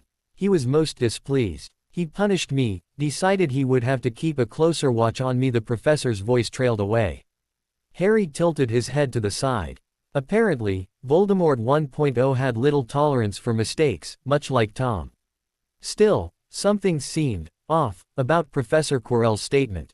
There was something implicitly horrible, terrifying about the Voldemort he spoke of. Something in his voice made Harry's blood run cold. I'm very sorry you had to go through that, sir. The man scoffed. But if you wouldn't mind elaborating, Harry said cautiously, I would appreciate it. Enough, Potter. You've distracted me enough. Harry grimaced. I'm sorry if it came off like that, sir, but I need to. Professor Quirrell ignored him, and swore under his breath. I don't understand, is the stone inside the mirror? Should I break it? Harry really had no idea at this point, where the stone was, how to get it, he didn't care, either. Something was off about this whole thing, and he needed to get to the bottom of it before he made his move. What does this mirror do? How does it work? Help me, master. The man exclaimed desperately into thin air. And much to Harry's surprise, the thin air answered. Use the boy. Use the boy. The voice was cold and high, thin, weak, and papery, yet terrifying, in a way. Professor Quirrell rounded on Harry, eyes narrow and critical. Yes, Potter, come here. He clapped his hands once and the ropes binding Harry fell off. Harry slowly walked toward him, his movements cautious. He didn't understand what was going on. What was that voice? There wasn't anyone else there, was there? Come here, Professor Quirrell repeated. Look in the mirror and tell me what you see. Professor, I need to talk to you. It's about. Shut up, Potter, and do as I say. Harry sighed. Perhaps Quirrell would be more willing to talk after he got the stone. So Harry steeled himself, closed his eyes, stepped in front of the mirror, and opened them again, feeling more than a little apprehensive about what he was about to see. But instead of the frightening vision he'd witnessed back in December, he saw himself in the mirror this time, him and his green eyes, a proper reflection, pale and uneasy, no trace of Tom or anyone else present. In fact, this was the first time in a very, very long time that he could actually recall seeing himself in a mirror, not just his face as it was worn by his best friend. The serenity of being able to look at just himself, and no one else, pulled him in, and for a moment, he forgot where he was. But when that moment passed, the reflection smiled at him. For a second, Harry thought it might be Tom after all, but then it put its hand into its pocket and pulled out a shimmering crimson stone. Then it winked and put the stone back in its pocket, and as it did so, Harry felt something heavy drop into his actual pocket. He froze, and did his best to remain still and silent. What incredible magic! What was that? Somehow, the mirror had acknowledged his presence, and manifested something in reality that had rested only in a false reflection a moment earlier. What sort of magic was that? Was it looking inside him? Somewhere in his thoughts and memories the same way it had done months prior? Or was it more like the incredible magic of the Room of Requirement, responding to some need? Some active desire his mind had created then and there? Well, Quirrell said impatiently with a scowl, oblivious to Harry's awe at the magical contraption in front of them. What do you see? Harry was about to triumphantly announce he had the stone, when he froze. Wait, something wasn't right, here. Something felt wrong. He could feel it in the air around him, he could hear it Quirrell's voice. What had that strange voice been? Something was very wrong with this whole thing, he could feel it deep in his chest, the unease festering like a rampant infection, but he didn't know what it was. They were alone, and yet they weren't. Someone was here with them, someone who had Harry's hair standing on end. He steeled himself. No, he wouldn't give Quirrell the stone until he knew for sure who else was there with him. Tom had urged caution, so cautious he would be. Christmas, a tree and presents, and my here, Harry forced himself to tear up a bit my parents. Meanwhile, the professor cursed again. Get out of the way, he said, pushing Harry aside. Harry nearly sighed with relief, but then he heard that voice again. He lies, he lies. Where was that coming from? Meanwhile, Professor Quirrell was starting to get very anxious, and had begun fidgeting and twitching slightly. Potter, get back here. Tell me the truth. What did you see? Harry frowned. I'll tell you, but I want to know where that voice is coming from, first. The professor scowled, and was about to yell at him again when the voice made itself known once again. Let me speak to him, face to face. Master, you are not strong enough. I am strong enough, for this. Why did Professor Quirrell keep calling it Master? Voldemort wasn't actually with them, right? Or had he been speaking literally when? With undisguised curiosity, he watched as Professor Quirrell reached up and began to unwrap his turban. Anxiety and excitement were growing inside him, and his heart was ready to leap out of his chest when his professor finished, and began turning slowly on the spot. And then a moment later he saw it, where there should have been a back to the man's head. There was a face, the most ghastly and horrifying face Harry had ever seen. It was chalk white with glaring red eyes and slits for nostrils, like a snake's. It wasn't the face of a man, it was the hideous visage of a monster. No. Was it really? Lord Voldemort. Harry tried shakily. Harry Potter, Voldemort whispered, and suddenly Harry felt fear. Why was he afraid? This was Tom, not his Tom, but still Tom. He shouldn't feel afraid. This person was going to be his friend, right? They were going to have a nice long talk and figure things out. They'd work together to wait. What was he supposed to do once he'd introduced himself? Tom said they needed to ally themselves with his master soul, but he'd never made it clear to what end. Harry had just always figured that Voldemort 1.0 would pick things up from there, and together they could come to a mutual agreement on what would be best for everyone, after the pleasantries of friend-making were over and done with. But now he wasn't so sure.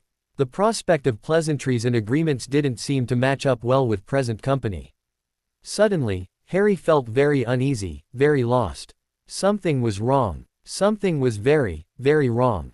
See what I have become. Voldemort continued, mere shadow and vapor. I have form only when I can share another's body, but there have always been those willing to let me into their hearts and minds. Unicorn blood has strengthened me, these past weeks, and once I have the elixir of life, I will be able to create a body of my own. Now, why don't you give me that stone in your pocket? So he knew. He shouldn't be surprised. But still he hesitated. Don't be a fool, Voldemort snarled suddenly, clearly sensing Harry's hesitation. Better save your own life and join me. Harry frowned, not too keen on the man's argument. It seemed so crude for Tom. So presumptuous and simple. Tom was a selfish sort, but he knew not everyone was like that. He knew there were people who valued ideas, objects, and other people over their own lives. He knew people were complicated. Tom was more nuanced than this. More clever. Or, he should have been. Or you'll meet the same end as your parents, they died begging me for mercy. Harry bristled. What was going on? Tom would never say something like that. He said his parents fought bravely, they did fight bravely.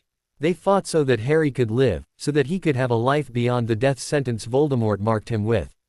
He grit his teeth. You can't expect me to give you the stone if you lie to me like that. Voldemort looked at him with some mixture of amusement, irritation, and slowly simmering fury.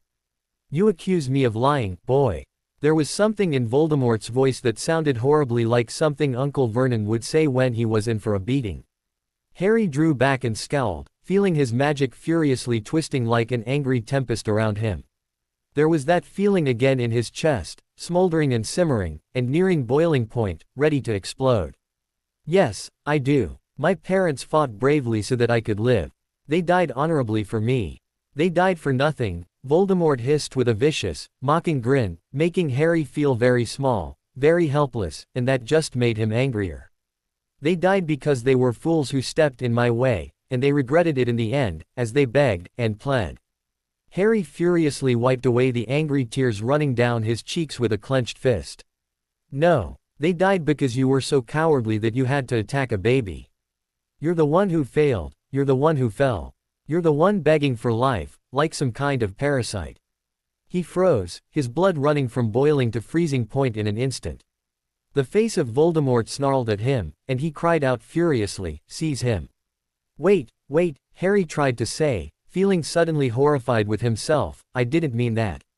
Harry felt Quirrell's hand close on his wrist.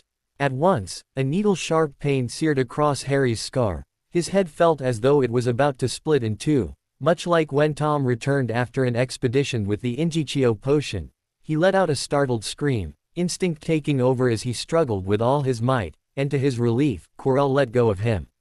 The pain in his head lessened as Quirrell pulled away, and he looked around wildly to see where Quirrell had gone and saw him hunched over in pain. Looking at his fingers, they were blistering with angry, festering boils right before his eyes. Seize him! Seize him! Voldemort shrieked out once more, and without a second thought Quirrell blindly lunged at him again, knocking Harry clean off his feet, landing on top of him, both hands grasping around Harry's neck. At this point, Harry's scar was almost blinding him with pain, but he could hear Quirrell howling in agony as well. Master, I cannot hold him, my hands, my hands. Once again, Quirrell withdrew, and as the pain subsided only slightly, Harry saw his professor staring, bewildered, at his own palms. Harry could see they were covered in raw, bleeding burns. Then kill him, fool, and be done. Voldemort cried out furiously. Quirrell at once drew his wand, the word, Avada, on his lips, and Harry panicked. No, he couldn't die here. He still had so much to do. He wasn't going to die, he couldn't die, not yet. He wasn't going to die, he wasn't going to die. Completely overtaken by desperation and fear, he lunged forward and grabbed Quirrell's face. RGH. Not daring to let go, he hung on as tight as he could. Quirrell screamed and thrashed and tried to throw Harry off, but he wouldn't let go, he couldn't. He wasn't going to die, he wasn't going to die. The pain in Harry's head was building, he couldn't see, he could barely feel anything besides the burning pain in his head. He could only hear Quirrell's terrible shrieks and Voldemort's yells of, "Kill him! Kill him!" But soon even those died away. And then everything went dark. When Harry opened his eyes, he was in what looked like the Room of Requirement, but not the place where everything is hidden. No, it was what Harry had taken to calling his room of hot chocolate, the little room with the couch and the fire and the enormous mug of hot chocolate that was, unfortunately, eternally empty. But he was not alone. Seated on the couch was a tall, imposing figure, white-skinned and robed in black. Wait, was that? Harry gasped. Tom. The man didn't turn around. Come, Harry, sit. Harry froze. Tom, I'm so sorry. I knew I shouldn't have said that, it's just, he didn't give me time to correct myself and I couldn't apologize and I. Harry, sit. Timidly, Harry walked around to the couch, and cautiously sat down beside the terrifying figure of Lord Voldemort. Like his counterpart, his face was a deathly white, his skin radiating a coldness that nearly made Harry shiver. What had once been the handsome face of the Hogwarts prefect, Tom Riddle, was replaced by the visage of a serpentine monster who barely appeared to be human at all. I would think this is not how you imagined me, all these years, said Lord Voldemort, or rather, Tom, because this was his Tom, he could tell. Harry shook his head. You look like a dead turtle. He slapped a hand over his mouth. Tom smirked. Watch your mouth, Harry, or we shall test whether I can use the Cruciatus curse in here. He twirled his wand in his hand. Harry gaped at him. Yes, this was definitely his Tom. Then he frowned and looked around. Are we in the room of requirement? No, we are, in fact, in a cozy little corner of your mind. To be precise, we are visiting your memory of the room of requirement. Harry nodded. That made more sense. Is it always like this, in here, for you? You mean the luxury of dwelling in your memories. When you are awake I experience the world just as you do, but when you sleep, when I have strength enough I can construct for myself semblances of what I experience through you. When not, it is merely black. That sounds horrible. Such is the fate of all our fellow Horcruxes, I'm afraid. I suppose I should be pleased that I am not one of the unfortunate soul slivers who dwell in objects of paper or gold. Do you think the others are aware of what they are, too? It is surely possible that they are conscious. Truth be told, I'd never cared to find out. It must be awful, being a conscious piece of someone's soul, but never being able to move, or talk, or see, or hear. It would be a cruel fate. How could you do that to your own soul? Just leave them, stuck forever to lifeless objects and blindness and silence. Thus is the price of immortality, Harry. Harry frowned, troubled. How can you say that? This is your soul. My soul to do with as I please, Tom said sharply. I'm sorry. It's none of my business. That it is not. But, I don't get it. Your soul pieces, they're a part of you, right? They're you, in a way. That is correct. But, then, how? You're so different from him. How can you be so different? Tom looked at him closely, red eyes flickering in the firelight. It would appear that the years have not been kind to my master soul. It was foolish of you to speak so rashly, but I would not have expected myself to react so strongly to the words of an angry child. Harry nodded slowly. I could feel something, Tom, something very wrong. I'm sorry, I'm so sorry, I should have done better, I should have. Tom held up his hand. What's done is done, Harry. And perhaps it is for the best. Harry froze. What? You have good instincts, Harry. I do. The Lord Voldemort you encountered would have been of little use to us, at this point. It would appear that I miscalculated. Miscalculated what? I had hoped we could converse with my master soul and piece together a plan that would begin with restoring his body. Harry blanched. This plan, it didn't involve possessing me, did it? With the massive amount of corrosive light magic running through your veins, I believe that would be unfeasible, in the long run. Harry breathed a sigh of relief. He didn't really seem up to talking, though. And therein lies my miscalculation. It does. I had thought a partnership was in order, that he, the Master Soul, and we, the Horcrux with a life of its own, would work together to achieve greatness beyond what I had accomplished in my last life. And, you don't think that will work anymore. The Lord Voldemort you encountered was, as you said, desperate. He would not have allied himself with us. He would have locked us in a box and thrown away the key. Harry went white. Why you really think so? I know myself well. He would have prioritized your physical safety above all else, neglecting you in your descent into madness, and in the end we would both waste away to a mindless shell. Harry nodded shakily. But, why would he do something like that? You angered him, Harry. You did not conform to his wishes or submit to his control. Well, yes, but I am a cruel, impatient man, Harry. I value power and control, and I am quick to anger and unforgiving. I know, Harry blurted out. Thankfully, Tom just chuckled. What have I told you about the truth, Harry? Harry grimaced. Anger has always been the one sentiment I have understood, and my rage has ever been my only connection, I believe, to humanity. But it would appear that since taking up residence in your body, it has diminished greatly. Harry gaped at him. Tom's temper was diminished. What on earth was he like before? 5 years lying dormant in your body and 5 more awake and trapped there seemed to have tempered my soul. Tempered. Patience has become a necessity for me, and my faith in you is the only tool I have at my disposal. And I am nothing if not adaptable. As is befitting of Salazar Slytherin's heir. Harry grinned, despite himself. So you do trust me? Only marginally. Harry pouted. Do not sulk, it's undignified. As I was saying before your childish interruption, I have grown, patient and tolerant. He said the words with some disgust evident in his voice, and in this time of growing, I forgot.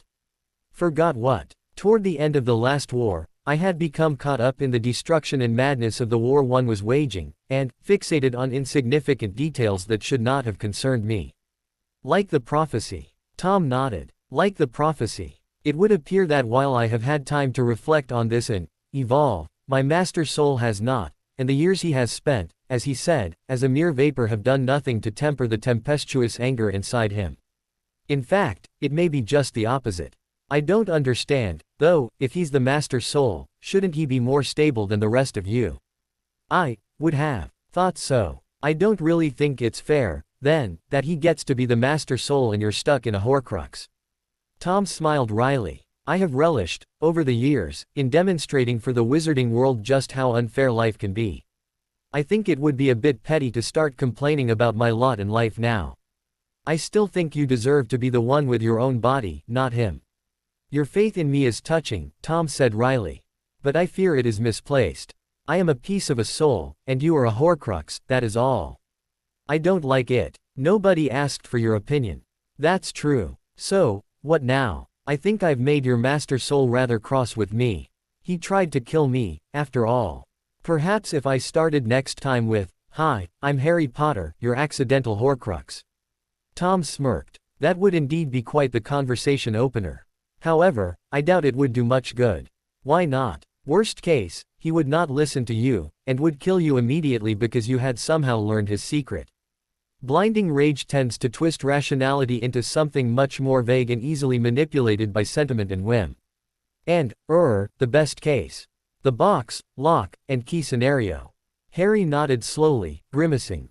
So what do we do, Tom? I don't want to die. And I really don't want to be locked up either. I think that it would be unwise to approach him again before he has a body to stabilize him. Perhaps then we can persuade him to see reason. And if we can't, Lord Voldemort's survival is ensured by ours, and therefore our safety must be prioritized by any means necessary. Harry nodded slowly. That makes sense, but Tom. Yes, Harry. I really don't like him. I don't like him at all. Tom stared at him with an unreadable look on his face. It's time for you to wake up now, Harry. Harry crossed his arms. I don't want to go. It's nice and warm here. Can't I just sleep for a while? Tom quirked an eyebrow. No, you lazy little snake, what do you think you've been doing for the last 3 days? 3 days. So that's why Tom was being so agreeable, he'd had 3 days to cool down. Indeed. Then what's a few more hours? Tom quirked an eyebrow. You have an old man to appease. And don't ruin this as well, or else you won't sleep again for another week, that I promise you. Something gold was glinting just above him. It took a moment for him to realize that it was a pair of glasses, glimmering golden polished glass. How strange, they were just floating there. Wait, he blinked again. Yes, they were floating in fluffy white clouds. No, that's not right. It was hair. Then suddenly he understood, as the smiling face of Albus Dumbledore swam into view above him. Good afternoon, Harry. Having already been warned by Tom, Harry wasn't at all surprised to see the professor there.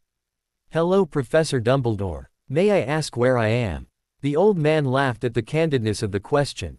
You, my boy, are in the hospital wing. Harry frowned and looked around him. Sure enough, he was lying in a bed with white linen sheets, and next to him was a table piled high with what looked like half a sweet shop and then some. Tokens from your friends and admirers, said Professor Dumbledore, beaming. What happened down in the dungeons between you and Professor Quirrell is a complete secret, so, naturally, the whole school knows. I believe your friends Misters Fred and George Weasley were responsible for trying to send you a lavatory seat. No doubt they thought it would amuse you. Madame Pomfrey, however, felt it might not be very hygienic, and confiscated it. Oh, that's a pity. How long have I been in here? Harry asked curiously. It must have been a while, for all that stuff to pile up. 3 days. Oh, right, Tom said something like that. Mr. Not and Ms. Granger will be especially pleased to find you awake. They were both quite reluctant to leave your side. An interesting pair they made, sitting at your bedside together. Harry smiled, but then frowned. Sir, may I ask what happened to Professor Quirrell and the Philosopher's Stone? The elderly man sighed. Professor Quirrell did not manage to take the stone from you, if that is what you are asking. Had he have managed to escape, I would have been there to stop him, although you were doing very well on your own, I must say. I heard you were in London. Indeed, indeed. But no sooner had I reached London than it became clear to me that the place I should be was the one I had just left. I arrived just in time to pull Quirrell off you. I admit, I feared I had been too late. But you did manage to get the stone. Oh, not the stone, dear boy, your effort nearly killed you. Harry paled. Tom would have something to say about that later. For one terrible moment there, I was afraid it had. As for the stone, it has been destroyed. Destroyed, Harry repeated. After all that, what about Mr. Flamel? Oh, you know about Nicholas, said Dumbledore, sounding quite delighted. You did do the thing properly, didn't you? Well, Nicholas and I have had a little chat and agreed it's all for the best. But he'll die then, right? Harry asked bluntly. Indeed, my boy, indeed. But you shouldn't worry for him. I assure you that to Nicholas and his wife Perenelle, death really is like going to bed after a very, very long day. After all, to the well-organized mind, death is but the next great adventure. Harry smiled a bit. You really think so, sir? Professor Dumbledore's blue eyes sparkled a bit. Oh, I know so, Harry. But how would you know something like that? He asked curiously. Oh, it's one of those things you learn over the years, the man said mysteriously. But Lord Voldemort didn't learn it, did he, sir? Indeed, my boy, indeed he did not. He's still alive, then. Yes, that is correct, Harry. He is still out there somewhere, perhaps looking for another body to share. As he is not truly alive, he cannot be killed. He left Quirrell to die. He shows just as little mercy to his followers as his enemies. Nevertheless, Harry, while you may only have delayed his return to power, it will merely take someone else who is prepared to fight what seems a losing battle next time. And if he is delayed again, and again, why, he may never return to power. Harry wanted to laugh at that. If Voldemort 1.0 was anything like Voldemort 2.0, he wouldn't give up so easily. Somehow, he thought Professor Dumbledore would agree with this statement. I'm curious, sir, why couldn't Professor Quirrell touch me? Well, Harry, how about this? I will answer your question, if you answer for me one of my own. Harry nodded. That seems fair. I've asked a lot of questions already. You want to know why I was down there in the first place, don't you, sir? Ah, Harry, you are just as intelligent as your professors say, it would seem. Indeed, I would like to know why it was that you followed Professor Quirrell to seek out the stone. I dare say, being the intelligent young man you are, it would have occurred to you to approach one of your professors for help. Harry nodded slowly. This was it. He needed to be very careful now. You see, sir, I didn't go there to stop Professor Quirrell from stealing the stone. I knew he was going to steal it, of course. Of course, Professor Dumbledore said, amused. So I'd been watching the third-floor corridor every night, under my invisibility cloak. So when I saw him, I followed him. Professor Dumbledore nodded. And may I ask to what end? Harry hesitated. I knew he was working for Lord Voldemort, sir. I figured that out after I started getting headaches in his class, what with the dark magic most likely acting up and all. And I was hoping that he might be able to tell me why Voldemort killed my parents. I've been wondering about it for a while now, sir. That was plausible, right? The old man nodded, seeming to buy Harry's story. I see. But you are aware, I'm sure, of the old words of wisdom, curiosity killed the cat. Harry smiled sadly. I am, sir. But satisfaction brought it back, and I think that there are things worth being curious about. Besides, death is just the next great adventure, right, sir? Wise words, Harry, Professor Dumbledore said, with humor. Which reminds me, sir, about my question for you. Ah, well, Harry, your mother died to save you. If there is one thing Voldemort cannot understand, it is love. He didn't realize that love is powerful as your mother's for you leaves its own mark. Not a scar, no visible sign, but to have been loved so deeply, even though the person who loved us is gone, will give us some protection forever. It is in your very skin.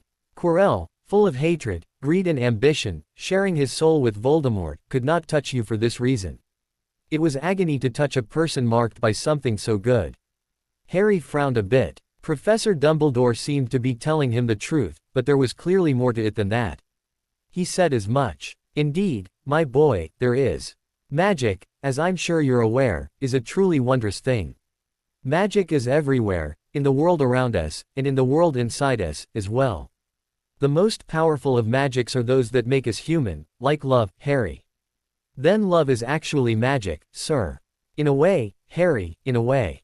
I don't understand how that works. No one does, I think. Sir, you're evading my questions. The man laughed, at that. But it wasn't mocking, it was warm and cheerful. I see nothing gets past you, Harry. Well, sir, I do have rather quick reflexes. The old man laughed an even brighter laugh this time. Indeed, I will be straight with you, then. The magic of love is complex and mysterious, and is deeply entwined with the magic of the soul, a very advanced, very dangerous form of magic, that few are aware of, and even fewer practice. And with good reason. When it comes to the magic of the soul, the line between light and dark grows very thin, and it is easy to lose sight of what you want and who you are, when delving into such magics. So I urge you, Harry, not to go searching this magic out. But sir, what if I really want to know about it? What if I want to know how my mother saved me? Professor Dumbledore looked him in the eye, a sad smile on his face. Then I ask that you wait, until you are a bit older, and a bit wiser. It is easy to lose your way, when you are young, but age has a way of grounding us in reality, for better or for worse. That seems fair, sir. I'm glad to hear it.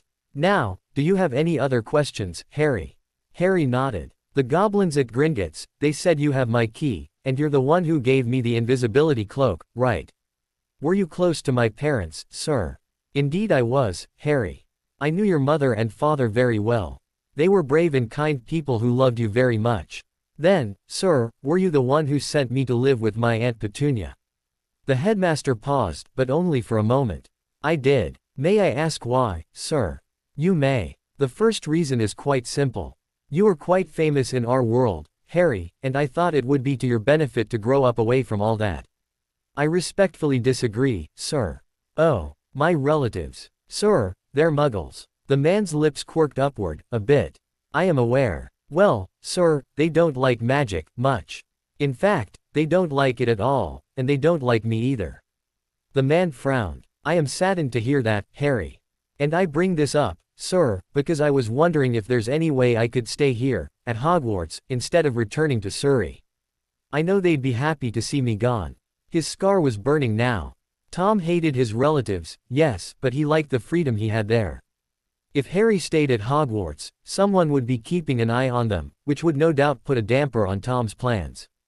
Harry didn't want that, but still, the prospect of never seeing the Dursleys, the locks on his door, or that horrible cupboard again was too tempting to resist.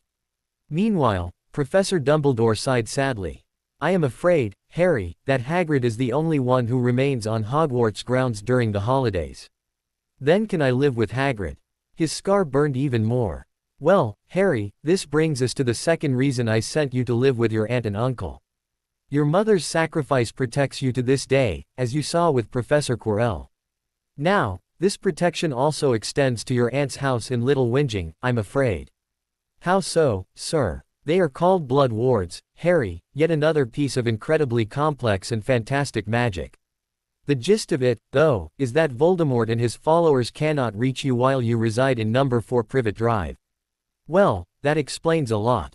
I see, sir. You must understand, Harry, that your safety is my first priority, which is why I sent you to live with your relatives in the first place. But this also means that I need to know if you at any point believe yourself to be unsafe with your aunt and uncle, the elderly man said pointedly. Harry nodded slowly. I understand, sir. But you have nothing to worry about. I'm glad to hear it. But Harry, should you truly require refuge, know that all you need do is ask. Help will always be given at Hogwarts to those who ask for it. Harry nodded. I will keep that in mind, sir. Thank you for answering my questions. Oh, not at all, Harry. I have quite enjoyed our little chat. But sir, there's just one more thing. Yes, Harry. The stone, it wasn't here for protection, was it? It was bait. The man's face became very grave. Oh, and how did you come by this knowledge, may I ask? It's not really so mysterious, sir. My understanding is that the stone's been around for a very long time, but it only just got here, right? That is correct. Well, if the stone was moved, clearly someone was after it, and you had to have known that, right, sir? That is correct as well. Well, then why not hide it somewhere inconspicuous, then? I bet there are loads of places in the castle much harder to find than that room in the third-floor corridor, which you happened to advertise at the welcoming feast. You knew Lord Voldemort wanted the stone, sir, didn't you? And you figured if both me and the stone were here, at Hogwarts, he wouldn't be able to resist. Right. My, Harry, you truly are the prodigy everyone claims you to be, aren't you? I don't know, sir. Looking back, it all seems pretty obvious. Professor Dumbledore sighed. These things usually do, in retrospect. I fear I owe you an apology, Harry.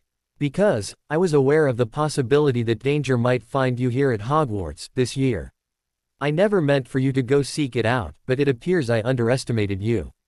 It's all right, sir. I think I probably would have done the same in your position. Oh, well, there were 4 main possible outcomes, right? The first is that I would survive, and Voldemort would get the stone. The second is that I would survive, and Voldemort wouldn't get the stone.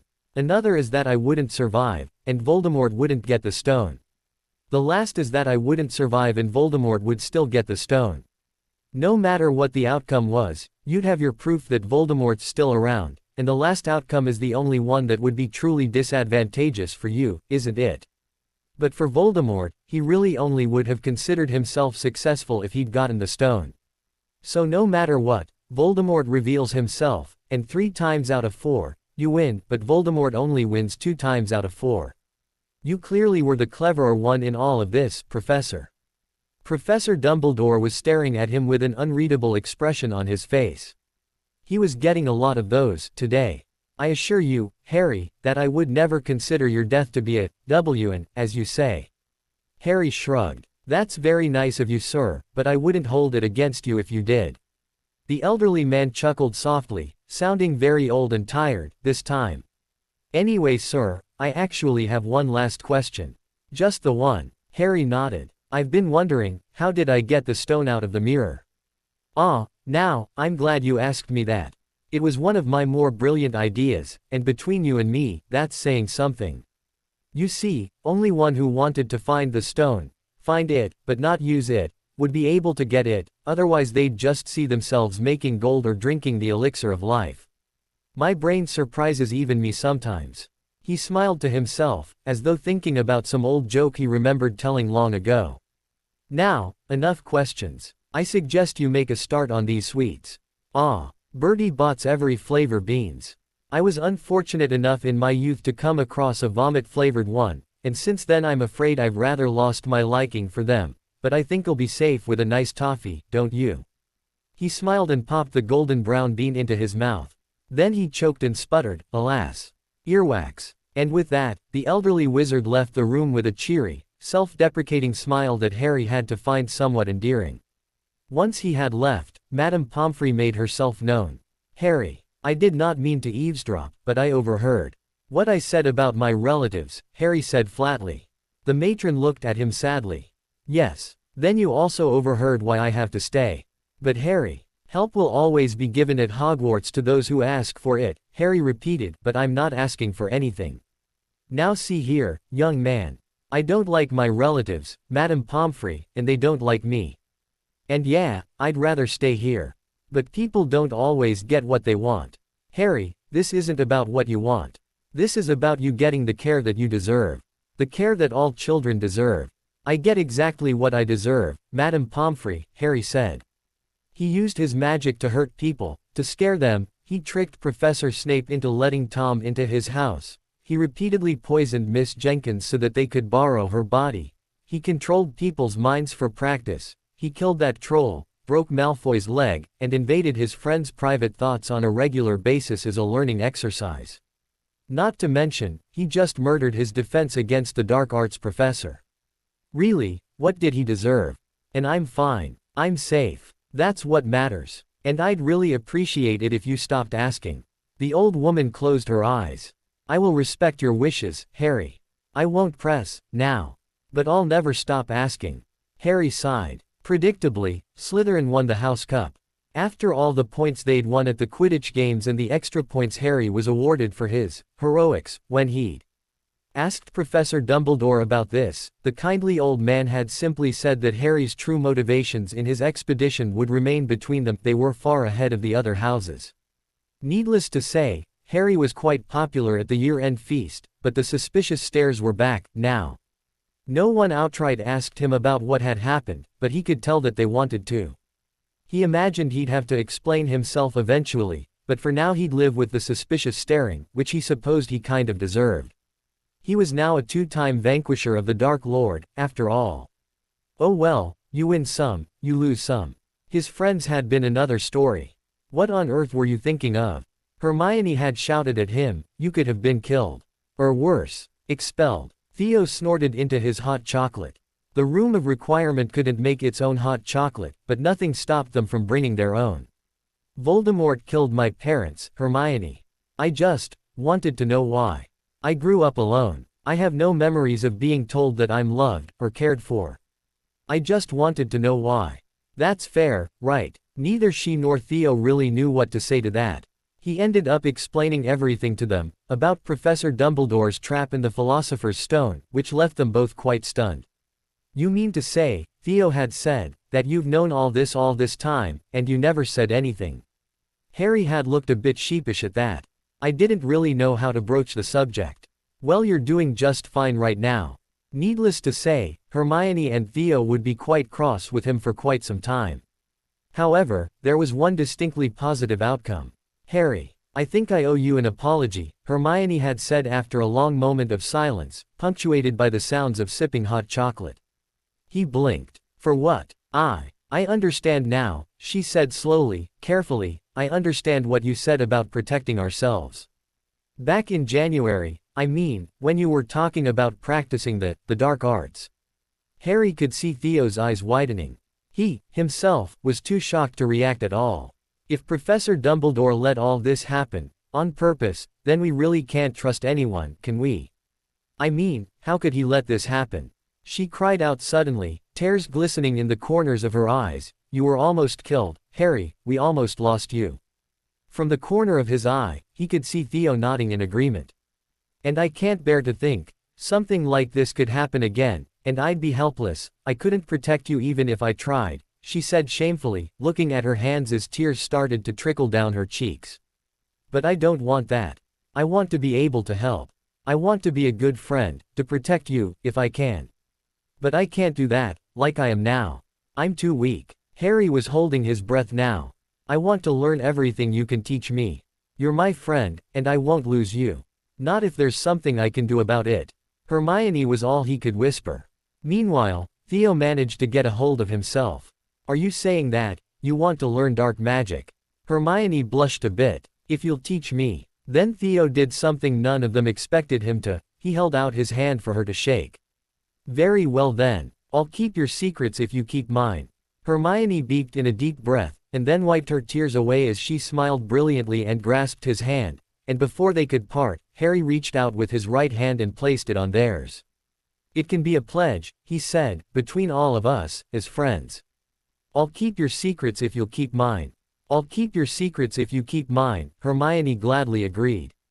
Harry grinned at that. This is perfect. We can be like a secret society. You know, exchange knowledge and practice magic together and all that. Hermione nodded avidly. Oh, yes, we should have a name, too.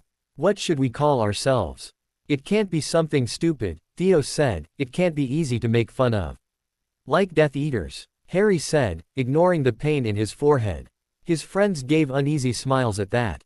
Well, Harry said, until we come up with a name for ourselves, we can call it the, you-know-what, and the Room of Requirement the, you-know-where. Kind of funny, isn't it? Hermione nodded. I like it. Me too. All right, then it's decided. This is the first official meeting of you-know-what. Harry was nervous when he pulled his mirror out from under his pillow that night. Look, Tom, I know that you probably. Well done, Harry. Harry froze, staring into Tom's eyes, looking back at him from his own face. There was no affection on Tom's face, no pride, nothing at all, it was cold. And yet his eyes, something sincere was there. Something frank and unembellished and true. Harry could not help but gape. What do you mean? You have won their loyalty and confidence. You did so artfully, with no show of force or heavy-handed fear-mongering. It was beautifully done. So, well done, Harry. All of the show, the feigned sincerity had gone from Tom's words, and all that was left was pure truth. Harry, realizing that he had just been paid the highest, most sincere compliment possible for his best friend to give, felt tears in his eyes. Thank you, Tom, he whispered. The end of term came all too quickly. After exams they had a week to wait for results. Suffice it to say, it was a tense week.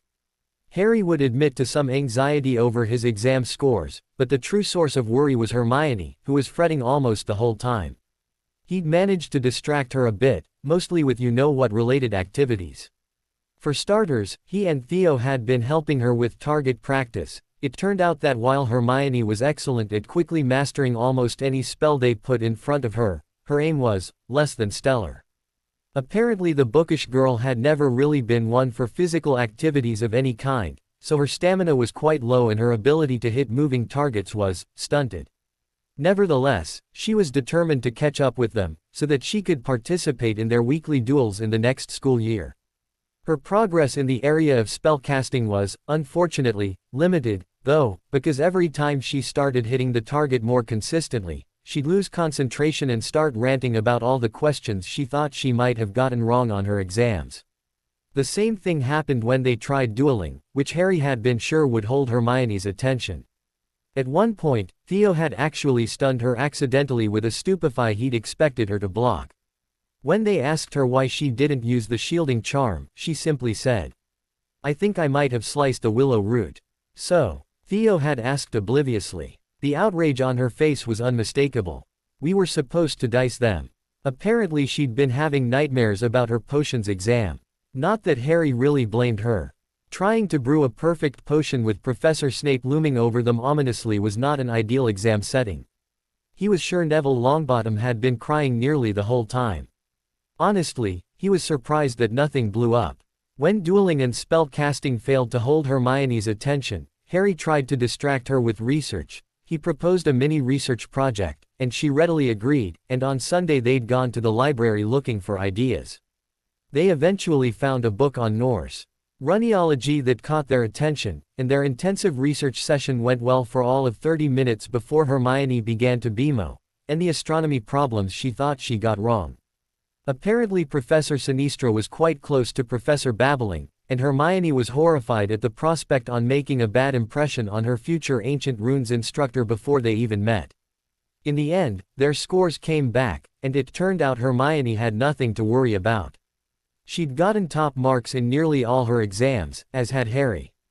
He'd managed to beat her in defense against the dark arts, charms, and transfiguration, and she'd come in first for history of magic and herbology, but they'd tied in everything else. Malfoy had beaten both of them at potions, however. Theo did quite well in all his classes, except history of magic, but that was to be expected. No one liked Professor Binns much, and Hermione was the only one who paid attention in that class. Even Harry preferred to daydream and do his own reading later. Anyway, Theo was quite pleased with his marks. The other Slytherins seemed content as well. At least, there were no complaints, well, nothing too dramatic. Parkinson and Greengrass, at the very least, were quite smug, and Davis and Zabini feigned indifference as usual. Bultrode did surprisingly well, and Crabbe and Goyle of course did poorly, but Harry highly doubted they cared at all. Ron and Neville were happy just to have passed all their courses, and Corner and Boot, who had become Michael and Terry by the end of the school year, did of course quite well. Harry was pretty sure Michael would have died of shame had he gotten anything less than an exceeds expectations, and Terry seemed to get decent marks without trying too hard, so it was unlikely he'd do badly. All in all, Harry hadn't been very surprised about any of it, really. Getting marks back was rather dull and routine. What he hadn't expected, however, was for Professor Snape to pull him into his office on the night before they were to leave. Harry had been walking with Hermione to the Room of Hidden Things, where they'd found a couple of interesting books on old druid rituals that they were going to check on, and he'd nearly stumbled over in shock when the potions professor swept past him, sending a glare his way before saying, "Follow me, Potter." Sure enough, he and Hermione had just gaped at him for a moment. "I haven't got all night." Harry glanced apologetically at Hermione before running after the ill-tempered professor. Professor Snape didn't say a word to him, didn't even look at him, as he trudged down to the dungeons at a merciless pace that had Harry nearly jogging to keep up. Harry's heart was pounding by the time they reached the professor's office, and his frame went stiff as he followed the man in. Was he in trouble? What did he do? He didn't think he'd done anything. All things considered, he thought he'd been very well behaved of late. Indeed, he was almost always well behaved. All he did was read. That's literally all he did. How does a professor get you in trouble for reading? But then again, if anyone could manage it, it would be Professor Snape. "Sit down, Potter." Harry nodded meekly and took a seat across from his head of house's desk. The man glared at him for a moment, and he tried very hard to fidget under the man's harsh black stare. He thought he succeeded, but it wasn't easy. "Potter," Professor Snape said, and Harry started at the sharp enunciation of his surname. "Do you know why you're here?" No sir. I have no idea, to be honest. Just a little over a week ago you were admitted to the hospital wing with life-threatening injuries. I want to know why." Harry frowned slightly. "Sir, Professor Dumbledore should have. Professor Dumbledore fed me an obvious lie with the implied footnote that if I wanted the truth I would have to hear the truth from you," the man snapped. Harry shifted uncomfortably. "Sir, Professor Quirrell was going to steal the Philosopher's Stone." "Yes, Potter, I'm very well aware of the circumstances. But if you truly mean to say that you followed Quirrell to the stone as an attention-seeking, self-righteous, arrogant, conceited, half-witted, dunderheaded Gryffindor, then believe me, you will be scrubbing cauldrons September to May in the coming school year. Now tell the truth." Harry paled a bit at the threat and made a show of gulping audibly. Luckily, the professor seemed pleased by his nervous reaction. He was working for Lord Voldemort, sir." The man flinched, but only slightly. Now Harry had to be careful. Whether or not Professor Dumbledore was suspicious of him he could not say, but the elderly man seemed content to let things unfold for now. But Professor Snape, something told Harry he'd be more proactive in his search for the truth. Harry had to be convincing, and he needed to deter the professor from questioning him further. How does one go about deterring Severus Snape? Harry had no idea, except, well, what would be really nice is if he could get the potions professor to sympathize with him, if only slightly, for the sake of dispelling suspicion. The best way to do that? Well, that was actually quite easy. Play on the man's guilt. Harry knew he'd feel horrible about it later, but he also knew he couldn't afford to have Professor Snape as an enemy, not yet, anyway. He let his face fall, and looked at his hands, making a great show of hesitating before he spoke. It's private. The professor leaned forward with a scowl. Do I look like I care? Harry grimaced. You can't tell anyone, sir, he said quietly. All he received in return was a raised eyebrow. He took a deep breath. Voldemort, he tried to kill me, 10 years ago, and I don't know why I'm alive, sir, he said quietly, allowing his voice to waver slightly. I don't know why I survived. I don't know why any of it happened. He looked up at his professor, whose face was like stone, and willed his eyes to glisten just a bit. I don't understand why us, why he took a deep breath. What did my parents do to deserve to die? Why was he after them? Why did he try to kill me? He felt something twist in his chest, and suddenly he wasn't acting anymore.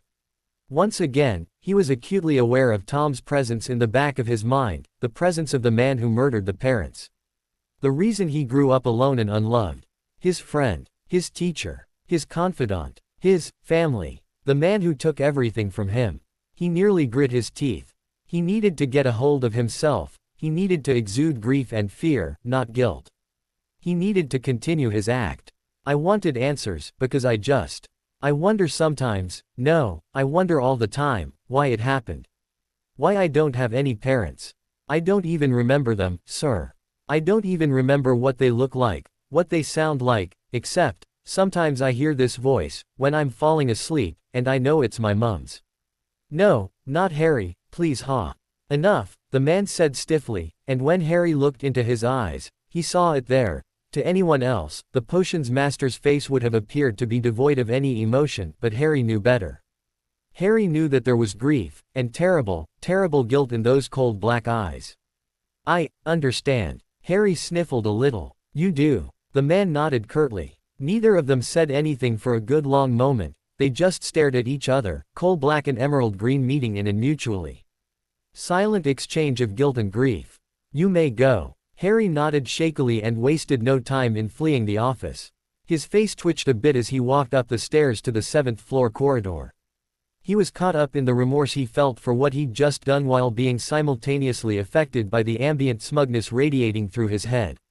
Tom was proud. He could tell. He couldn't figure out if he'd done the right thing, or had just needlessly hurt someone, and the unease didn't go away when Hermione handed him the small book on ancient Celtic rituals. He tried to read, but his mind kept coming back to his encounter with Professor Snape. He would need to think about it for a long time, he thought. The unfortunate event would more likely than not haunt his thoughts for the next few weeks at least, but then again, soon he'd have far too much time to spare. That's right. Tomorrow was the start of summer holidays. Tomorrow he left Hogwarts. Tomorrow he returned to number 4 Privet Drive, a whitewashed prison with a rose garden and a neatly trimmed lawn in front. Uncle Vernon, Aunt Petunia, Dudley. Did he miss them? Not a bit. Not one single bit. He wished he'd never have to see them again. He wished he'd never have to get yelled at, insulted, belittled, rejected, and scorned ever again. Stupid muggles. Stupid, stupid muggles. Filthy. Cruel. Heartless. Fearful. Cowardly. He didn't want to return to being hated and feared and locked away like a wild animal. He didn't. Harry, are you all right? Hermione said. You've been staring into space for a while. Harry looked at her, and he could not hide the grief, the sadness, the fear, or the simmering anger. Indeed, he could feel the most subtle of tears forming in the corners of his eyes. I don't want to go back, he whispered. Hermione tried to smile. Oh, come on, Harry. I know you love Hogwarts and everything, but don't you miss your family at all? A dark look came over Harry's face, and his tears disappeared. Miss them? Never. Not at all. They hate me. Harry, I'm sure they don't. And I think I may hate them too. Hermione gasped. That's a terrible thing to say. Maybe. But they were terrible first, the stupid muggles. They're all the same. Cruel, weak, small-minded creatures. I don't want anything to do with them, he hissed with a scowl. He couldn't keep the words from tumbling out. Being around Hermione always made him want to be honest, for better or for worse. Besides, she was raised with muggles too. She'd understand. She knew what they were like. Has being in Slytherin changed you so much?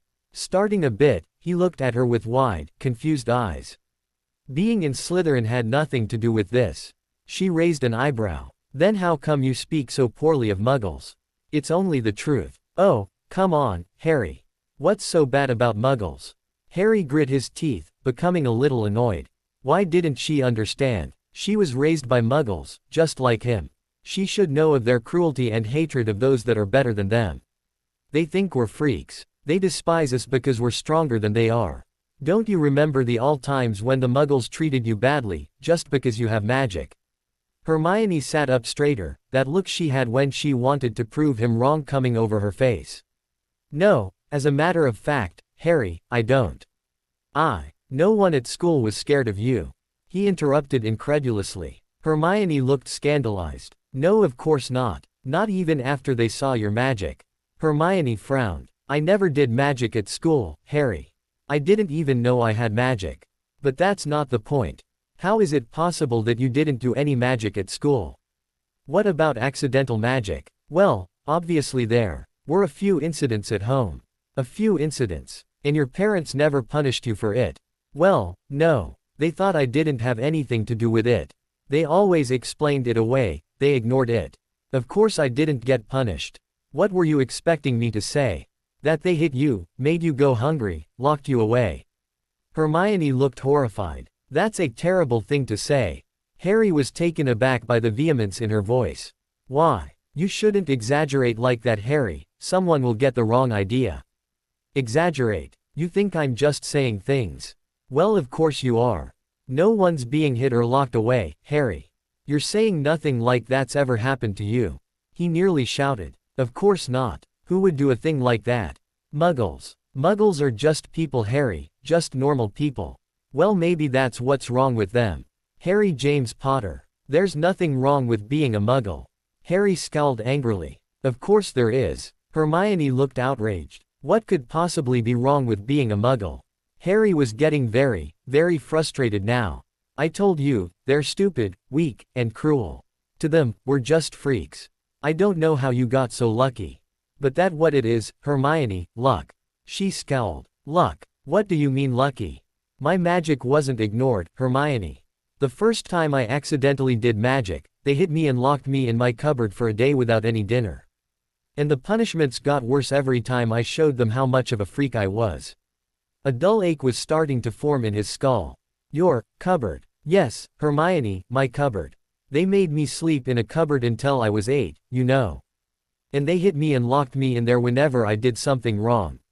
And believe me, I was always doing something wrong. Boy, why's my coffee not ready? How dare you score higher than Dudley on that test? It's already 4 o'clock. Why's the garden not weeded? Freak. I'll have none of that freakish business in my house. Always doing something wrong. Hermione gaped. Your family, they hurt you. That's what they do, Harry spat out. Why? Because they're muggles. Hermione looked like she was about to argue, but instead bit her lip, hesitating. Why didn't you tell any teachers? Because they wouldn't care. They all hated me too. They all knew about the accidents I had at school, and they did everything they could to avoid me. The other children, too.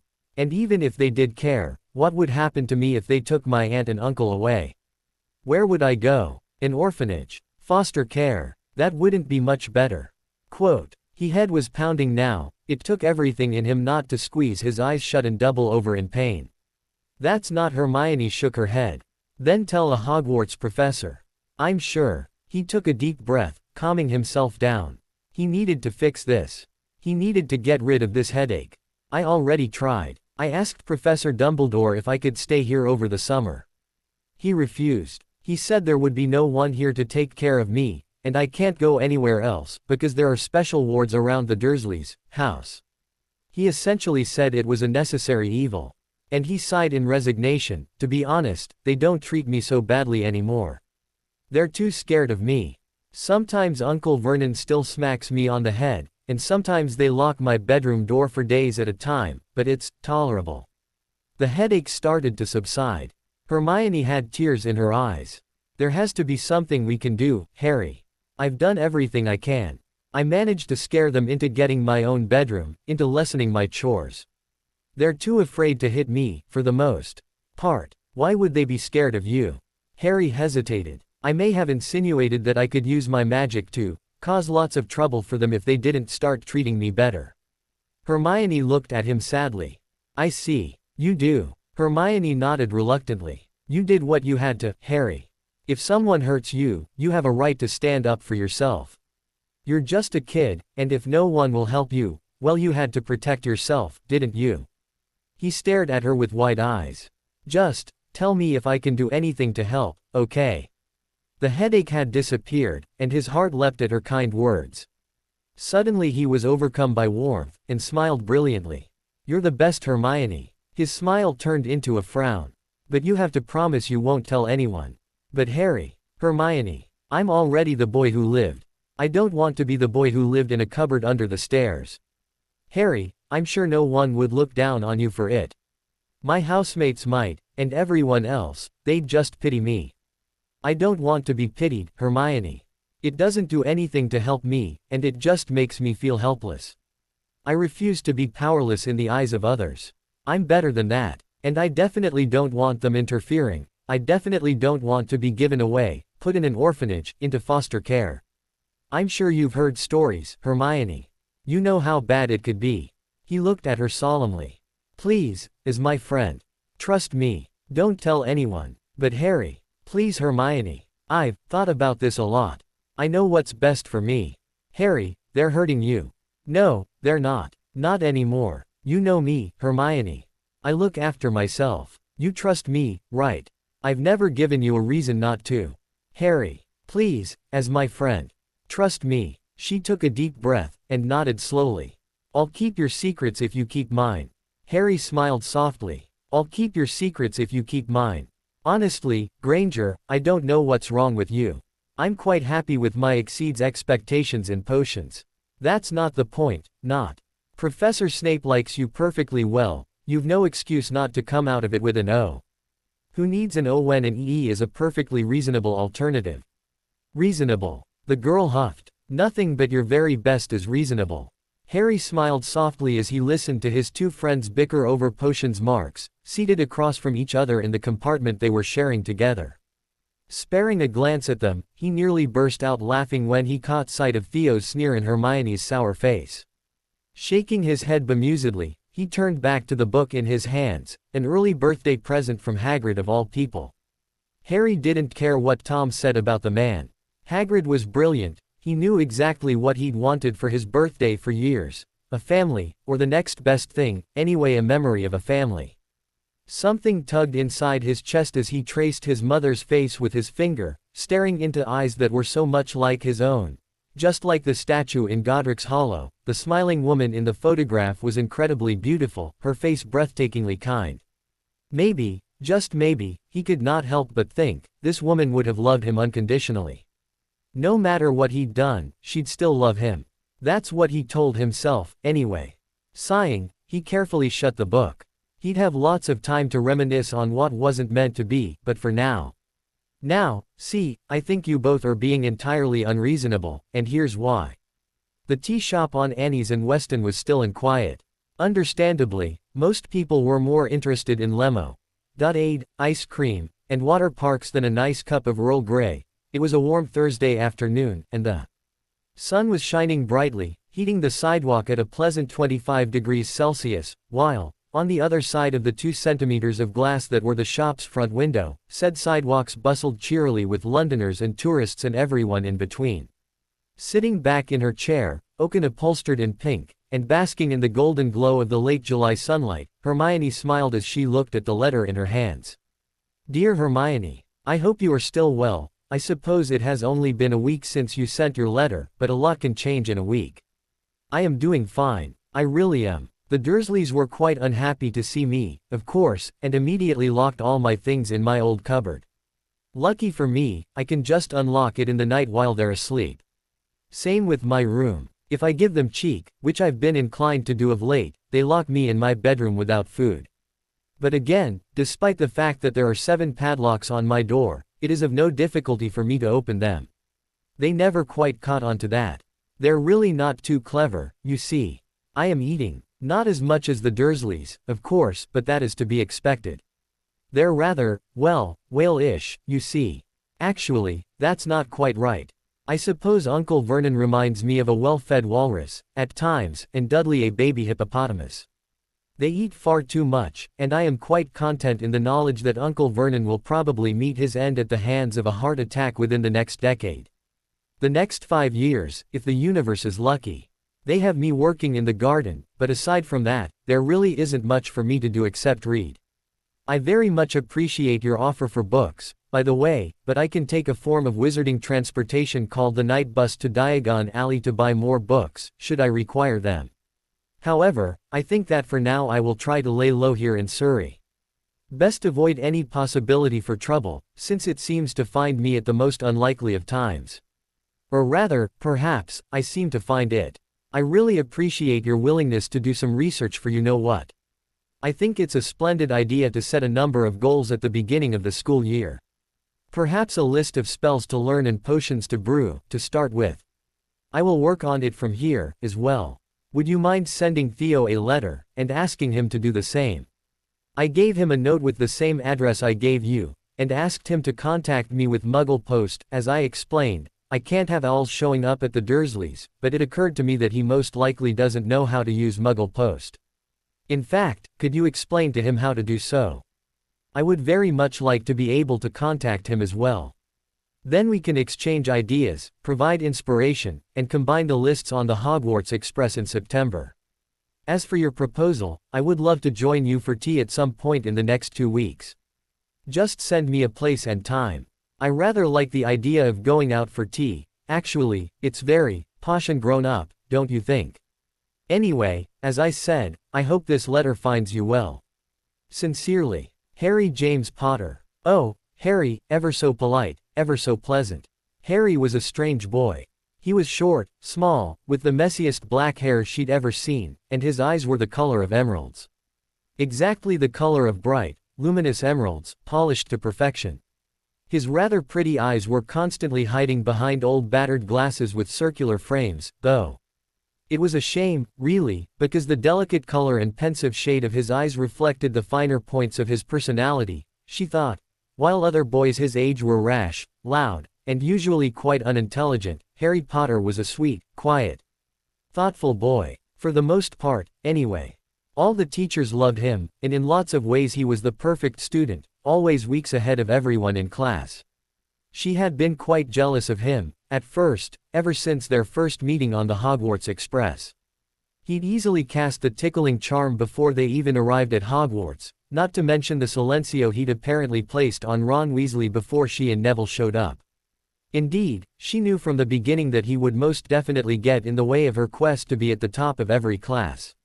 How right she was. Harry Potter was, in her humble opinion, a genius. Well, maybe not a genius but almost a genius.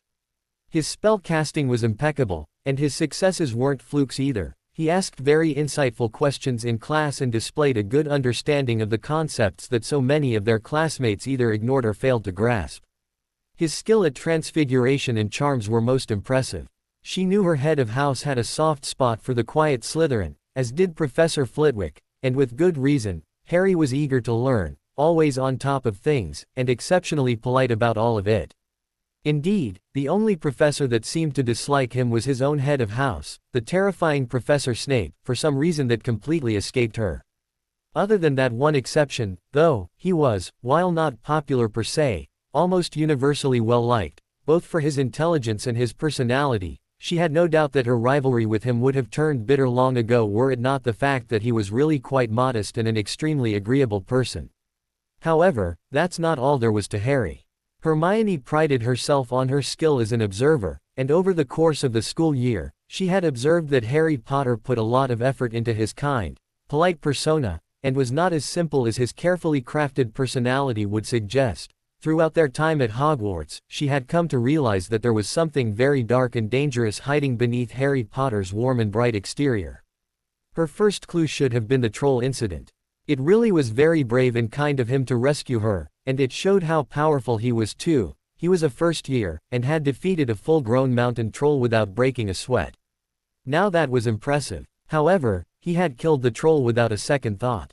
He probably could have knocked it out, or pushed it away so they could make a break for it, but he didn't. Instead, he killed it. He had seemed sad about it after, but the sort of sad one gets when the book you're looking for has been already taken out of the library, not the sort of sad you'd feel for killing an animal or semi-intelligent magical creature like a troll. She was incredibly grateful that he saved her life, but his callousness was unnerving. And then there was the incident with Draco Malfoy. She had been quite shocked when Harry confessed to her what had happened. Only this time, he seemed truly remorseful. I feel completely horrible. I don't know what happened, he was saying terrible things about my mother, and I snapped, and then snapped him, so to speak. He'd laughed nervously at his little joke. It just gets so tiring, you know, looking the other way every time he tries to hex me, or insults me. I guess it just was too much. But I'm never going to let it happen again. I promise. Hermione was sure he'd try to make sure never to let it happen again, but she didn't know if he would succeed. After all, he'd made it clear that it really was an accident, which meant, by extension, that he'd had little to no control over it. To tell the truth, she had been tempted to just go back to competing with him in classes after she heard that. She wasn't sure he was safe to be around, or a good person. But then she remembered how he risked his life for her, for no reason whatsoever, and the more she thought about it, the more she understood. Harry was a kind person, but he was human, and got angry sometimes, and he was powerful enough that his magic acted up without his permission. Even she had to admit that Malfoy was sort of asking for it. He had been for 2 months already, and Hermione knew that were she in Harry's place, she probably would have hexed him already. Well, maybe not, but she sure would have told on him to a teacher, no doubt about it. But it wasn't in Harry's nature to be angry, that's what she chose to believe. She had been correct. She'd never seen him angry since, much to her relief. It's always nice to know you've made a good judgment call.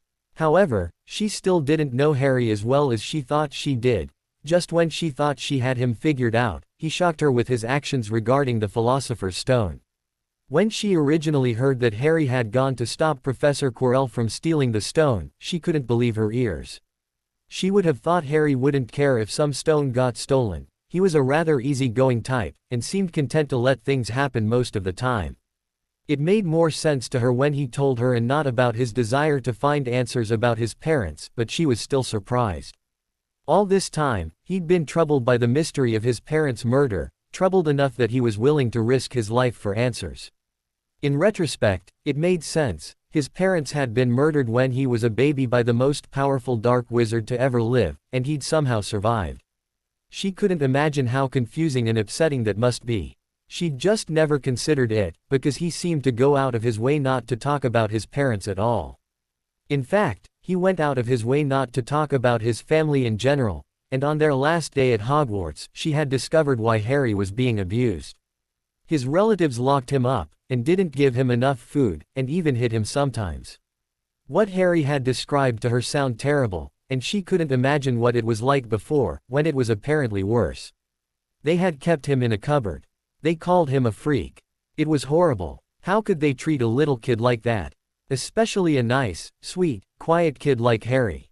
It took every ounce of loyalty and trust in her to promise not to tell anyone. Had it been anyone else, she would have done so in a heartbeat, but this was Harry. He was strong, capable, and smart, and if he said he had things under control, who was she to question? Harry didn't seem like the sort of person who lets themselves suffer meaninglessly. There was a reason he wanted to stay with his relatives. She didn't understand it, but she didn't have to. She trusted him. Anyway, it was really no surprise that Harry had a disdain for all things Muggle, and thought that Muggles weren't any good. No one in the Muggle world had given him reason to believe otherwise. Earlier in the summer time, she had sent him a letter inviting him to have dinner with her and her parents. He politely declined, and when she pressed him, she found out that he didn't like being around adult Muggles. "I'm sure your parents are perfectly good Muggles, and everything. I'd just rather not meet them right now. I apologize if this seems rude, Hermione."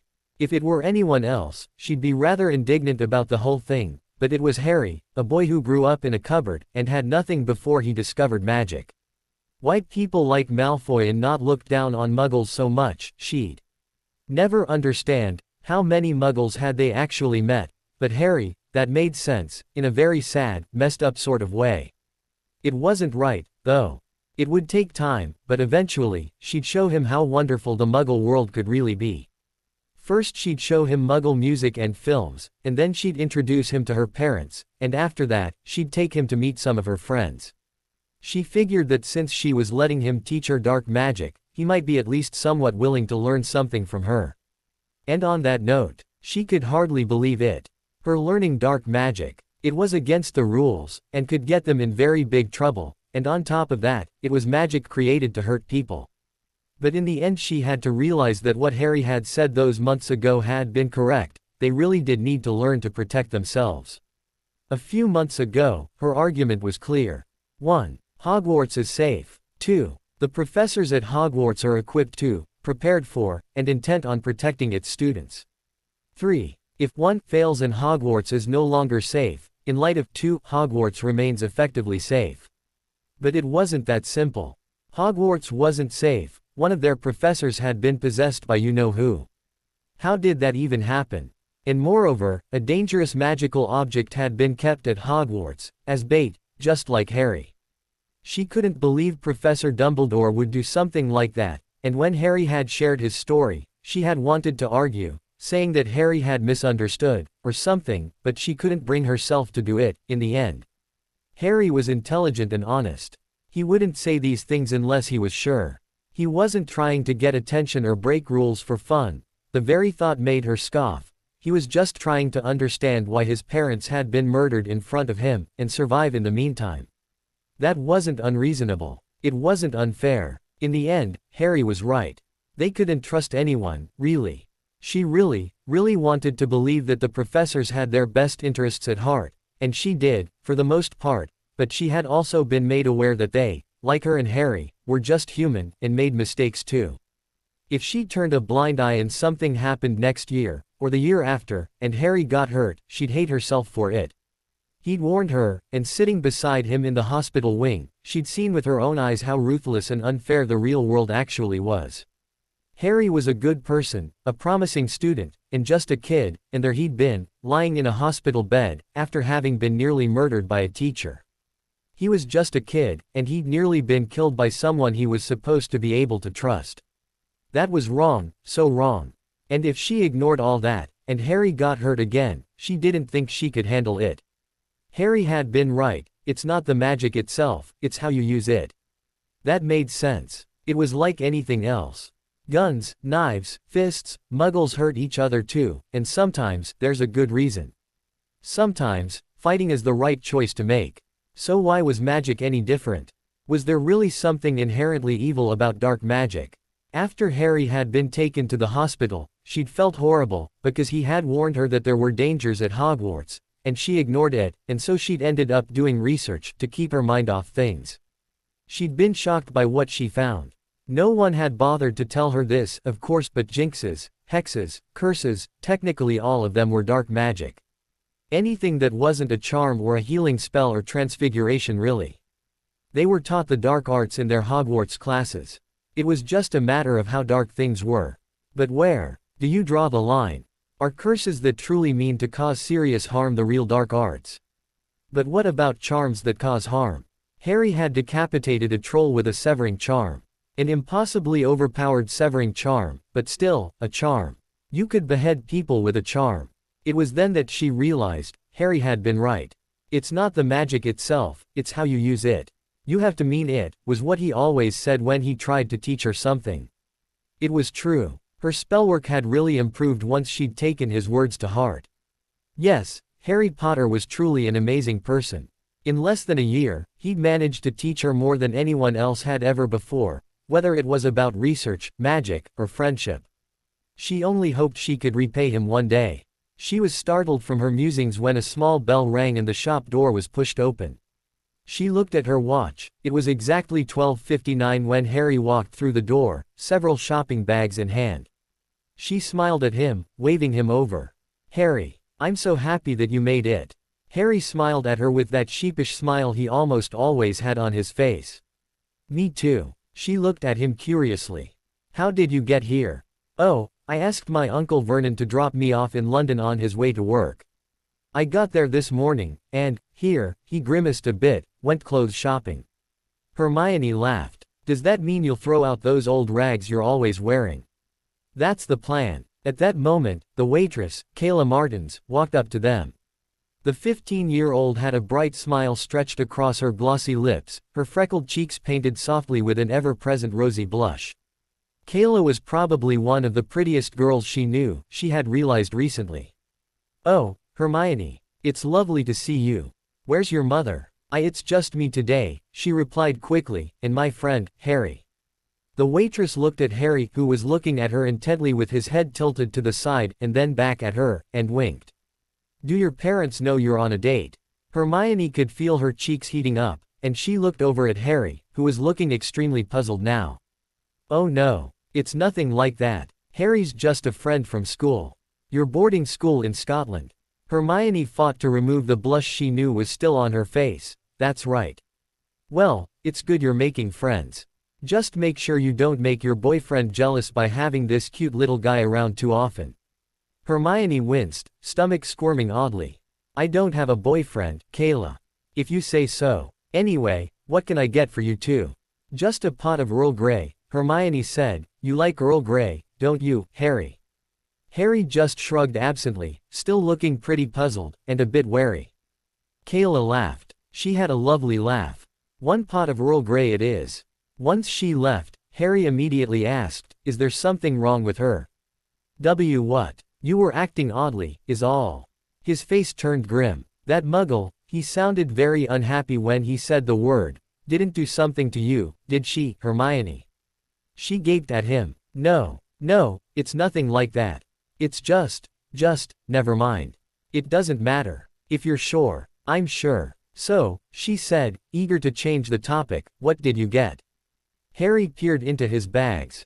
A pair of black jeans, a t-shirt, a button-up, a jumper, and a coat. Oh, and some new sneakers. He pulled a box of black and white high-top Converse sneakers out of the bag and grinned. I saw them on the telly. The Dursleys think they look silly, which is why I bought them. She laughed. Well, I, for one, can't wait to see you in some real clothes. I hope I don't disappoint. She shook her head with a fond smile. But then frowned. I hope your uncle didn't give you any trouble. Harry smiled wryly. I'd be worried if he didn't. But I told him I'd set his shoes on fire if he didn't take me along with him. And he believed you. Well, I've done it before. Harry. What? He said, looking genuinely confused. I could have set him on fire, but I didn't. I thought that was rather nice of me. Hermione shook her head. If she didn't know Harry to be such a kind, brave person, she'd no doubt think he was a sociopath. No, he wasn't a sociopath, she sometimes had to remind herself, he was just, socially inexperienced. Understandably so. Well, I'm just happy you're here. He smiled brilliantly at her. Me too, he chirped. So, she began, have you been reading anything interesting? Harry grinned. Oh, I've done loads of reading. It's all I really have to do, you see. Well, besides gardening and cleaning and whatnot. I started by reading some history, on the Vietnam War. It was rather upsetting, but I managed to pull through. Then I read some mathematics. It's very fascinating. In year 10 they study these things called functions, they're actually really clever, and I like them a lot. You've been doing, Muggle school. Well, history is an important subject for any witch or wizard, and maths are crucial for arithmancy, which I'm definitely taking in 3rd year. I'm not actually going to school, just reading things from the library. Hermione looked at him with appreciation in her eyes. That's actually a really good idea. I think I'll do the same. Wait, did you say you were doing year 10 maths? Well, yes, I'm quite ahead with the math stuff. I rather like it. Hermione's eyes were wide. They bumped me up a year, back in primary school, but I've never even seen the year 10 stuff. Harry shrugged. It's not too hard. I'm sure you can learn it. At that moment, Kayla came and poured them both a cup of tea. Enjoy. Thanks, Kayla. The girl was already gone. Oh well. Drawing her attention back to the conversation, she nodded at Harry avidly. And have you been reading any magic books? Harry perked up even more at that. Oh yes, of course. I've started reading the 4th year potions text. 4th year. Well, yes. I never know what Professor Snape will throw at me, do I? Hermione scowled. I honestly don't know why he insists on picking on you so often. It's not fair. Harry looked at her blankly. Well, he hated my father and was in love with my mother. What? He hated my father and was in love with my mother, Harry repeated. So, wait, he treats you so badly because of your parents. Harry shrugged. I guess so. That's horrible, Harry. Maybe. Anyway, I've been reading through next year's Charms text too. I'm almost done. That's been pretty fun. I practice everything I can wandlessly, but I can't wait until I can practice in earnest. Wait, I thought we can't do magic outside of school. Not with our wands, no. But if we do simple magic without a wand, it gets written off as harmless accidental magic. Hermione gaped at him. And how would you know that? Trial and error. Harry James Potter. What if you had been expelled? Ah, the fate worse than death, you mean. She was never going to live that down. They would have given me a warning first, Hermione. Besides, aren't you glad I tried?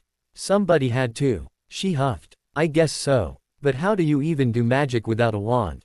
I've tried it. It doesn't work. Lots of concentration, hard work, sleepless nights, and hair pulling, Harry laughed. Honestly, it took me forever to get even the levitating charm right. Harry could levitate things wandlessly. No wonder he found their classes so easy.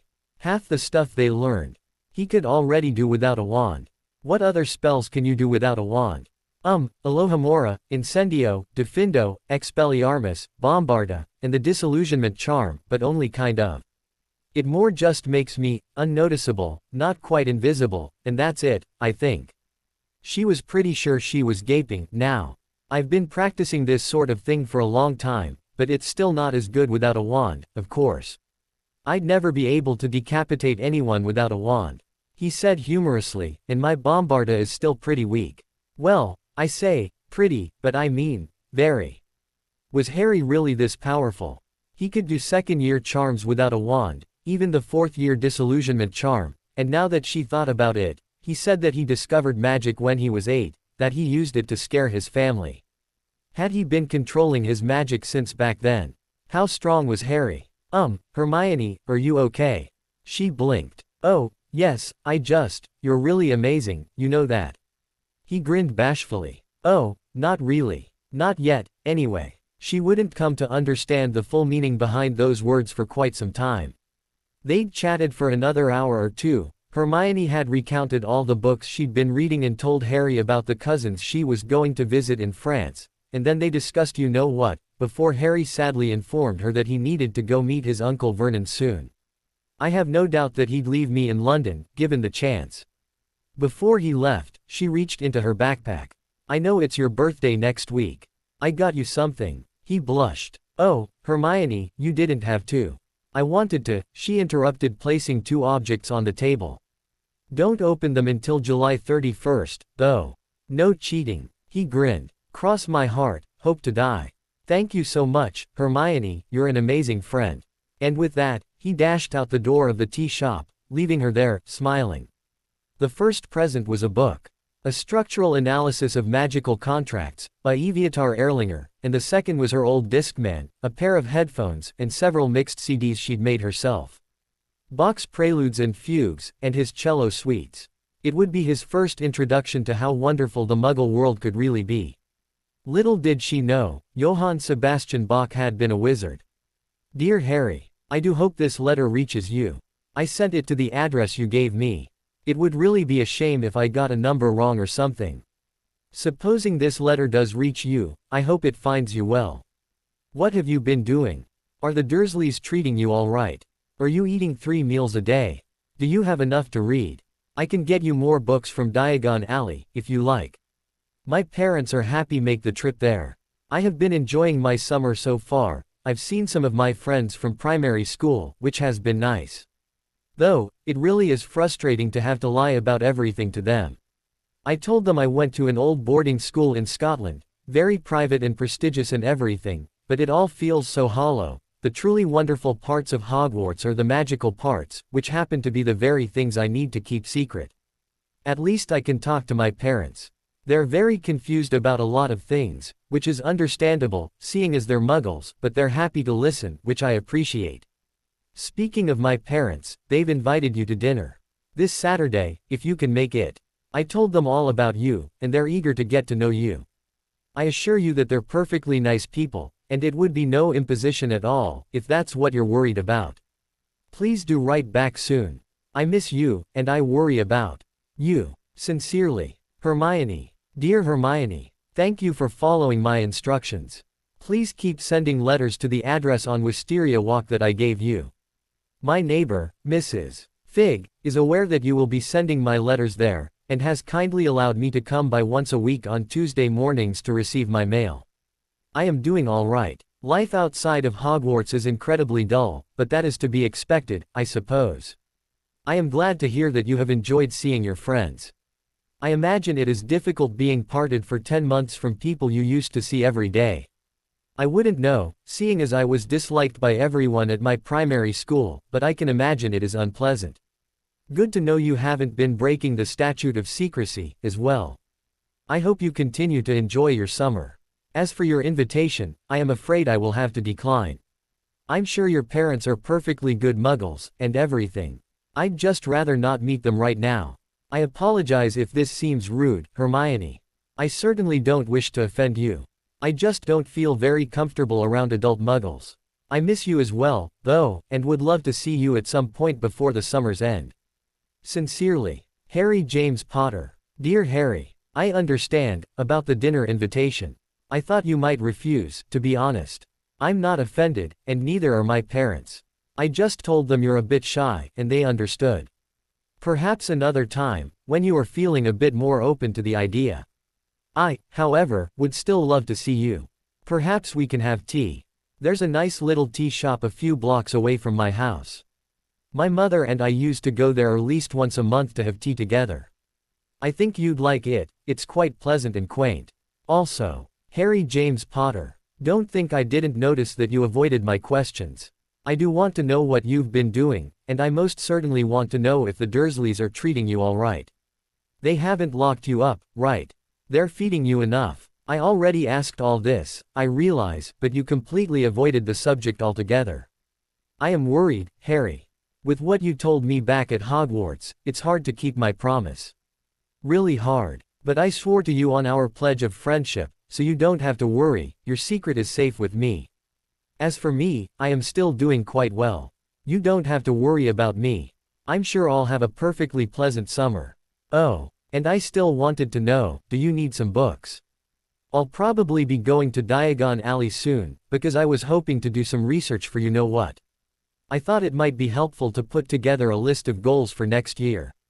Sincerely, Hermione. Dear Hermione, I hope you are still well. I suppose it has only been a week since you sent your letter, but a lot can change in a week. I am doing fine.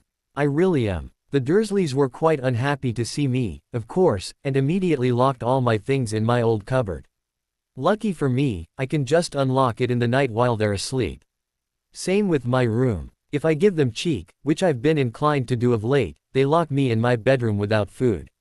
But again, despite the fact that there are 7 padlocks on my door, it is of no difficulty for me to open them. They never quite caught on to that. They're really not too clever, you see. I am eating. Not as much as the Dursleys, of course, but that is to be expected. They're rather, well, whale-ish, you see. Actually, that's not quite right. I suppose Uncle Vernon reminds me of a well-fed walrus, at times, and Dudley a baby hippopotamus. They eat far too much, and I am quite content in the knowledge that Uncle Vernon will probably meet his end at the hands of a heart attack within the next decade. The next 5 years, if the universe is lucky. They have me working in the garden, but aside from that, there really isn't much for me to do except read. I very much appreciate your offer, for books, by the way, but I can take a form of wizarding transportation called the Night Bus to Diagon Alley to buy more books, should I require them. However, I think that for now I will try to lay low here in Surrey. Best avoid any possibility for trouble, since it seems to find me at the most unlikely of times. Or rather, perhaps, I seem to find it. I really appreciate your willingness to do some research for you know what. I think it's a splendid idea to set a number of goals at the beginning of the school year.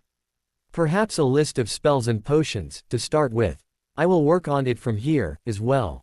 Would you mind sending Theo a letter, and asking him to do the same? I gave him a note with the same address I gave you, and asked him to contact me with Muggle Post. As I explained, I can't have owls showing up at the Dursleys, but it occurred to me that he most likely doesn't know how to use Muggle Post. In fact, could you explain to him how to do so? I would very much like to be able to contact him as well. Then we can exchange ideas, provide inspiration, and combine the lists on the Hogwarts Express in September. As for your proposal, I would love to join you for tea at some point in the next 2 weeks. Just send me a place and time. I rather like the idea of going out for tea. Actually, it's very posh and grown up, don't you think? Anyway, as I said, I hope this letter finds you well. Sincerely, Harry James Potter. Theodore Nott. This is Hermione Granger. I'm contacting you on behalf of Harry, as he does not have access to an owl at this point, only to Muggle Post. You might recall that he gave us both an address when we parted. This is the address of his neighbor, Mrs. Fig, who has agreed to collect his letters for him.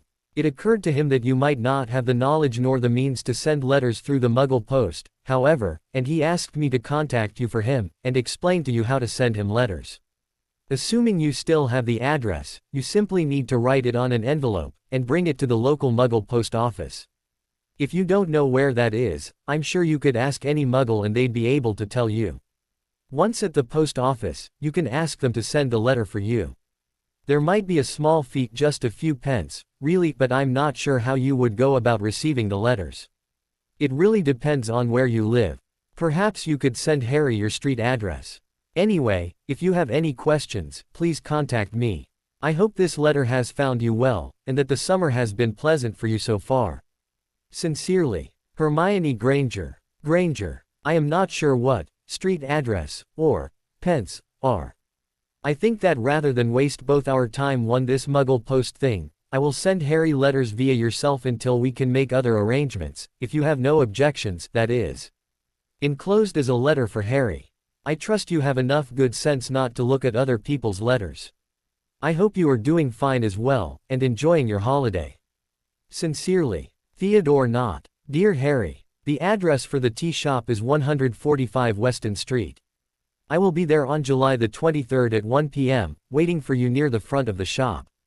Now, I would scold you about being content with the idea of your uncle's death, but to be honest, I can't find it in my heart to be particularly worried for him either, so perhaps that's all that needs to be said about it.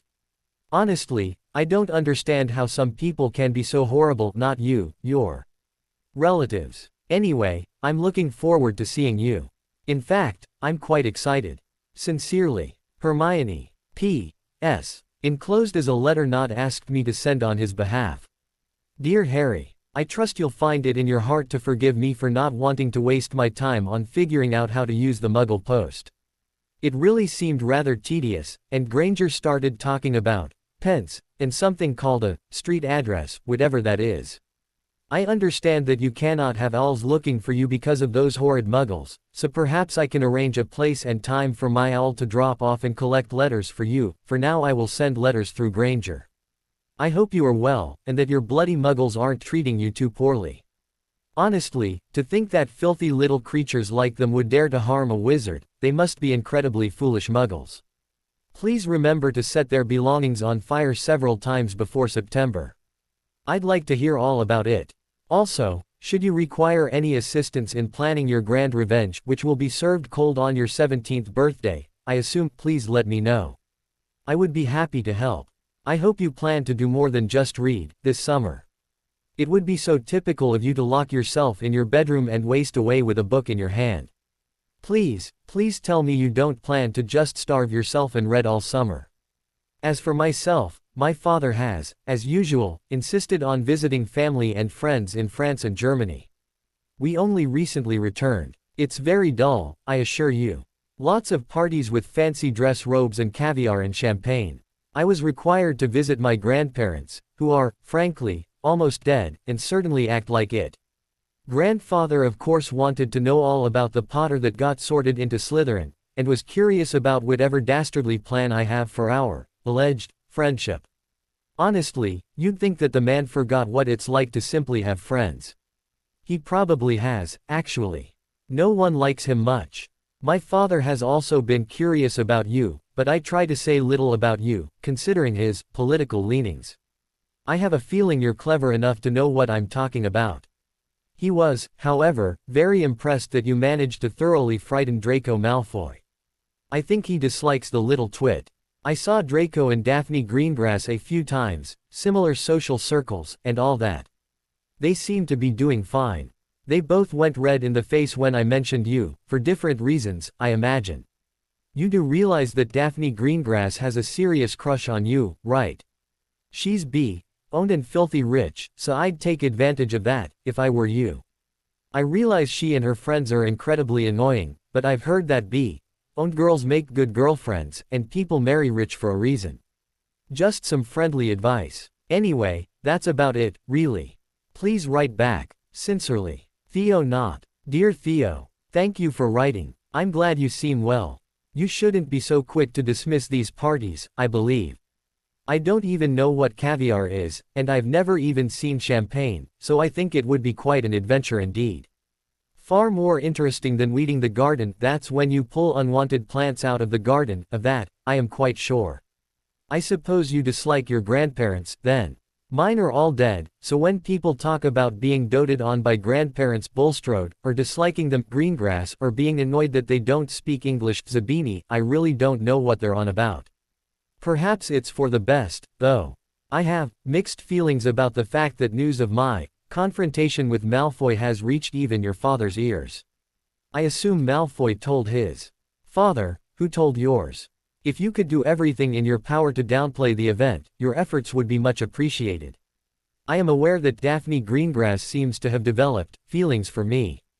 I am also aware that this became the case after Malfoy's unfortunate injury. She seems to be under the impression that I'm an extremely powerful wizard that finds pleasure in harming others, which is simply not the case. As I would feel bad about disappointing her so thoroughly, I believe I will keep my distance. The Muggles haven't changed. They seem to have a unique ability not to learn from past mishaps. They are still under the impression that their little Muggle locks can deter me, and seem to still believe that I am their personal house elf, but as I still require their continued allowance of my presence, I make no serious efforts to correct them. I have not put much thought into revenge. To be honest, I don't consider them to be worthy of my time. The moment I turn 17, I will leave, and never even think of them again. However, should I decide that revenge is an option that I would like to pursue, I'd be happy to include you. I do plan to read all summer, unfortunately. I will practice some wandless magic, as always, but books are unfortunately the only respite I have from the doldrums of the Muggle world. I have already read through most of next year's Charms text, which I bought with my first-year text last year, and am currently reading the fourth-year Potions material. I would like to be prepared for Professor Snape's inevitable pop quiz. Now, on to business. Hermione proposed that we put some thought into our plans for you-know-what. Namely, she believes it would be helpful to compile a list of goals for the year. I wholeheartedly agree. Thus, your input would be greatly appreciated. We can discuss this in more detail on the Hogwarts Express, but I would recommend giving it some thought ahead of time. Unfortunately, Hermione is leaving for France shortly, and will not be able to assist us in exchanging letters. As for exchanging post via owl, Arabella Fig, my neighbor, collects my mail for me. She's not incredibly bright, so perhaps I could convince her that I have a friend that trains birds to deliver letters. I go there Tuesday mornings at 11 o'clock to receive my letters. If you could have your owl at Ms. Arabella Fig's house on Wisteria Walk, Little Whinging at 11 a.m. every Tuesday, we can exchange letters that way. If that is acceptable, please send a letter for the coming Tuesday. Sincerely, Harry James Potter. Dear Hermione, a letter for Theo is enclosed. I greatly enjoyed our chat Thursday. You were right, the tea shop was quite pleasant. Now, I recall that you mentioned you would be leaving for France in a few days, and would be gone for the rest of the summer. I do hope you have an excellent time. Please rest assured that I am safe, eating, and have plenty to read. I look forward to seeing you September 1st. Most sincerely, Harry James Potter. Not. Harry's letter is enclosed. Sincerely, Hermione Granger. Dear Harry, I sent not the letter. I am leaving tomorrow for France, and am very busy with packing, so I don't have much to say, but I really do look forward to seeing you as well. I miss you a great deal, and I assure you that I will spend much of my remaining holiday wishing that you were here with me. Please do remain well enough. Your friend, Hermione. Dear Harry, I hope this letter finds you well, and that my all reached you. It will return to the same place in precisely 1 week to pick up your response. In case you were genuinely wondering, caviar is fish eggs, and champagne looks like butterbeer but lighter. And for the record, should you desire to attend any posh parties in the future, I'm sure that it can be arranged. In fact, I'd love to have someone to share in my misery. Daphne and Pansy have always enjoyed these awful events for some reason, and Draco and Zabini, well, Zabini is too much a snob to share anything, and I have no desire to hear about any of Draco's misery. I will do my best to downplay the Malfoy incident. Just the other night I told my father that nothing similar has happened since, and that such outbursts are uncharacteristic of you, both of which happened to be true. He asked about you again after he saw me reading the letter you sent me. I still try not to talk about you, but my father is an intelligent man, and I fear that he deduces a great deal from the letters I sent him during the school year and what little I've told him over the last 2 months. For example, I mentioned that we were learning occlumency, and he somehow guessed that we're practicing the dark arts. From that, he heartily approves, of course, and finds amusement from the fact that his son is being taught curses by a Potter, not that I told him that you're teaching me anything. He deduced that from the Malfoy incident and the study club, of which I told him very little. Honestly, it's like I can't tell the man anything without him learning more than I want him to. It irritates me to no end. Also, speaking of my father, what do I tell him about the Philosopher's Stone incident? He's asked a few times now, and I don't know if I can get away with evading the question for much longer. Anyway, I admire your strength of spirit when it comes to the Muggles. I am more convinced than ever that you have more dignity than half the purebloods in our house. Can you imagine what Draco would do if he had to put up with your Muggles? Constant whining and ranting about what his father would do when he finds out, that's what. Still, I encourage the revenge thing. I would like to see your Muggles suffer for what they've done. Don't think you've fooled me into thinking you've told me everything. I know it's worse than you let on. Don't worry, though, I won't pry. I'm not Granger. And speaking of Granger, I will indeed assist you too in thinking of ideas for you know what. I'll see if I can find any interesting spells in my father's library. I'll try not to pick anything too gruesome for Granger's sake. I'm just kidding, of course. Any books my father has containing anything too spectacular are locked away, no doubt. I doubt I'll have to do much, though, considering the 2/3 of our group that aren't me are obsessive bookworms of the highest order. If it weren't for the fact you were stuck with Muggles, I would never let you get away with spending the summer reading 4th-year potions. I mean, seriously. I understand not wanting to be butchered by Professor Snape, I really do, but this is a bit ridiculous. Maybe it's time to accept that he'll never like you. Just saying. Anyway, hope you're well. Please feel free to complain about the Muggles. I'm always here to listen. Also, happy birthday, it was yesterday, right? Your friend, Theo. Dear Theo, thank you for answering my implicit questions about caviar and champagne. I'm sure that knowledge will come in handy someday. I may take you up on that offer to accompany you to one of your posh parties, one day when I own more than Muggle clothing and Hogwarts robes. I realize that it's probably incredibly tedious to you, but it really does sound like something of an adventure to me. I appreciate your discretion when it comes to your father, but please don't worry about it too much. As long as your father doesn't disapprove of your association with me, I see no reason to mislead him purposefully, and while you believe he doesn't wish me any harm, I don't have anything against him. However, I must ask that you avoid mentioning Hermione. I imagine he would not approve of your association with her, and I can't have her put in any danger because of her friendship with us. Even if your father has changed some of his views regarding Muggle-borns, I have no doubt that he has associates who have not. As for the Philosopher's Stone incident, tell your father what I told you. I want to know more about the man who took my parents away from me, and I was willing to go to great lengths to speak to someone I deduced was in his employ. It's really not so complicated and it's no great secret. I appreciate Dumbledore's insistence on protecting my privacy, but I wouldn't say it's necessary. Similarly, I appreciate the fact that you don't want to pry, and if it's all the same to you, I'll refrain from complaining about the Muggles. I really just don't want to think about them any more than I have to. Oh, also, I received a present this year, from Hermione. It's called A Structural Analysis of Magical Contracts, by Eviatar Erlinger, and it's absolutely brilliant. Even the table of contents is exciting.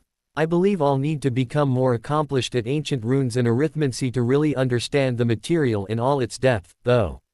I don't know if I mentioned it, but magical oath construction is actually a branch of spellcrafting. It's possible, of course, to take oaths without any knowledge of spellcrafting theory, but in order to really understand the magic behind it, you need to have an understanding of the more theoretical foundations of the art. I've already got my spellcrafting book, thankfully, and last year I bought my third-year arithmancy and ancient runes texts, so I have some references to work off of. Based on the preface and table of contents of Erlinger's book, I expect that if I can truly grasp the material, I'll even be able to construct my own magical contracts virtually from scratch. How awesome is that? Also, you'll be happy to know that I've been doing more than just reading. I've finished learning several of the charms of our second-year text. I'll show you on the Hogwarts Express in a few weeks. Anyway, what have you been doing? You're staying in England for the rest of the summer, right? Sincerely, Harry James Potter. P.S. Would you happen to know where I might find a blood quill? I find myself in need of one, for educational purposes of course. P.P.S. What do you know about house elves? Do you have any? If you do, can you ask them if they know anyone named Dobby? Dear Harry, we'll get you some dress robes, and then you'll regret your acceptance of my offer. My father doesn't disapprove of our friendship, and he would never try to stand in the way of our extracurricular education. He values discretion above anything else, believe me. But that doesn't mean we can trust him. Trust me when I say that my father isn't a good person. You should keep your distance. I would if I could. And don't worry, I'd never tell my father about Granger. I'd rather not have that discussion. Speaking of Granger, I'm glad you've found someone to share in your toxic obsession with reading. Because that's what it is, you know, toxic. You two are wasting your childhood, you know. Magical contracts. Seriously. Could it get any more dry? As for I've been doing. You've inspired me to do some reading, so I'll admit to having spent some time looking at next year's book list. Have you seen it? All those Gilderoy Lockhart books. It's ridiculous. I saw Pansy and Draco the other day. The stupid girl won't stop talking about brave, dashing Gilderoy Lockhart. Draco was quite irritated with her and reminded her that he is a half-blood, but she just sputtered and concluded that she didn't care. Can you believe it? Pansy Parkinson fancies a half-blood wizard 3 times her age. I will be teasing her mercilessly for years to come. Other than that, I've seen Draco a few times. We played Quidditch, like we used to when we were kids. He's really not so bad when you give him a broom. Rather, he's not so bad when he doesn't have anything to complain about. As for your question about house elves, what exactly do you want to know? My father owns one. Her name is Nilly, and she claims that one of the Malfoys, elves, is named Dobby. Why did you ask? It's a really odd question, you know. Hope you're doing well. Your friend, Theo. P.S. My father has one, a blood quill. Shall I bring it to school with me? Dear Theo, I will trust your judgment when it comes to your father. Thank you for being so open with me about it. Also, the subject of magical contracts is by no means dry. It's an extraordinarily rich subject, I'll have you know. I've already read through half of Hermione's present, and I'm more convinced than ever that an understanding of magical oaths might actually be the most valuable information available to us. The precision with which you can actually control someone's actions with some carefully crafted words is amazing, and you only need their permission. It's truly incredible. We will discuss this at more length in person. I will be going to buy my school books tomorrow. I recognize this name Gilderoy Lockhart, it's all over the book list, but I'm not familiar with the author. I'm not encouraged by your comments, however. I'm glad to hear you've spent some quality time with Malfoy. Your friend, Harry. P.S. Please do. P.P.S. As a side note, I have reason to believe that something is going on. That's why I asked about house elves. You see, don't worry, I'll share the details in a week on the Hogwarts Express. I apologize, my lord. The young man, a boy, really, was on his knees, and his voice shook as he failed to stifle the tremors racking his body. His harsh breaths sounded hollow in the cold, cavernous room. He chuckled softly, causing the boy to timidly look up at him with the slightest glimmer of hope in his eyes. "You apologize. How quaint." He met the boy's eyes for but a moment, before he lifted his foot and stepped on his head, forcing his brow to touch the cold stone floor. "My friends, did you hear that? He apologizes." A tide of uneasy laughter washed over the room. "My lord, please." The boy's voice was strained, thin and twisting. "Please, please, have mercy." He chuckled again. "Mercy, what a curious thought. Mercy." He stepped backwards a pace, releasing the boy's head. "Look at me." Reluctantly, the boy lifted his eyes once again, recoiling at the sight of the malicious grin being directed at him. Indeed, there was nothing kind, nothing benevolent, nothing merciful about whatever sentiment stretched and curled his lips. "What is it you desire?" he asked slowly, patronizingly. "Mercy, my lord. Mercy. Very well. Your lord will show you mercy." "Thank you, my lord, thank you." Eventually. Crucio. A scream tore through the boy's throat, and he relished in the sound of it, breathing deeply as dark magic boiled in the air around them, caressing his skin and burning through his veins with a delicious sort of electricity. The rush was incredible. He could feel himself becoming dizzy with pleasure, as a sweet melody buzzed in his head and sensual static danced under his skin. He felt so there, so present, so alive. The young man was writhing on the ground, now, and he could feel his grin widen at the sight of the fool's muscle spasms and violent twitches, punctuating his hoarse screams. There were times he actually craved the failure of his followers, just because moments like this were so enjoyable. However, it was bad for morale. His followers didn't seem to perform quite as well after seeing their comrades being tortured into insanity. This much was obvious from past experience. And while it was a treat to punish them, they had to actually get things done. If they couldn't do that, why would he put up with them in the first place? He sighed, and then released the curse, watching curiously as the boy tried to compose himself. My lord, please, grant me mercy." "You already said that. Please, please, please." Silence. Everyone obeyed. Not even the faintest trace of breathing could be heard. "You beg for clemency, and I, your merciful lord, shall give it to you." "Thank you, my lord, thank you." Avada Kedavra. Harry's eyes snapped open and he bolted upright so quickly that he felt nausea stir in his stomach. He gripped his head in his hands. His skin was on fire, but it was not a painful fire, it was the fervent caress of dark magic. He was light-headed, breathing heavily, and excited. And he hated it. He grit his teeth, willing himself to calm down. He didn't enjoy that. He definitely didn't enjoy that. Delusion is a sign of insanity, Harry. He could hear the humor in Tom's voice. "Shut up, Tom," he hissed furiously, ignoring the sharp jolt of pain that shot through his forehead. He glanced out the window. It was still dark out, but he could see a faint gray glow on the eastern horizon, soft and barely there. What day was it again? Uncle Vernon had locked him in his bedroom for 3 days following his visit with Hermione, which was on the 23rd, and this had forced him to switch to his nocturnal schedule, in which he would unlock his doors long after the Dursleys were asleep and go about making his meals and stretching his legs. Then he'd spent the next 3 days pulling weeds and chatting with garden snakes, forcing him out of his nocturnal schedule again.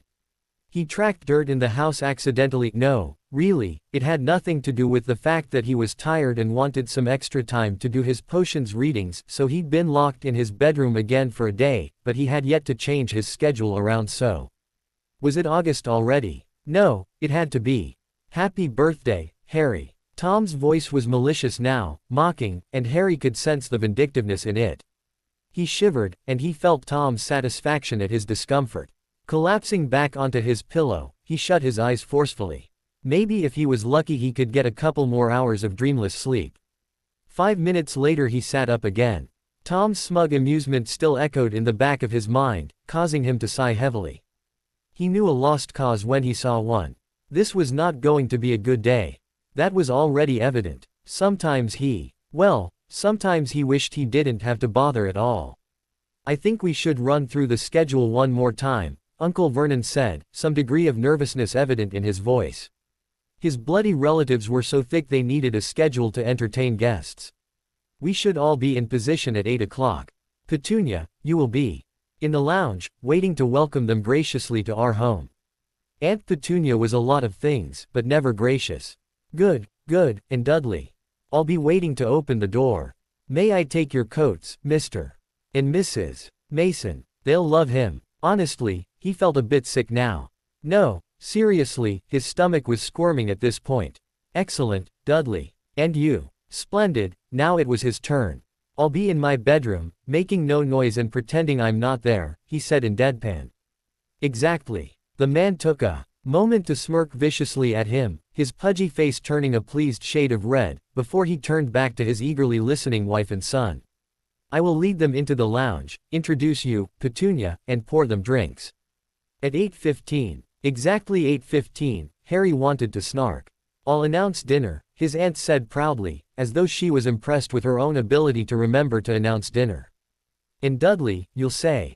May I take you through to the dining room, Mr. and Mrs. Mason? Dudley rehearsed smugly. My perfect little gentleman. Harry almost choked on air.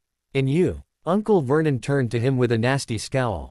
I'll be in my bedroom, making no noise and pretending I'm not there, he repeated tonelessly, straightening his face and doing his best to look as witless as the rest of his family. The very word made his skin crawl. There were times when the fact that he was related to these stupid muggles truly disgusted him. Precisely. Now, we should aim to get in a few good compliments at dinner. Petunia, any ideas? Vernon tells me you're a wonderful golfer, Mr. Mason. Do tell me where you bought your dress, Mrs. Mason. Harry doubted Aunt Petunia even knew what a wonderful golfer was. He sure didn't. He didn't even realize you could be wonderful at golfing. Perfect. Dudley. How about, we had to write an essay about our hero at school, Mr. Mason, and I wrote about you. Aunt Petunia burst into tears of joy at that, embracing her son with rapturous pride. Meanwhile, Harry's eyes were wide. He was mentally speechless. Not a single intelligent thought managed to take tangible form in his brain. The stupid muggle had broken him. Hopefully it was only temporary. And you, boy. I'll be in my bedroom, making no noise and pretending I'm not there, he said automatically, the slightest bit of wonderment in his voice. Uncle Vernon looked at him a bit oddly, before saying, "Too right you will." Now focusing on piecing back together his own sensibilities, he drowned out the rest of the conversation, repeating, "I'll be in my bedroom, making no noise and pretending I'm not there, whenever necessary." It was times like this when he really wished he could do some real magic outside of school. Not just silly unlocking charms, disillusionments, and levitations. It was all so tame, all so boring. The Cruciatus Curse. He almost slammed his head on the table. His dream was still messing with his head. He grit his teeth, suddenly aware of how Tom-ish his thoughts had been up until that point. Honestly, he didn't feel like himself at all. After that ordeal, that impressive test of his never-ending patience and long-suffering, he'd, predictably, been expected to do some last-minute yard work, which he was thankful for. There was nothing like a bit of hard labor to make him feel more like himself. Tom didn't have a very happy childhood, but one thing he'd never experienced was a mile-long chore list. In fact, to the best of his knowledge, Tom had never done a day of hard labor in his life. Lucky him. Well, maybe not. The fact that tasks like weeding or mowing the lawn were clear-cut divisions between his experiences and Tom's was enough to make Harry less averse to his more physically demanding chores. There were times when he still struggled to separate himself from the boy that haunted his dreams. In fact, there were times, like that morning, when he thought it was getting worse. More and more, his experiences were mirroring Tom's. Learning magic, attending classes at Hogwarts, and even performing spells with a wand that was a brother to Tom's, which felt remarkably similar, and it was disconcerting in some ways. Every night he witnessed a few poignant moments of his best friend's journey from being a model Hogwarts student, much like himself, to being the most feared Dark Lord in history, which Harry never wanted to become, and bearing witness to this journey always served as a sobering reminder of how close he was to becoming somebody he didn't want to be. He didn't want to take pleasure in hurting people. He didn't want to enjoy killing people. That wasn't Harry Potter, that was Tom Riddle, and they were not the same person.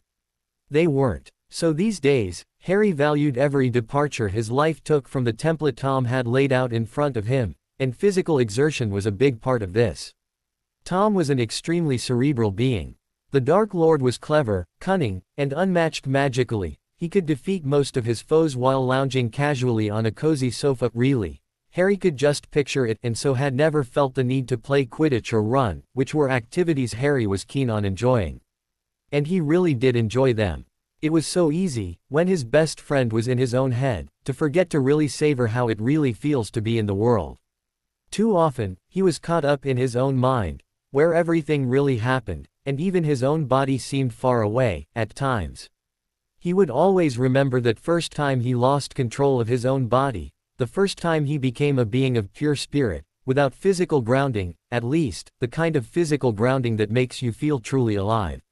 He knew what it was like to feel far away from his own fingertips, to witness the world through a veil, to breath hollow breaths, and sometimes, knowing this didn't bother him so much, which scared him. He didn't want to relinquish control of his body. It was one of the few things his parents had given to him that he still had, and he'd die before he let that be taken away from him. So while Harry was a rather cerebral being himself, he valued the aching of his sore muscles, the feeling of sweat dripping from his brow, and the key of the fresh summer breeze on his face. He savored the frailty of the human body, because it reminded him that he was there. That's why he never complained when Aunt Petunia gave him his list of chores for the day. There was a part of him that craved exhaustion and pain. It somehow felt comfortable. When he was there he couldn't be guilty, sad, restless, or lonely. He was there. And sometimes that's exactly where he wanted to be. But that was not to say he did not feel immense relief when shutting himself in his room after a few hours of hard labor. When he did so, he always removed Tom's mirror from beneath his pillow for a friendly hello. "Happy birthday, Harry," Tom said immediately that day, holding an expression on his face that Harry believed he was supposed to interpret as encouragement, but really just came off as what it really was, Tom's haphazard attempt to put Harry in a mood that was agreeable to him. Harry smiled at him weakly nonetheless. "Thank you, Tom. I'm afraid I don't have any presents for you." "It's really all right," he said with a little bit of a laugh. For some reason, Tom had become more insistent on things like presents in the last couple of years. Harry wasn't going to complain. "But we can pick one up next time we're in Diagon Alley." Harry's eyes lit up. "Really? Really? Now, are you going to open the present from the mudblood?" Harry sighed. "Her name's Hermione, Tom." "I am aware," Tom replied carelessly. Harry rolled his eyes, and then reached under his bed to retrieve the two presents Hermione had given him the week before. He mused, which to open first. One was clearly a book, and the other, well, he had no idea what to think of that one.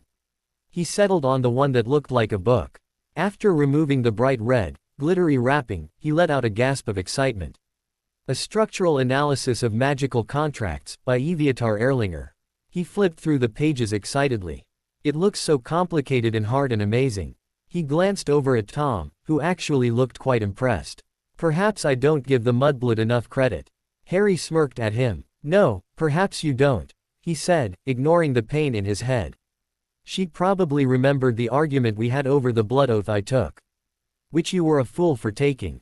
It was the only way I could ethically practice legilimency."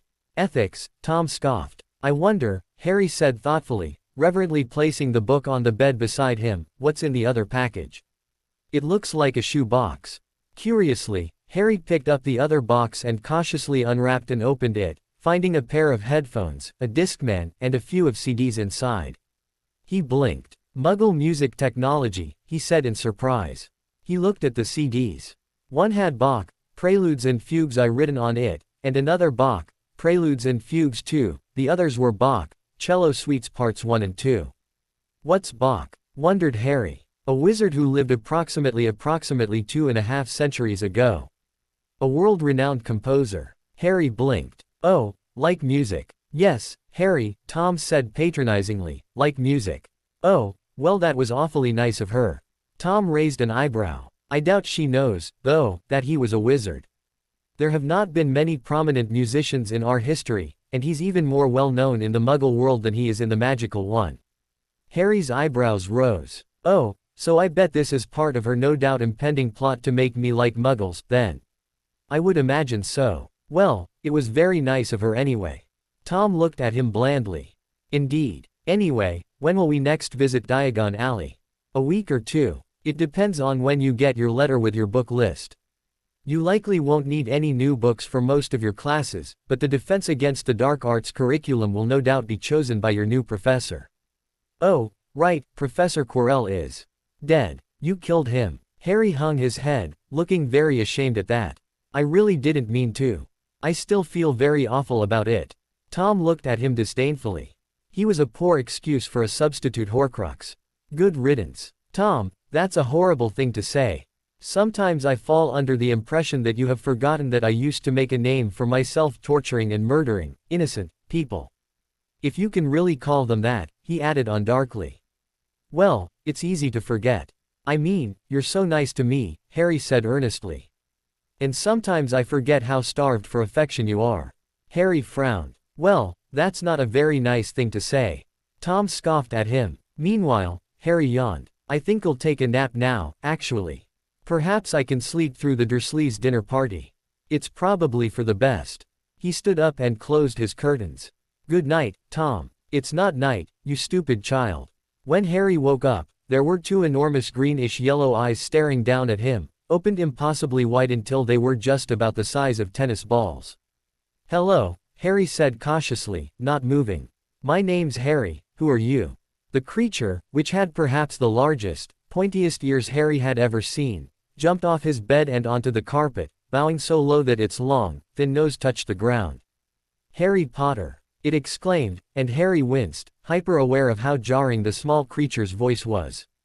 Muffaliato, he whispered, performing a vague movement with his hand, hoping the spell would have at least a marginal effect even though he cast it without a wand. In the meantime, the small creature was blubbering on, sounding quite starstruck. So long has Dobby wanted to meet you, sir, such an honor it is. Harry blinked. Well, that was unexpected. Mr. Dobby. Oh, just Dobby, sir. Dobby the house elf, the creature said, wringing its long, bony hands a bit. Harry's eyes widened. He'd never met a house elf before. Tom was quite clear on the fact that Harry was treated like a house elf, but he'd never actually met these creatures he was always compared to. This was a house elf. This is what Tom was always comparing him to. He didn't want to insult Dobby or anything, but he couldn't help but feel a little insulted, himself, about the comparison. All right, well, Dobby, it's lovely to meet you. The creature looked at him with eyes filled to the brim with wonder and excitement. Harry Potter says, it's lovely to meet Dobby. Tears were gathering in the elf's eyes. Harry nodded absently, still at least somewhat oblivious to the small creature's fragile mental state. Indeed it is. Now, Dobby, may I ask why you're here? Oh yes, sir, Dobby said, pulling himself together. Dobby has come to tell you, sir, it is difficult, sir. Dobby wonders where to begin. Well, why don't you sit down, and we can talk about it. However, his statement had the opposite of the desired effect, and the elf burst into tears. Harry could feel Tom's irritation in the back of his mind. Sit down. The elf wailed, shocked into hysterics, the volume of his voice causing Harry to wince. Never, and never, ever. I'm so sorry, he whispered, hoping the elf would follow suit. I really didn't mean to make you upset. It wasn't my intention to offend you. Offend Dobby. The elf choked. Dobby has never been asked to sit down by a wizard before, like an equal. Feeling a little horrified for the poor thing, he tried to smile weakly. You can't have met many decent wizards, then. Dobby shook his head. Then, all of a sudden, he leapt up onto Harry's desk and started banging his head furiously on the window, shouting, Bad Dobby. Bad Dobby. Wait, stop, what are you doing? Harry cried, frantically tearing the creature away from the window. Tom had gone from being irritated to laughing bemusedly in his mind, no doubt relishing in the pathetic creature's pain. Dobby had to punish himself, sir, said the house elf, who had gone slightly cross-eyed. Dobby almost spoke ill of his family, sir. The people who own you. Dobby nodded. The family Dobby is bound to serve forever. Did they know you're here? Asked Harry curiously. Dobby shuddered. Oh no, sir, no. Dobby will have to punish himself most grievously for coming to see you, sir. Dobby will have to shut his ears in the oven door for this. If they ever knew, sir. A.B. Udal shiver shook the elf's frame. But won't they notice if you shut your ears in the oven door? Harry asked with a frown, somewhat concerned with the plausibility of Dobby's plan. Dobby doubts it, sir. Dobby is always having to punish himself for something, sir. They lets Dobby get on with it, sir. Sometimes they reminds me to do extra punishments. What horrible people, he could not help but think. Surely, the elf had its faults, but he clearly meant well. And he was rather cute, in an odd way. Yes, Dobby the house elf had most likely been divested of every last marble he ever had, but at least his evident insanity was endearing. Who could possibly wish him harm? Well, Tom did, but Tom took pleasure in everyone's pain. Is there anything I can do to make this whole thing easier for you? At that, Dobby erupted into wails of gratitude and awe. Please, Harry said frantically, please be quiet, Dobby. I'll be in a lot of trouble. Harry Potter asks if he can help Dobby. Dobby has heard of your greatness, sir, of your goodness, but Dobby never knew. Harry was just very confused now. Oh, well, I assure you, Dobby, there's nothing particularly great about me. Not yet, anyway. Harry Potter is humble and modest, said Dobby reverently, his impressively large eyes nearly glowing in the dark of Harry's room. Harry Potter speaks not of his triumph over he who must not be named. Dobby heard tell, the elf continued hoarsely, that Harry Potter met the Dark Lord for a second time, just weeks ago, that Harry Potter escaped yet again. Harry nodded slowly, wondering what the elf was getting at. Ah, sir, the elf gasped, dabbing the wet corners of his eyes with the hem of the grubby pillowcase-looking thing he was wearing. Harry Potter is valiant and bold. He has braved so many dangers already. But Dobby has come to protect Harry Potter, to warn him, even if he does have to shut his ears in the oven door later, Harry Potter must not go back to Hogwarts. What? Harry Potter must stay where he is safe. He is too great, too good, to lose. If Harry Potter goes back to Hogwarts, he will be in mortal danger. Harry blinked. Really? Dobby nodded. There is a plot, Harry Potter. A plot to make most terrible things happen at Hogwarts School of Witchcraft and Wizardry this year. Dobby has known it for months, sir. Harry Potter must not put himself in peril. He is too important, sir. May I ask what sort of terrible things are going to happen? Dobby made a horrible choking sound, and then started hitting his head violently against the edge of Harry's bed. Okay, Harry said, trying to appease him. I see, I understand. You can't say anything. It's all right, Dobby. It is. Harry nodded. I get it, I won't go back to Hogwarts, I promise you. Dobby looked positively blissful, at that. Really, sir? Harry nodded, trying to smile. I'm sure my relatives will be thrilled to have me around longer, and then I can go to this lovely Muggle school they had lined up for me. Okay, maybe he was laying it on a little thick. Meanwhile, Dobby seemed to have bought his little act. Oh, Dobby is so pleased, sir. Dobby is so happy that Harry Potter will remain here where it's safe. Harry nodded with feigned fervor. Thank you so much, Dobby, for coming to warn me. I really appreciate it. And he did, the sentiment, at least. Oh, Dobby is so happy to help, sir. Dobby hopes that Harry Potter has a very pleasant evening. And with one last adoring look, the elf disappeared, leaving Harry sitting on his bed with a puzzled look on his face. That was unexpected. Very unexpected. Alas, he was too exhausted to even think about it. Sighing, he reached under his bed and pulled out the Discman from Hermione, and popped a CD in. Placing the headphones on and collapsing into his bed, he fell asleep to the lulling dialogue of Bach's Cello Suite No. 1 in G major. His sleep was dreamless that night. To be continued. I hope you enjoyed this story. Also remember to subscribe and like this video. See you in the next video.